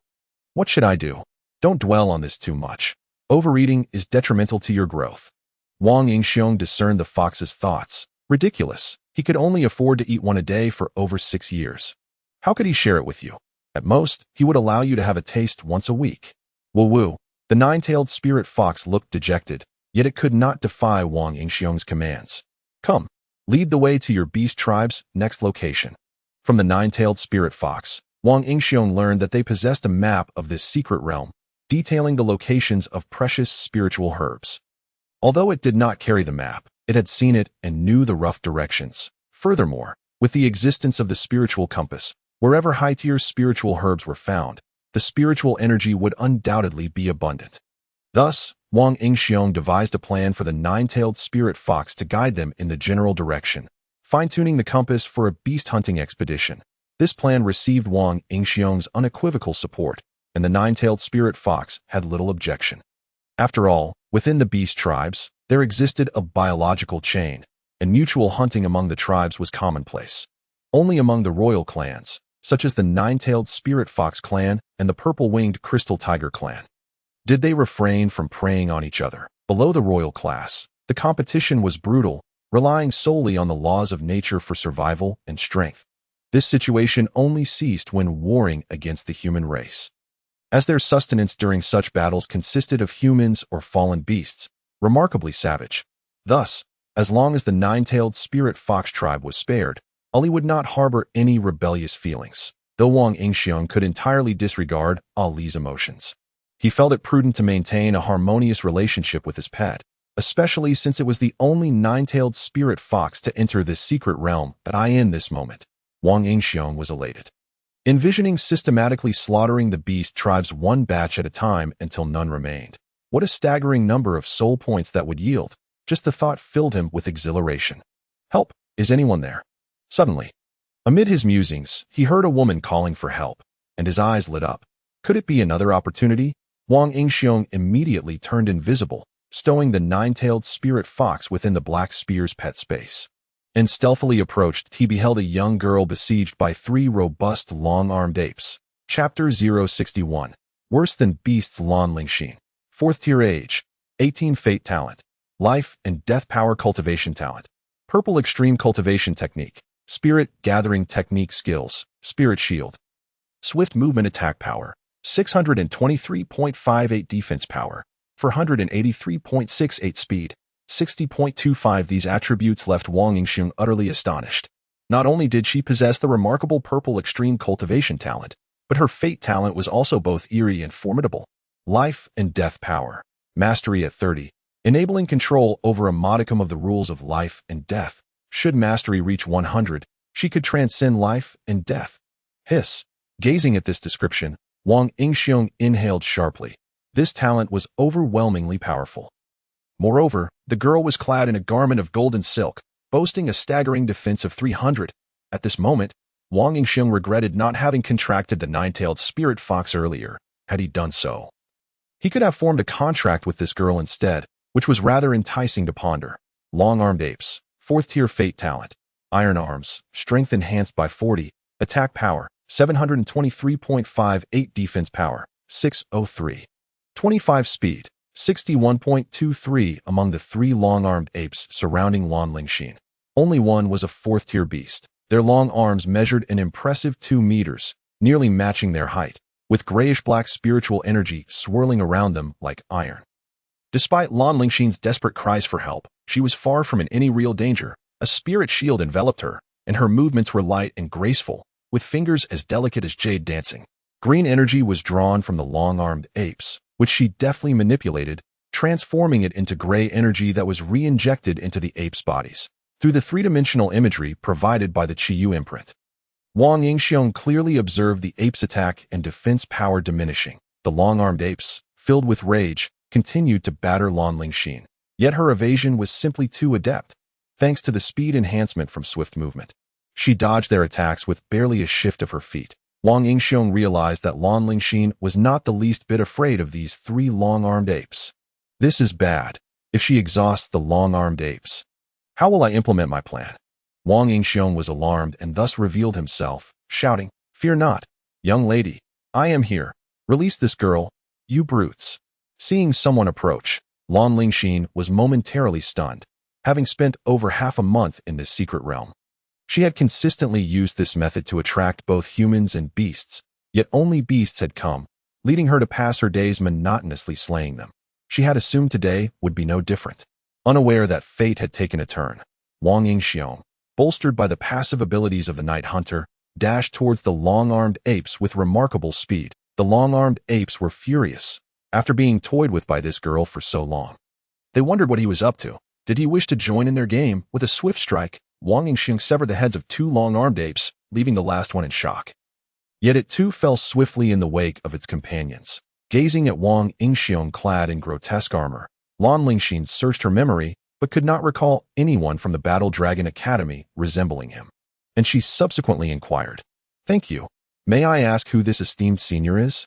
Wang Yingxiong nonchalantly extracted the crystal cores from the long-armed apes, proclaiming grandly, "No need for thanks. Aiding others is my pleasure. As for payment, all I ask is for you to hand over all your crystal cores." Lan Lingxin's face twitched in disbelief. She suspected she had misheard. But as Wang Yingxiong reiterated his request, she found herself questioning her very existence. Here she was, a stunning beauty, saved by a hero, yet he demanded compensation. Was he even human? Moreover, even without his intervention, those 3 long-armed apes would not have survived more than 10 minutes. The thought left Lan Lingxin at a loss for words. Taking a deep breath to suppress her burgeoning frustration, she smiled sweetly and said softly, "Senior, I have been bullied by the beast tribe to such an extent. Where would I find crystal cores? Instead, why not escort me to find Huang Qianhua? He will undoubtedly reward you with 1,000 third-tier crystal cores." Internally, Lan Lingxin chuckled. 1,000 crystal cores. You won't fall for it. Once we find Huang Qianhua, they will surely have you killed." "Oh, what a coincidence," Wang Yingxiong teased. "Isn't Huang Qianhua the one with the sword path fate talent?" "Yes, that's him. Since you know him, you must realize I'm not lying to I am his fiancée, having saved me. He will surely reward you handsomely." At this moment, Lan Lingxin felt a surge of urgency, urging him to agree. What? Wang Yingxiong's eyes widened in disbelief. What a small world. This stunning girl was actually the betrothed of that cold-faced Huang Qianhua. The realization made him hesitant to take advantage of her. After all, milking the same family felt somewhat unsavory. Noticing Wang Yingxiong's silence, Lan Lingxin grew alarmed, thinking, could it be that Huang Qianhua's reputation is so intimidating that it has frightened him? She quickly reassured him, "Fear not. I promise the reward will be substantial.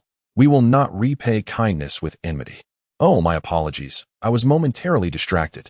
Just to clarify, I am not afraid of you. I am merely concerned that he may not possess such a large sum of crystal cores." "What?" Lan Lingxin was taken aback. What did he mean by that? Wang Yingxiong stated directly, "Last time, I saved him once again, and he barely possessed 100 crystal sources. He was quite impoverished, had it not been for my pity." He would have offered his sword as compensation, so do not attempt to deceive me. If you lack crystal sources as well, simply hand over that golden silk armor. Dai Ti appears to be quite valuable. At that moment, Lan Lingxin felt a wave of dizziness wash over her. The world seemed to have transformed into something she no longer recognized, for even the Dragon War Academy had not harbored such shameless individuals. With a fierce glare, she retorted, "Humph, such bravado. I shall see what skills you possess to take my golden silk armor."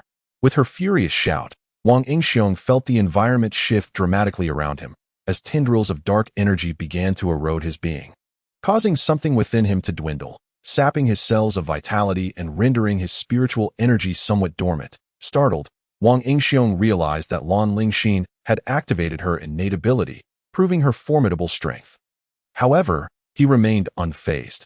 With a mere thought, the nine-tailed spirit fox was summoned, and Ali immediately cast charm and illusion upon Lan Lingxin.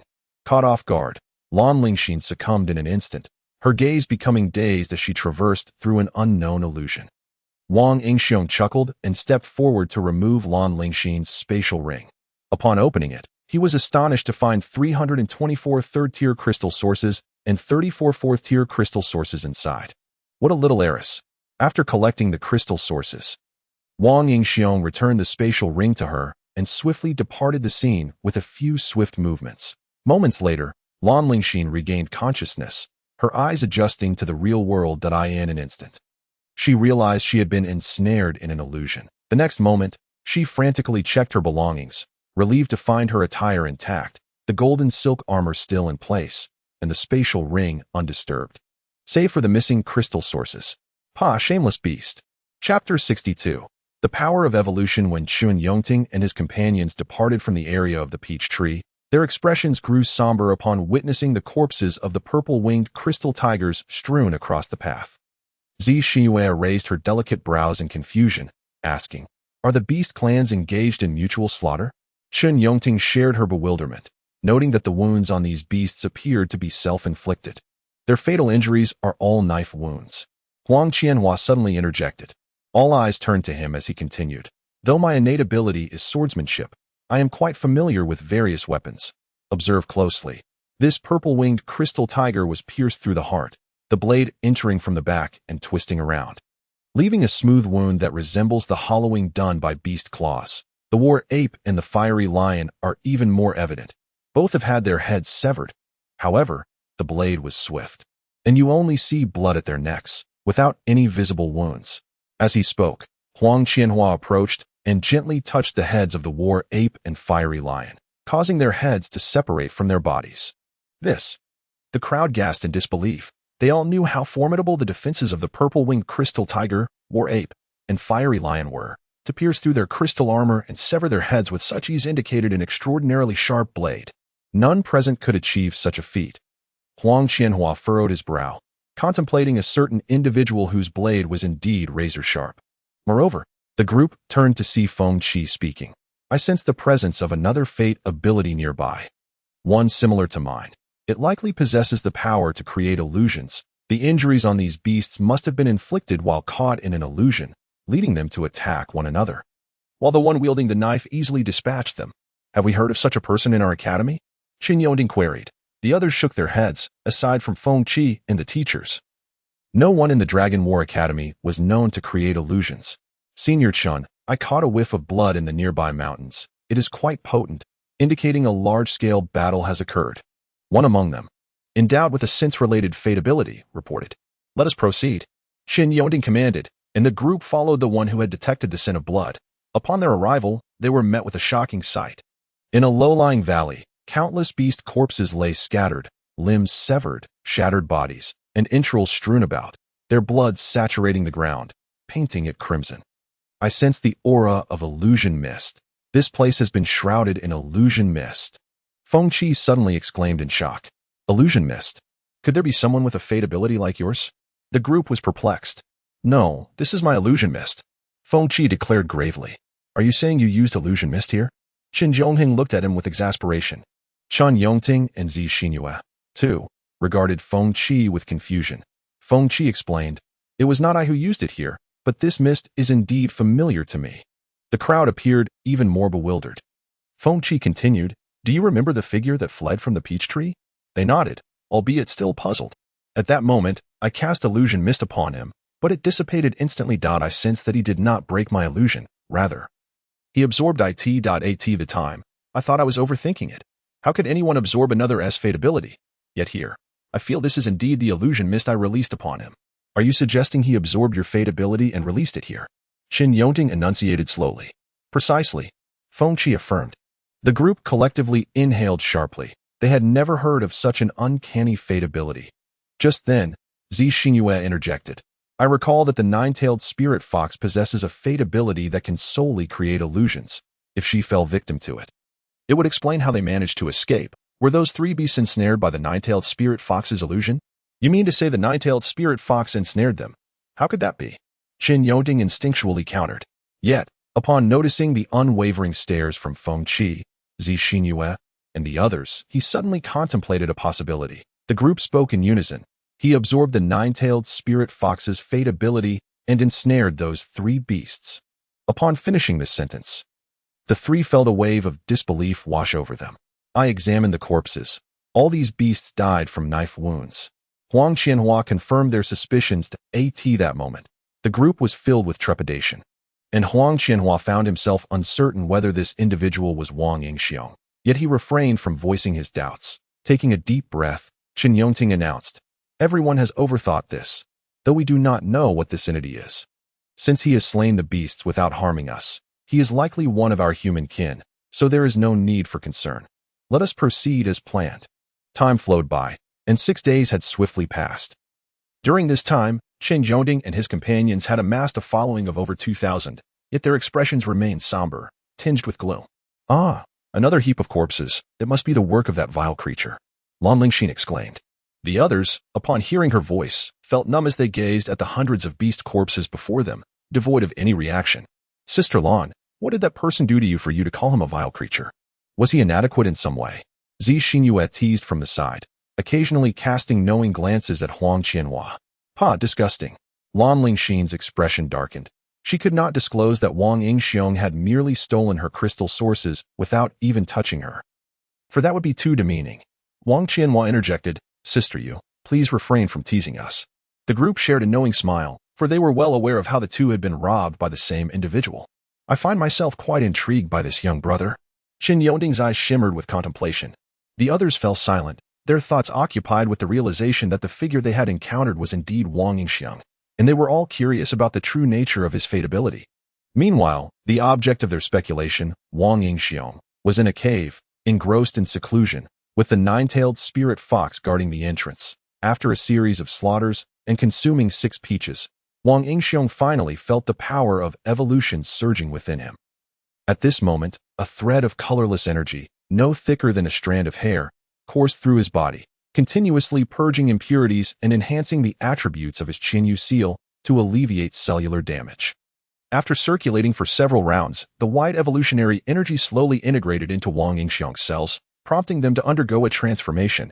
His cells became as translucent as jade, each containing a small black dot that resembled a miniature black hole, perpetually spinning and consuming spiritual energy to refine it into spiritual power, matching the speed of the spirit drawing technique that enhanced his cultivation speed by 28, opening his eyes. He felt a surge of clarity as he sensed the changes brought about by the evolutionary power. Yet he was somewhat disappointed. Was the evolution merely confined to his cells? Chapter 63. The Sky-Devouring Eagle. Initially, he had thought the evolutionary power would only enhance his cells, but upon reviewing his various abilities and skills, he discovered that the true evolution lay in his innate ability, resilience. Resilience restores 1,000th of vitality per second. When injured, in a stationary state, it restores 5 of vitality per second. Wang Yingxiong's eyes lit up. Resilience had indeed evolved completely, no longer requiring spiritual power, and it could continue to restore vitality even amidst battle, elevating his endurance to an entirely new level. However, after careful consideration, Wang Yingxiong realized that this resilience did not mean an absence of spiritual power. Rather, the black dot absorbed spiritual energy, with a portion converting into spiritual power while another part fostered the generation of life energy to nourish his entire being. Wang Yingxiong's thought stirred as he decisively sliced open his finger.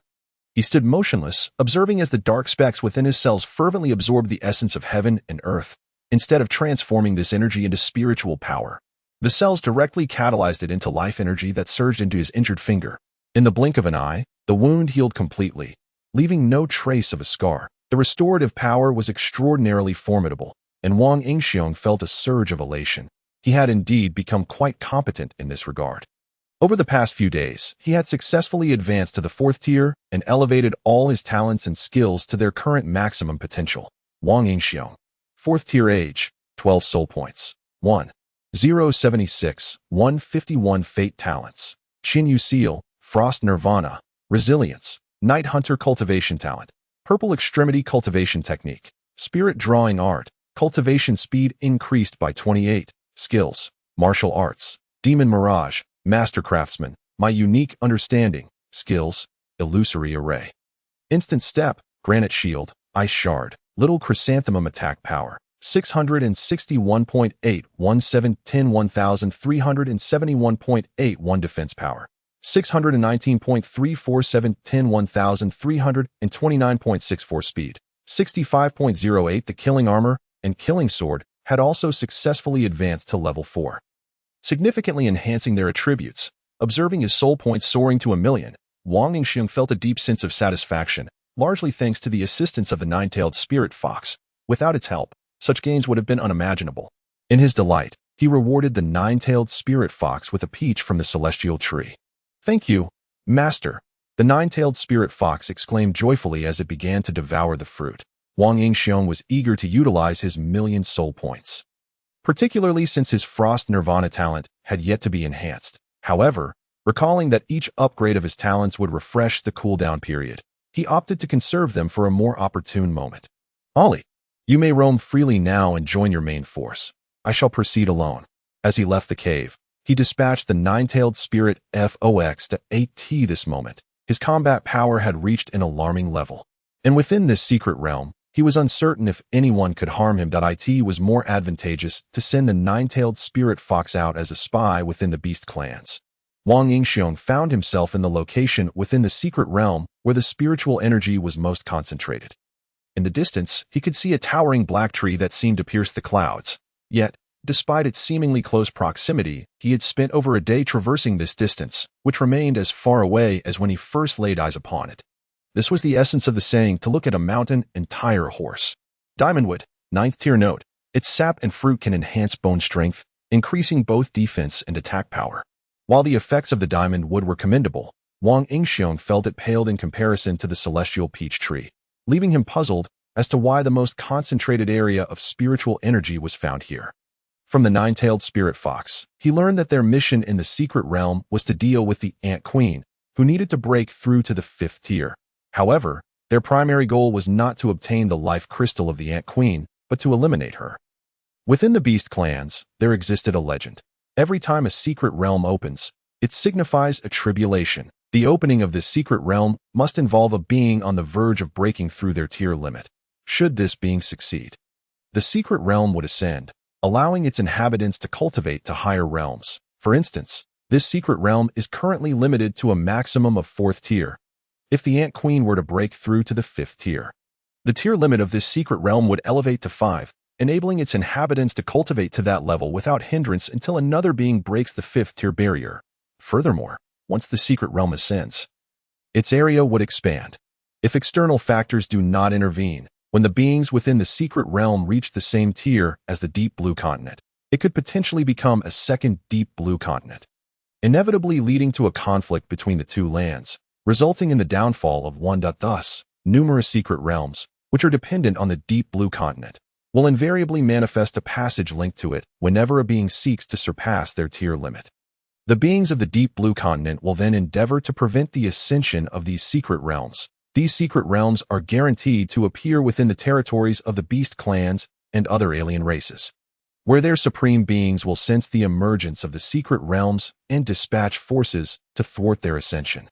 Wang Yingxiong pondered whether the powerful beings of the beast clans were similarly aware of the secrets of the secret realms as the inhabitants of the deep blue continent were. Were they not the indigenous people of the deep blue continent? In contrast, there were no such tales among the human race.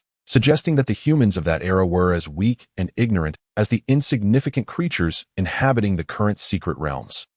Unworthy even of being entrusted with the task of obstructing the ascension of these realms. With these thoughts, Wang Yingxiong felt a burgeoning sense of mission. He was determined to slay the Ant Queen. Not merely to uncover the differences in her life crystal, but to contribute something meaningful to the deep blue continent. With a sense of honor invigorating him, Wang Yingxiong strode purposefully towards the diamond wood. Suddenly, a column of flame descended from the heavens, akin to a divine intervention. Boom! This fiery column acted as a signal, prompting a flurry of attacks to follow, initially intent on braving the onslaught. Wang Yingxiong swiftly executed an instant step to evade. His maximum range for this maneuver was now 500 meters. Upon reappearing, he glanced back to see the land within a 500-meter radius transformed into a small pond, fuming at the sight of the dark, ominous red crows and various flying creatures above. Wang Yingxiong was incensed. With a burst of speed, he ascended into the air, his blade flashing as the red crows fell in agonizing cries. With a piercing eagle's cry, a massive eagle soared towards him, its golden wings resembling two colossal cleavers, poised to strike. Thud. Bang. Maintaining his position in the air with another instant step, Wang Yingxiong unleashed a flurry of strikes, yet failed to injure the great eagle. Sky-devouring eagle, 4th tier fate talent, spirit devour attack power, 999.99 defense power, 999.99 speed, 99.99. Wang Yingxiong squinted, realizing that this sky-devouring eagle was indeed a mini-boss. That a faint smile graced his lips. Now, there was some excitement, for merely slaying minions was too mundane. Whoosh! The sky-devouring eagle opened its beak wide, voraciously drawing in spiritual energy, then unleashed a barrage of spiritual energy projectiles. Wang Yingxiong landed on the ground, effortlessly evading the onslaught. But as he gazed at the multitude of flying creatures above, he felt exasperated. Relying solely on his instant step to gain altitude was exhausting. He needed a different combat strategy. Thus, Wang Yingxiong continuously darted about, dodging attacks while simultaneously gathering ice shards in both hands. He too possessed long-range attacking capabilities, eager to test whether the aerial assault or his ground-to-air missiles proved superior. Chapter 064. Black Obsidian Ant. The air was filled with fireballs as wind blades crashed down, raising clouds of dust, yet they failed to harm Wang Yingxiong in the slightest. With an elegant grace, he stepped forward, already 100 meters away, brandishing glistening shards of ice. The speed of the ice shards was so swift that the flying creatures struggled to fully evade them. Watching his subordinates fall one after another while failing to inflict any damage on Wang Yingxiong, the sky-devouring eagle was seething with rage. With a furious cry, it dove straight down, its wings transforming into blades as it relentlessly slashed at Wang Yingxiong. The golden wings of the sky-devouring eagle shimmered with radiant light, its spiritual energy surging, enhancing both its offense and defense, standing firm against Wang Yingxiong.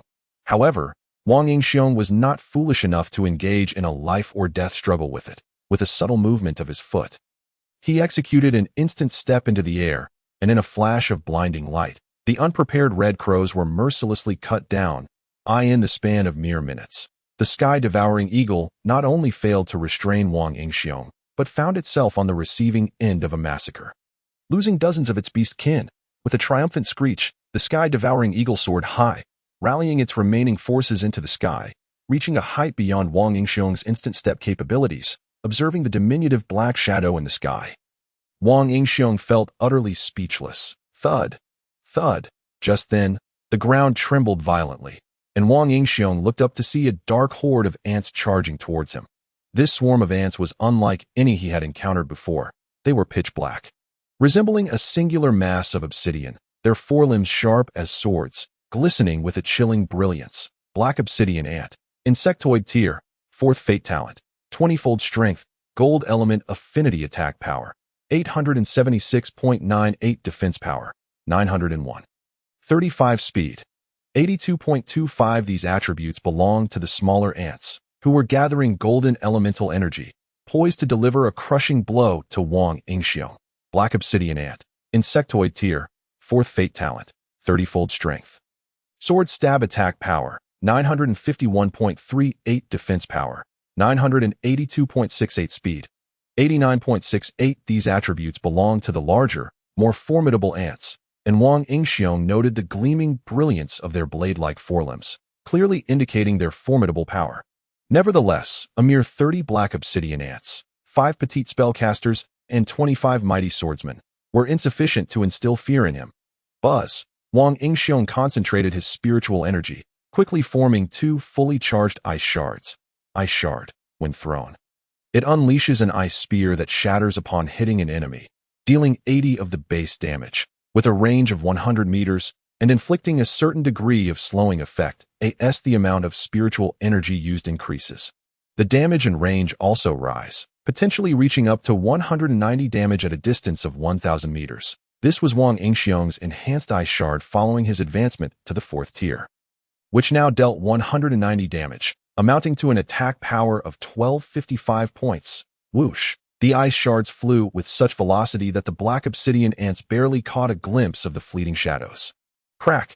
2 of the black obsidian ants were directly pierced by the ice shards, both being the smaller variants. With a sudden chime resonating in Wang Yingxiong's mind, 2 ancient coins astonishingly emerged, both possessing the ability to restore spiritual energy.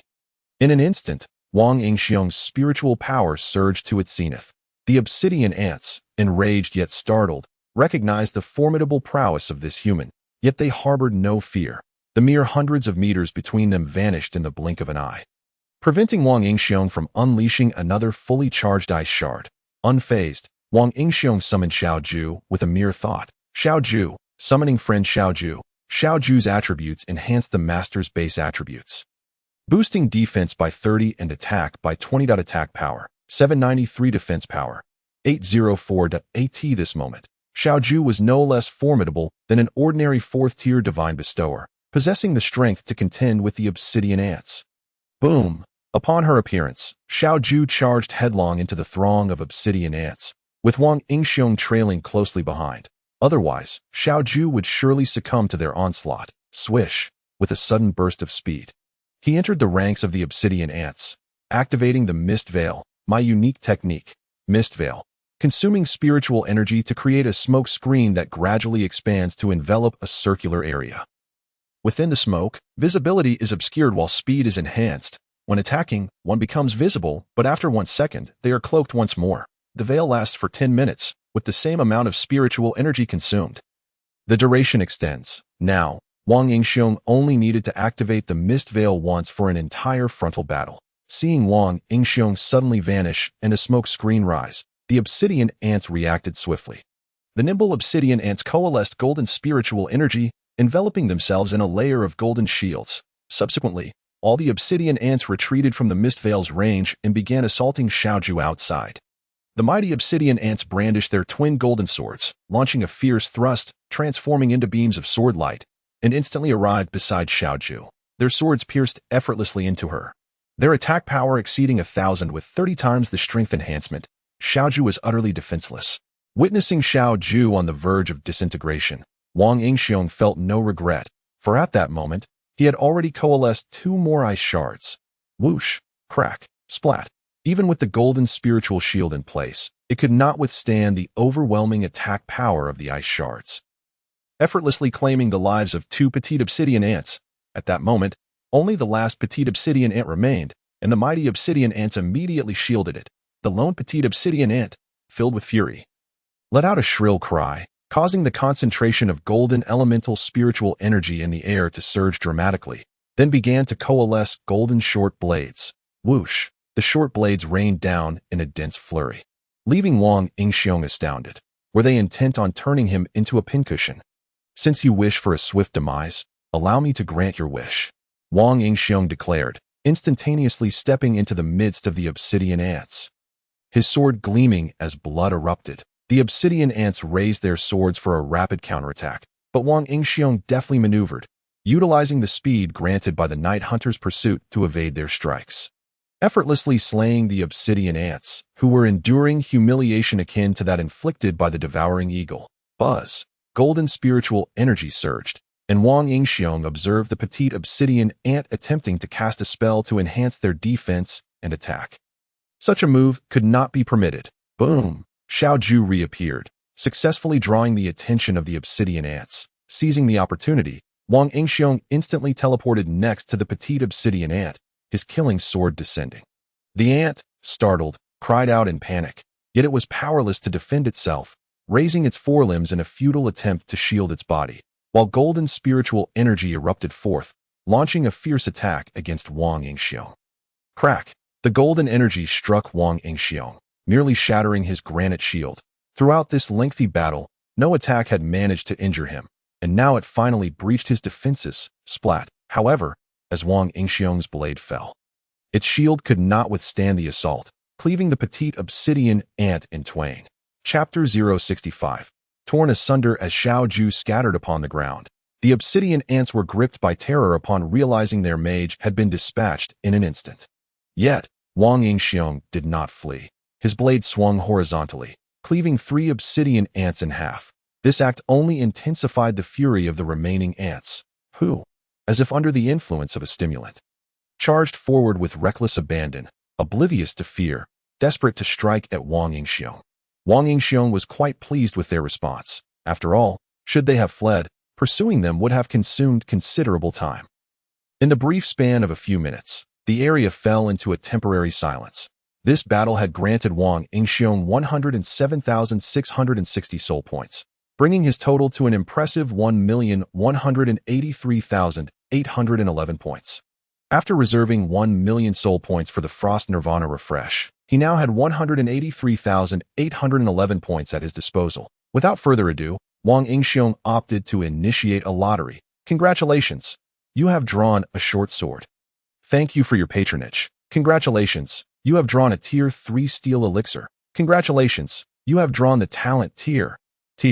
When you strike an enemy's body, inject a spear of spiritual energy into them. Upon retraction, each spear deals 1% of attack power as damage. The talent tear caught Wang Yingxiong's attention. It promised tremendous damage, contingent on embedding enough spears of spiritual energy to enhance base damage. Leveling up was the only option. With a decisive wave of his hand, he consumed 110,000 soul points, instantly elevating tier by 4 levels. Each spear's damage now reached 5% of his attack power. Though the increase was modest, the total damage output would rise significantly with the same quantity. Aside from the reserve of 1 million soul points, Wang Yingxiong still had 43,811 soul points remaining, sufficient for another 10 consecutive draws. Thank you for your patronage. Congratulations. You have drawn the Final Whisper. Congratulations. You have drawn a teleportation pad.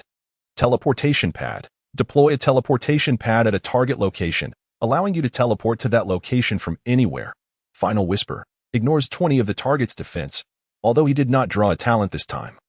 Both pieces of equipment were remarkably potent. The teleportation pad was a disc intricately engraved with complex patterns, its radiant glow captivating Wang Yingxiong's senses when he first saw the 3,000 pillars in Nanhua City. He yearned for the ability to manipulate teleportation, and now this teleportation pad brought him one step closer to his dream. However, it was a singular pad, meaning Wang Yingxiong could only fixate on one location, which was somewhat disappointing. Yet, Wang Yingxiong discovered in the crafting master that the teleportation pad could indeed be upgraded, albeit requiring 1 million soul points. Hiss. Wang Yingxiong inhaled sharply. What an exorbitant demand. He decided to explore the Final Whisper first. As he examined the Final Whisper in his hands, he found it to be a bow of a deep azure hue, crafted from an unknown material, with a spiritual energy string, gently pulling the bowstring with his right hand. He absorbed a fraction of his spiritual energy, forming a blue arrow. Buzz. Releasing his grip, the arrow shot forth like a streak of light, covering 300 to 400 meters in the blink of an eye. Subsequently, Wang Yingxiong attempted to fully draw the bowstring and released an arrow, which, with a resonant hum, soared a kilometer away. Satisfied, he nodded. Should any avian beasts hover above, they would meet an untimely fate. In the crafting master, he noted that upgrading the Final Whisper required 100,000 soul points. Observing the vast, mysterious realm, Wang Yingxiong realized no beings currently posed a threat to him. Given a few days, acquiring another million soul points would not be difficult. Thus he resolved to upgrade the teleportation pad, eager to see if this million points would yield satisfactory results. Ding! The teleportation pad has successfully upgraded. Wang Yingxiong eagerly examined its attributes. Mother teleportation pad produces a new teleportation pad for each 100. 000 soul points consumed. Phew. Wang Yingxiong exhaled heavily. Although no extraordinary transformation occurred, that million points were well spent, gazing at the remaining 13,811 soul points. He felt a sense of ennui wash over him. Looking at the adamantine wood, a wicked smile crept across his face. Experience, my little treasures, here I come. After a half-hour journey, Wang Yingxiong initially thought the devouring eagles had vanished, yet he now found them obstructed. Peering into the distance, he beheld a dark forest, its flora resembling thorny brambles, iron thornwood, with tribe tier, for fate talent. Iron spike. The iron thornwoods were bristling with iron spikes, launching them like concealed weapons during battles against beast tribes. However, soon after, the barbs would regenerate. Moreover, obsidian ants lurked within the iron thornwoods, despite the iron thornwood's continuous barrage of iron spikes, capable of injuring flying beasts. The flames of the Red Crow were equally their nemesis. Both sides engaged in a long-range skirmish, and Wang Yingxiong drew the final whisper, stealthily preparing to launch surprise arrows.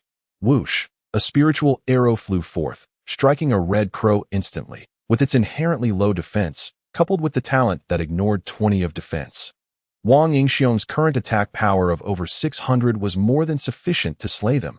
At that moment, Wang Yingxiong transformed into a master archer, releasing arrow after arrow, although his aim was somewhat erratic.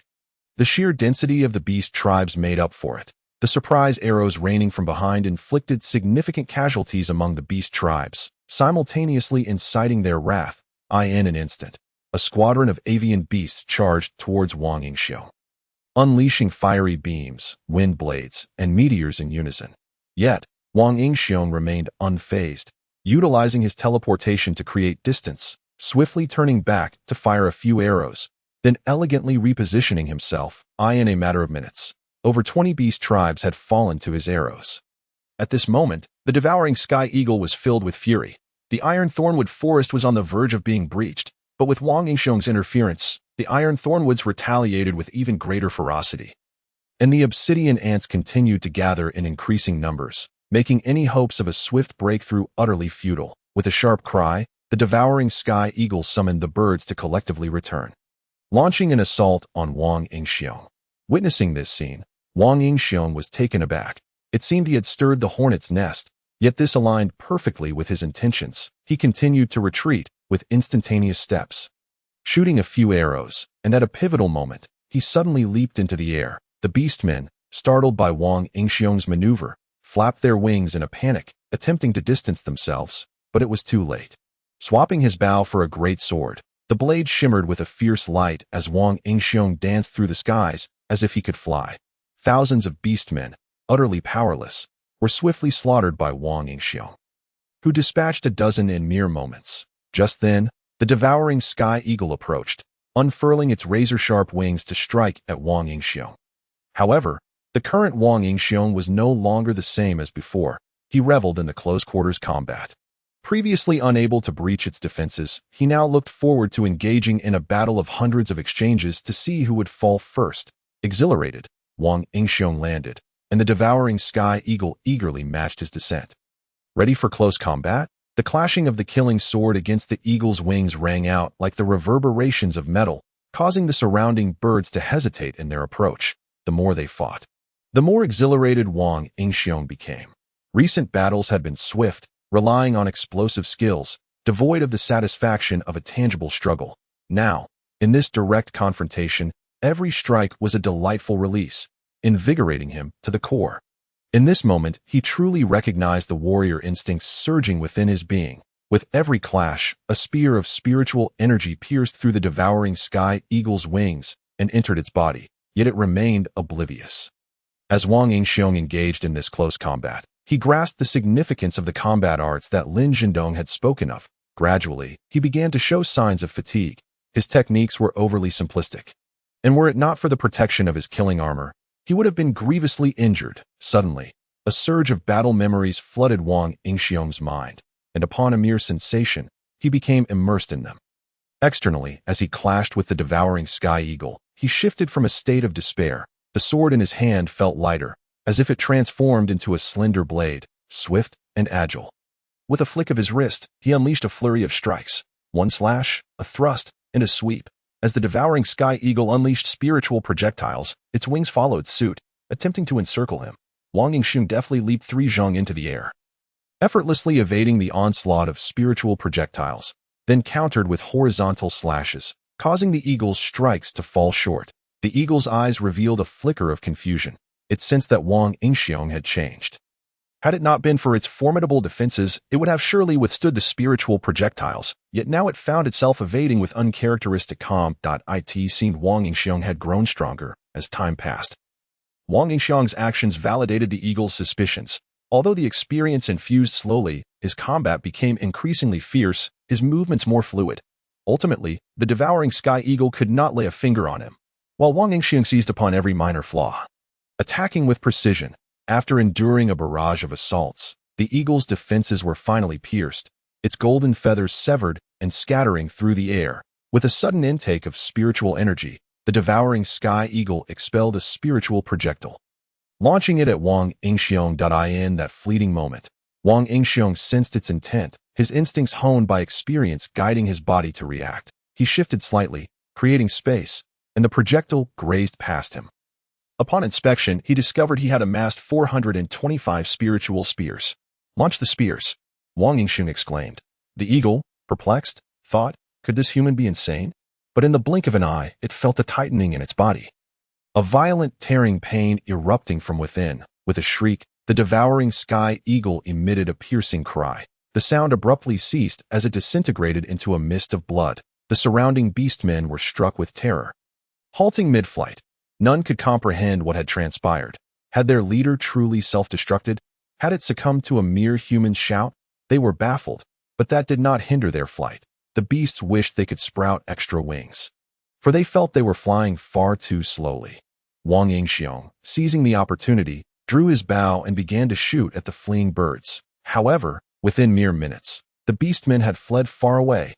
This battle had only claimed the lives of 125 beasts, earning him 125,720 soul points. Just as Wang Yingxiong prepared to confront the iron thornwoods, a swarm of obsidian ants approached. The ants, surprised to see Wang Yingxiong, did not linger in thought but charged forward eagerly. After all, in their worldview, they had countless brethren. Why fear a lone human? Yet the outcome revealed that they indeed had cause for concern. Wang Yingxiong, still unsated from battle, plunged into the throng of obsidian ants. Amidst a flurry of blade and blood, the ants fell in droves. The massacre ignited their fighting spirit, and they launched themselves at Wang Yingxiong with reckless abandon. Yet he moved as if in a realm devoid of opposition, dispatching any ant that ventured too close with a single strike. Finally, after a third of the obsidian ants had perished, true fear gripped them, realizing that even their sheer numbers could not overwhelm this formidable foe. They began to flee, yet even in their retreat, they remained unperturbed, with the last of the ants halting their escape to cover their comrades. Witnessing this, Wang Yingxiong felt a pang of reflection. Perhaps only creatures like these ants would display such behavior. Though he felt a twinge of empathy, his resolve to strike remained unyielded. If he slowed, they would all escape.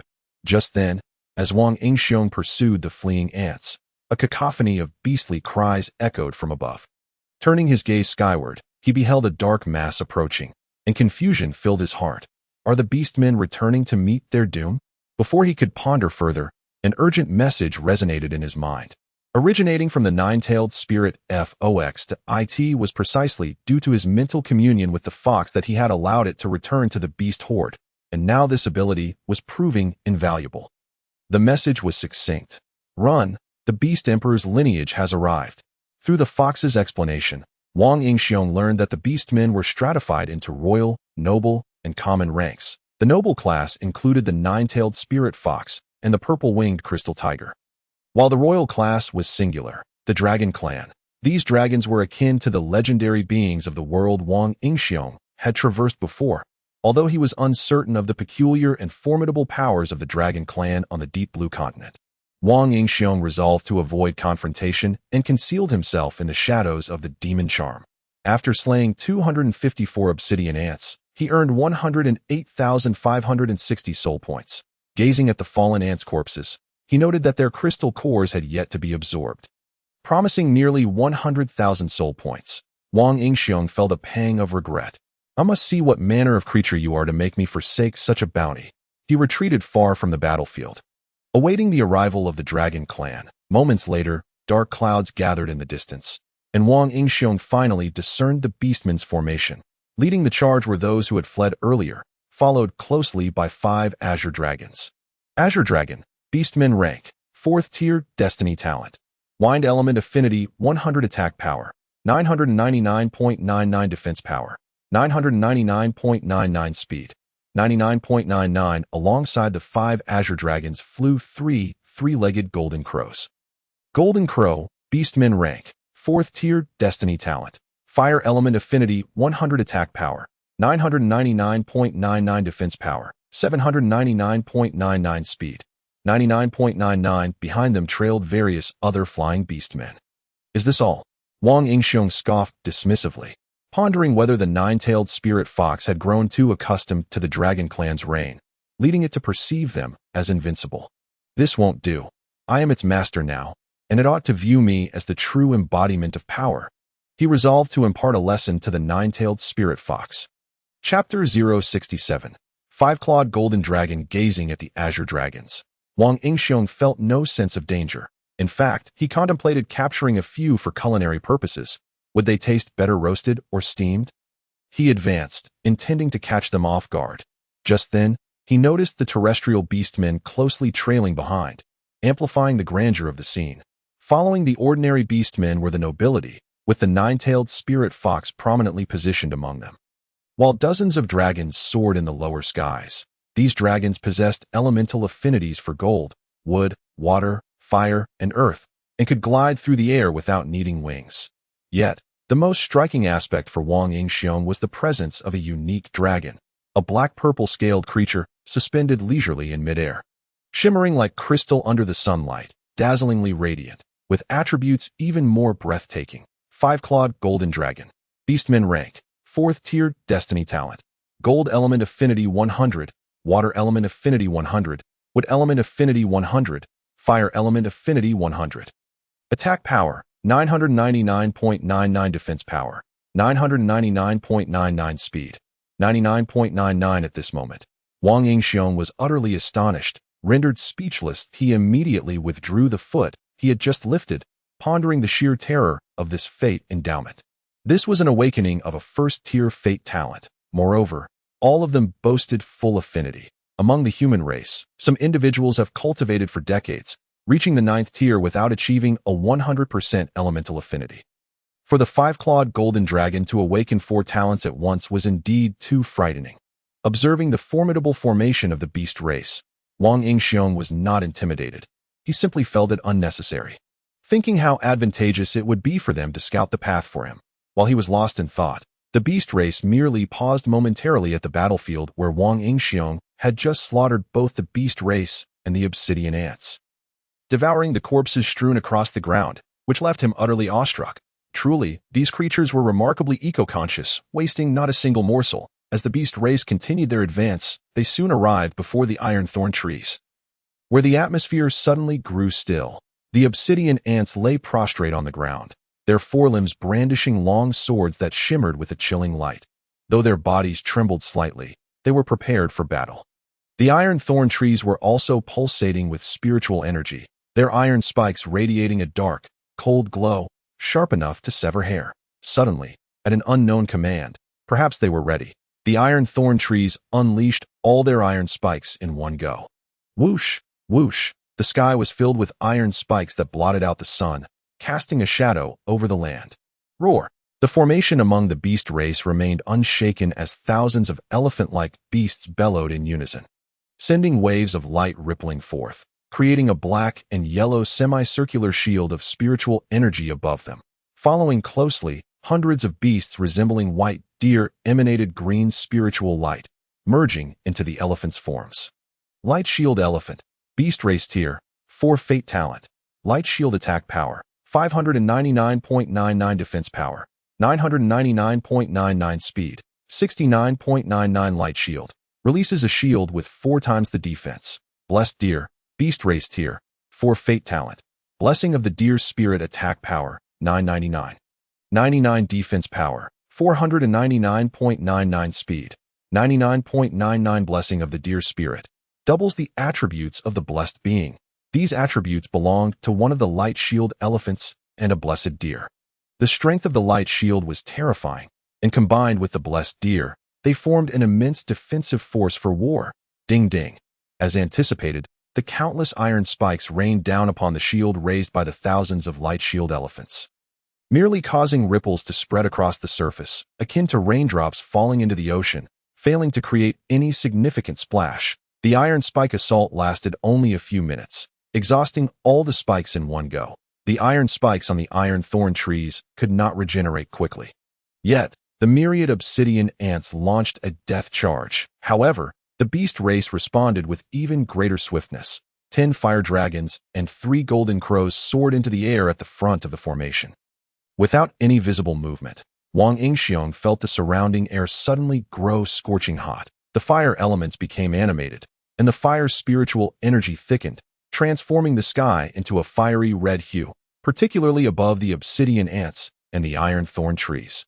The fire's spiritual energy liquefied, morphing into a sea of flames suspended in the sky. The charging obsidian ants, sensing something, raised their heads to witness a scene that filled them with despair. The ocean of fire's spiritual energy cascaded downwards, morphing into fireballs that swiftly descended upon the swarm of obsidian ants, resulting in a series of earth-shattering explosions. The obsidian ants had no chance to react, obliterated in the overwhelming heat of the explosions. Meanwhile, the remaining liquid fire spiritual energy poured into the iron thorn forest, transforming into fiery lines that ignited the trees in an instant. Their anguished wails were in vain, as the relentless flames descended, leaving them to be burned alive. Hiss. At this moment, Wang Yingxiong gasped in shock. In just a few minutes, the defense line leading to the diamond would have been breached, and the beast race had exerted so little effort. Observing this, Wang Yingxiong began to mourn for the human race. In the face of absolute power, all schemes and plots would appear so feeble and powerless, even if they managed to entrap these beasts again with formations. The outcome was clear. The deer would fall to the hands of the human race. The sheer number of these beasts was staggering, amounting to over 100,000. While the human race had merely 4,000, not accounting for the fallen. How vast would the formations need to be to ensnare these creatures? It was utterly hopeless. At this moment, reflecting on Huang Qianhua's words regarding the human race's goal being the crystal source of the queen ant, Wang Yingxiong couldn't help but chuckle. Look at how the beast race was concerned for the safety of the continent, while they were merely fixated on a handful of resources, and even that was a mere fantasy. How tragic. At this moment, Wang Yingxiong felt a profound sense of pride and honor in bearing such a heavy responsibility. It seems the final stand of the human race will ultimately depend on me. The searing air soon dissipated, and the ocean of fire in the sky vanished, leaving a refreshing coolness in its wake. However, the battlefield where the obsidian ants had charged resembled a purgatory. Everywhere were craters created by the exploding fireballs, and the charred ground emitted the aroma of roasted flesh, making Wang Yingxiong feel momentarily famished. Spit. Wang Yingxiong quickly shook his head, dispelling such base thoughts. Now was a time for mourning among the beast race. The water dragon waved its hand, and rain began to fall from the sky, extinguishing the flames of war. Once the rain ceased, the beast army marched across the charred corpses of the obsidian ants. Before Wang Yingxiong could feel any joy, the beast race unexpectedly dispatched a small team to collect the crystal sources. Even buried deep beneath the ground, the land, now scorched by fire, could not withstand their claws. The life cores of the iron thorn trees were unearthed and presented to the royal family. Watching them crudely toss the cores into their mouths, crunching them like rock candy, Wang Yingxiong felt as though he had lost over 100 million. No way, all of this belongs to me. I'm already this powerful. I can't show any cowardice. I must escape. Surely they cannot stop me. Wang Yingxiong's eyes darted rapidly as he contemplated ways to acquire soul points. Chapter 068. Dragon Battle. Wang Yingxiong observed that he had 243,091 soul points and promptly consumed 100,000 to exchange for a teleportation pad from the mother teleportation platform, then placed it beneath his feet. With this device, Wang Yingxiong felt emboldened to act without restraint. The beast army was not moving rapidly. With a force of over 100,000, it would take considerable time to cover significant distance. Seizing this opportunity, Wang Yingxiong decided to attempt a tenfold draw. Congratulations, you have drawn a short sword. Congratulations, you have drawn chainmail. Congratulations, you have drawn the talent, his path. Congratulations, you have drawn speed boots, his path. Copies the fate talent of a living being for personal use for a period, enhancing it by 10. Chainmail, 40 defense power speed boots, 2.5 speed. Infusing with spiritual energy can increase speed by up to 10. Observing the 3 new acquisitions, all of high quality, Wang Yingxiong noted that chainmail was a treasure even on the deep blue continent. While the speed boots were even more formidable, beneficial at every tier, with a 10 speed increase being quite significant as for his path talent, it was even more terrifying. It could directly copy the fate talents of others. Though it could only be used for a limited time, it could yield extraordinary results when employed unexpectedly. With ample soul points remaining, capable of raising his level by 4, Wang Yingxiong didn't hesitate. Such a powerful talent deserved to be upgraded. Failing to do so would be an insult to it. Ding! -110,000 his path. Copies the fate talent of a living being for personal use for a period. Enhancing it by 50. By paying a sufficient cost, it can transform the talent into one's own. At this moment, Wang Yingxiong was exhilarated. With this talent in hand, what fate talent in the world could he envy? They would all belong to him. The usage method of his path was exceedingly simple. Within a certain range, Wang Yingxiong could utilize spiritual energy to extract a projection of the target's fate talent, allowing him to wield the target's fate talent. If he wished to make it his own, the only cost would be soul points. At this moment, filled with excitement, Wang Yingxiong longed to experiment.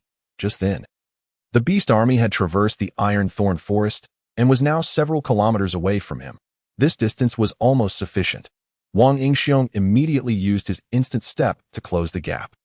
Blending into the throng of beasts, the space among the beasts was quite ample, with significant gaps between each creature, allowing Wang Yingxiong to navigate without a hint of obstruction. In a matter of moments, he had drawn near to the light shield elephants. Intrigued by their talents, he decided to test his path on them.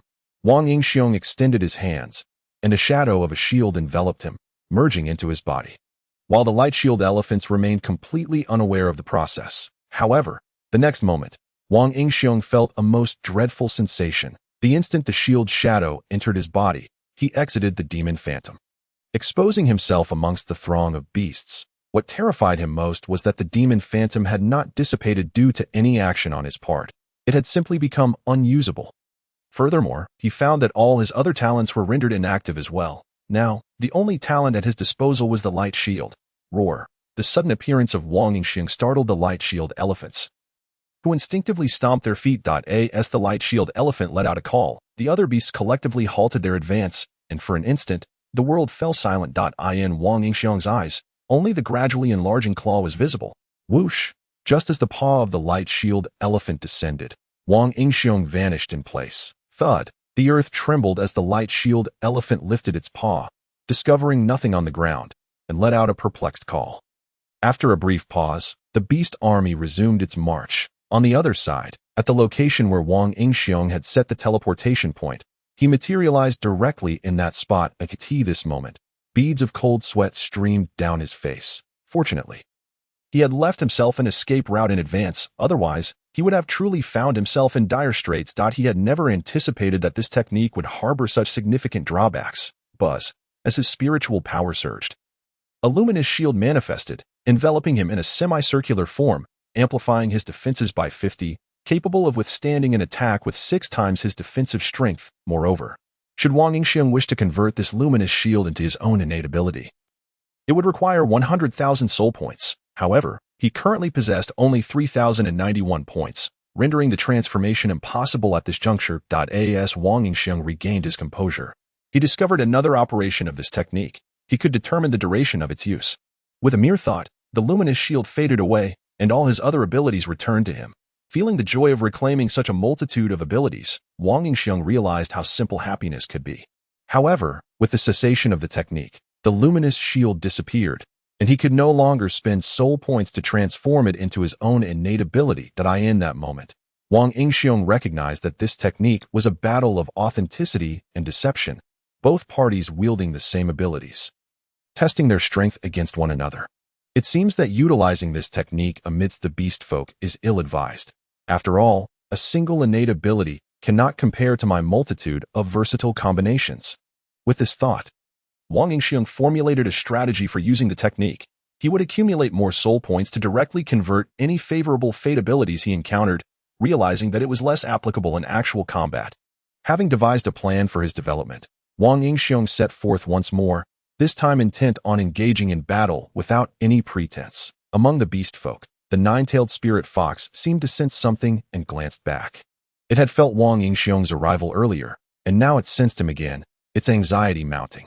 I clearly warned my master that having the five-clawed golden dragon here is far too dangerous. Why must he take such risks? Master. Danger. The nine-tailed spirit fox cried out urgently in its mind. Do not worry. Trust that your master is invincible. Just watch his performance. Wang Yingxiong was displeased. How could this little creature doubt him? He had abruptly forgotten the earlier scene of his hasty retreat. With a swift flash, a spray of blood ignited the beginning of Wang Yingxiong's slaughter. Roar. The beast folk cried out in anger, all turning to gaze at the figure darting around.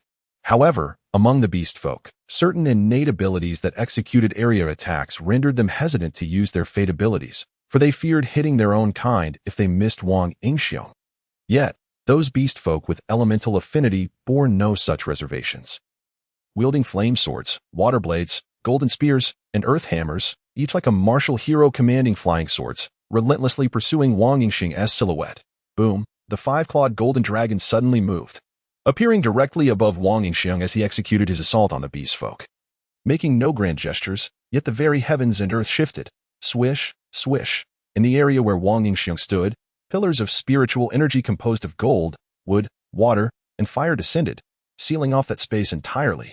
Chapter 069. Temporarily avoiding the spotlight, the five-clawed golden dragon's initial move was grand. It directly ensnared Wang Yingxiong within a prison of spiritual power. The prison, constructed of pillars of gold, wood, water, and fire, sealed an entire expanse of heaven and earth. Thud. Wang Yingxiong attempted to use his teleportation to escape the prison, but collided directly with a pillar. Rebounding back, gazing at the pillars, he saw the space ripple like water, but the brilliance of the pillars flashed, restoring calm to the area. Wang Yingxiong furrowed his brow. Teleportation was a spatial ability, and if he couldn't utilize it, it indicated that this prison also sealed off spatial movement. Yet, trapped within were also hundreds of beast folk. Roar, the five-clawed golden dragon bellowed, prompting the imprisoned beast folk to collectively charge at Wang Yingxiong. Swish, swish. Inside the prison, the spiritual energy controlled by the five-clawed golden dragon lashed out at Wang Yingxiong like iron whips, striking alongside the beast folk. Despite being confined, Wang Yingxiong remained utterly unperturbed. The fact that the teleportation point was still usable indicated that the five-clawed golden dragon seal was not entirely effective. With an escape route available, he felt no fear. Wielding a massive blade transformed from his killing sword, Wang Yingxiong moved with grace, evading the five-clawed golden dragon's spiritual attacks while simultaneously slaying the beast folk. The combat prowess of the beast folk within the prison was no match for Wang Yingxiong. As time passed, their numbers gradually dwindled, and with each kill, he directly stored their corpses in his system backpack. For the battlefield did not permit him the luxury of extracting crystal sources, thus he had to take the bodies with him. Observing Wang Yingxiong's provocative actions, the five-clawed golden dragon displayed no emotion in its authoritative gaze, as if the slaughtering of its own kind bore no significance to it. Nevertheless, the five-clawed golden dragon did not remain idle. It fervently gathered the four types of spiritual energy to continually reinforce its prison. After several minutes, no other attribute of spiritual energy remained within the prison, leaving Wang Yingxiong unable to absorb any from the heavens and earth. Yet, thanks to the presence of ancient coins, the spiritual currency released kept his spiritual energy abundant. With a final thud, as the last beast folk fell into a pool of blood, only Wang Yingxiong remained in the prison. Buzz! In an instant, the fire spiritual energy within the prison erupted, transforming into fiery red lightning that struck toward Wang Yingxiong. Clang, clang! The fire lightning struck against his killing armor, sparking a flurry of flames. In a brief moment, the armor turned incandescent, and Wang Yingxiong felt the heat intensify.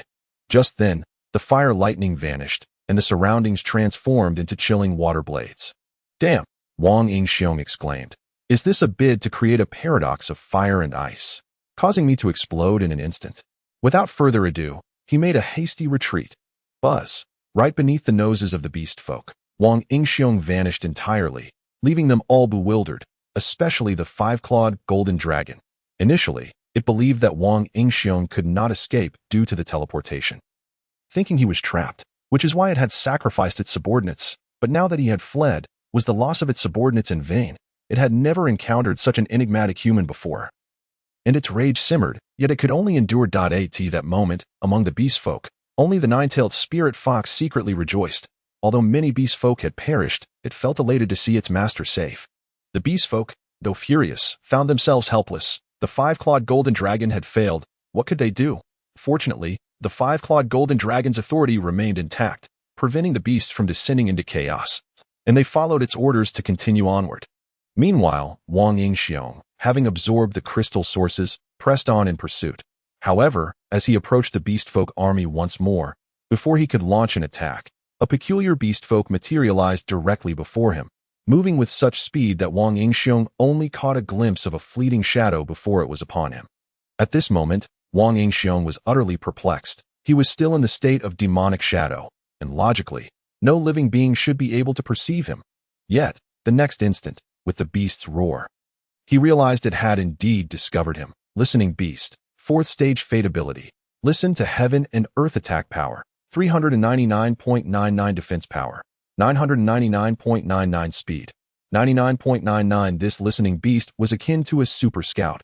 With it present, Wang Yingxiong's stealth abilities became futile.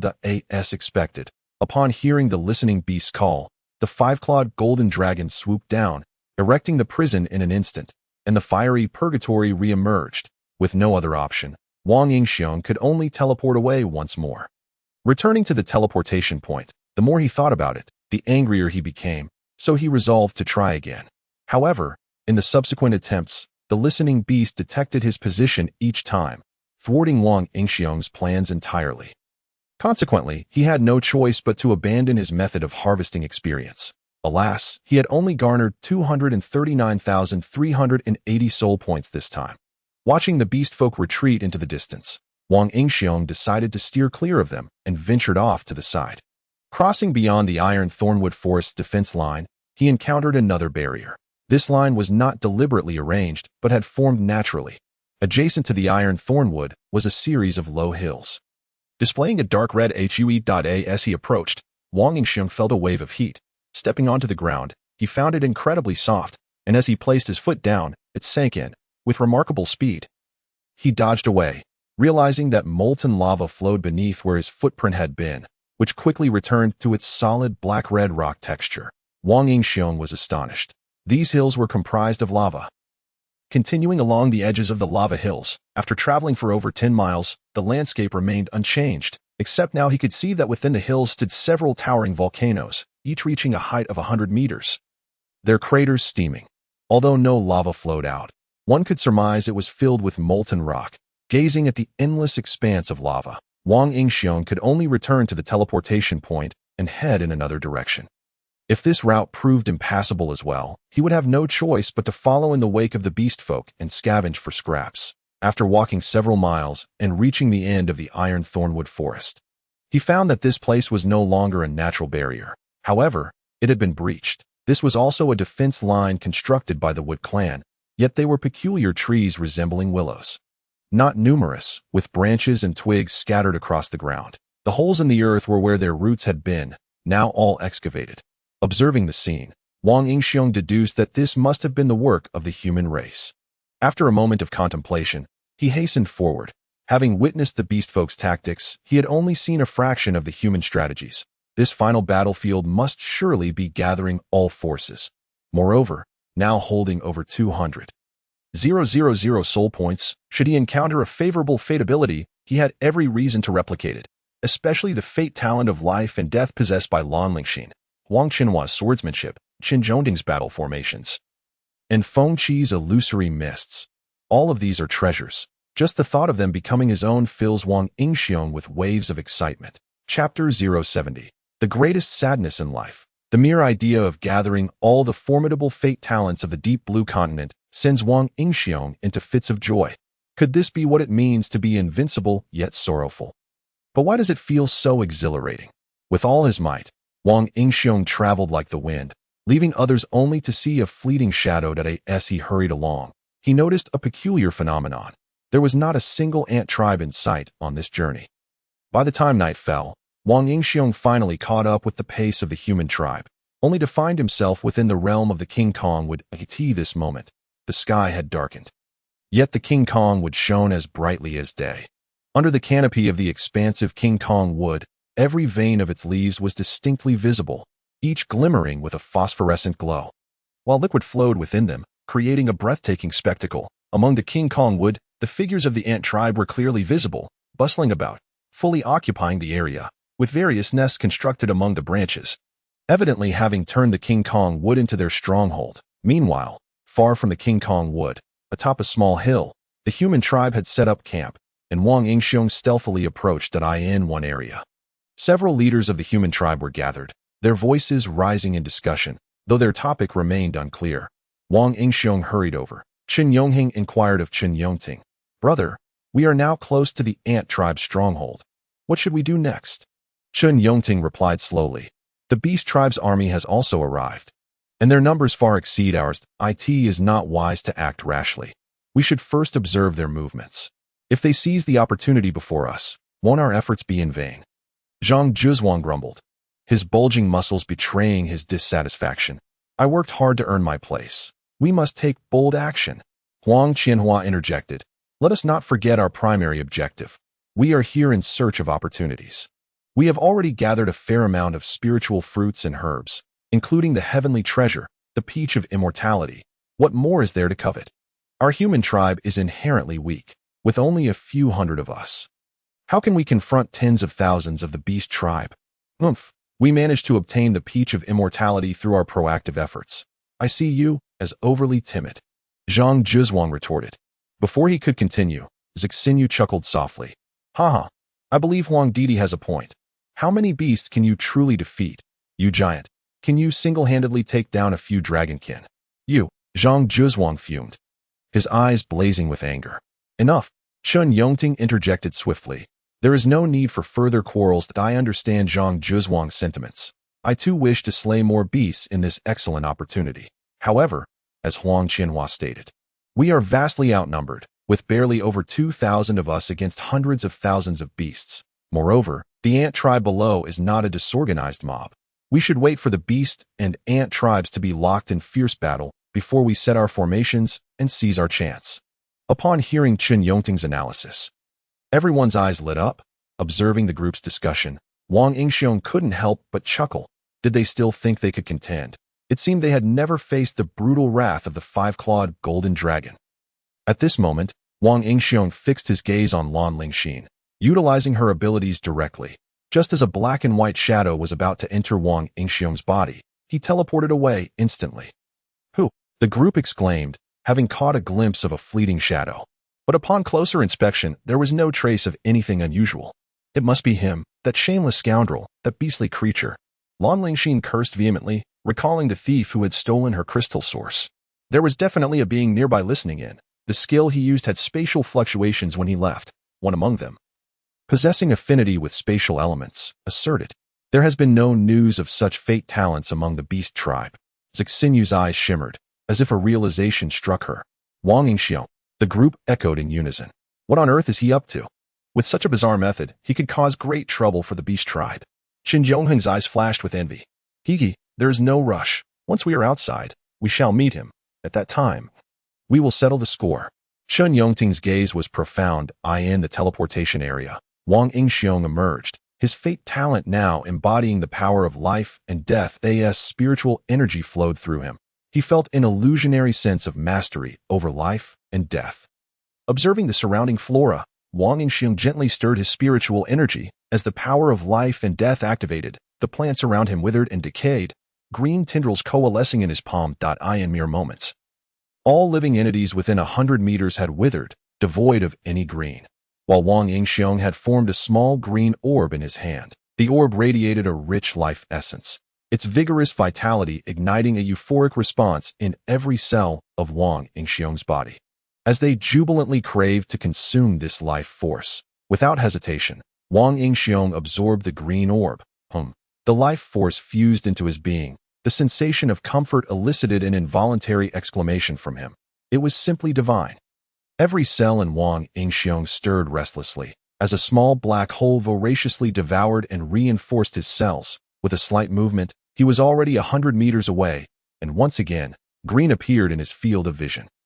Wang Yingxiong's fingertips twitched, releasing strands of grayish-white spiritual energy. Any green plant that came into contact with it instantly turned pale and withered. As Wang Yingxiong's spiritual energy reversed, green tendrils emerged, and the withered plants gradually regained their verdant hue. Yet the energy consumed in this process surged exponentially. It dawned on Wang Yingxiong that the power of life and death was a weapon of destruction, not merely an auxiliary function for healing. While it was adept at absorbing the life force of beings and severing the life force of enemies with death energy. Extracting life force to heal was somewhat taxing. The plants restored by Wang Yingxiong's life force merely regained about 80 to 90% of their vitality. Suddenly, an idea struck him. With a flick of his spiritual energy, he caused a side of the plants to wither, condensing the life force into a small orb in his hand, which he then transformed into threads that fell upon the incompletely restored plants, resulting in their full recovery, even more vibrant than before. Taking from its life to mend its deficiency, Wang Yingxiong couldn't help but admire the sheer might of this power of life and death. The thought of it soon belonging to him brought immense joy. However, upon glancing at the requirements for this power of life and death, he found it demanded a staggering 1 million soul points. A full million for Wang Yingxiong, who currently possessed only 200,000 soul points. This was an arduous challenge. Truly, nothing could be more tragic in life than this. Sleep. In a fit of frustration, Wang Yingxiong found a spot and collapsed into slumber. Chapter 071. I seemed to. A night passed without incident, and the next day dawned with renewed vigor. Wang Yingxiong appeared as though he had not experienced the events of the previous night. Continuing his journey toward the King Kong Wood, this time taking the path of the Beast Tribe. After a leisurely 2 hours of travel, when Wang Yingxiong arrived, the Beast Tribe and the Ant Tribe were already locked in combat. The five-clawed golden dragon, the golden crow, and some royal kin stood to the side, seemingly overseeing the battle on the battlefield.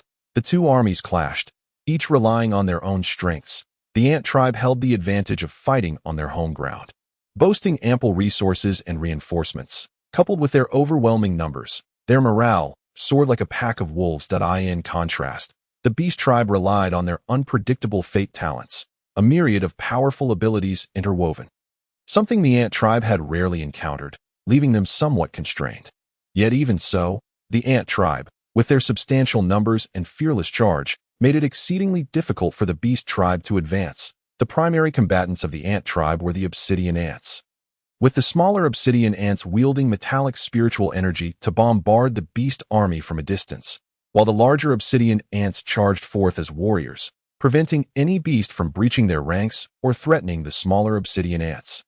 Roar! The light shield elephant trumpeted loudly, while the auspicious deer softly chanted, as layers of light shields formed upon the Beast Tribe, instantly bolstering their defenses. Wang Yingxiong's divine light coalesced. Could the light shield be wielded in such a manner? When he used it previously, why did he not perceive such control? Wang Yingxiong could not comprehend this, but it revealed to him that fate talents were not limited to a single form. With the protection of the shields provided by the light shield elephant, the Beast Tribe surged with fighting spirit. Their spiritual energy augmented, and their attacks grew increasingly fierce. Meanwhile, the Ant Tribe was no slouch either. The small Obsidian Ants, with their affinity for gold elements, drew forth golden spiritual energy, enveloping the Obsidian Ants in golden light, enhancing their defenses. The metallic element not only possessed formidable offensive capabilities, but also offered substantial defensive strength. In this moment, the Beast Tribe, bolstered by the shields, lost the overpowering advantage they had initially enjoyed. The strength of the Obsidian Ants had surged by 3 to 4 times or more. Their transformed attack power became terrifyingly potent, resulting in a stalemate between the Beast and Ant tribes. Observing from a distance, Wang Yingxiong saw the fallen beasts and Obsidian Ants on the battlefield, his eyes sparkling with the glimmer of wealth. Those sprawled on the ground were all soul points. Wang Yingxiong's eyes darted hungrily, eager to scavenge the battlefield.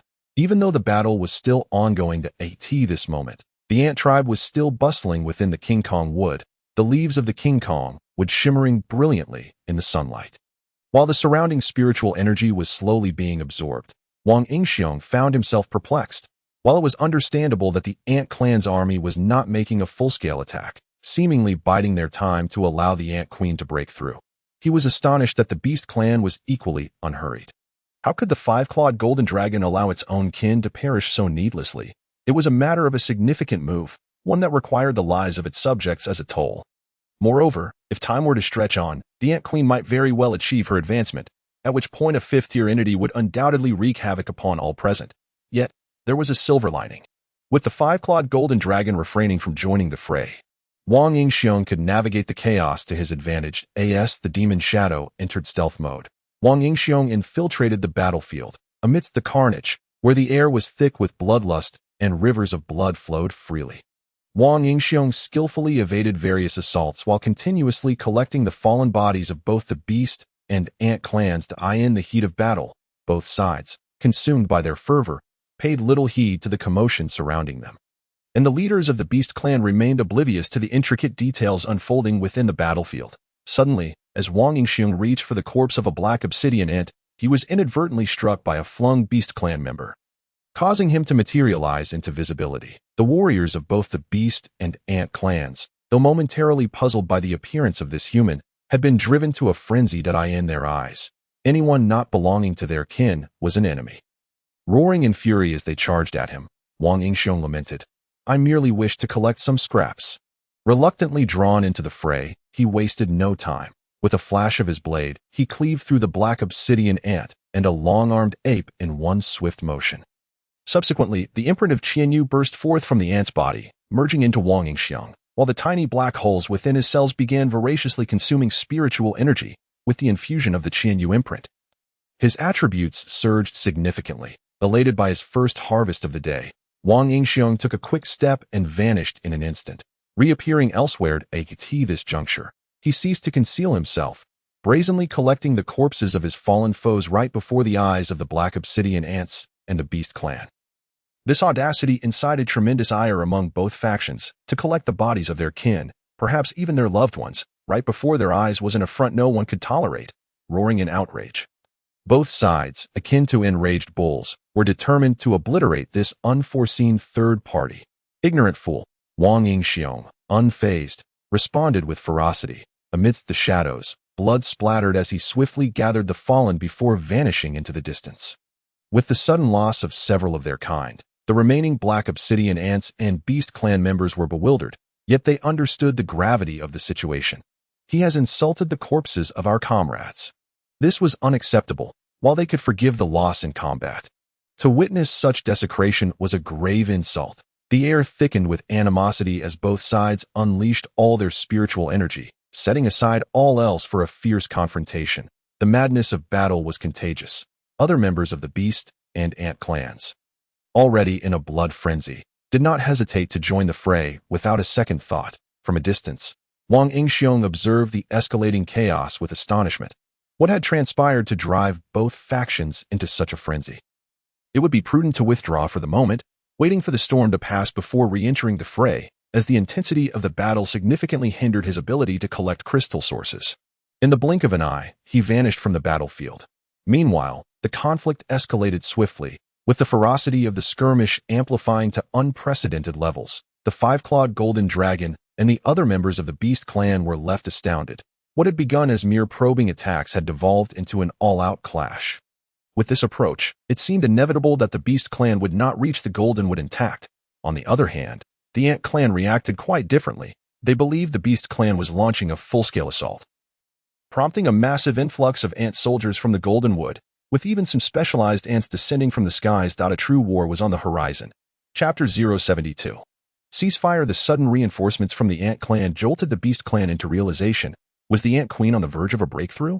Yet, the spiritual fluctuations emanating from the goldenwood were unremarkable, not indicative of an imminent advancement. However, no one was available to elucidate this to the five-clawed golden dragon.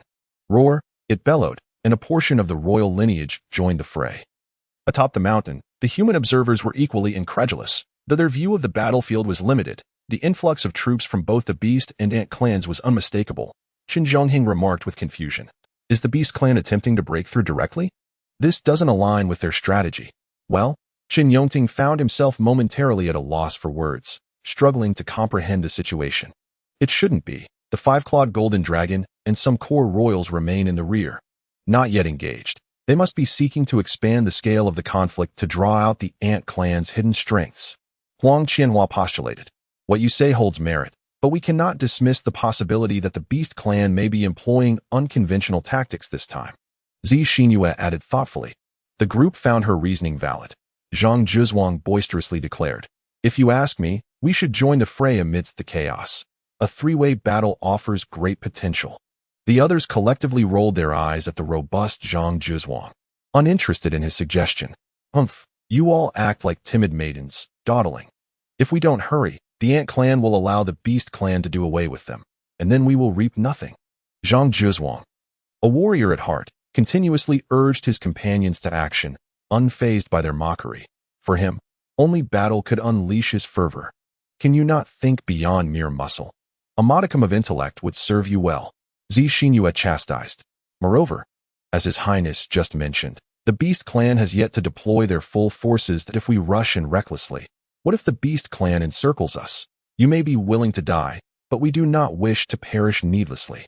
You, Zhang Zhizhuang, was momentarily speechless, snorting in frustration, and fell silent. A knowing smile graced the faces of the others. It was rare for the combative Zhang Zhizhuang to be silenced.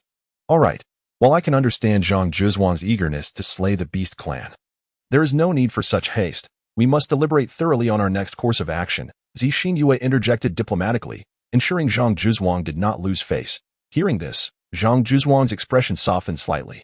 Then let us discuss our next steps. Qin Yonding replied with a smile. Pleased to see the volatile Zhang Zhizhuang pacified by the two women. As the situation on the battlefield intensified, Wang Yingxiong, the instigator of this turmoil, remained concealed, diligently absorbing crystal sources. 500-300. Upon completion, a smile illuminated Wang Yingxiong's face. He felt a profound sense of satisfaction as he realized he had amassed an impressive 479,800 soul points. Wealth had once again graced him. Yet, he remained unsatisfied. Gazing at the myriad corpses scattered about, he lamented that he had not even gathered half of them. As a professional scavenger, this was a humiliation he could not bear. However, the ferocity of the battlefield compelled him to suppress his restless spirit.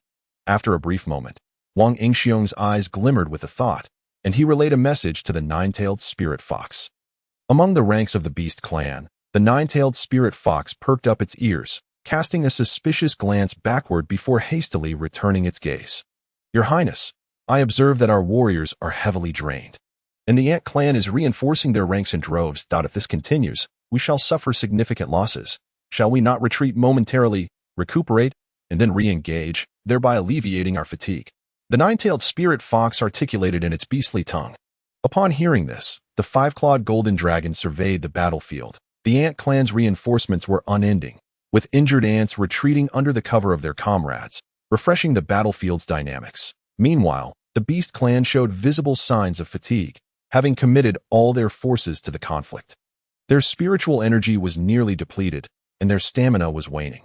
Though some royals had joined the battle, their impact was minimal in a matter of moments. The Beast clan's morale had diminished significantly, should they exhaust all their energy and stamina. The Ant clan would be poised for a one-sided massacre. Then let us heed the Spirit Fox's counsel and withdraw. With a commanding roar from the five-clawed golden dragon, several beams of spiritual light transformed into pillars of energy, creating a separation in the most heated areas of the battlefield. Sensing the sudden emergence of these energy pillars, the Ant clan felt a surge of danger, immediately halting their assault and retreating to a self-imposed safe distance. The Beast clan, having already received the five-clawed golden dragon's orders, began to withdraw as well. Concurrently, a peculiar sound wave emanated from the golden wood, prompting the Ant clan to retreat in an orderly fashion. Thus, a ceasefire was established. "Look, they have ceased fighting." A gasp escaped from the human ranks, and discussions of their plans came to a halt as all eyes turned toward the battlefield. It seems Huang Qianhua's analysis holds merit. The Beast clan is indeed employing siege tactics, initially testing the waters before launching a full assault. This affords us time to prepare, allowing us to adhere to our original plan.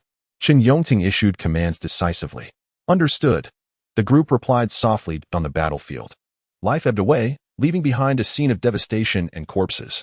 Wang Yingxiong gazed in rapture at the lifeless bodies strewn about. To others, these were merely sources of sustenance, but for him, they represented a fortune. As the Beast Clan returned, each member bore wounds, their energies diminished. Yet, among them were also those blessed with healing abilities. The Moonlight White Sheep. 4th tier, Fate Talent. Moonlight Guidance, Attack Power, 999.99, Defense Power, 489. 80, Speed, 63.58. This was one of the attributes of the Moonlight White Sheep, showcasing its remarkable prowess that a multitude of several hundred Moonlight White Rams congregated, their spiritual energy intertwining, exhibiting the attributes of the auspicious deer in a doubled manifestation. They began to invoke their fateful talents. As the spiritual energy flowed, wisps of white spiritual clouds coalesced, reminiscent of the ethereal mist formed by the gentle cascade of moonlight. The spiritual moonlight transformed into clouds, descending as delicate threads, integrating into the bodies of the beast kin, akin to rain falling from the heavens. Upon the infusion of this spiritual moonlight, the beast kin displayed expressions of profound contentment, collapsing to the ground in a state of blissful surrender. With the assimilation of the spiritual moonlight, their wounds gradually ceased bleeding and began to scab over, their innate auras stabilizing. Seizing this opportunity, Wang Yingxiong could no longer contain himself and stealthily made his way towards the direction of the human tribe. Having just acquired a soul point, he now had a new objective, should this endeavor prove successful. Wang Yingxiong was confident he could gather all the crystal sources from the battlefield. At this moment, among the human clan, apart from a few vigilant sentinels, the rest were diligently cultivating, adjusting their states to ensure they were always in optimal condition. Wang Yingxiong effortlessly located his target, Feng Qi, who was practicing in a secluded corner where few were present. Wang Yingxiong produced an absorption collar, within which several illusions and charms of the nine-tailed spirit fox resided. He immediately unleashed the illusions upon the 4 individuals engaged in their training. Indeed, without any resistance, they fell into the illusions during their cultivation. Chapter 073. The Opportunist. As the illusions took hold, the individuals were caught completely off guard and defenseless. Wang Yingxiong then mirrored Feng Qi's fateful talent, drawing it into himself. Just as Wang Yingxiong intended to make his escape, Feng Qi unexpectedly opened his eyes. At that moment, they locked gazes, and just as Feng Qi was about to shout, Wang Yingxiong swiftly placed a knife against his throat. Simultaneously, an illusory mist arose, altering the surrounding scenery to prevent detection by other humans. Hush! Wang Yingxiong gestured for silence, saying, "Do not speak. I will not kill you." He was not one to indulge in senseless slaughter. Having just stolen another's fateful talent, it would be rather unethical to take a life without cause. Meanwhile, Feng Qi's astonishment was beyond articulation. Just as he was immersed in his cultivation, he suddenly sensed something amiss. After all, his fateful talent involved creating illusions, and being invaded by an illusion felt far too familiar, leading to his swift awakening. Upon regaining consciousness, he found himself face to face with a figure clad in menacing armor, revealing only 2 eyes. Surely a human. This armored individual had a knife pressed to his throat, employing an illusory mist of his own. To his disbelief, Feng Qi's own illusion had no effect on him, prompting an existential crisis. Who am I? Where am I? Whose fateful talent is this illusion? In that instant, Feng Qi recalled the shadow from before, who possessed a similar uncanny ability to absorb his fateful talent and wield it elsewhere. Now, he wished to inquire if this armored man was Wang Yingxiong. But as he opened his mouth, the instinct for survival cautioned him against asking. Even if certain, it was best not to inquire, lest he be slain on that pretext. Observing Feng Qi nodding obediently, Wang Yingxiong felt a sense of satisfaction. Seizing the moment, he swiftly struck Feng Qi's neck with his hand, rendering him unconscious.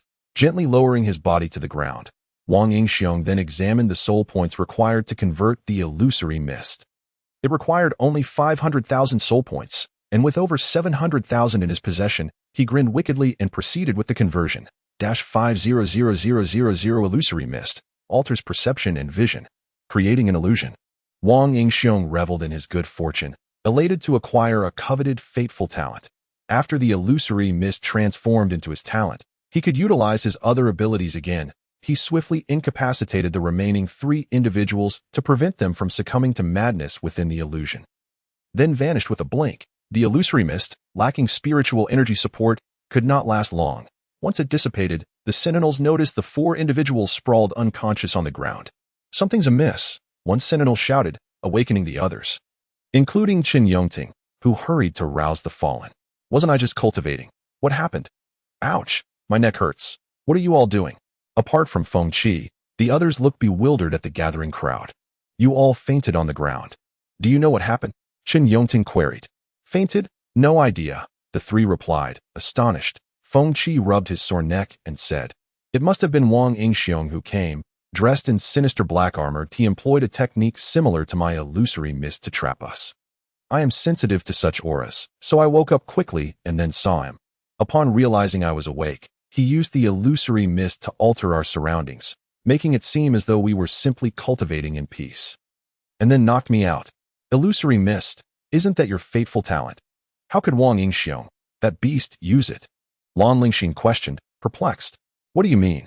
Qin Yongting and the others widened their eyes, and upon receiving Feng Qi's affirmative nod, they collectively gasped. Speculation was one thing, but confirmation was another entirely. The group's puzzlement left Lan Lingxin confused and angrily glancing at Huang Qianhua, who quickly explained the situation to her.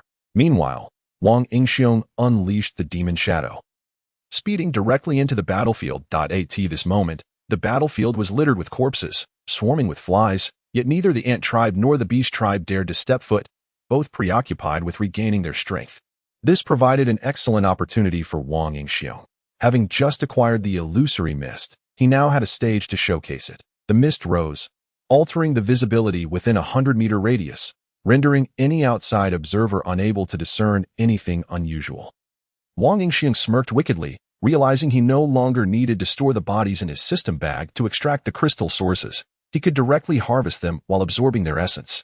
Whistling a tune, he relished the absence of competition. While harvesting, Wang Yingxiong casually discarded the beast kin he had no use for from his system bag, clearing it out in the process. Moments later, this area had been thoroughly harvested, and Wang Yingxiong directed the illusory mist toward a new direction. Thus, unbeknownst to the humans, beasts, and ants, someone was cleaning the battlefield right beneath their noses. 2 hours later, Wang Yingxiong returned to his previous hiding spot, his smile as radiant as a blooming chrysanthemum, nearly impossible to suppress. Hee-hee-ha! His laughter was almost maniacal, his expression vacant and eerie. I've struck it rich. At a certain moment, Wang Yingxiong regained his composure. Though his voice was subdued, the desire to shout was palpable. In his sweep of the battlefield, Wang Yingxiong accrued a total of 4,752,600 soul points. Over 4 million. He was truly wealthy. In that instant, he felt an overwhelming urge to howl at the heavens, challenging anyone who dared to belittle a scavenger. Here he was, having stumbled upon a great fortune, and now he was thriving. With such an abundance of soul points, he found himself at a loss regarding how to utilize them. Upon inspection, he noted that aside from his frost nirvana, none of his fateful talents could be upgraded.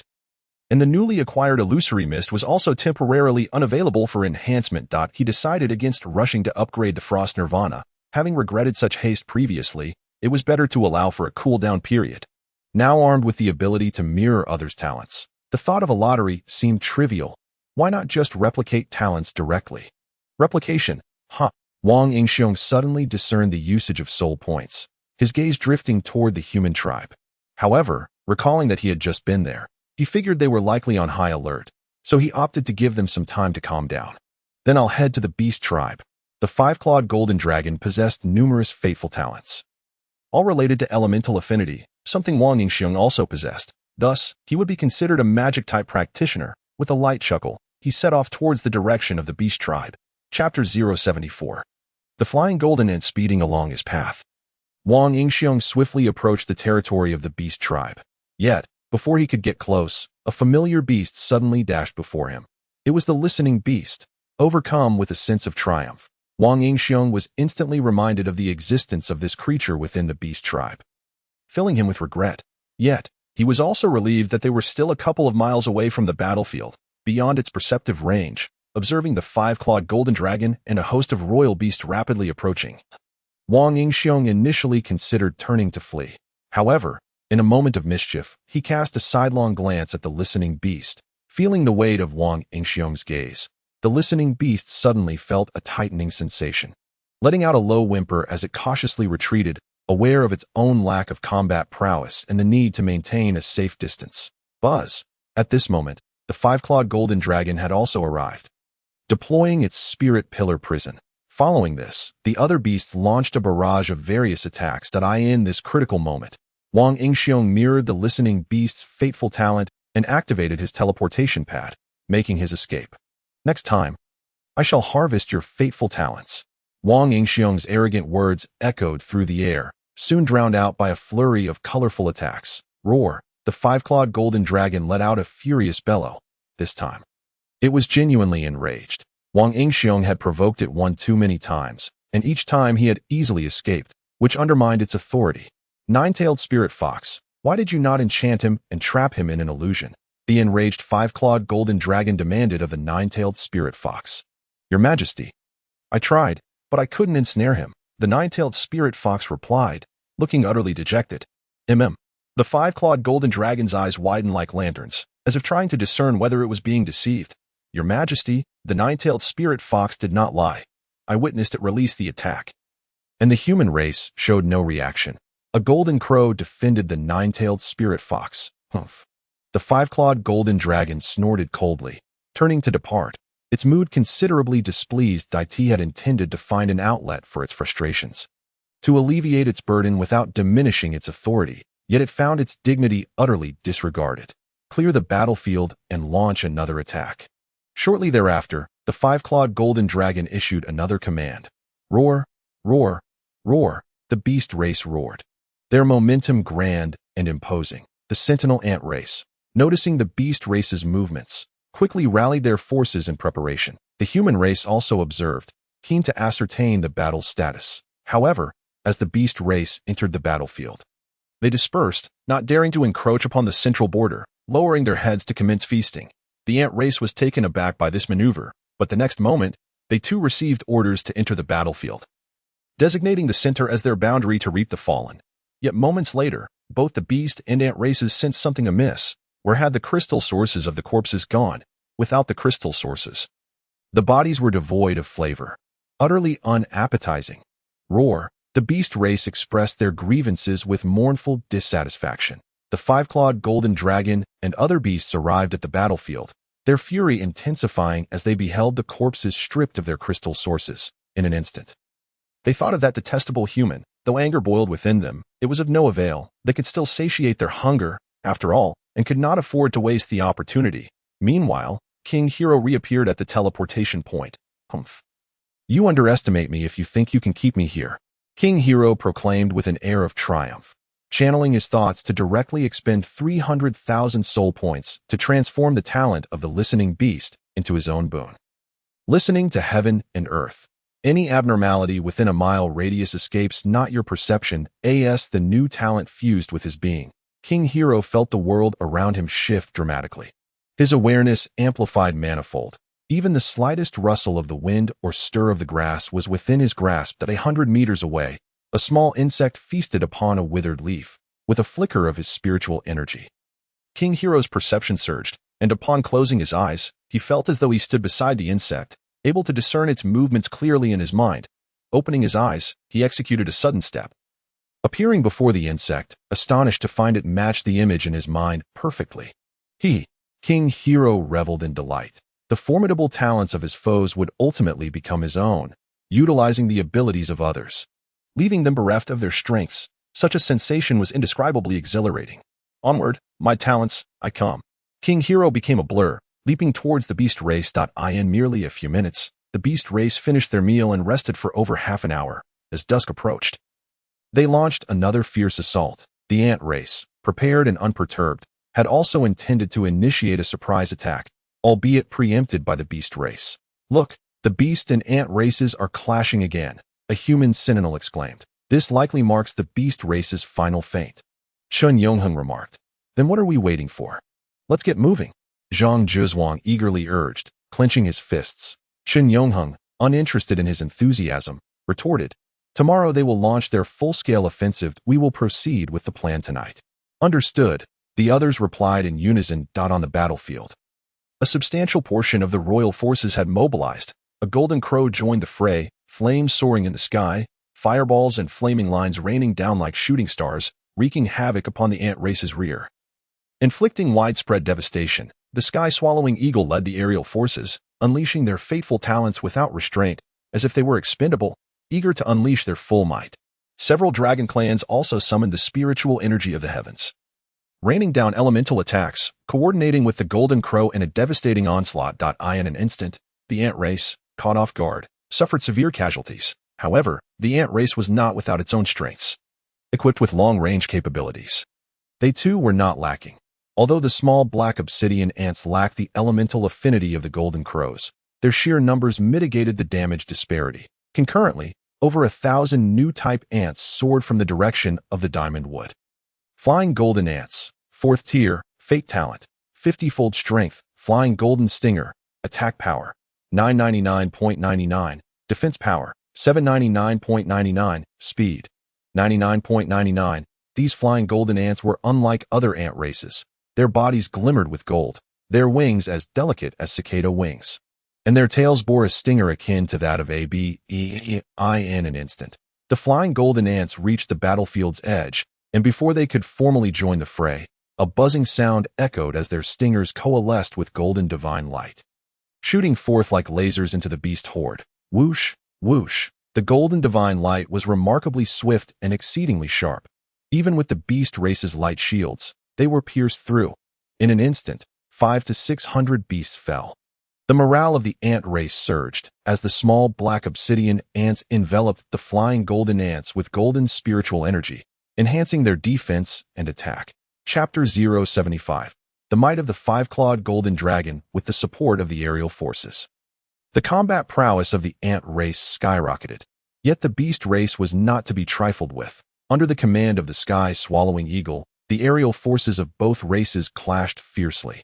The aerial battle commenced, while on the ground, the conflict escalated, with blood soaring and roars shaking the heavens. Make it fiercer, make it more intense, King Hero silently urged, for the more fiercely they fought, the more lives would be lost, providing him ample opportunity to seize the spoils. Yet, under the relentless assault of over 10,000 beast aerial forces, the 1,000 flying golden ants could not turn the tide. They could only endure the onslaught. And in a mere few minutes, the casualties among the flying golden ants were catastrophic, dwindling to fewer than a dozen. Witnessing the annihilation of the flying golden ants, the Diamond Wood offered no reinforcements, as if that battalion had been exhausted. Fortunately, the ant race possessed a vast ground army, the black obsidian ants swarming into the battlefield like a tide. Although this battle was grand in scale, without King Hero as a catalyst, they did not immediately resort to desperation. An unusual balance of power emerged on the battlefield. King Hero gritted his teeth in frustration, eager to leap in and showcase his prowess. Yet, whether the beast race since the previous disruption in battle remained uncertain, for the listening beast circled above with a golden eagle, vigilantly observing the conflict below, even if King Hero wished to interfere. It was futile. The distance from the teleportation point to this location was too great, and by the time he arrived, the battle would have concluded, leaving the battlefield pristine. The conflict persisted until nightfall, and under the guidance of the five-clawed golden dragon's spiritual energy pillar, both races ceased hostilities. King Hero quickly stood, a smile gracing his face. The moment for his performance was nigh. However, before King Hero could act, he beheld a sight that filled him with rage. Shameless, that was mine. King Hero erupted in impotent fury, observing the battlefield as the two races paused. The beast race, in their retreat, seized the opportunity to carry away the nearby corpses. Soon after, the ant race followed suit. Within moments, as both races withdrew, the battlefield lay barren save for the blood-soaked earth and the scars of war. The crystal sources King Hero coveted had vanished. At that moment, King Hero was infuriated, yet it bore no fruit. The beast race had already begun their feast. Humph, I shall spare you this time. After all, opportunities for spoils do not arise often. King Hero consoled himself, then turned to head toward the human race's position, seeking to secure the fate talent of Lan Lingxin first. However, upon arriving at the human encampment, he was utterly taken aback. The humans had vanished. Only devastation remained. Could it be that they fled to avoid me? Was it necessary? King Hero suspected they had evaded him. Now, his mood soured even further. With the humans missing, how could he find them? Just as King Hero despaired, he suddenly remembered his newly acquired talent, which would prove useful. Channeling his spiritual energy, He activated listening to heaven and earth with all his might, and instantly, King Hero felt as if he had entered a divine perspective, sensing any disturbances within a mile radius. Yet after searching for a while, he found no signs of the humans. Moments later, King Hero ceased his search, examining the surroundings but finding no traces of the humans' departure. He was utterly at a loss. Forget it. I might as well go mingle with my beloved beast race. King Hero decided to return, having barely made the journey back from the teleportation point, and he couldn't leave empty-handed, if necessary. He could make several more trips. After all, he had done it before. Resolute, King Hero charged into the midst of the beast race. This time, he approached with bold confidence, not bothering to conceal himself. Unsurprisingly, the listening beast was the first to sense King Hero's approach, for it was all too familiar with him. Likewise, King Hero was well aware of the listening beast's movements. He knew it had come directly from the heart of the beast race. At that moment, King Hero discovered that sharing the same fate talent with the enemy felt rather pleasant. You could find me, and I could find you. Neither party would be at a disadvantage. The listening beast, surprised by King Hero's brazen demeanor, hesitated and did not immediately raise the alarm. However, King Hero, being a living presence, was easily spotted by the beast race, even without the listening beast's warning. Especially the five-clawed golden dragon, upon seeing Wang Yingxiong, was filled with an extraordinary excitement, akin to a long-lost brother reuniting. In an instant, it darted to the top of Wang Yingxiong's head, followed by a cascade of flames descending, embracing him in a fiery hug. Wang Yingxiong's eyes brimmed with disdain. The reason he had come so brazenly was precisely to await the five-clawed golden dragon as it unleashed its fire. Wang Yingxiong did not flinch, for his objective this time was to replicate the fire elemental affinity of the five-clawed golden dragon. With the activation of his innate abilities, the fiery phantasm entered Wang Yingxiong's body. And in that fleeting moment, he sensed an abundance of searing particles manifesting in the world around him, eagerly yearning to return to his embrace as if they were his own children. If you wish to come, then come, Wang Yingxiong proclaimed, and with a mere thought, his spiritual energy instantly linked with the fire elements in the world, causing them to dance under his control, forming a fiery barrier around him. The flames of the five-clawed golden dragon could not breach Wang Yingxiong's fiery shield, rendering its assault ineffective. At that moment, a flicker of astonishment crossed the five-clawed golden dragon's eyes. It could hardly believe that this adept at evasion human could actually wield the power of flames. Just how much fateful talent did he possess? Was it not said that humans had only a single talent of fate?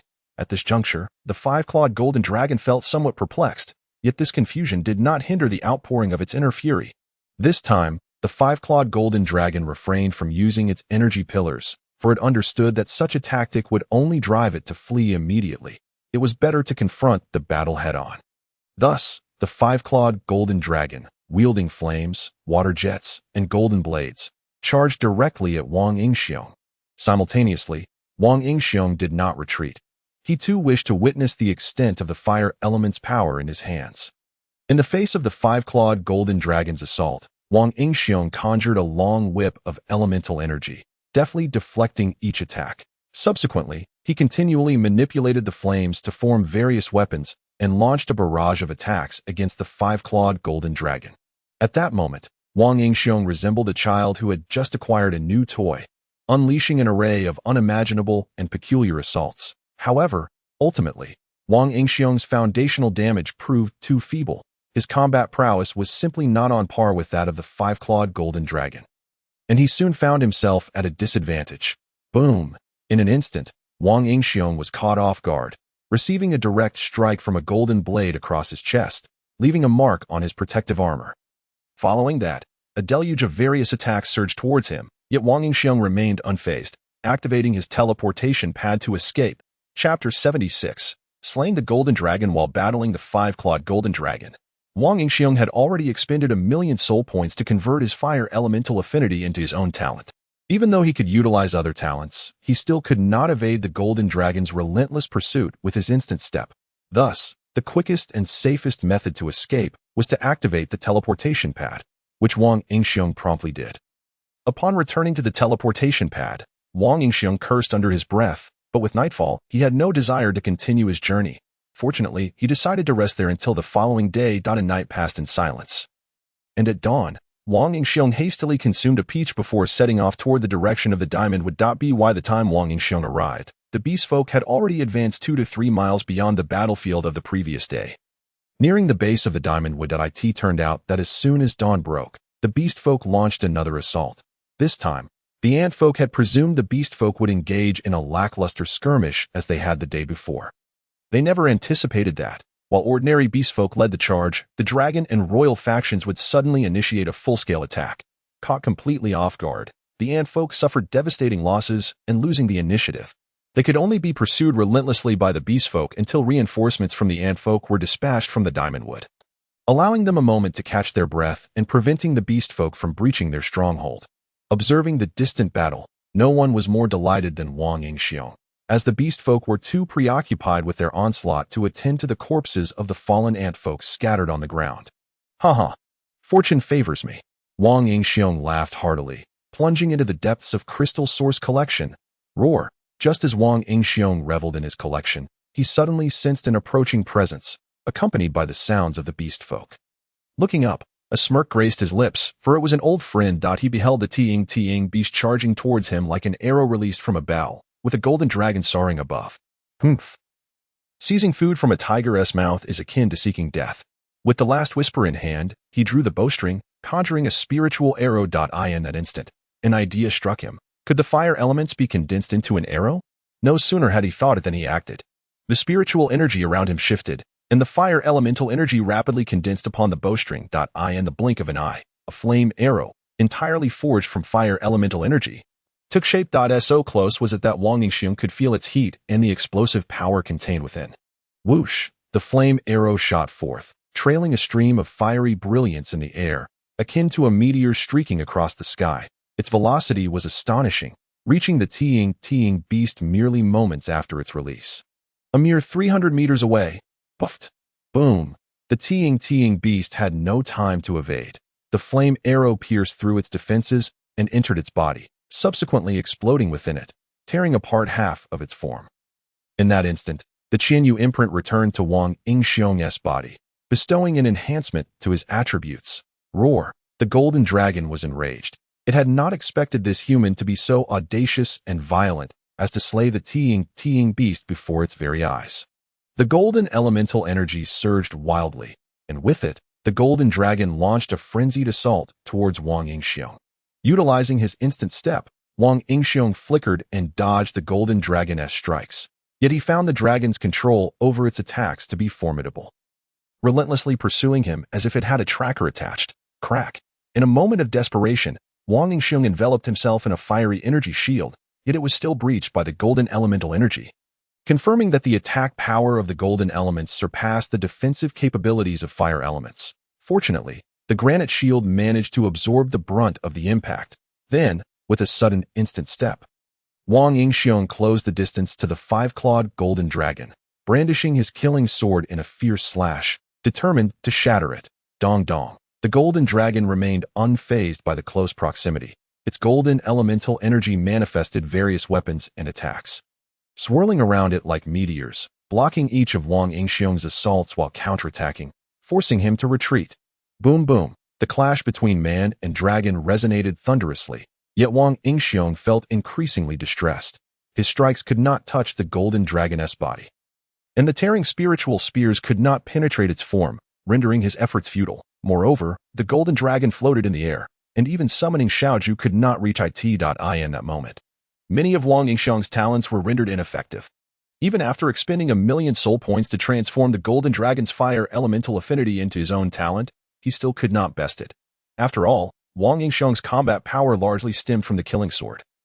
And while his foundational attack power was commendable among Tier 3 combatants, it paled in comparison at Tier -4 IT. This moment, Wang Yingxiong felt a surge of panic. Could it be that he, a mere existence on the brink of failure, could not overcome a golden dragon? He forced himself to regain composure, recognizing that with so many talents and strategies at his disposal, there must be a way to contend with the golden dragon. After a brief pause, Wang Yingxiong moved, a mist rising around him as he activated the mist array. Instantly, his figure vanished within. The golden dragon regarded this with a hint of disdain, perceiving Wang Yingxiong's tactic as somewhat foolish. It could clearly discern the boundaries of the mist array from its aerial vantage. With a flicker of its spiritual energy, countless golden rays transformed into lethal blades or stones, raining down upon the mist. However, if the Tiang beast were still alive, it would have sensed that Wang Yingxiong had already escaped the mist.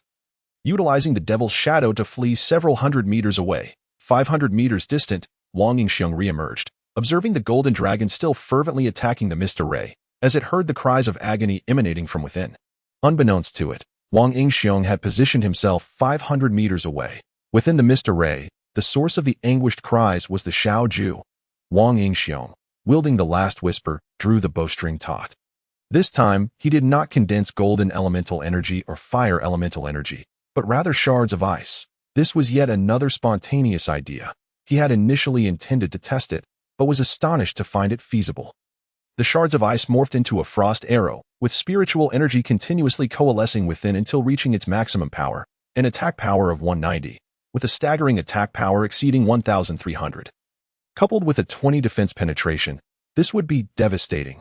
Whoosh! The frost arrow soared through the air, swiftly closing in on the golden dragon within a mere 100 meters. The golden dragon, taken aback by this projectile, realized too late that evasion was impossible, but it could only muster its golden elemental energy to shield its front.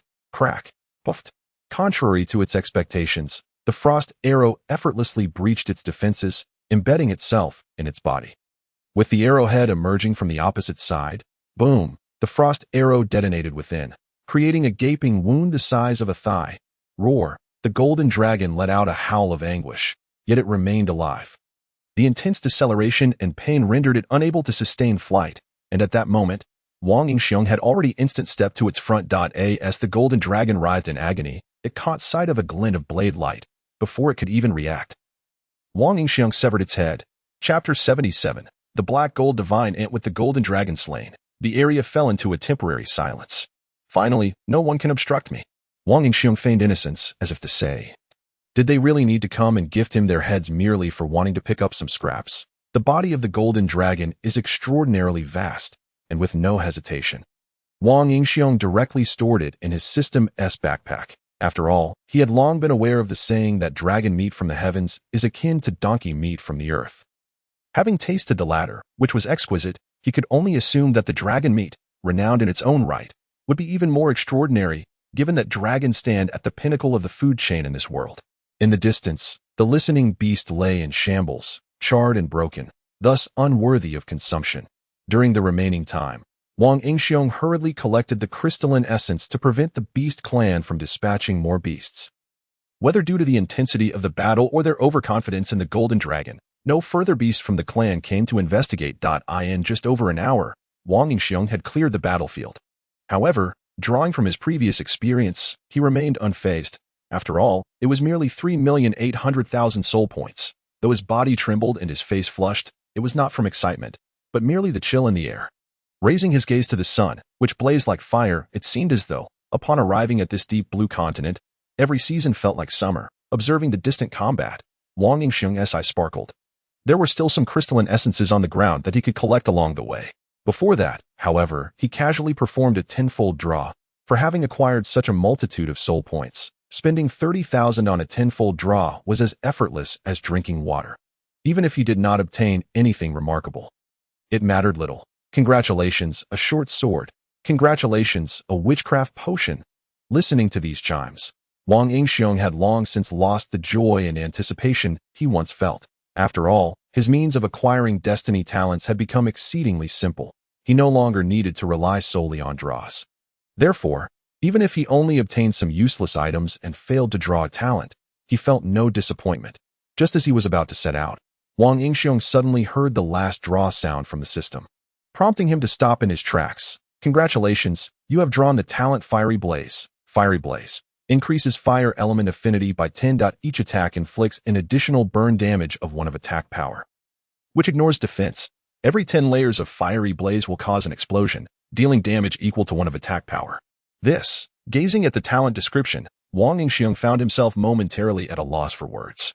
Had he drawn this before replicating the 5-clawed golden dragon's fire element affinity, he might have been elated, but now he was uncertain how to feel.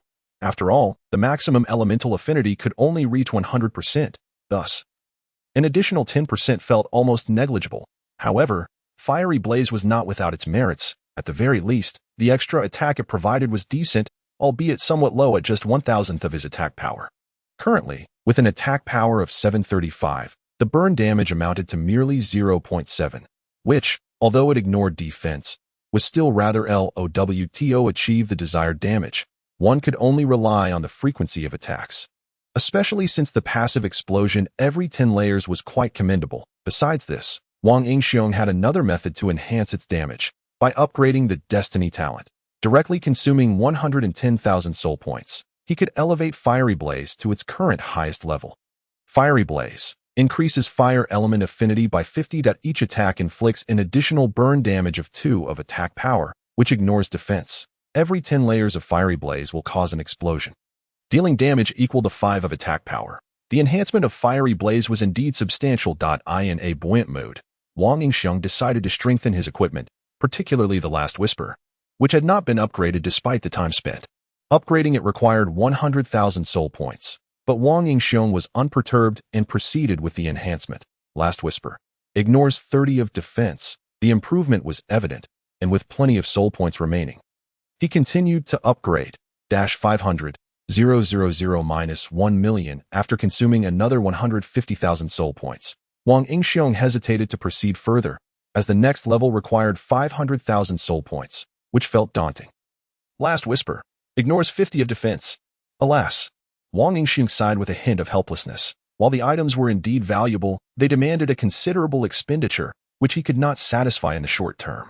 Achieving the level of ignoring defense appeared rather challenging. In an instant, Wang Yingxiong realized he had merely 380,000 soul points left, making him feel impoverished. Driven to amass wealth, he promptly raced toward the distant battlefield. Meanwhile, on the battlefield, with the participation of the five-clawed golden dragon and other beasts from the clan, the ant clan did not show signs of collapse. Rather, some ants managed to restrain the five-clawed golden dragon. Black Gold Divine Ant. 4th tier, Destiny Talent. 50-fold Strength, Black Gold Divine Armor. Attack Power, 999.99. Defense Power, 999.99. Speed, 99.99. The Black Gold Divine Ant, true to its name, appeared as if crafted from black gold, radiating a metallic luster. Moreover, its Destiny Talent, Black Gold Divine Armor, instantly formed a suit of armor enveloping its entire body, tripling its defense. The most crucial aspect was that this Black Gold Divine Armor possessed wings, allowing the Black Gold Divine Ants to soar through the skies. The battlefield was swarming with hundreds of Black Gold Divine Ants, obstructing the more powerful beasts from launching a massacre against the ordinary ants. Roar, the five-clawed golden dragon, was furious. Individually, the Black Gold Divine Ants posed no threat, but surrounded by dozens, even its might was insufficient to withstand the onslaught. Moreover, the five-clawed golden dragon was exceedingly anxious, for the spiritual energy of heaven and earth surged towards the diamond wood, indicating that the Ant Queen was on the verge of a breakthrough. Just as Wang Yingxiong arrived, he witnessed the tense situation on the battlefield, and his ability to perceive with the talent of listening to heaven and earth alerted him to the extraordinary nature of the diamond wood. Roar. Before Wang Yingxiong could contemplate further, the five-clawed golden dragon let out a furious roar, and a shadow darted toward it, releasing a wave of pink energy, causing the Black Gold Divine Ants to stand still. Wang Yingxiong raised an eyebrow. The shadow was none other than the nine-tailed spirit fox. The Black Gold Divine Ants, despite their formidable defense, were momentarily ensnared by the charm and illusion of the nine-tailed spirit fox. Yet, this brief moment was sufficient for the five-clawed golden dragon, with a swish of its tail. An attack infused with the four elemental energies of gold, wood, water, and fire followed suit. Crack. Under the overwhelming assault of the five-clawed golden dragon, the Black Gold Divine Ants suffered casualties, and the perfect encirclement was torn asunder. Roar. Within the range of the spiritual energy column, the Black Gold Divine Ants lost their advantage, and the five-clawed golden dragon transformed to reclaim its strength. Chapter 078. Sonic Attack. The nine-tailed spirit fox is classified as a support-type beast, with relatively weak combat prowess. Its status as a royal beast among its kind stems from its unparalleled intelligence and destiny talents. Wang Yingxiong learned from Ali that true nine-tailed spirit fox masters possess the ability to awaken 3 destiny talents. The awakening of a third destiny talent is what marks a nine-tailed spirit fox as a true royal. According to the nine-tailed spirit fox, this destiny talent could devour the souls of living beings to enhance its own intelligence and the potency of the first two destiny talents. While Wang Yingxiang was uncertain when Ali would awaken that talent, he had already prepared to replicate it. As a support-type beast, Ali's involvement in battle yielded remarkable results. The encirclement of the black-gold divine ants was shattered, and the five-clawed golden dragon thrived, finally able to showcase the might befitting a royal beast. With the five-clawed golden dragon liberated, the overall strength of the beast clan surged, tilting the scales of victory in their favor. However, at that moment, an eerie sound emanated from the diamond wood, rippling through the air like waves, sweeping across the battlefield. This seemingly dull sound was, in fact, terrifying. On the battlefield, all beasts, including the five-clawed golden dragon, experienced bleeding from their 7 orifices and momentary dazed expressions, with some of the weaker ones succumbing to death. Though not present on the battlefield, the sonic wave's range was extensive, affecting even Wang Yingxiang.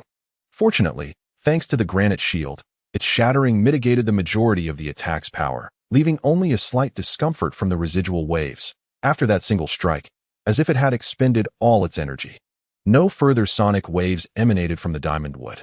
However, this attack resulted in the loss of 20% of the ordinary beasts, with over 50% suffering severe injuries, and the remaining ones sustaining varying degrees of damage. Yet, this was not the gravest concern. The most tragic fate befell the human clan. Originally unseen, the humans were directly revealed by the sonic wave, exposing their true forms.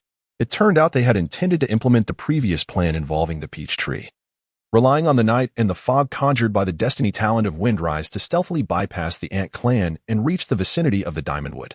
The humans had hoped to repeat the trick, allowing the beast and ant clans to engage in a deadly struggle, while they reaped the benefits. Had events unfolded as scripted, they might have succeeded, but little did they expect that the ant queen, in the midst of her breakthrough, still possessed the energy to unleash a sonic attack. Due to their physical structure, the ant clan was unbothered by sonic attacks, but the humans and beasts could not withstand it.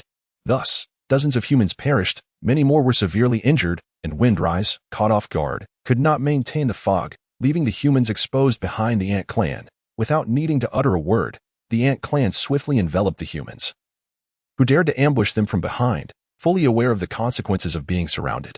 Form ranks, defend. Shin Yonding bellowed, and with the radiant glow of the hexagram formation rising, the group swiftly joined the defensive formation. At this moment, the human clan was gravely injured, their combat effectiveness significantly diminished, forcing them to rely on the formation for defense. Amidst the ranks of the human race, those endowed with the gift of healing began to channel their spiritual energy to restore their companions. Zixinyu. Zixingxiang, I implore you for support, cried Lan Lingxin, her voice a melodious plea. With all her might, she summoned the life force around her, drawing vitality from the nearby ant tribe with fervor. However, in an instant, her own spiritual energy was depleted. Fortunately, Zixingxiang and Zixinyu reacted with remarkable swiftness, replenishing her strength the moment she called out. In a brief span, dozens of ants surrounding Lan Lingxin were drained of their life essence, coalescing into a massive sphere, vibrant with the essence of life, which appeared in her grasp. With a delicate movement of her fingertips, the life sphere floated into the air, releasing tendrils of life energy that intertwined with each human, hastily mending their wounds. At that moment, the battle formation solidified, with Lu Changming's gathering spirit array in effect. The rate of spiritual energy recovery among the humans surged, coupled with the rapid replenishment provided by the sisters Zixinyu and Zixingxiang. In Lan Lingxin's life-restoring abilities, the human race resembled a perpetual motion machine, operating at full capacity and gaining strength at an astonishing pace, within a radius of several meters around Lan Lingxin. No ant dared to approach, paralyzed by fear. Their kin had inexplicably succumbed to a loss of life force, a phenomenon too terrifying to comprehend, in stark contrast to the favorable circumstances for the humans. The beast tribes suffered greatly. Under relentless sonic assaults, the Moonlight Rams suffered catastrophic losses, with over half of their ranks decimated. The multitude of beasts found themselves unable to recover, compounded by their own injuries. The beast tribe was suddenly on the brink of collapse. However, their sheer numbers allowed them to engage the ant tribe in combat for an extended period before total annihilation, just as Wang Yingxiang believed the beast tribe was doomed. He was taken aback to discover they possessed hidden trump cards. Behold, the five-clawed golden dragon and several wood dragons harnessed spiritual energy, commanding the elemental wood essence of the heavens and earth, coalescing it into wisps of vital energy that dispersed into their own bodies and those of the royal beasts. Remarkably, this wood essence bore the same restorative properties as the life force. Yet, unlike the humans, the five-clawed golden dragon restored only its own injuries before launching into the fray, systematically dispatching the black gold divine ants. The wood dragons, too, merely healed the royal beasts, while the ordinary beasts, such as the moonlight rams, experienced a slow recovery. Nevertheless, the emergence of the five-clawed golden dragon significantly tilted the balance of the battle. The black gold divine ants could withstand the royal beasts, even in one-on-one encounters. They held their ground. But against the four fate-gifted five-clawed golden dragon, they were at a disadvantage, relying solely on numbers for suppression. However, following the enchantment and illusion cast by the nine-tailed spirit fox, their numerical advantage had evaporated, rendering them unable to mitigate the impact of the five-clawed golden dragon on the battlefield. Thus, the humans and beasts transformed into two formidable spikes, forcefully embedding themselves within the ant tribe. The human spike remained unscathed, while the beast spike had been reduced to mere remnants, their ordinary members suffering devastating losses. Those who starve are timid, those who overindulge are bold. The battlefield erupted with ferocity as Wang Yingxiong infiltrated the fray, collecting crystal sources, his lips murmuring incantations to bolster his own courage. The royal beasts, led by the five-clawed golden dragon, relentlessly besieged the black gold divine ants, oblivious to the presence of an additional figure among them. With the absence of the truth listener beast, no one could detect the concealed Wang Yingxiong that he moved with the fluidity of a fish in water, darting about, his movements swift. He lingered in one spot for no more than 10 seconds. Yet none of the creatures had perceived his existence. Chapter 079. Black Gold and Emperor on the battlefield. Although the humans appeared invincible, their formation failed to encircle the ant tribe effectively, making it impossible to inflict significant casualties upon them. The ant tribe recognized this flaw and consequently encircled the humans, deploying a considerable portion of their forces to confront the beast tribe. The ordinary beasts faced relentless slaughter, while the royal beasts, led by the five-clawed golden dragon, mercilessly decimated the black gold divine ants. In the span of mere moments, hundreds of black gold divine ants were annihilated, and the five-clawed golden dragon surged toward the diamond wood. Master, we are about to breach the diamond wood. Hurry. While Wang Yingxiong was engrossed in collecting crystal sources, he suddenly received a message from Ali, prompting him to look up and see that the five-clawed golden dragon had already reached the diamond wood. With mixed emotions, Wang Yingxiong observed the battlefield. However, the allure of the diamond wood proved irresistible, and he promptly followed suit. Look, the beast tribe has breached the diamond wood. The humans quickly realized this and shouted in alarm. Formation. Advance toward the diamond wood. Chun Yongting bellowed, and alongside Chun Yongheng, they maneuvered the formation forward. Clearly, the humans had practiced this maneuver extensively, moving in synchrony as if they were a colossal centipede, gradually approaching the diamond wood. Upon reaching the diamond wood, Wang Yingxiong beheld it up close, truly grasping the essence of insignificance. In its presence, he resembled an ant, not the large ones found in the secret realm, but an ant nonetheless. The diamond wood towered into the clouds, piercing the heavens, its summit lost to sight, with dense golden leaves obscuring the whereabouts of the ant queen. The five-clawed golden dragon and other flying beasts ascended, meticulously searching each branch, while those without the ability to fly began their ascent from the base of the tree. The sole exception was the nine-tailed spirit fox, which lay upon the back of the five-clawed golden dragon. Wang Yingxiong trailed closely behind, moving with swiftness that allowed him to traverse hundreds of meters in the blink of an eye, bolstered by the truth listener's presence, ensuring he missed no unusual occurrences. Within the diamond wood, numerous weak ants could be seen, some just emerging from their eggs, their bodies still glistening with residue. Though they struggled to control their bodies, they exerted every effort to impede the ascension of the beasts. However, against the royal beasts, their fate was sealed. They could only face annihilation at that moment. The ants on the battlefield seemed to hear the call of their queen, hastily returning to the diamond wood. Moments later, they encircled the base of the diamond wood, with some powerful ants scaling its heights in pursuit of the beasts, while many others positioned themselves below to obstruct the advance of the remaining humans and beasts. What to do? The ant tribe has blocked the way, the humans exclaimed, both alarmed and furious. The small black obsidian ants gathered an abundance of golden elemental spiritual energy, forming a protective barrier, not attacking but merely defending. Akin to an impassable chasm that rendered both the beasts and humans incapable of advancing a single step. Boom! Roar! A cacophony erupted from the diamond wood as the five-clawed golden dragon engaged in battle with the ants. Master, there's a formidable creature among the ant tribe. It's incredibly powerful. Before Wang Yingxiong could reach the battlefield, he received another message from Ali, prompting him to hasten his pace. Upon arrival, he witnessed dozens of black gold divine ants engaged in combat with the five-clawed golden dragons, but most astonishingly, only one black gold divine ant was facing the five-clawed golden dragon. This particular black gold divine ant was unlike the others. Its forelimbs wielded two resplendent golden blades. Black gold ant emperor, tier 4 fate gift, 100-fold strength, black gold divine armor, diamond twin blades attack power, 999. 99 defense power, 999.99 speed, 99.99 inch. Is this a mutated form of the black gold divine ant? Wang Yingxiong pondered, perplexed. The strength of its fate gift was astonishing, entirely focused on offensive capabilities. The diamond twin blades alone augmented its attack power by 60. And combined with the 100-fold strength, the combat prowess of the black gold and emperor was astronomical, allowing it to confront the five-clawed golden dragon without faltering. The barrier formed by the columns of spiritual energy scorched the black gold and emperor with relentless flames. Yet its black gold divine armor provided formidable defense, rendering it unscathed by the fiery onslaught. With a swift flick of its blades, it severed the column of spiritual energy with ease. Wang Yingxiong was taken aback. He had initially thought that being trapped would compel him to teleport away. Yet this creature could simply break free. Truly, sheer strength could indeed triumph over finesse.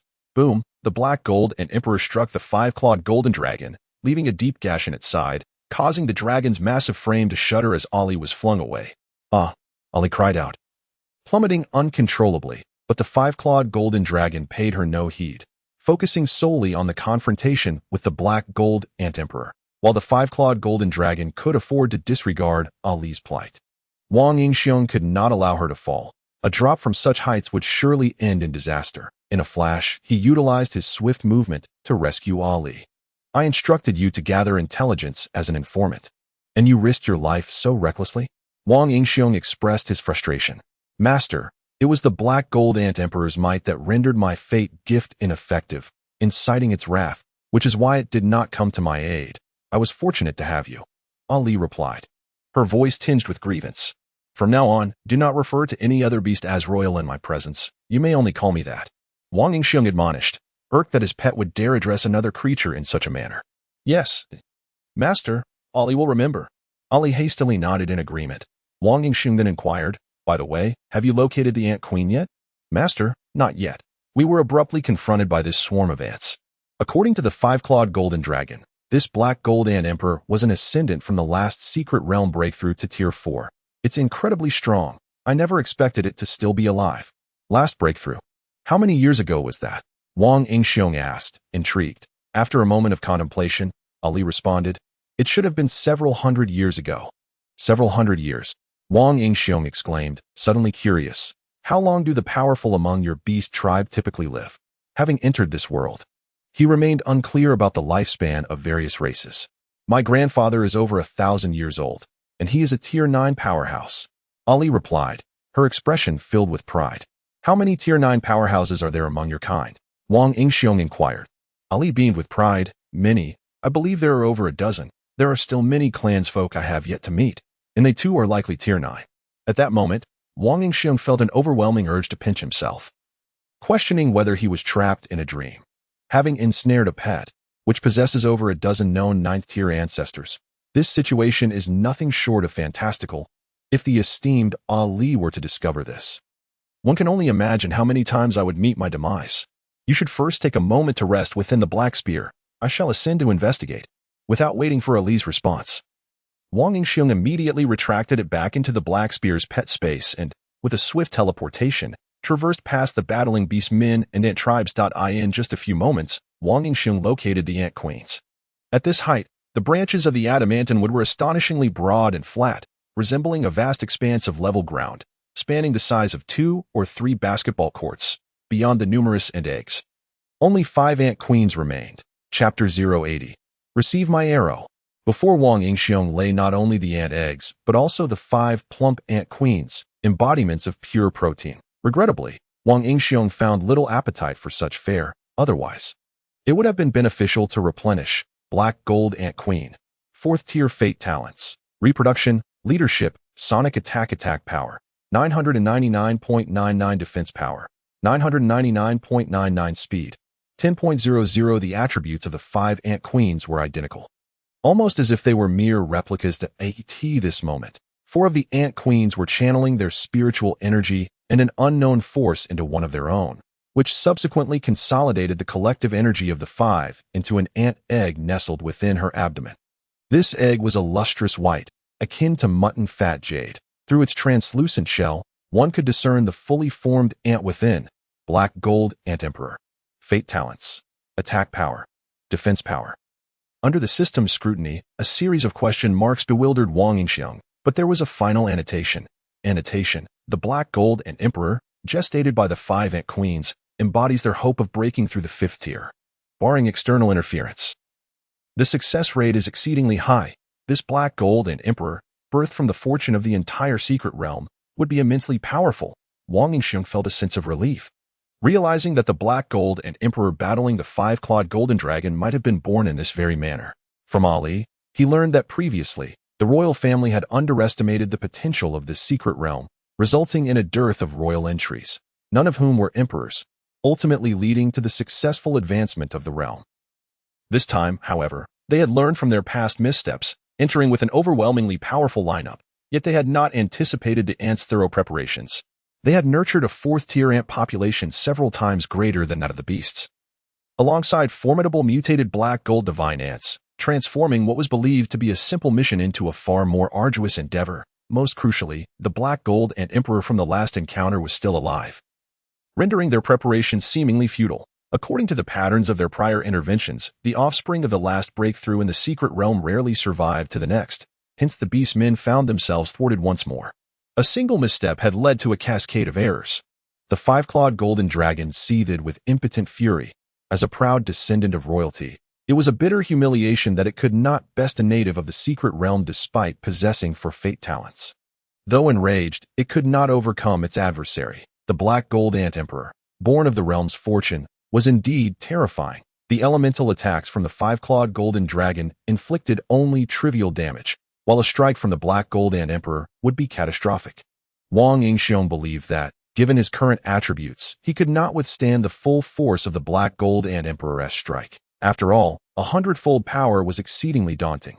Wang Yingxiong pondered the potential strength and fate talents of this 5th-tier Black Gold Ant Emperor once it was fully matured. As the embodiment of justice, the hope of humanity, and an invincible existence, I, Wang Yingxiong, shall never allow its birth. With a dramatic shout, he slashed downwards. With a swift motion, his blade cleaved through the crystalline egg nestled in the ant queen's abdomen.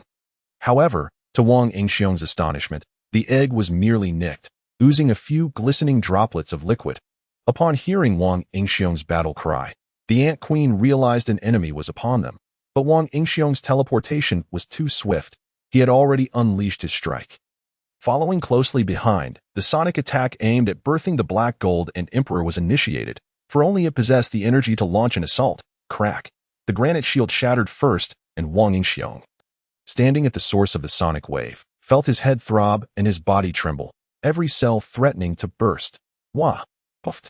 In the next moment, blood spewed from Wang Yingxiong's mouth as his skin ruptured, instantly transforming him into a figure drenched in crimson. The power of the sonic wave was overwhelmingly potent, and the protective armor could not withstand such a direct assault on his physical form. Wang Yingxiong's ordinary body was utterly incapable of resisting. Swish! In the blink of an eye, Wang Yingxiong dared not linger. He teleported several times, vanishing to a secluded branch where he activated his demon shadow, remaining motionless. Almost immediately, his tenacity passive skill began to take effect. Tenacity restores 0.1 of health per second. In a stationary state, restores 5 health per second. In an instant, a surge of life energy coursed through him, rapidly healing Wang Yingxiong's wounds. Meanwhile, The already disadvantaged five-clawed golden dragon was severely injured by the sudden sonic wave. Momentarily dazed, yet, in this opportune moment, the black gold ant emperor did not target the wounded five-clawed golden dragon. Instead, it charged directly towards the ant queen, with the other black gold divine ants mirroring its movements. Realizing the unusual behavior, the now awakened five-clawed golden dragon, albeit confused, understood that something was amiss. Using its wooden elemental powers to heal itself and several other royals, it advanced towards the ant queen's lair. When the black gold ant emperor and its kin arrived, Wang Yingxiong had long since vanished without a trace, leaving only the 5 ant queens in a state of utter weakness.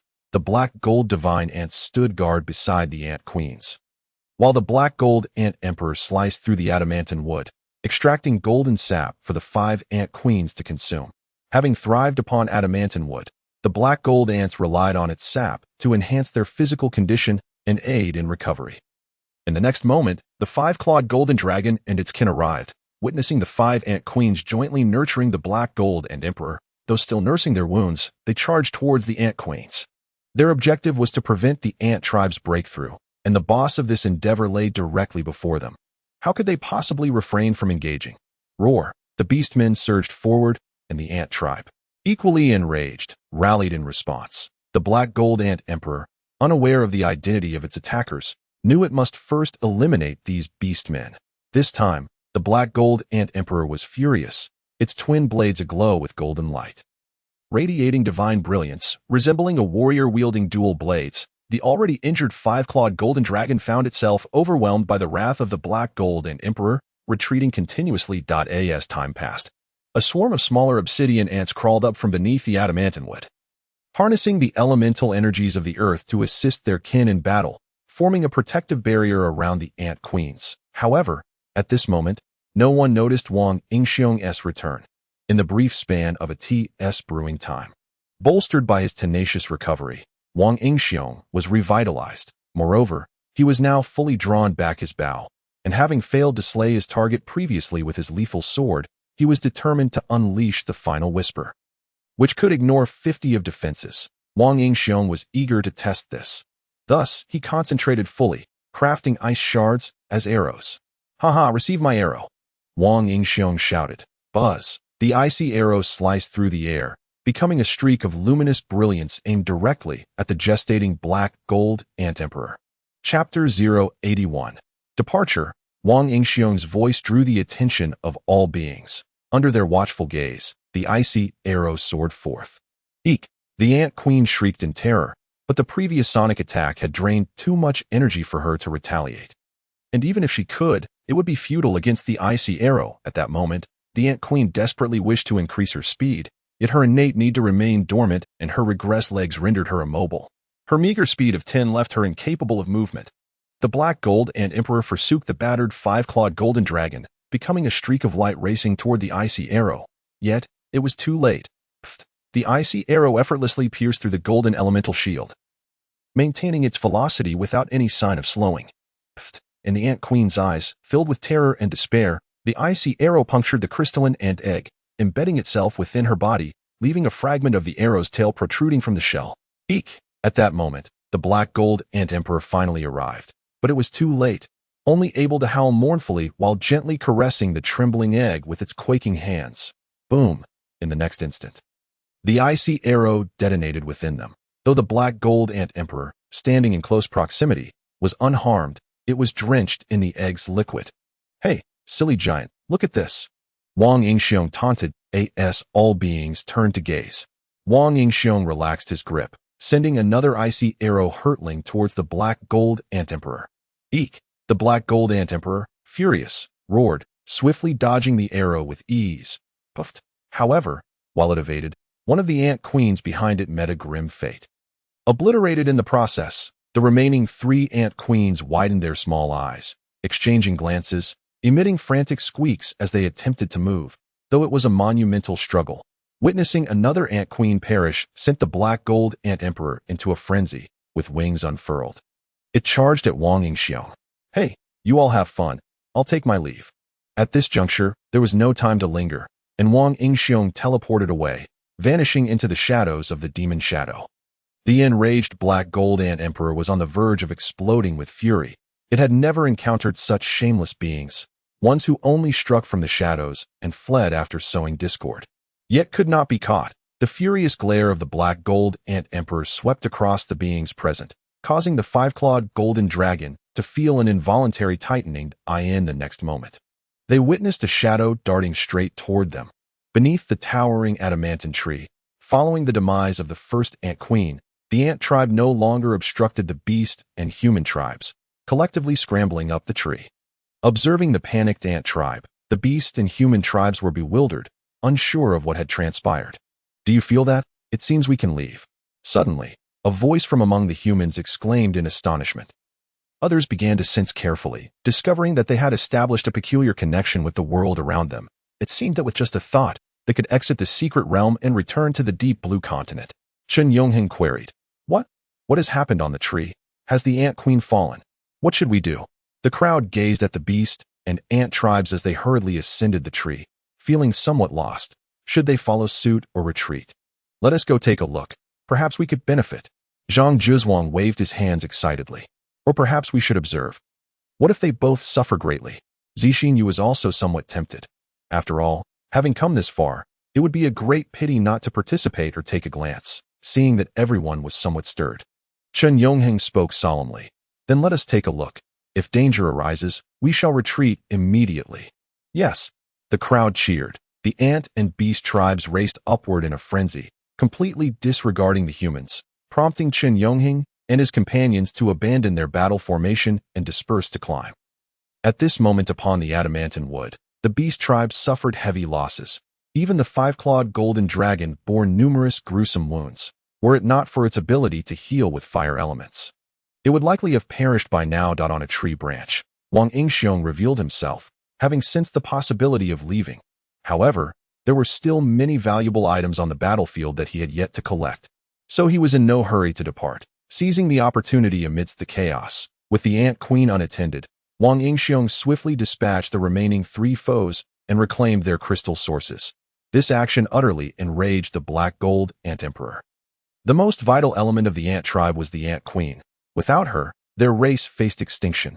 The black gold ant tribe had painstakingly maintained 5 queens over tens of thousands of years, only to have them all slaughtered in an instant. This was tantamount to the annihilation of the black gold ants. Squeak, squeak, squeak. The black gold ant emperor roared in fury, yet Wang Yingxiong could not comprehend its words. Nonetheless, that did not hinder his mockery. "Hey, big guy, go ahead and kill them all. I'll take my leave now." Before departing, Wang Yingxiong also managed to replicate the black gold ant emperor's 100-fold strength and the fateful talents of the black gold divine armor, costing him a total of 2 million soul points. In an instant, Wang Yingxiong was left with over 1 million soul points, of which 1 million were reserved to refresh the Frost Nirvana passive, a safeguard for his life that could not be squandered. Thus, even if Wang Yingxiong wished to replicate the remaining elemental fateful talents of the 5-clawed golden dragon, he found himself devoid of soul points and could only slip away. "Human, I will remember you." The furious roar of the 5-clawed golden dragon echoed behind him, leaving Wang Yingxiong astonished. The dragon could speak human language? He quickly inquired of Ali. Ali, in her adorably naive manner, replied, "Yes, the royal family has been able to speak human language since the 2nd or 3rd tier. Did you not know, master?" Wang Yingxiong thought to himself, "I know nothing of the sort." Yet, the 5-clawed golden dragon was being rather petty. Was it not merely fulfilling its task? It seemed overly considerate to hold a grudge over such a trivial matter. Suddenly, Wang Yingxiong quickened his pace. The battle below was fierce, and many souls must have perished. He was in desperate need of soul points, and it would be a shame not to seize the opportunity. As he neared the ground, Wang Yingxiong unexpectedly spotted the humans, who had barely climbed 1,000 meters. The ant nest was 4,000 to 5,000 meters away. He felt a pang of pity for them. Upon reaching the ground, he found only a sea of corpses. The human tribe rushed to claim a portion of the spoils, but they had forgotten the best rewards lying on the ground, which consequently became Wang Yingxiong's gain. Roar. On the adamantine wood, the 5-clawed golden dragon let out a fierce roar, and then the space around it rippled. In the next moment, a spatial gate opened beside it, directly drawing it away. Upon hearing its roar, The other beasts also began to depart the secret realm in succession. Only the black gold and emperor remained, consumed by rage. Much later, when the humans had climbed nearly 2,000 meters, they felt an immense repulsive force emanating from the heavens and the earth, and then a spatial gate appeared, pulling them away and expelling them from the secret realm. No, my soul points. Wang Yingxiong, who had barely gathered half of the crystal sources, was also expelled, letting out a heart-wrenching scream as if subjected to some cruel torment. Chapter 082. Crisis manifested at the entrance of the secret realm. Both the human and beast tribes awaited. The purple-winged crystal tiger lounged lazily nearby, while Lu Qianming stood alongside. Over the course of nearly a month, the ground where the secret realm's entrance had been trampled by the beast and human tribes had begun to sprout trees once more. Though only as thick as an infant's arm, Buzz, at this moment, ripples suddenly formed at the entrance of the secret realm, causing the purple-winged crystal tiger to open its eyes and Lu Qianming to straighten his posture. Pop! Upon witnessing the first being to emerge, both the purple-winged crystal tiger and Lu Qianming widened their eyes in disbelief. The first to step out of the secret realm was the five-clawed golden dragon. Drenched in blood and covered in wounds, Roar, the purple-winged crystal tiger softly inquired about what had transpired with the five-clawed golden dragon. Roar, roar. The five-clawed golden dragon expressed its displeasure as it recounted the battle with the black gold ant emperor. However, upon hearing that the task had been completed, the purple-winged crystal tiger let out a sigh of relief, though the glimmer in its eyes revealed a desire to know what had occurred within that had left the five-clawed golden dragon so displeased. Buzz, buzz. As the five-clawed golden dragon emerged, the spatial doors swung wide open, and one by one, the beast stepped out, promptly trampling the hard-earned forest back into flatland. However, as the beasts emerged, the purple-winged crystal tiger furrowed its brow. None of its kin had returned. Moreover, the number of beasts returning was alarmingly low, barely 10,000. Considering that over 200,000 had entered, the losses were catastrophic. Finally, the humans emerged, but their expressions were grim. After all, anyone who had crawled for half a day, only to be unceremoniously expelled the next moment, would find the experience deeply disheartening. What's wrong? Why do you all look so glum? Was the harvest unsatisfactory? Lu Qianming inquired, noting that the human tribe had only lost about 1,000 members, with no talented individuals perishing, and they appeared intact, which should have been cause for celebration. Chen Yongheng cast a glance around before fixing his gaze upon the entrance of the secret realm and replied, "We fared well, but we ultimately could not partake in the Ant Queen's slaying." "Indeed, not bad," Lu Qianming nodded, observing Chen Yongheng's unusual behavior and asking, "Who are you still waiting for?" Chen Yongheng responded, "Teacher, I am waiting for someone." An anomaly among the humans. Anomaly? Lu Qianming expressed confusion. Chen Yongheng proceeded to relay the events regarding Wang Yingxiong within the secret realm. Upon hearing this, Lu Qianming's eyes gleamed with insight as he murmured, "Wang Yingxiong. I did not expect him to be so extraordinary, a second-tier divine gifted individual who can swiftly break through to the third tier and possesses such peculiar abilities. Indeed remarkable. Teacher, I believe we should capture him. His actions are detrimental to the human tribe." In the face of external threats within the secret realm, he disregarded the greater good for his own selfish interests, akin to a thief. If such a talent remains in his possession, it will only lead to ruin. The Dragon War Kingdom will not permit him to wreak havoc. Chen Yongheng's eyes blazed with intensity as he spoke fervently. "Indeed. Dean, at that time, Huang Qianhua and I were gravely injured, and he seized all the crystal sources, rendering us incapable of recovering our spiritual energy. The secret realm was fraught with danger, yet he abandoned us there. Indifferent to our fates, moreover, he even attempted to seize the spatial ring. Had it not been for the Academy's reputation, he would not have ceased." Wang Diren, who had been robbed by Wang Yingxiong at the Qinqing Vines, chimed in immediately. "Is that so?" Lu Qianming turned to Huang Qianhua. Huang Qianhua nodded, stating, "At that time, he indeed took our crystal sources, but he left behind the medicinal herbs and potions. He did not seize the spatial ring. Perhaps because he too lacked crystal sources for cultivation. Humph. The reason he did not seize the herbs and potions was likely due to his inability to carry them. As for the spatial ring, he knew it entailed significant consequences, far beyond his reach. Brother Huang, you are kind-hearted, but not everyone is deserving of pity." Chen Yongheng interjected coldly. Moreover, there was also Lan Lingxin who was robbed by him. At that time, she was battling the beast tribe and had fallen victim to his manipulation of the nine-tailed fox clan's allure, nearly leading to her demise. Indeed.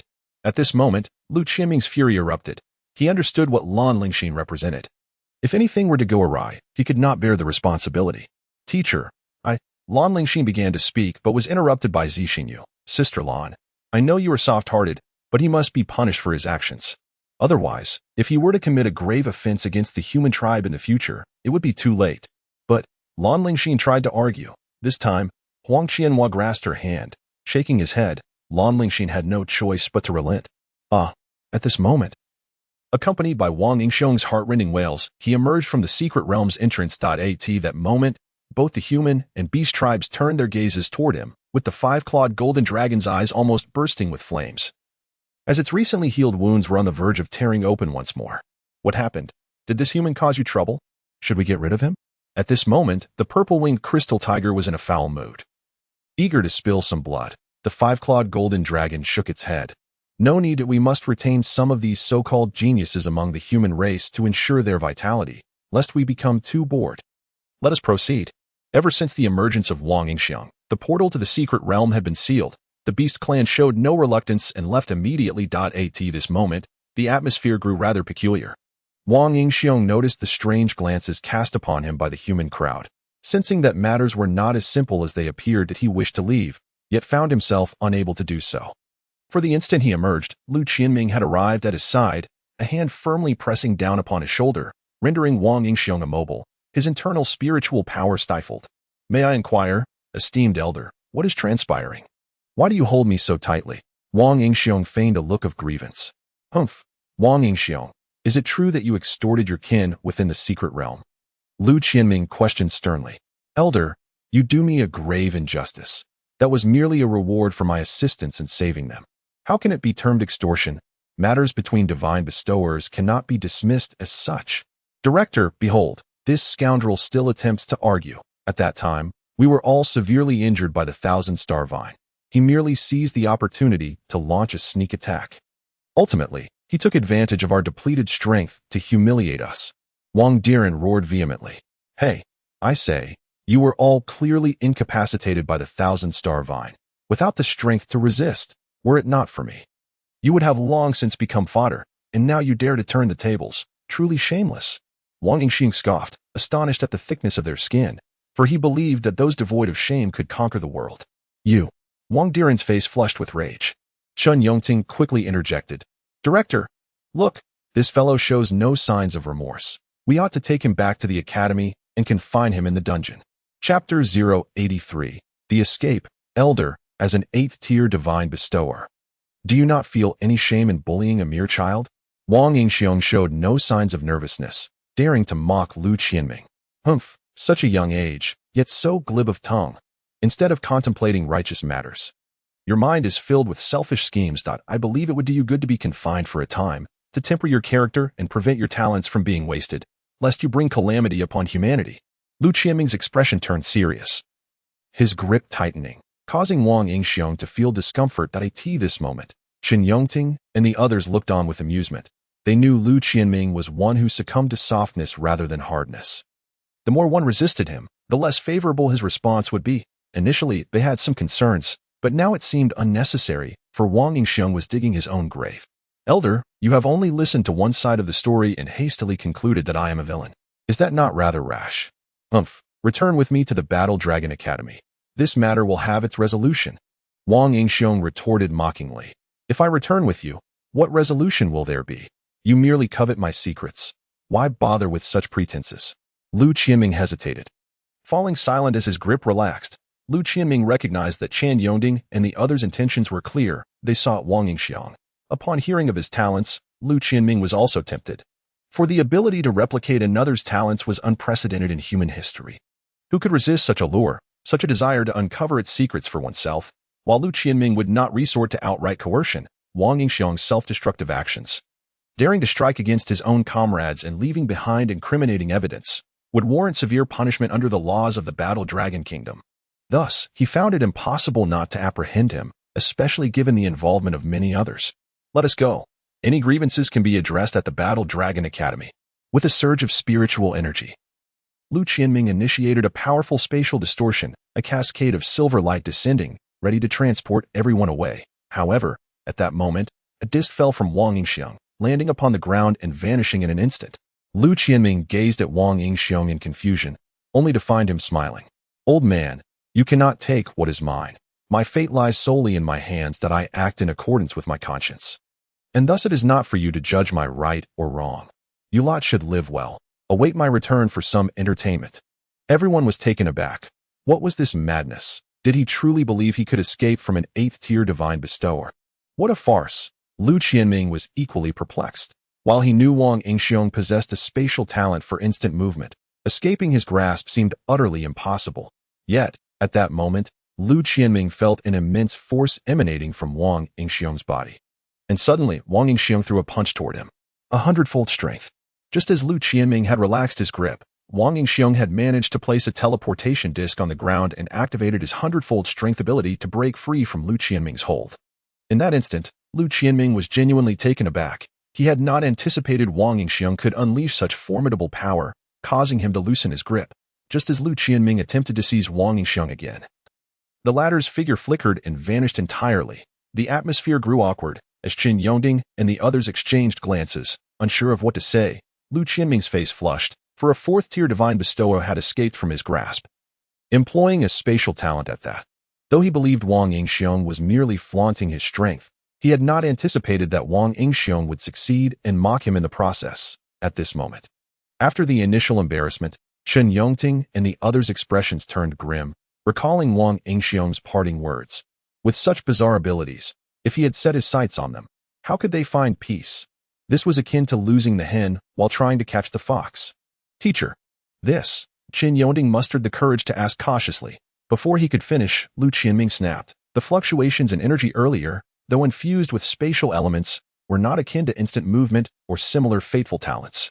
It resembled a teleportation array. Moreover, he took advantage of my distraction to lay down some peculiar object, which vanished upon contact with the ground. I suspect it to be a unique spatial teleportation array. I shall study it further. Perhaps I can ascertain where he has been sent. You all should return for now." As Lu Qianming prepared to transport everyone away, Qin Yongting quickly protested. "Teacher, there is no need. We wish to stay here with you." Observing the expressions of Qin Yongting and the others, Lu Qianming felt a surge of anger but said nothing more, merely coldly stating, "If you wish to wait, then wait."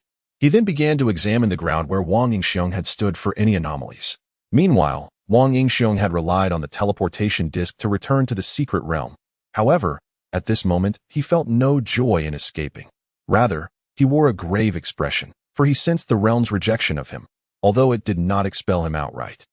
He was now subjected to the relentless pressure of the heavens, making it difficult for his spiritual power to flow smoothly. Most alarmingly, Wang Yingxiong discovered that he could not utilize spatial elements.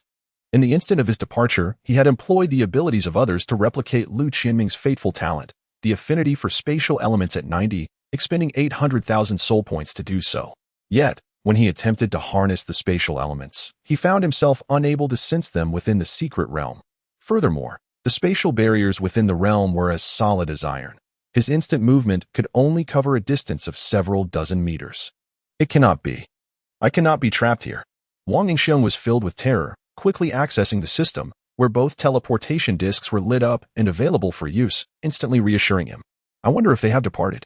The secret realm held a certain malice towards him. Wang Yingxiong wished to leave but feared the presence of guards outside. He activated the system to check for surveillance, and soon saw Lu Qianming deep in thought at the portal to the secret realm, his brow furrowed as he studied the ground, while the others looked on in bewilderment. "Oh, so you wish to uncover the teleportation disc?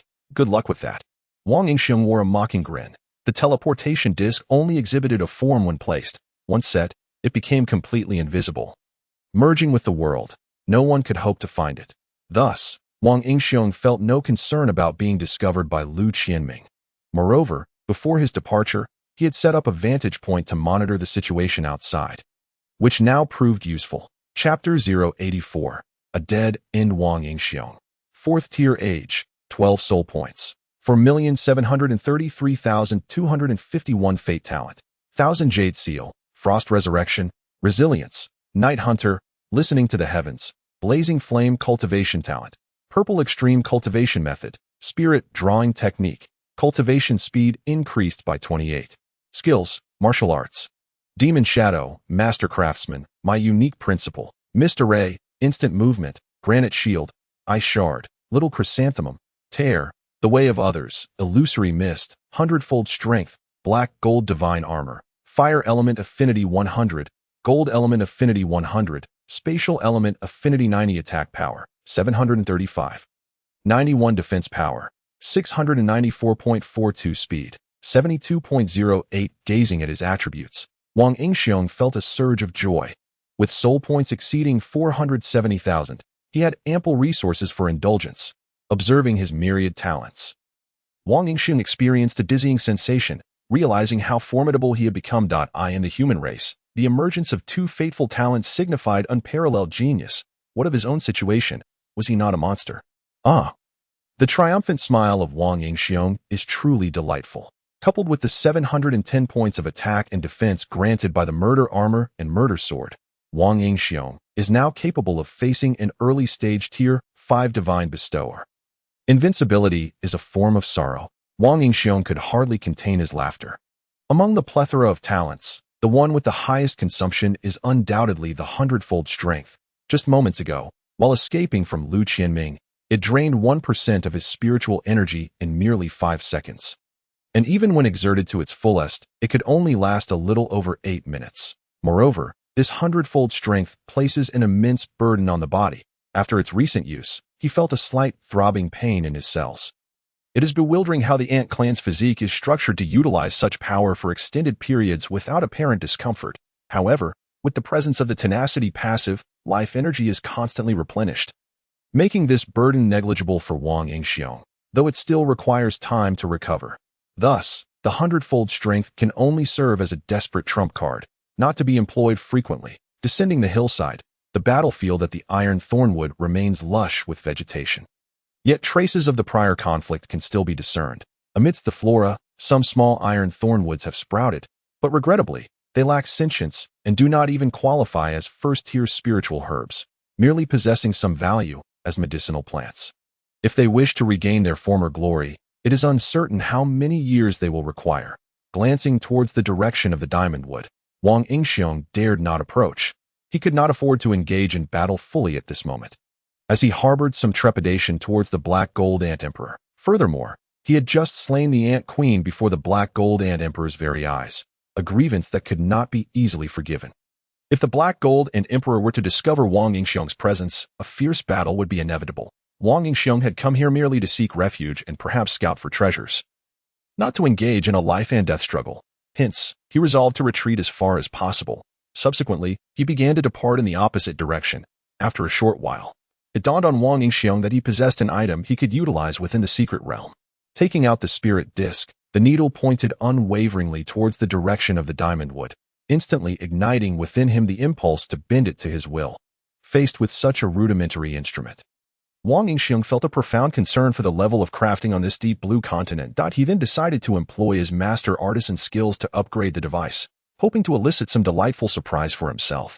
Minus 3,000 with a radiant surge, the spirit disc underwent some alterations. The original disc, crafted from ordinary metal and featuring a single needle, now resembled one made of jade, boasting 2 needles, one long and one short. The dial also bore several markings, ranging from 1 to 50, totaling 100 increments, with the smallest being 0.5 at this moment. The long needle pointed towards the diamond wood, while the short needle indicated a reading of 13. 5. Upon inspection, Wang Yingxiong discerned the current functionality of the spirit disc. The long needle directed him towards a location with denser spiritual energy, while the short needle reflected the richness of energy at his present location. Observing the next level, Wang Yingxiong was taken aback to find that the required soul points for upgrading the spirit disc had skyrocketed to 10,000 points. He had never encountered such a vast leap between 2 levels.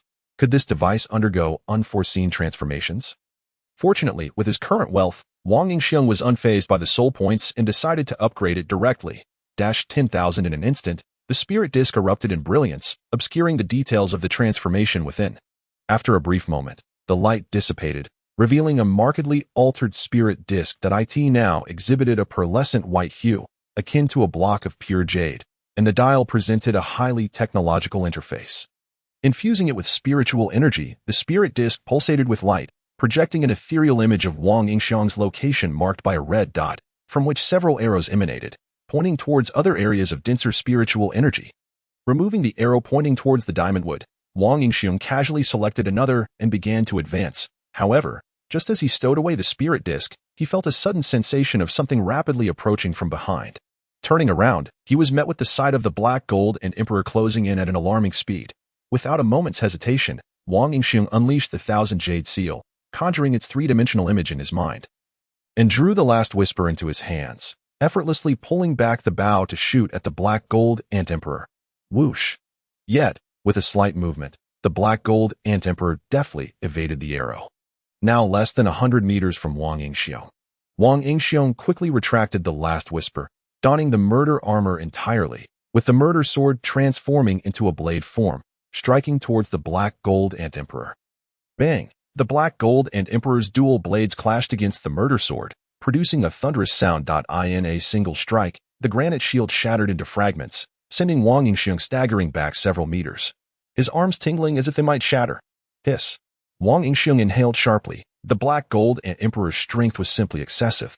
At that moment, the three-dimensional image revealed its combat power had surpassed 2,000. Were it not for the granite shield, he would have been gravely injured, observing the damage inflicted upon the murder sword. Wang Yingxiang's expression turned grim. Both the murder sword and murder armor are growth-type equipment. Their attack and defense capabilities are intrinsically linked to Wang Yingxiang's tier. The murder sword ranks as indomitable among Tier 4 weapons, with few capable of shattering it. Yet now, a single strike from the black gold ant emperor unleashed a force far exceeding Tier 4, overwhelming the murder sword's capacity to withstand. And the black gold ant emperor hadn't even fully unleashed the hundredfold strength yet. At this moment, Wang Yingxiang longed to escape.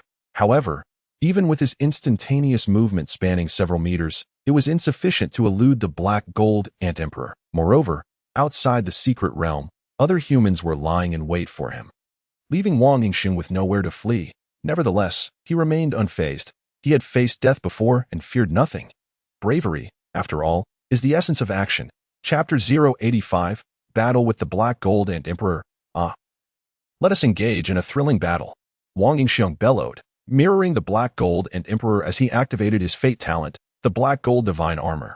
Instantly, a suit of black gold armor enveloped the murder armor, causing Wang Yingxiang to appear slightly bulkier. Black gold divine armor condenses black gold armor, enhancing defense by 60 and attack by 30, simultaneously. With a mere thought, fire and metal elements coalesced around him, forming a protective shield for Wang Yingxiang or transforming into various forms to assault the black gold ant emperor.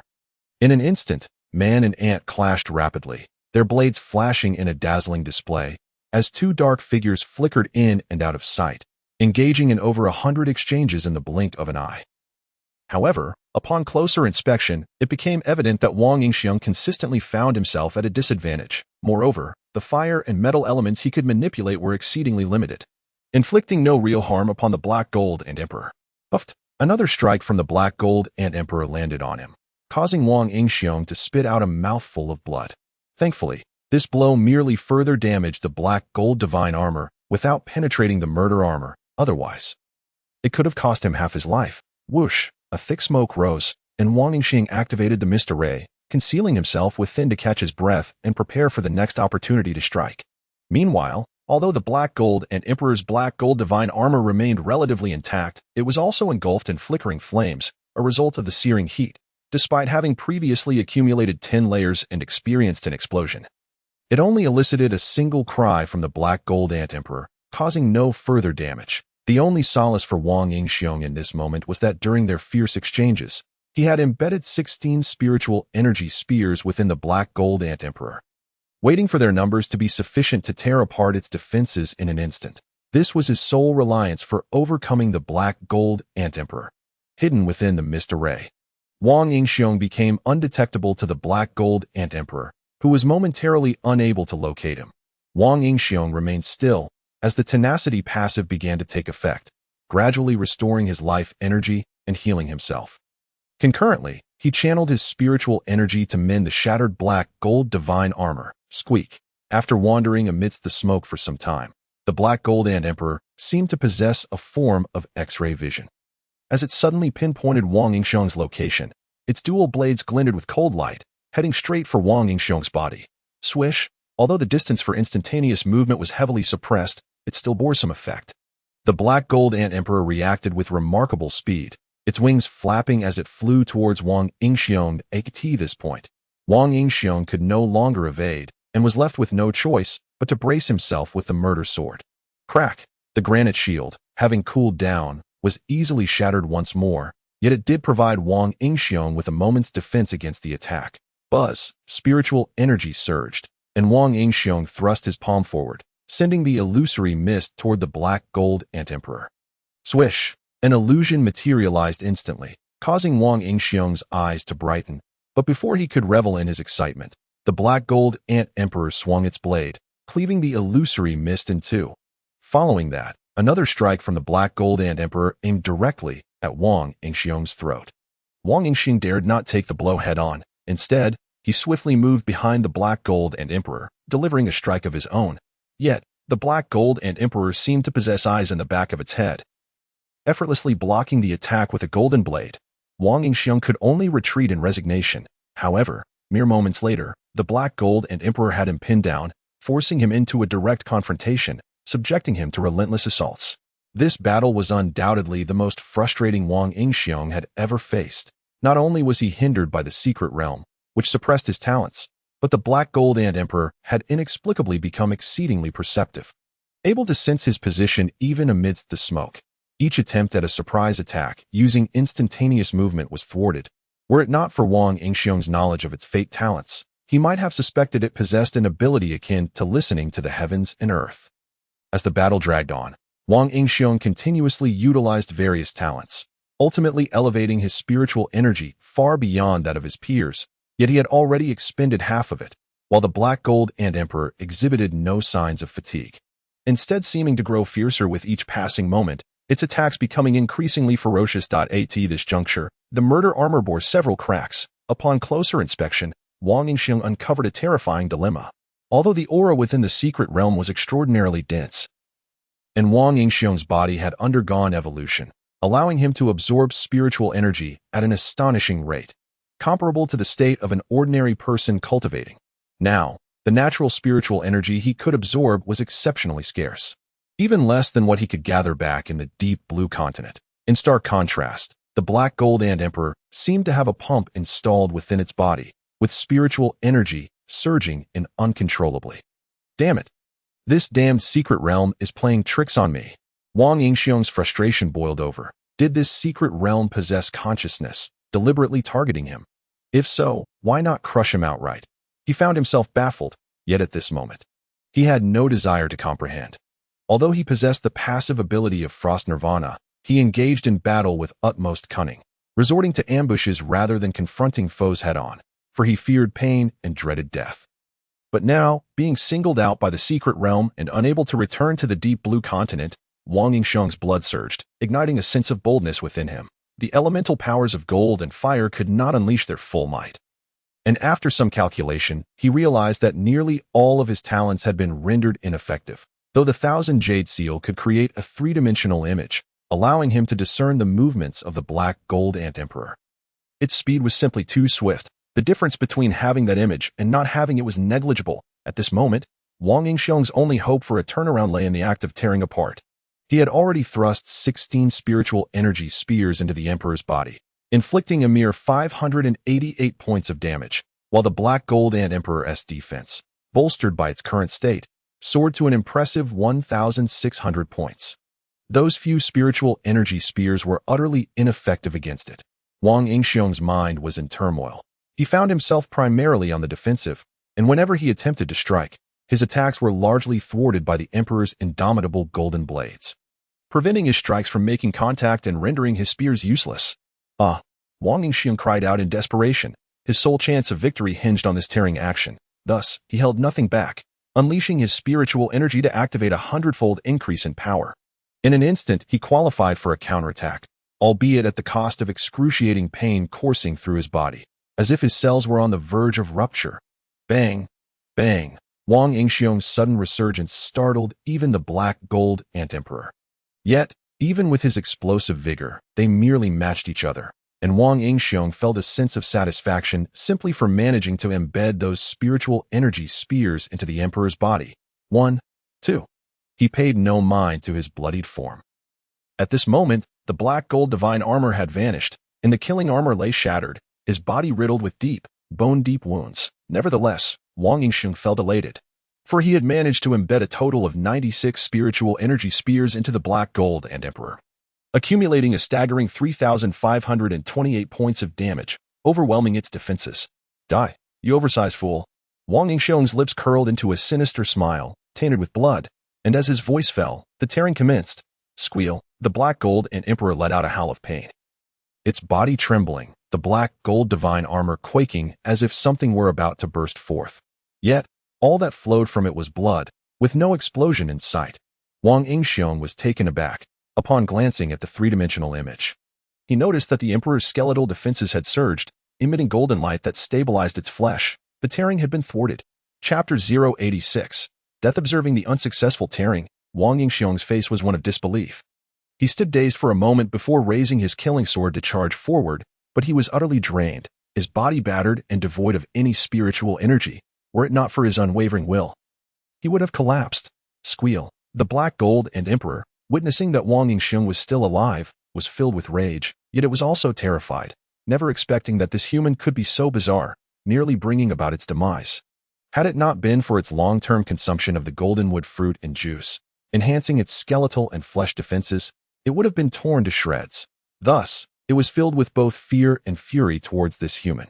Wang Yingxiong had bizarrely slain the Ant Queen, and now, through equally peculiar means, had almost killed it. The Black Gold Ant Emperor had never encountered such a strange and formidable creature. Consequently, its singular desire now was to eliminate him. This was its instinctive response to any powerful being from another race, a principle it had adhered to throughout its life, and now it was determined to act upon it. Whoosh, in a flash, the Black Gold Ant Emperor's form vanished, the golden blades glimmering as it struck. Wang Yingxiong could hardly believe that one day, he too would find his head severed by another. Whoosh, before the Black Gold Ant Emperor could take further action. Wang Yingxiong's body and head spontaneously ignited, engulfed in white flames. The Black Gold Ant Emperor seemed to sense the danger of these flames and quickly retreated, its expression wary. Once the flames extinguished, it lowered its guard, shedding the black gold divine armor, and lying upon the ground, forlornly gazing at the distant golden wood. Though vengeance had been served, it had lost its home. Moreover, the Black Gold Ant Emperor had not paid a price for killing Wang Yingxiong. Its body was now covered in bloodstains resembling spider webs. Continuously oozing crimson. It resembled a porcelain vessel riddled with cracks. One gentle touch could shatter it. Yet, at this moment, aside from the gentle breeze caressing its form, no other life dared to approach it. Meanwhile, Wang Yingxiong fell into a state of unconsciousness. Within the void, a colossal cocoon of light began to take shape, fervently absorbing chaotic energy. Nurturing the cocoon. 3 days passed in a blur, and Wang Yingxiong had completed his transformation. Yet this time, he did not break free from the cocoon immediately. Rather, he first regained his consciousness within the giant egg. Receiving information from the system, Wang Yingxiong stared at the system's information in astonishment. His current state attributes were akin to those just after his breakthrough to the 4th tier. To restore his attributes to those just before his death, he would need to expend 50,000 soul points, leaving him with a sense of exasperation. However, recalling his first resurrection, where he had been reset without any prompts, he now found it fortunate to have this opportunity for improvement.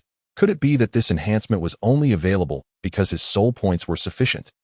Wang Yingxiong was uncertain, but he wasn't lacking in soul points at the moment, so he consumed the required amount directly. The cocoon then resumed absorbing chaotic energy, transforming into a liquid that filled the interior of the giant egg.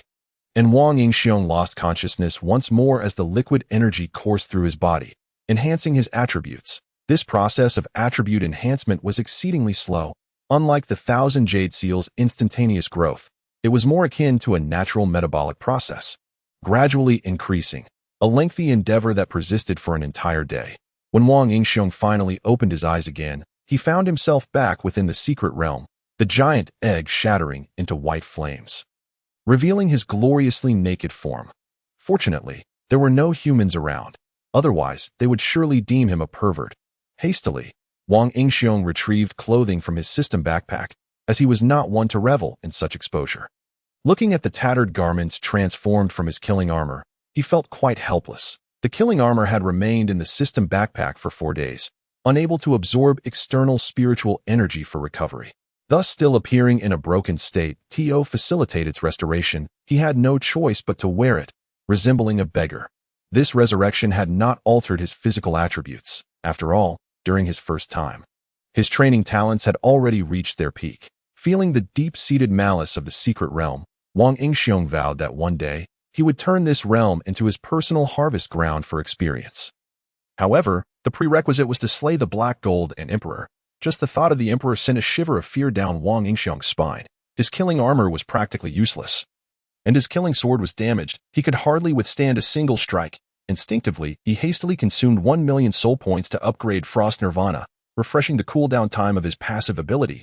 Frost Nirvana, upon death, transforms into a flurry of frost, igniting as Frost Flame, reviving after 3 days within the Frost Flame. Cooldown time, 45 days. With the upgrade of Frost Nirvana, the cooldown time was halved once more. At this moment, Wang Yingxiong looked with trepidation at the soul points required for the next level, relieved to find that it was only 300,000. He had feared it would be 1,000,000. Glancing towards the direction of the Golden Wood, Wang Yingxiong resolved that this life could not be squandered here. If he were to perish, it would be on the deep blue continent. Such was his tenacity.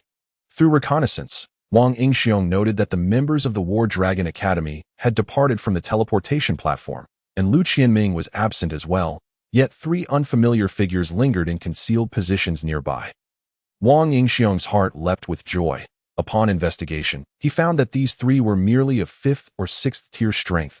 Thinking to himself that they should pose no obstacle, without hesitation, he left behind the words, "I will return," and activated the teleportation platform. Departing the secret realm.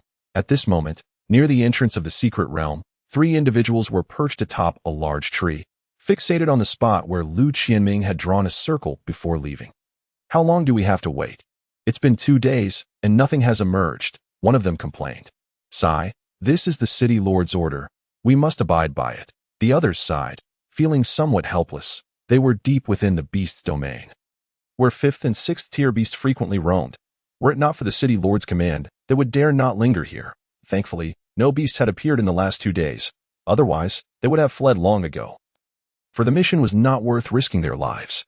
We should be grateful. The rewards for this mission are quite generous, making the risk worthwhile. Indeed, keep a close watch. Perhaps the next moment, that person will emerge. Haha.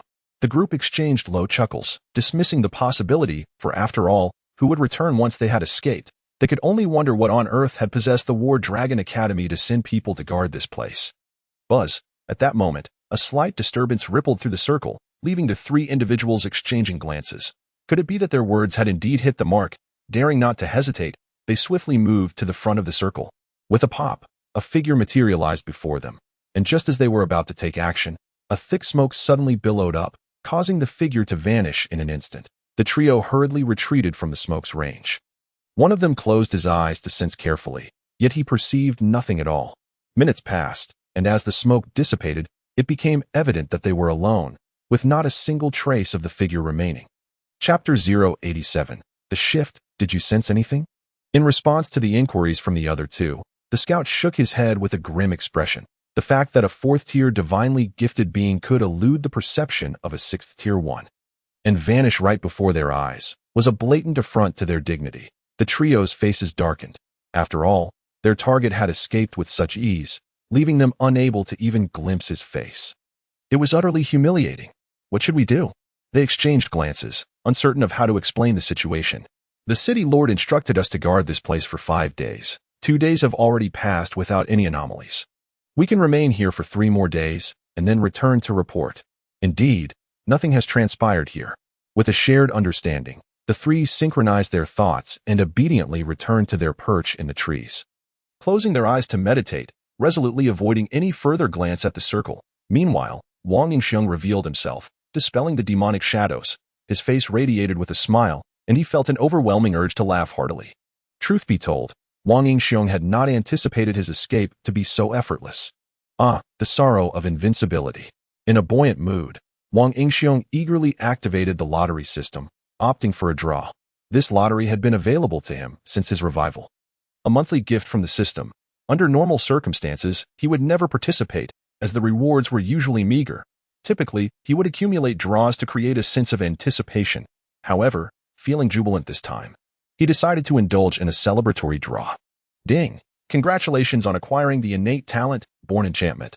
At that moment, Wang Yingxiong's mouth fell agape. Wow, awesome. He felt like the most charming individual in the world. Please, call me Charming Guy. Born Enchantment allows the user to impersonate anyone they have encountered whose strength does not exceed their own. The disguise is broken upon attacking or being attacked. At this instant, Wang Yingxiong was elated. Currently pursued by the Dragon War Academy, he remained uncertain about the stance of Nanwang City, though it was unlikely to be friendly. However, with Born Enchantment at his disposal, he felt fearless. Changing his appearance would allow him to revel freely. With a total expenditure of 110,000 soul points, he upgraded Born Enchantment by 4 levels. Born Enchantment now allows the user to impersonate any living being they have encountered whose strength does not surpass their own. The disguise is broken upon being attacked, and it is also broken when using innate talents or skills to attack. With the enhancement, the effects were markedly improved, no longer limited to humans.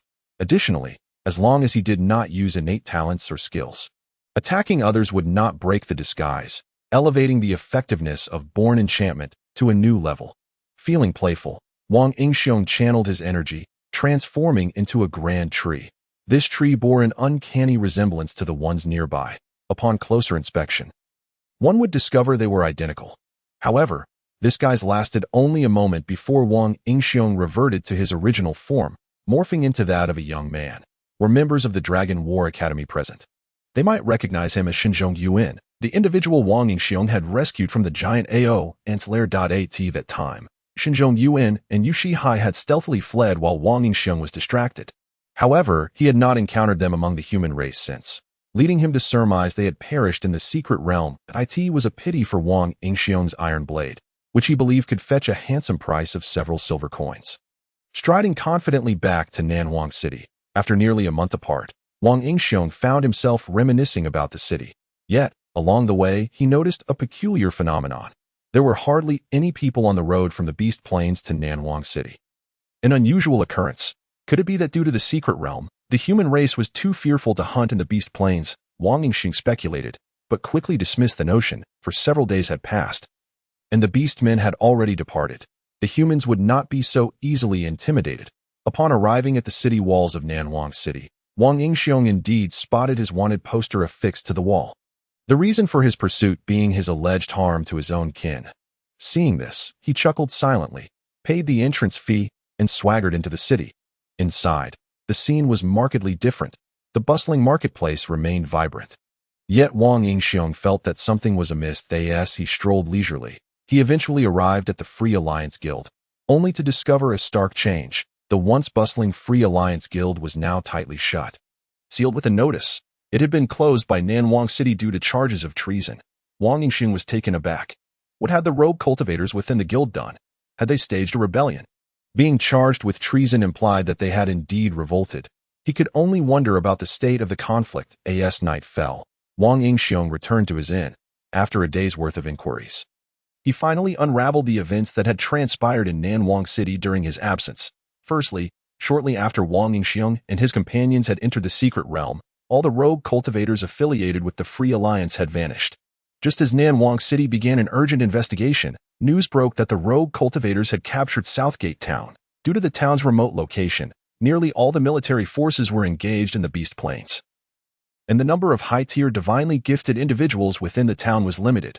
Moreover, no one had anticipated the ferocity of the rogue cultivators. Facing minimal resistance, Southgate Town fell into the hands of the rogue cultivators. Utilizing the Beastmen to obstruct the military forces in the Beast Plains, the rogue cultivators swiftly established the town as their stronghold. Confident in their control as they held hostages, they were not afraid of a direct confrontation with the Dragon War Kingdom, resulting in a stalemate in Nanwang City. After the secret realm concluded, the authorities sought to apprehend Wang Yingxiong, the so-called perpetrator who harmed his kin and had detained his master, Lin Zhindong. Even the innkeeper of the Triumph Gate had been implicated. However, after merely a day of imprisonment, the Dragon War Academy's personnel were reassigned to Southgate Town. and the strong individuals within Nanwang City were also redeployed, leaving a vacuum in their defenses that Lin Zhendong seized upon. Yet, this time, Lin Zhendong did not exhibit his previous reputation as a harbinger of death. He merely injured the city guards without killing them. After escaping, Lin Zhendong, along with the innkeeper, vanished without a trace beyond Nanwang City, leaving no one aware of their whereabouts. Upon hearing this news, Wang Yingxiong felt a mix of emotions. He had not anticipated the rogue cultivators of the Free Alliance to be so formidable. Even someone as seemingly inept as Zhang Xian could achieve such significant feats. Truly, one must regard others with newfound respect after a brief separation. As for Lin Zhendong's departure, Wang Yingxiong felt a tinge of sadness. After all, he had yet to learn the fate talent from him, a skill that could restore spiritual energy at remarkable speed. Lying in bed, countless thoughts swirled in Wang Yingxiong's mind. Upon reflection, it had been several months since he left Southgate Town. Back then, he had been weak, but now he had reached the 4th tier, capable of contending with ordinary 5th-tier divinely gifted beings. It was time to settle the matters of the past. Chapter 088, Southgate Town beneath the towering city walls. The gates stood resolutely closed, with soldiers clad in Dragon War Kingdom armor arrayed outside. Their expressions stern as they gazed up at the walls. Upon the battlements stood a mix of rogue cultivators, unperturbed by the soldiers below. Among them were several humans bound and gagged, unable to speak. Yet, their wide eyes and trembling bodies betrayed their sheer terror, for many had already met the same fate. Executed before their very eyes, the spattering of blood that fell upon them still retained a hint of warmth. Continue your watch outside, and we shall execute one person each day. Southgate Town now belongs to us, and henceforth it shall be governed by our alliance. With no relation to your Dragon War Kingdom, be ye gone, and do not obstruct our doorstep. The rogue cultivators atop the walls shouted frantically, brandishing knives at the bound individuals while wearing cold, sinister smiles. They believed their cruel actions would intimidate the soldiers, yet the latter had been stationed there for over 10 days. Although they felt a twinge of compassion for the doomed, they understood that retreat was not an option. Should they show any sign of weakness, the rogue cultivators would only grow bolder. Do you not demand so-called fairness? Now you slaughter those weaker than yourselves, yet speak of justice. They too have risen from villages to join Southgate Town, sharing the same roots as you. You once sought to welcome villagers into the city, yet now you slay those who attempt to enter. Are you not ashamed to call yourselves righteous? The day the city falls empty will be your day of reckoning. A captain among the soldiers bellowed, his voice resonant and authoritative, momentarily silencing the rogue cultivators. Some among the rogue cultivators, filled with indignation, flushed crimson, yearning to unleash their wrath. However, lacking orders, they dared not act impulsively, forced to temper their rage. In the shadows, Wang Yingxiong observed the scene in stealth. He had journeyed tirelessly for 5 days from Nanhua City, expecting to find Nangguan Town engulfed in the chaos of war, only to discover a mere quarrel at the city gate. Upon closer inspection, Wang Yingxiong noticed an odd phenomenon. Neither the soldiers of the Dragon Battle Kingdom nor the scattered cultivators had any divine gifted individuals above the 6th tier present. If the stronger scattered cultivators were inside the town, where had the powerful figures of the Dragon Battle Kingdom vanished to? It was well known that dozens of 6th and 7th tier divine gifted individuals had come from Nanhua City alone. Not to mention the support from the teachers and students of the Dragon Battle Academy and other military forces of the kingdom. This situation reeked of mystery, leaving Wang Yingxiong hesitant to act rashly. His return was primarily motivated by vengeance, secondarily to check on his 2 companions that time. Pan Dehui had killed Wang Yingxiong with his 4th tier strength, and now that Wang Yingxiong had also reached the 4th tier, it was time for retribution. He hoped fervently that Pan Dehui had not fallen to the scattered cultivators. Otherwise, failing to avenge himself would forever remain a regret. By the time Wang Yingxiong arrived, it was already afternoon, and not long after, darkness began to envelop the sky. That moment, several scattered soldiers returned from the direction of the Beast Plains, most of them wounded and looking haggard. Wang Yingxiong activated his spiritual energy, employing his ability to perceive the world, and from a distance, he could clearly hear their conversations. Through their discourse, he learned that the Dragon Battle Kingdom was merely holding its position at Nangguan Town. Not attacking, not out of concern for the hostages within, but due to a lack of manpower. The scattered cultivators had somehow incited the beast tribes within the Beast Plains to go berserk, surrounding the army stationed there. This army consisted of troops summoned from various towns for training, who had been caught off guard by the scattered cultivators' cunning strategy and were now trapped within the Beast Plains. The situation in the Beast Plains clearly took precedence over that of Nangguan Town, prompting the Dragon Battle Kingdom to concentrate all its efforts there. With the influx of reinforcements, the Beast tribes believed a significant human offensive was imminent, and they were undeterred, resulting in a chaotic melee within the Beast Plains. Faced with this revelation, Wang Yingxiong was momentarily speechless, his mind racing. Under the cover of night, he stealthily infiltrated Nangguan Town using his swift footwork. After a thorough reconnaissance, he confirmed his suspicions. There were hardly any high-tier divine gifted individuals among the scattered cultivators in Nangguan Town either, as they too seemed to have ventured into the Beast Plains to create trouble for the Dragon Battle Kingdom. At that moment, Wang Yingxiong's eyes sparkled with excitement. Akin to stars illuminating the night sky, he realized that the current turmoil within the Beast Plains was a perfect opportunity for him to seize the advantage. A chaotic brawl awaited him, where he could gather spoils. What a splendid plan. Panda Hui, I hope you are still alive. With a glance towards the direction of the Beast Plains, Wang Yingxiong departed from Nangguan Town, but not before seeking a place to rest for the night. The night passed without incident, and the following morning, Wang Yingxiong set forth towards the Beast Plains. The landscape outside Nangguan Town had transformed, previously tranquil and enigmatic. The plains now exuded a furious and chaotic energy. Beast tribes dashed through the forests, attacking anything they encountered with wild ferocity. Even the usually docile buck-toothed rabbits were fiercely fighting one another over patches of grass, leaving Wang Yingxiong astonished. Was this truly the same rabbit that would flee at the slightest disturbance, or had it become a porcupine in disguise? Upon further investigation, Wang Yingxiong discerned that these beasts exhibited a frenzied state. Their aggression stemmed from excessive consumption of some unknown gas, resulting in hormonal imbalances that heightened their destructive impulses. Observing the agitated buck-toothed rabbits and lower-tier beasts, Wang Yingxiong felt no desire to engage them and continued deeper into the Beast Plains. Within the vast expanse of the Beast Plains, Wang Yingxiong was only aware of one army's location, the Wolf Fang Army. His objective was clear, the Wolf Fang Army. Among them were two old friends. Though he was uncertain of their current circumstances, setting aside his thoughts, he pressed on, swiftly arriving at the outskirts of Wolfang Ridge. As he surveyed the area, he noticed the small mountain range housing the Wolfang army was surrounded by various beast tribes, predominantly wolves. Among these beasts, Wang Yingxiong rarely spotted those exhibiting the same frenzied state as the buck-toothed rabbits. The beast tribes, however, had yet to launch an attack. The blood and severed limbs scattered across the ground spoke of a recent fierce battle. At that moment, Wang Yingxiong concentrated and transformed his appearance to resemble that of a soldier, donning the standard armor of the Dragon Battle Kingdom and wielding a regulation spear. This particular outfit had belonged to a fallen soldier he encountered on his journey. Thus clad, Wang Yingxiong boldly strode towards the Wolf Fang army. Look, a soldier is charging towards us. His ostentatious demeanor caught the attention of the sentinels atop the mountain. Not only the Wolf Fang army, but also the beast tribes took notice, having just concluded a battle. They were taken aback by the appearance of a reckless human. Instantly, the beasts rose in alarm. Is this human out of his mind? How dare he approach alone with so many beasts around? The Wolf Fang army was puzzled. Yet, despite their confusion, they reacted swiftly, descending from the mountain as the beast tribes surged forward. However, before the Wolf Fang army could join the fray, they witnessed a shocking scene. Wang Yingxiong, spear in hand, charged fearlessly into the oncoming tide of beasts, accelerating his pace as he plunged into their midst. The spear remained steadfast. Wang Yingxiong bellowed, unleashing a flurry of strikes. Though merely the simplest of techniques, each beast that dared obstruct his path was sent flying.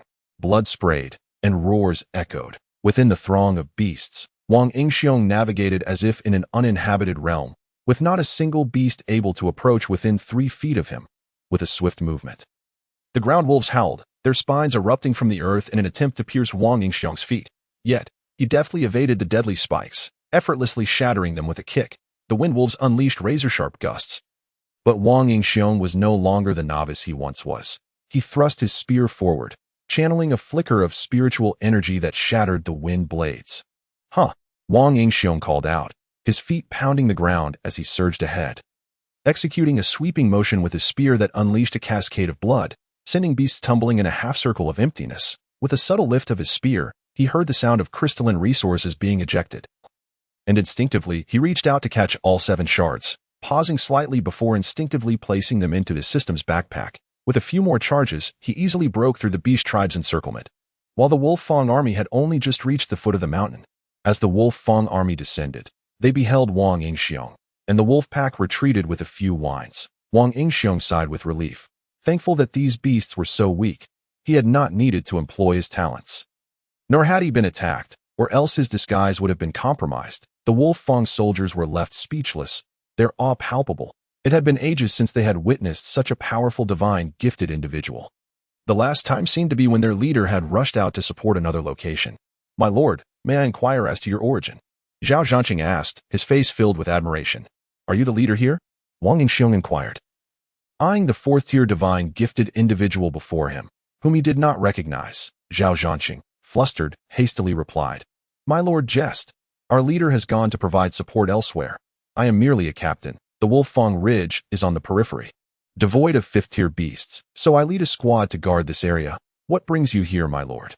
Wang Yingxiong nodded and replied, "I recuperated for a few days in Nongguan town and intended to head to Wolf Mountain. However, I encountered a band of scattered cultivators on the way, sacrificing 2 brothers in the process, but fortunately, I dispatched all 10 of them. How fares your situation?"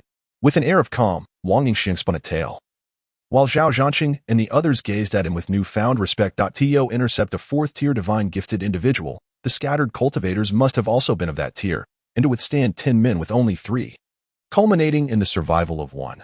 Surely the encounter had been brutal. The fact that this man had emerged alive only underscored his formidable strength.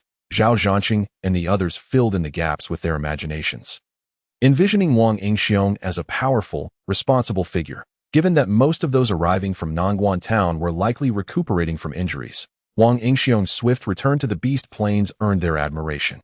Zhao Zhanqing regarded him with reverence and said, "My lord, I too have just broken through to the 4th tier. Most of our men are around the 3rd tier. However, these wolf packs are not formidable. So we are managing well. I am just uncertain about the situation deeper within." "Indeed, you are doing well. There is no need for you to worry about the deeper areas. In a few days, our main forces will arrive at that time. Both the scattered cultivators and the beast tribes will be like grasshoppers in autumn, easily dealt with. That we merely need to endure for a few more days. And we shall all be honored contributors to the Dragon Battle Kingdom." Wang Yingxiong proclaimed loudly, skillfully spinning tales. The men, surprisingly captivated, blushed with a sense of unwarranted glory. "By the way, may I ask how to address you?" "My lord." "Oh, I am Wang Qianyuan. You may call me Captain Wang." Wang Yingxiong replied casually to Zhao Zhanqing's inquiry. As he ascended to the mountaintop amidst the throng of admirers, he scanned the surroundings but found no sign of Wang Shuo or Lu Shui. Nor was Hu Fanchao to be seen among the crowd. Casually inquiring, "Is everyone from the mountain gathered here?" Zhao Zhanqing replied, "There are still a dozen injured individuals inside the cave." "Perfect. I have some healing powder here. Let us apply it to them," Wang Yingxiong said, dramatically retrieving 3 vials from his pocket, each labeled with Yunnan Baiyao. These were prizes he had drawn, but had yet to find an opportunity to use. "Yunnan Baiyao? Captain Wang, I've never heard of this medicine," Zhao Zhanqing remarked, puzzled by the unusual name, while the others looked at Wang Yingxiong with curiosity. "Ahem, it's perfectly normal that you haven't seen it before. This is a new concoction created by a friend of mine who is an apothecary. It boasts a 2nd-tier quality and works wonders for healing. Hurry and try it on them." Wang Yingxiong fabricated his explanation, yet the medicine was genuinely of 2nd-tier quality, if not for his desire to find a natural reason to check on Wang Shuo and the others among the injured. He would not have been so reluctant to use it. Upon hearing that the medicine was indeed 2nd-tier, Zhao Zhanqing and the others were moved and hastened their pace, fearing Wang Yingxiong might change his mind at any moment.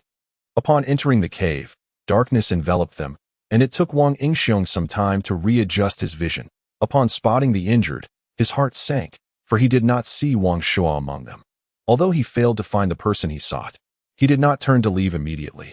Zhao Zhanqing, holding the Yunnan Baiyao, carefully uncorked a vial and cautiously poured out a minuscule amount, so little it was hardly larger than a flake of dandruff, before applying it to an injured person's wound. "How does it feel?" Zhao Zhanqing inquired.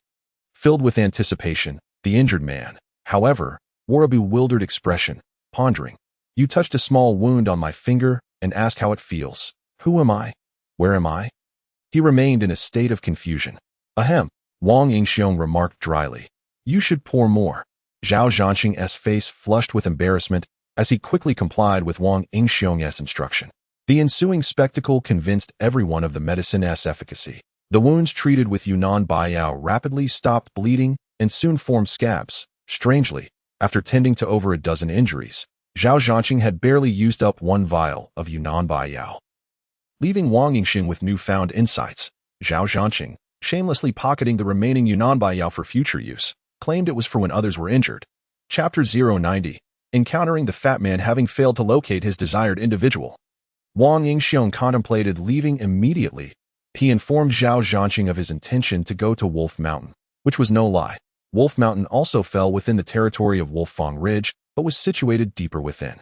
Where the beast tribe typically consisted of fourth-tier creatures, the true main force of the Wolffang army resided there. Pan Dehui was among the Wolffang soldiers stationed at Wolf Mountain. And if Wang Yingxiong sought revenge, he had to go there. Just as he prepared to depart, he was dissuaded by Zhao Zhanqing. Captain Wang, you've traveled a long way, first besieged by rogue cultivators, then fighting against the beast tribe that attacked us, and now you graciously offer us precious medicine that you've worked so hard. You say you haven't had a sip of water or a bite to eat. Yet you're in such a rush to leave. Doesn't that belittle us? Although our Wolffang army is currently in dire straits, we do have food. You owe us at least a chance to repay your kindness. Moreover, you're heading to Wolf Mountain, where it's far more perilous, teeming with fourth-tier beasts. It's far too dangerous for you to go alone. Should you encounter rogue cultivators again, wouldn't that be like walking into a tiger's den? You possess remarkable strength at such a young age, and your future is boundless. You shouldn't take such risks. Besides, we are at war. Why not stay here and help us clear out the beast tribe, thus establishing a secure base for the main force? That would be a significant achievement.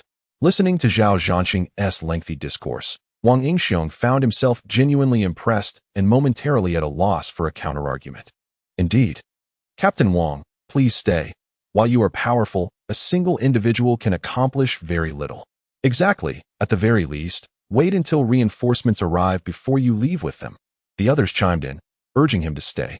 Before Wang Yingxiong could agree, Zhao Zhanqing began directing everyone to start a fire and prepare a meal, pulling Wang Yingxiong to sit nearby as everyone gathered around him, inquiring after his well-being.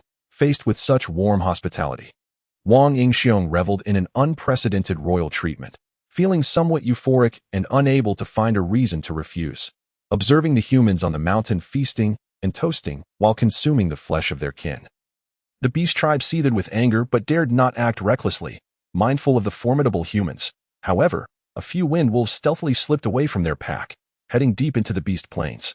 The morning had been drenched in blood. Yet by noon, it transformed into a revelry of food and drink as the Wolffang soldiers cheered and wept simultaneously. Zhao Zhanqing lamented, "Alas, how many years has it been since we faced such a significant battle? During ordinary times, we merely patrol the beast plains, capturing some beasts as training. Most of the time, the risks we face merely result in minor injuries. How does this compare to now, where a day's casualties equal a year's worth in the past? A brother who was just toasting moments ago could be lost in the next breath. What could those rogue cultivators possibly be thinking, desiring to obliterate the hard-earned legacy of humanity built over thousands of years? They speak of relocating villagers into towns, away from the threat of beasts. What a noble slogan, yet they fail to consider. If humanity retreats into towns, who will expand territories, who will strive for growth, who will endeavor to improve? Moreover, not all those residing in towns are the long-standing villagers. Many without destiny's gifts are simply relocated from villages to towns. Furthermore, the villagers do not face the beasts directly. They have our army's protection in front of them. How can they be so oblivious to reason?" In that moment, Zhao Zhanqing's tears flowed freely. He, too, was from a village and had awakened a destiny gift only to join the Wolffang army, allowing him to reside in a town, yet he bore no complaints. After all, this world was perilous, governed by the law of the jungle. Without strength, even hiding in a town wouldn't save one during a beast siege. On the day the town fell, wouldn't they also faced death? The crowd fell into a contemplative silence. It's merely personal greed. Some individuals are too enamored with power, and others too easily swayed by manipulation. That's all. Wang Yingxiong sighed deeply. Reflecting on his past life and observing the present, he realized that humanity's common traits had not changed: greed, cowardice, and insatiable desire. Some people fail to diligently cultivate and empower themselves, merely lamenting their lack of powerful destiny gifts, begrudging the nation for not providing them with a worry-free existence. Why do they not resent the beast for not simply taking their own lives and serving themselves as meals? Such individuals are easily incited by those with ulterior motives, waving banners of equality, freedom, and safety, and they begin to rebel, leading to the current seizure of Nangguan town. They yearn for the grand visions painted by their leaders and become ensnared within. Unable to escape, Wang Yingxiong felt profound pity for these individuals, becoming pawns in someone else's game, obliviously serving as cannon fodder. Of course, these individuals only represented a fraction. Another group consisted of the truly ambitious, whose genuine motives did not center on the villagers' welfare but solely on their desire for dominion and power. Indeed, who can genuinely consider the plight of ordinary people? Zhao Zhanqing sighed bitterly. Come, let us eat and not dwell on such wretched matters. Yet, sensing the atmosphere shift, Zhao Zhanqing raised his voice, prompting everyone to adjust their moods and resume their feasting, though their chatter had diminished significantly. Brother Zhao, everything is normal at the back mountain, a voice called out from behind. Wang Yingxiong paid no heed, as he had already sensed it. Good, the shift change is back. Let us sit down and eat. Zhao Zhanqing hurriedly stood to warmly welcome them. Wang Yingxiong looked up in confusion, his expression suddenly freezing as he realized it was Hu Fanchao. He quickly scanned the individuals behind him and was relieved to see Wang Shuo among them, though Lu Shui was nowhere in sight. Wang Yingxiong cleared his throat to restore his composure and then asked curiously, "Didn't you say all the Wolfang soldiers were here? Who are these people?" "This is..." Before Zhao Zhanqing could respond, Hu Fanchao queried, "Oh, how could I forget this matter?" Zhao Zhanqing slapped his forehead and said, "This is Hu Fanchao, the son of the town chief of Nangguan, a promising young man, considered one of the new generation elites of Nangguan town. He is currently a squad leader in the Wolfang army." "Oh," Wang Yingxiong replied flatly. Zhao Zhanqing, feeling slightly awkward, introduced Hu Fanchao. "This is Captain Wang, who was originally set to assist at Wolf Mountain but was warmly invited by us to stay and help us deal with the beast tribe. And what about the other sentinels? Let us call them over to eat. With me here, they need not worry about ambushes," Wang Yingxiong said calmly, his tranquil tone carrying an undeniable authority, causing everyone except Hu Fanchao to feel reassured. This time, there are truly none. Aside from the back mountain where visibility is obstructed and requires a dedicated lookout, the rest is completely clear. Upon hearing Zhao Zhanqing's response, Wang Yingxiong felt a sinking sensation in his heart. Chapter 091. The Wind Wolves strike. Years ago, when Wang Shuo and Lu Shui followed Hu Fanchao, Wang Yingxiong had seen Wang Shuo but not Lu Shui, and he realized that the situation was dire. With Zhao Zhanqing's confirmation, Wang Yingxiong's last shred of hope dissipated. For Wang Yingxiong, Wang Shuo and Lu Shui are undoubtedly his closest companions in this world. The death of Lu Shui has left Wang Yingxiong feeling somewhat unsettled. It is akin to the loss of a childhood playmate. Although they have drifted apart and lost contact over the years, hearing of a sudden demise inevitably evokes feelings of nostalgia and sorrow. Hu Fanchao, second tier, age, 13, fate talent, charge, cultivation talent, yellow grade, cultivation technique, spirit drawing method, cultivation speed increased by 5, martial skills, combat arts, sword dance, attack power, 89.75, defense power, 68.52, speed, 18.21. Wang Shuo, second tier. Fate talent, defense increased by 40, cultivation talent, orange grade, cultivation technique, spirit drawing method, cultivation speed increased by 5, skills, combat arts, attack power, 43.61, defense power, 68.96, speed, 10.25. After several months apart, both Hu Fanchao and Wang Shuo have made considerable progress. Especially Wang Shuo, whose cultivation speed has been notably rapid. Wang Yingxiong surmises that Hu Fanchao must have consumed a significant amount of resources in his training. After a hearty meal, Wang Yingxiong refrained from further idle chatter with them.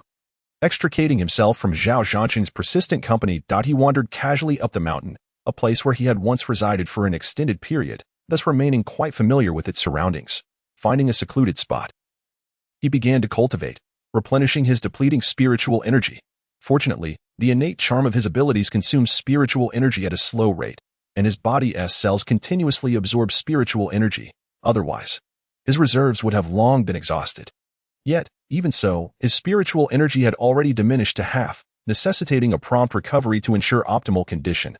Before long, Wang Yingxiang's energy had returned to about 80% when he heard cries of alarm, forcing him to cease his cultivation. The beast clan is attacking the mountain again.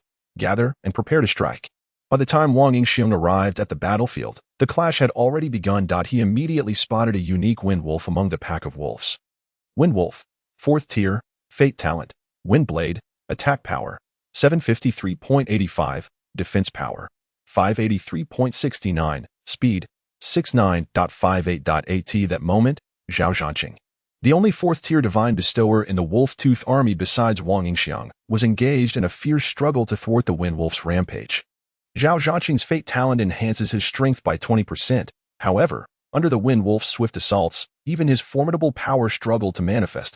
The wind wolf, utilizing its wind blades, targeted not Zhao Zhanqing but the other members of the Wolf-Tooth army. Witnessing the wind wolf slaughtering his comrades right before him ignited Zhao Zhanqing's fury. He swung his large blade fiercely, attempting to strike the wind wolf, but its speed was too great. In his haste, Zhao Zhanqing's footing faltered, and the wind wolf seized the opportunity, swiping at his blade and causing him to stagger. Another paw lunged toward Zhao Zhanqing's flank. In that moment, a glimmer of despair flashed in Zhao Zhanqing's eyes as he saw the wolf's claws drawing perilously close. Unable to regain control of his leaning body, with a resounding thud, the anticipated sensation of claws tearing through flesh did not occur. Instead, a sharp clang resonated through the air. Upon opening his eyes, he found Wang Yingxiang standing before him, his spear poised. While the wind wolf was now 3 meters away, he noticed that one of the wind wolf's claws was slightly raised, trembling, with blood dripping down, clearly indicating it had sustained an injury. Are you all right? Yes. Thank you, Captain Wang. I'm fine. Zhao Zhanqing hurriedly expressed his gratitude. Since you're fine, go slay a few more beasts. Leave this wind wolf to me. Wang Yingxiang replied without glancing back. No sooner had he spoken than he charged forward. With a furious roar, the wind wolf unleashed a wind blade from its maw, followed swiftly by its claws, both aimed at Wang Yingxiang. He took a slight step, locking onto a nearby ground wolf, and, thanks to his passive ability as the night hunter, his speed surged, allowing him to deftly evade the wind blade. This was a realization Wang Yingxiang had made under the guise of his innate charm. Using passive talents does not dispel his disguise. However, not all passives can be utilized freely. The explosion damage from the blazing flame at every 10th level would break the disguise, essentially a form of skill attack. Therefore, Wang Yingxiang needed to avoid exposure, which meant he must not be attacked by the beast clan and also avoid reaching 10 layers of blazing flame. As he channeled his spiritual energy, the chilling glint of his spear became apparent, and he initiated the attack. The wind wolf, having failed several times, realized it was no match for this human and felt a pang of regret for its greed in seeking to claim this human for itself. Upon receiving a call for support from several other wind wolves, it had boldly volunteered and declined the company of its peers of the same rank. It thought to itself, how foolish! What skilled fighters could possibly inhabit the low-tier battlefield of Wolf-Tooth Ridge? Rather than being beaten here, I might as well go to Wolf-Tooth Ridge and assert dominance. Little did it anticipate the overwhelming strength of this human before it, swift and with uncanny attacks. The wound left by Wang Yingxiang's spear, though small, burned like fire, causing a persistent discomfort. The wind wolf, now aware of the futility of close combat, resorted to its fate talent, the wind blade, to attack Wang Yingxiang from a distance. However, just because it chose to avoid him did not mean Wang Yingxiang would let it escape unscathed. With his killing sword and killing armor severely damaged and yet to be fully repaired, Wang Yingxiang wielded the soldier's spear, which was of average quality. He dared not block the wind blades directly, fearing that it would shatter under 3 strikes. As he manipulated his spiritual energy through the spear, he nimbly avoided the wind blades, his speed amplified by the passive effect of the night hunter. While evading, he advanced, and in mere moments, the wind wolf found itself back within his striking range. With a swift thrust, Wang Yingxiang pierced the wind wolf's chest before it could react. With a roar of fury, the wind wolf retaliated, striking Wang Yingxiang with a claw before he could withdraw his spear. The sound of snapping would echo as the spear shattered, leaving the tip embedded in the wind wolf's chest. Yet the next moment, the spearhead was yanked free, blood gushed forth, mingling with flickering flames. As the wind wolf writhed in agony, abandoning its pack to flee. Where do you think you're going? With the soul point nearly within his grasp, Wang Yingxiong could not allow it to escape. He retrieved the spearhead and, with a fierce shout, hurled both the spearhead and the shaft. Hearing the whistling sound approaching from behind, the wind wolf turned just in time to see the spearhead and shaft rapidly enlarging in its view. Leaving it no room to react, the spearhead and shaft pierced through its eyes and throat, embedding deeply. The wind wolf, now impaled through its head and throat, convulsed on the ground for a moment before succumbing to death. Wang Yingxiong did not utilize the 1,000 jade seal this time, thus gaining no rewards. Nevertheless, he extracted its crystal source and pretended to stash it in his clothing pocket, witnessing the wind wolf's demise. The beast clan instantly lost its morale. Coupled with the overwhelming presence of Wang Yingxiong, they were further stripped of their will to fight, scattering in all directions in an instant, in mere moments. The beast clan vanished without a trace. The remaining humans exchanged incredulous glances before erupting into thunderous cheers, though they had repelled wave after wave of the beast clan. The greatest retreat they had witnessed was merely a defensive stance at the mountain's base. This time, however, the beasts had fled deep into their territory, signifying their victory and liberation from the threat of a siege. As the crowd jubilantly celebrated and began to clean the battlefield, Wang Yingxiong longed to join them. However, he recollected his role as a leader and refrained from being overly familiar, lest he undermine his authority. After all, as an outsider captain, it would be unreasonable to claim their spoils for himself. He decided to leave the bounty to them, noting their impoverished state. After the battlefield was cleared, a grand celebratory barbecue ensued, utilizing fresh ingredients sourced from the area, truly organic and untainted. Following the feast, Wang Yingxiong was not persuaded to stay by Zhao Zhanqing, as the Wolf-Tooth Ridge was now secure, and Zhao Zhanqing had lost his rationale. "Captain Wang, stay safe. We will wait for you here."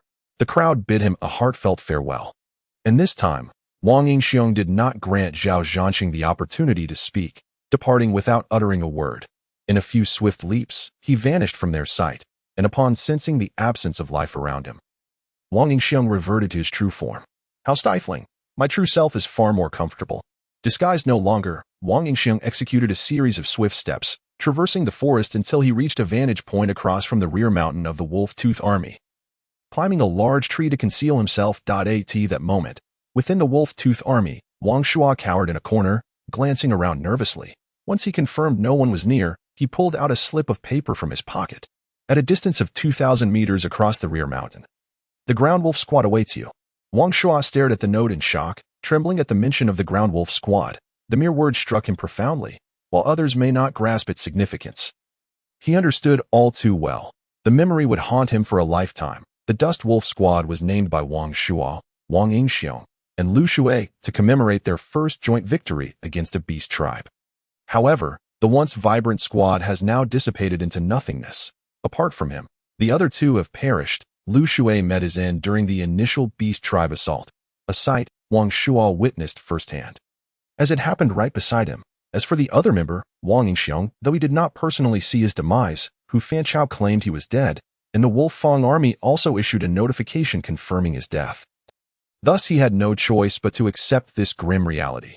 Now, unexpectedly, Captain Wang had secretly slipped him a note, stating that the members of the Dust Wolf Squad were waiting for him. How could this be possible? Yet, at that moment, a voice echoed persistently in his mind, urging him, "Hurry, hurry, it's Wang Yingxiong, he is alive, he is alive, he is waiting for you." This was a flicker of hope in his heart. He yearned for the one waiting to be Wang Yingxiong, for he had never actually seen his corpse, leaving a glimmer of hope that perhaps it was indeed him. Swallowing hard, his throat bobbed as beads of sweat began to form on Wang Shua's forehead, his eyes darting around, unsure where to focus, as his hands nervously rubbed against his clothes, filled with anxiety and turmoil.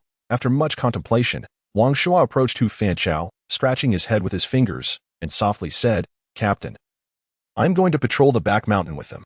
"All right, go ahead," Hu Fanchao replied, a hint of confusion in his gaze as he noticed Wang Shua's unusual enthusiasm today, but he thought little of it and consented.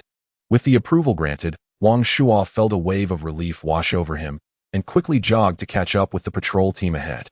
"Old Zhang, I'm joining you on patrol today." "Really?" Old Zhang remarked, eyeing Wang Shua as he jogged over. "The sun must be rising in the west today. You usually never show such eagerness for patrols. What has gotten into you?" "Oh, I'm just worried about a potential beast tribe conspiracy.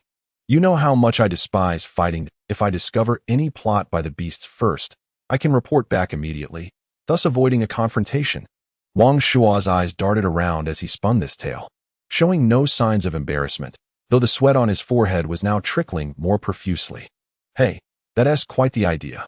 Good thing only you can think of such things. But since you're finally being proactive and are drenched in sweat, let us get going. With laughter and chatter, the group made their way down the mountainside, while Wang Shua trailed behind, his eyes flickering nervously and his hands occasionally wiping the sweat from his brow. All right. Same old routine, but this time we have an extra person. Wang Shua, you'll be with Wang Jun. Upon reaching the foot of the mountain and facing the forest, old Zhang began to allocate the patrol areas and directions. Sure, I am fine with that. Wang Shua's spirits lifted upon realizing his assigned direction was directly toward the back mountain. Then remember, if you find anything unusual, relay the message swiftly. Yes. The group dispersed, and Wang Shua and Wang Jun set off together. Hey, Wang Jun, why don't you check over there? I'll go this way. This way we can patrol more quickly. Not long after, an idea struck Wang Shua, and he resolved to separate from Wang Jun. Glancing at the vast expanse of the forest, Wang Jun thought, usually it would take him over 2 hours to patrol this large area alone, but with someone to share the burden, it would indeed be much quicker. Plus, the extra time would allow him to rest, which sounded like a splendid idea. All right, let us do that. Wang Jun readily agreed, quickening his pace toward the adjacent direction. Phew, Wang Shua gently wiped away the sweat from his brow. Feeling a wave of relief, he had not anticipated escaping so easily. Feeling like a genius, he adjusted his state of mind and set off toward the designated 2,000-meter mark with a trembling, exhilarated heart. In no time at all, Wang Shua arrived at a spot nearly 2,000 meters from the back mountain, but there was not a soul in sight, nor had he encountered any beast tribes on the way. As he absorbed the surrounding silence, a wave of nervousness and fear washed over him. Suddenly, he thought, how could Captain Wang know about the Dust Wolf Squad? Is he investigating me? Does he harbor ulterior motives against me? The more he pondered, the more frightened he became, realizing how perilous this forest felt. What if a beast tribe suddenly emerged and devoured him whole? Hey, is anyone there? If not, I'm leaving. Wang Shua mustered his courage and shouted quickly, then lifted his legs, ready to dash back. Hey, I'm right above you. A sudden voice broke through, startling Wang Shua into a loud scream. Trembling, he gradually raised his head, his eyes widening as he beheld a handsome youth perched on a tree branch, grinning down at him. Who are you? I sent this note from Captain Wang. Where is he? Chapter 093. Who is blind? Staring up at the striking young man, Wang Shua was utterly bewildered. He had hoped to see Wang Yingxiong. Yet he knew that was impossible, leading him to suspect that Captain Wang must have ulterior motives against him. But the individual before him was neither Wang Yingxiong nor Captain Wang. Wang Shua was thoroughly confounded and asked again, Who are you? Speak up. Also, can you come down? It's tiring for me to talk to you while craning my neck. At that moment, Wang Yingxiong also appeared somewhat dazed.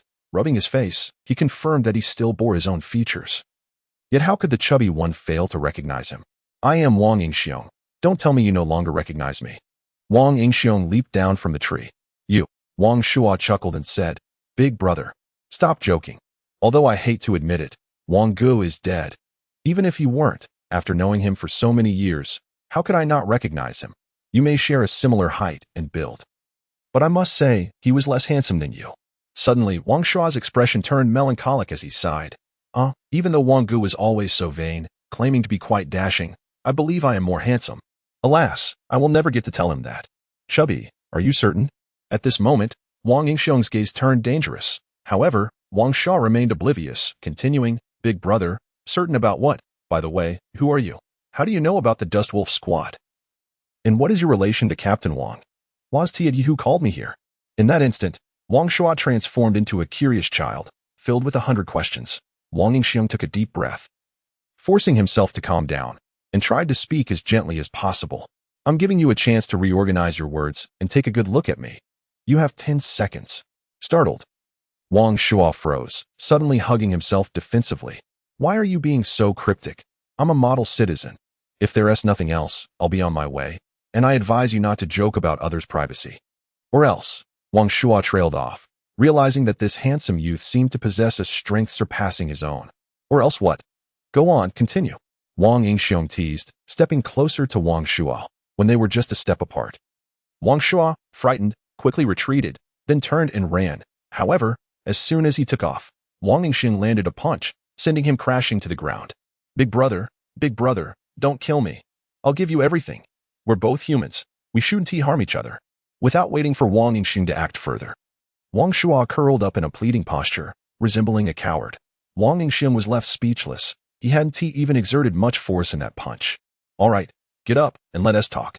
With a fierce shout from Wang Yingxiong, Wang Shuo instantly stood up, standing to the side, no longer daring to flee. I've told you, I am Wang Yingxiong. Why don't you believe me? Wang Yingxiong said with a fierce tone. Because you don't look like him. Wang Shuo replied honestly.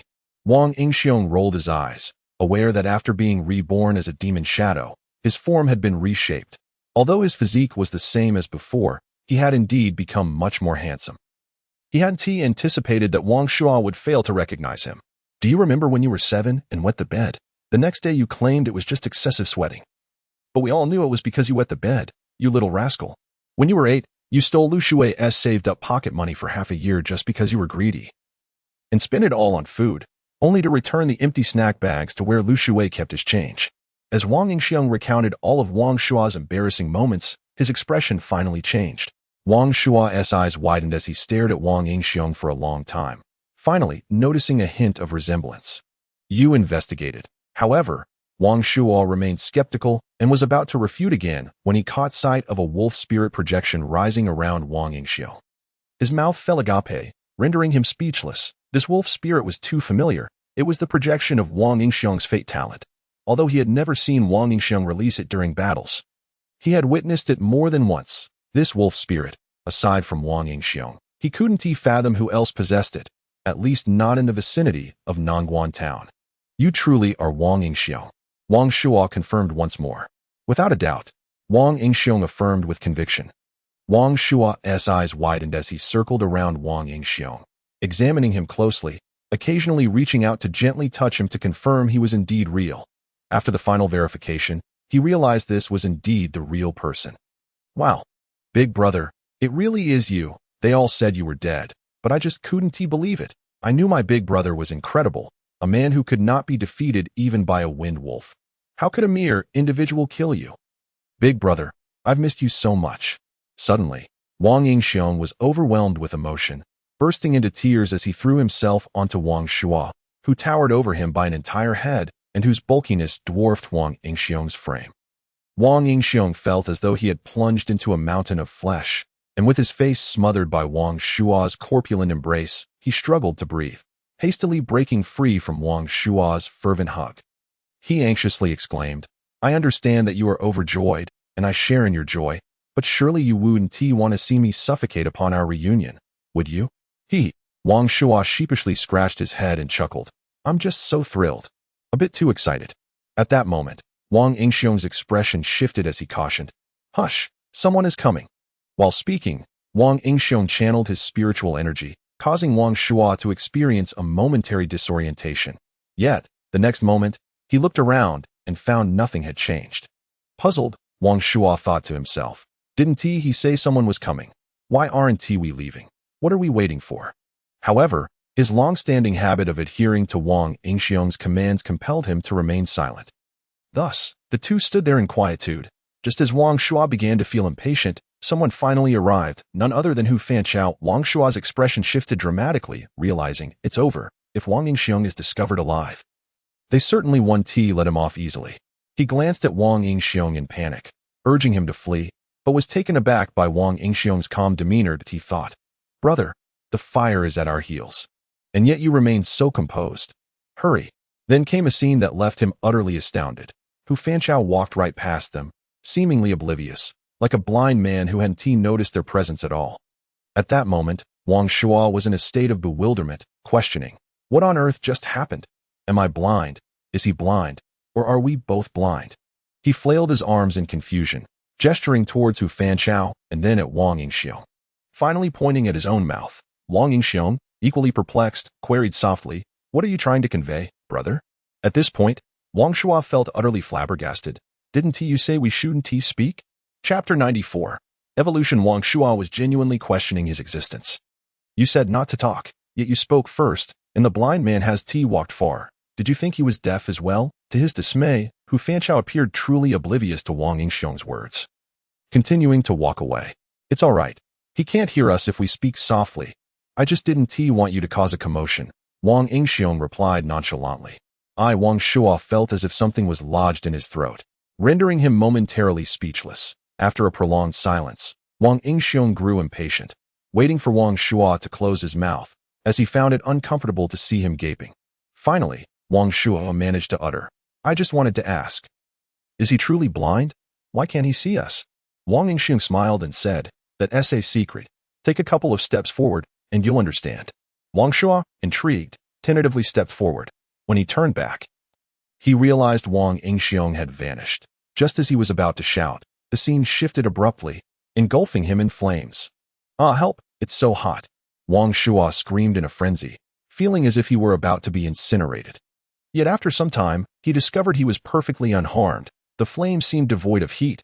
Summoning his courage, Wang Shua intended to touch the flames, but before his hand could make contact, the scene transformed once more, returning him to the forest, where he found Wang Yingxiong grinning at him. How did you do that? It's astonishing, Wang Shua exclaimed, overwhelmed with curiosity. The experience had been exhilarating, unlike anything he had ever witnessed. Akin to a magic trick. I've told you before, not only am I handsome, but I'm also a genius. This is another destiny talent from my third-tier awakening. Wang Yingxiong replied with unwavering composure. Wang Shua suddenly felt a shiver run through him. He had become quite sensitive to the word handsome. With a mischievous glint in his eye, he said, You're absolutely right. My brother is indeed the most handsome person in Nangguan town. No, the entire Zanlong kingdom, naturally possessing unrivaled innate talents. Is that so? I recall you didn't say that earlier, Wang Yingxiong teased, his gaze filled with amusement. Wang Shua, feigning seriousness, asserted, No way, absolutely not. You must have misremembered. You know me well enough. Wang Yingxiong interrupted, his voice turning grave. What about Lu Shui? Dead, torn apart by a demon tiger, his intestines scattered everywhere. He suffered greatly and left no complete corpse behind. Wang Shou replied, his tone unexpectedly calm, as though recounting an event detached from his own life. Wang Yingxiong lapsed into silence, the confirmation merely driving home the harsh reality. Well, the grievances against Lu Shui in the village can be resolved with the slaughter of a few more beast tribes, Wang Yingxiong stated matter-of-factly. Yet his words brimmed with a potent undercurrent of vengeance. Here, take this good thing and eat it. As he spoke, Wang Yingxiong produced a peach and handed it to Wang Shua. After careful consideration, he decided to give Wang Shua a peach, for he now regarded him as his closest companion. However, he knew he could not keep Wang Shua by his side indefinitely. Giving him a peach, a treasure, could potentially enhance his innate abilities, allowing him to thrive in this world. If it bore no effect, it would be no matter. It would simply serve as a fruit. Gazing at the magnificent peach, Wang Shua could hardly tear his eyes away, inhaling the enticing aroma that made every cell in his body rejoice. Swallowing hard, he reluctantly tore his gaze from the peach and said, Brother, what is this? It smells so divine. It must be incredibly valuable. Where did you get it? After asking, a hint of hesitation crossed his mind as he pondered how this peach had come into existence. Just eat it. No questions asked. It's good for you, Wang Yingxiong declared, not allowing him the opportunity to inquire further. Seeing Wang Yingxiong's serious expression, Wang Shua ceased his questioning, knowing full well that Wang Yingxiong would never wish him harm. Eagerly taking the peach, Wang Shua devoured it with wild abandon, akin to Zhu Beiji feasting on ginseng fruit. In mere moments, the large peach had vanished into his stomach. Had it not been for the pit, Wang Yingxiong felt certain he could have consumed that as well. This is delicious. Do you have any more, brother? Wang Shua exclaimed, suddenly enamored with the taste, feeling warm and wanting another. Do you think this is cabbage? Wang Yingxiong retorted, slightly exasperated. Although he had over 1,000 peaches left, they weren't meant to be consumed like a meal. Just as Wang Shua was about to speak, he suddenly felt a change within himself. Without further ado, he sat down, assuming a meditative posture. Wang Yingxiong's eyes widened in astonishment as a wave of envy washed over him. Wang Shua is so fortunate. He triggers his evolution power with just one peach. I had to eat for several days to achieve mine, and even after consuming for over a week now, I've yet to see my evolution power return, though humans are inherently envious. Wang Yingxiong felt as if he were the one making others envious. Thus, he dismissed Wang Shua's feat as merely the result of a single peach, thinking to himself, I have plenty. Subsequently, he also took out a peach and indulged in it. Burp, but aside from a satisfying belch, nothing remarkable occurred. Wang Yingxiong remained expressionless as he waited for over half an hour. When Wang Shua completed his evolution, he immediately opened his appraisal. Wang Shua, second-tier destiny talent. Defense increased by 43 cultivation talent. Yellow level cultivation technique. Spirit guiding formula. Cultivation speed increased by 5. Skill. Martial arts attack power. 45. 61 defense power. 72.96 speed. 11.25 The greatest transformation brought about by the evolution power was that Wang Shua's cultivation talent had evolved to the yellow level, along with a slight increase in his destiny talent to 43. With all three attributes experiencing some growth. Although the improvement in his cultivation talent seemed modest, the difference was monumental. While a yellow-level cultivation talent might not qualify as genius, it was certainly respectable. For Wang Shua, this was sufficient for his current stage in Nangguan Town. Brother, this peach must be a spiritual herb. I feel quite different, as if my entire being is unblocked, akin to the relief of overcoming constipation. Can you understand that feeling? Wang Shua exclaimed with exaggerated expressions, his eyes sparkling. You liken this extraordinary spiritual fruit to a remedy for constipation? I am truly impressed. Wang Yingxiong replied, feigning admiration. Higi, it's just a metaphor. A metaphor. Wang Yingxiong scratched his head, appearing rather endearing. He knew he had consumed something extraordinary. He initially thought the peach was just an ordinary spiritual herb Hu Fanchao had given him to enhance his cultivation. Little did he expect Wang Yingxiong to offer him such a remarkable gift. He now felt so blissful that he was at a loss for words, merely wanting to express his gratitude to Wang Yingxiong. The two shared a light-hearted moment, and then Wang Yingxiong adopted a serious tone, saying, Now that I see you are safe, I can rest easy. From now on, be cautious. I do not wish to hear news of you again unless it is to avenge you. Brother, are you leaving? Wang Shua asked. A hint of panic creeping into his voice, realizing that Wang Yingxiong did not intend to take him along. Indeed, you are well aware of the current circumstances. However, you need not worry about me. For I possess considerable capabilities. Yet, if you wish to survive safely, you must safeguard today's secret. Without granting him further opportunity to speak, Wang Yingxiong vanished from Wang Shua's sight in the blink of an eye. Chapter 095. The fractious scatter. As he watched Wang Yingxiong disappear, Wang Shua clenched his fists, yearning for the formidable strength that Wang Yingxiong possessed, experiencing a distinct transformation within his own body. Wang Shua keenly sensed a heightened affinity for the spiritual energy of the surrounding world, a sign that his cultivation talent had indeed improved. He was unaware of any treasures capable of enhancing cultivation aptitude, at least. He had never heard of such a thing before. Initially, he suspected that the peach he had consumed merely accelerated his training speed, as Hu Fanchao had previously provided him with numerous similar elixirs. However, he gradually realized that this enhancement was not temporary but seemed to be permanent. In that moment, he comprehended that this substance might be an invaluable treasure. Furthermore, considering Wang Yingxiong's achievement of such prowess with a crimson-level cultivation talent, which even surpassed Hu Fanchao's capabilities, it was evident that Wang Yingxiong had also consumed such a treasure. My elder brother has even thought of me, willing to bestow upon me such a wondrous item. I must not disappoint his expectations. I cannot squander the effects of this extraordinary treasure. At that moment, Wang Shua brimmed with ambition, embodying the spirit of one destined to accomplish remarkable feats. Wang Shua, what are you doing here? I searched high and low for you. Observing Wang Shua with his clenched fist raised like a statue, Hu Fanchao was filled with exasperation, wondering if he had lost his mind. Wang Shua quickly lowered his fist, speaking in a flustered manner. Captain, what brings you here? What do you need me for? Oh, I came to call you back to stand guard. We are on duty tonight, and I forgot to inform you earlier. Hu Fanchao thought to himself. Of course. I cannot reveal that I noticed your unusual behavior, hence my curiosity about what secretive activities you might be up to. I must find an opportunity to deal with you later. Then let us go. I have finished my patrol. It feels quite refreshing to be out rather than gazing at those corpses, Wang Shua casually remarked. Watching Wang Shua walk ahead, Hu Fanchao's eyes revealed a hint of suspicion as he remarked, Wang Shua, why do I feel you have changed? How could that be? What has changed? Have I perhaps lost weight? Wang Shuo responded with an eager expression, originally inclined to delve deeper. Hu Fanchao quickly dismissed the thought, saying, "Perhaps I mistook you. You remain unchanged. Let us hurry along." What a joke. Once Wang Shuo became chatty, Hu Fanchao found it challenging to endure and could not afford to provide him with more topics to discuss. Oh, Wang Shuo appeared slightly disheartened. Falling behind Hu Fanchao, yet his lips curled upwards, eyes twinkling with mirth. Humph, run all you like. I've been keeping an eye on you for days. Do you truly believe I would not notice you? This is merely to let you lower your guard. Now let us see how you escape. At this moment, in the vicinity of Wolf Fong Ridge, 6 individuals surrounded 2 others, among whom was Pan Dehui. The 2 were members of the Rogue Cultivator Alliance. Humph, in the game of kings and pawns, I have no words left to say do as you will, whether to kill or maim, one of the Rogue Cultivators declared defiantly. Bang! Pan Dehui swiftly kicked the Rogue Cultivator to the ground, declaring, "You lowly scum, how dare you feign a semblance of dignity? You shall pay dearly.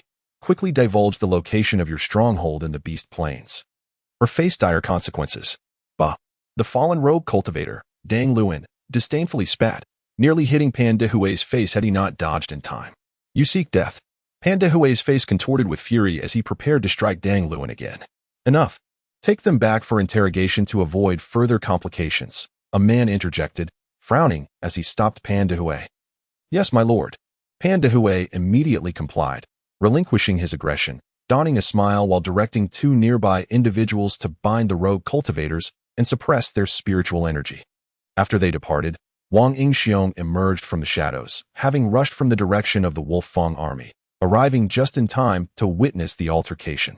Upon seeing Pan Dehui, Wang Yingxiong felt an urge to intervene. However, noticing the man who had restrained him was a 5th-tier divine bestower, he hesitated. Given his current strength, challenging the authority of a 5th-tier divine bestower was rather unrealistic. He contemplated ambushing Pan Dehui, yet realized that would be too easy for Pan Dehui, contrary to his desire for vengeance. Hence he refrained from acting hastily. Closing his eyes, Wang Yingxiong utilized his ability to perceive the world, attuning to the movements of Pan Dehui and his group, closely following them. Roar! Shortly thereafter, with a resounding beastly roar, numerous beast tribes emerged from every direction, encircling Pan Dehui and his companions. Wang Yingxiong activated his demon shadow, blending into the air as he hastened toward them. Damn it, why are there so many beast tribes? Pan Dehui's expression darkened. Ha ha, await your demise. I am coated in heavenly fragrance. As long as I remain here, a steady stream of beasts will be drawn to us. Dang Luan exclaimed with fervor. You are courting death. Once I break free, I will flay you alive. Pan Dehui's face was strained with rage. Bang! In the next instant, the man who had previously obstructed Pan Dehui's assault on Dang Luan struck him directly in the heart. Pfft. In the following moment, Dang Luan's eyes bulged as if about to leap from his sockets. Blood sprang from his mouth as his body slowly slumped. His heart had been shattered in a single blow. My lord, this. Pan Dehui's face was one of confusion, unsure of what to say. They had exerted considerable effort capturing these 2 individuals, yet had extracted nothing useful, and now they lay dead. Had he survived, could you have dispelled the heavenly fragrance on him? Zhang Rongzhao coldly glared at Pan Dehui. Pan Dehui immediately became fearful, silenced by the reprimand. Do you also possess heavenly fragrance? Zhang Rongzhao inquired, surveying the last rogue cultivator. And no, I do not. I was merely responsible for dispersing the fractious powder alongside him. I truly have nothing. I will divulge everything you wish to know. Just spare my life. This rogue cultivator instantly fell to his knees, tears streaming down his face. Bang! Without a word, Zhang Rongzhao seized the limp Dang Lin and hurled him into the throng of beasts. Roar! Instantly, chaos erupted among the beasts, who lunged towards Dang Luan in a frenzy, providing Pan Dehui and his group an opportunity to escape. Yet, in the blink of an eye, there was nothing left of Dang Luan. Not even a bone, merely the dampness of blood on the ground as evidence of his existence. However, just as Pan Dehui and his companions managed to flee less than 100 meters, they found themselves once again surrounded by the beasts. At this moment, Wang Yingxiong perched atop a tree. Observing, he noted that among these beasts were several 5th-tier entities, all exhibiting a state of fury akin to that of a rabid beast. Just moments ago, Wang Yingxiong had overheard the rogue cultivators discussing their dispersal of fractious powder, which startled him. He recalled Lin Zhendong mentioning that this substance could awaken the primal instincts of beasts, amplifying their aggression. Such a concoction required numerous high-grade spiritual herbs, some of which even Lin Zhendong had never encountered. Wang Yingxiong had assumed no one would dare to concoct such a potion. Yet unexpectedly, the rogue cultivators had succeeded, using it to provoke the beast against the soldiers. Wang Yingxiong suddenly realized that the rogue cultivators had been scheming for quite some time, rather than acting on impulse.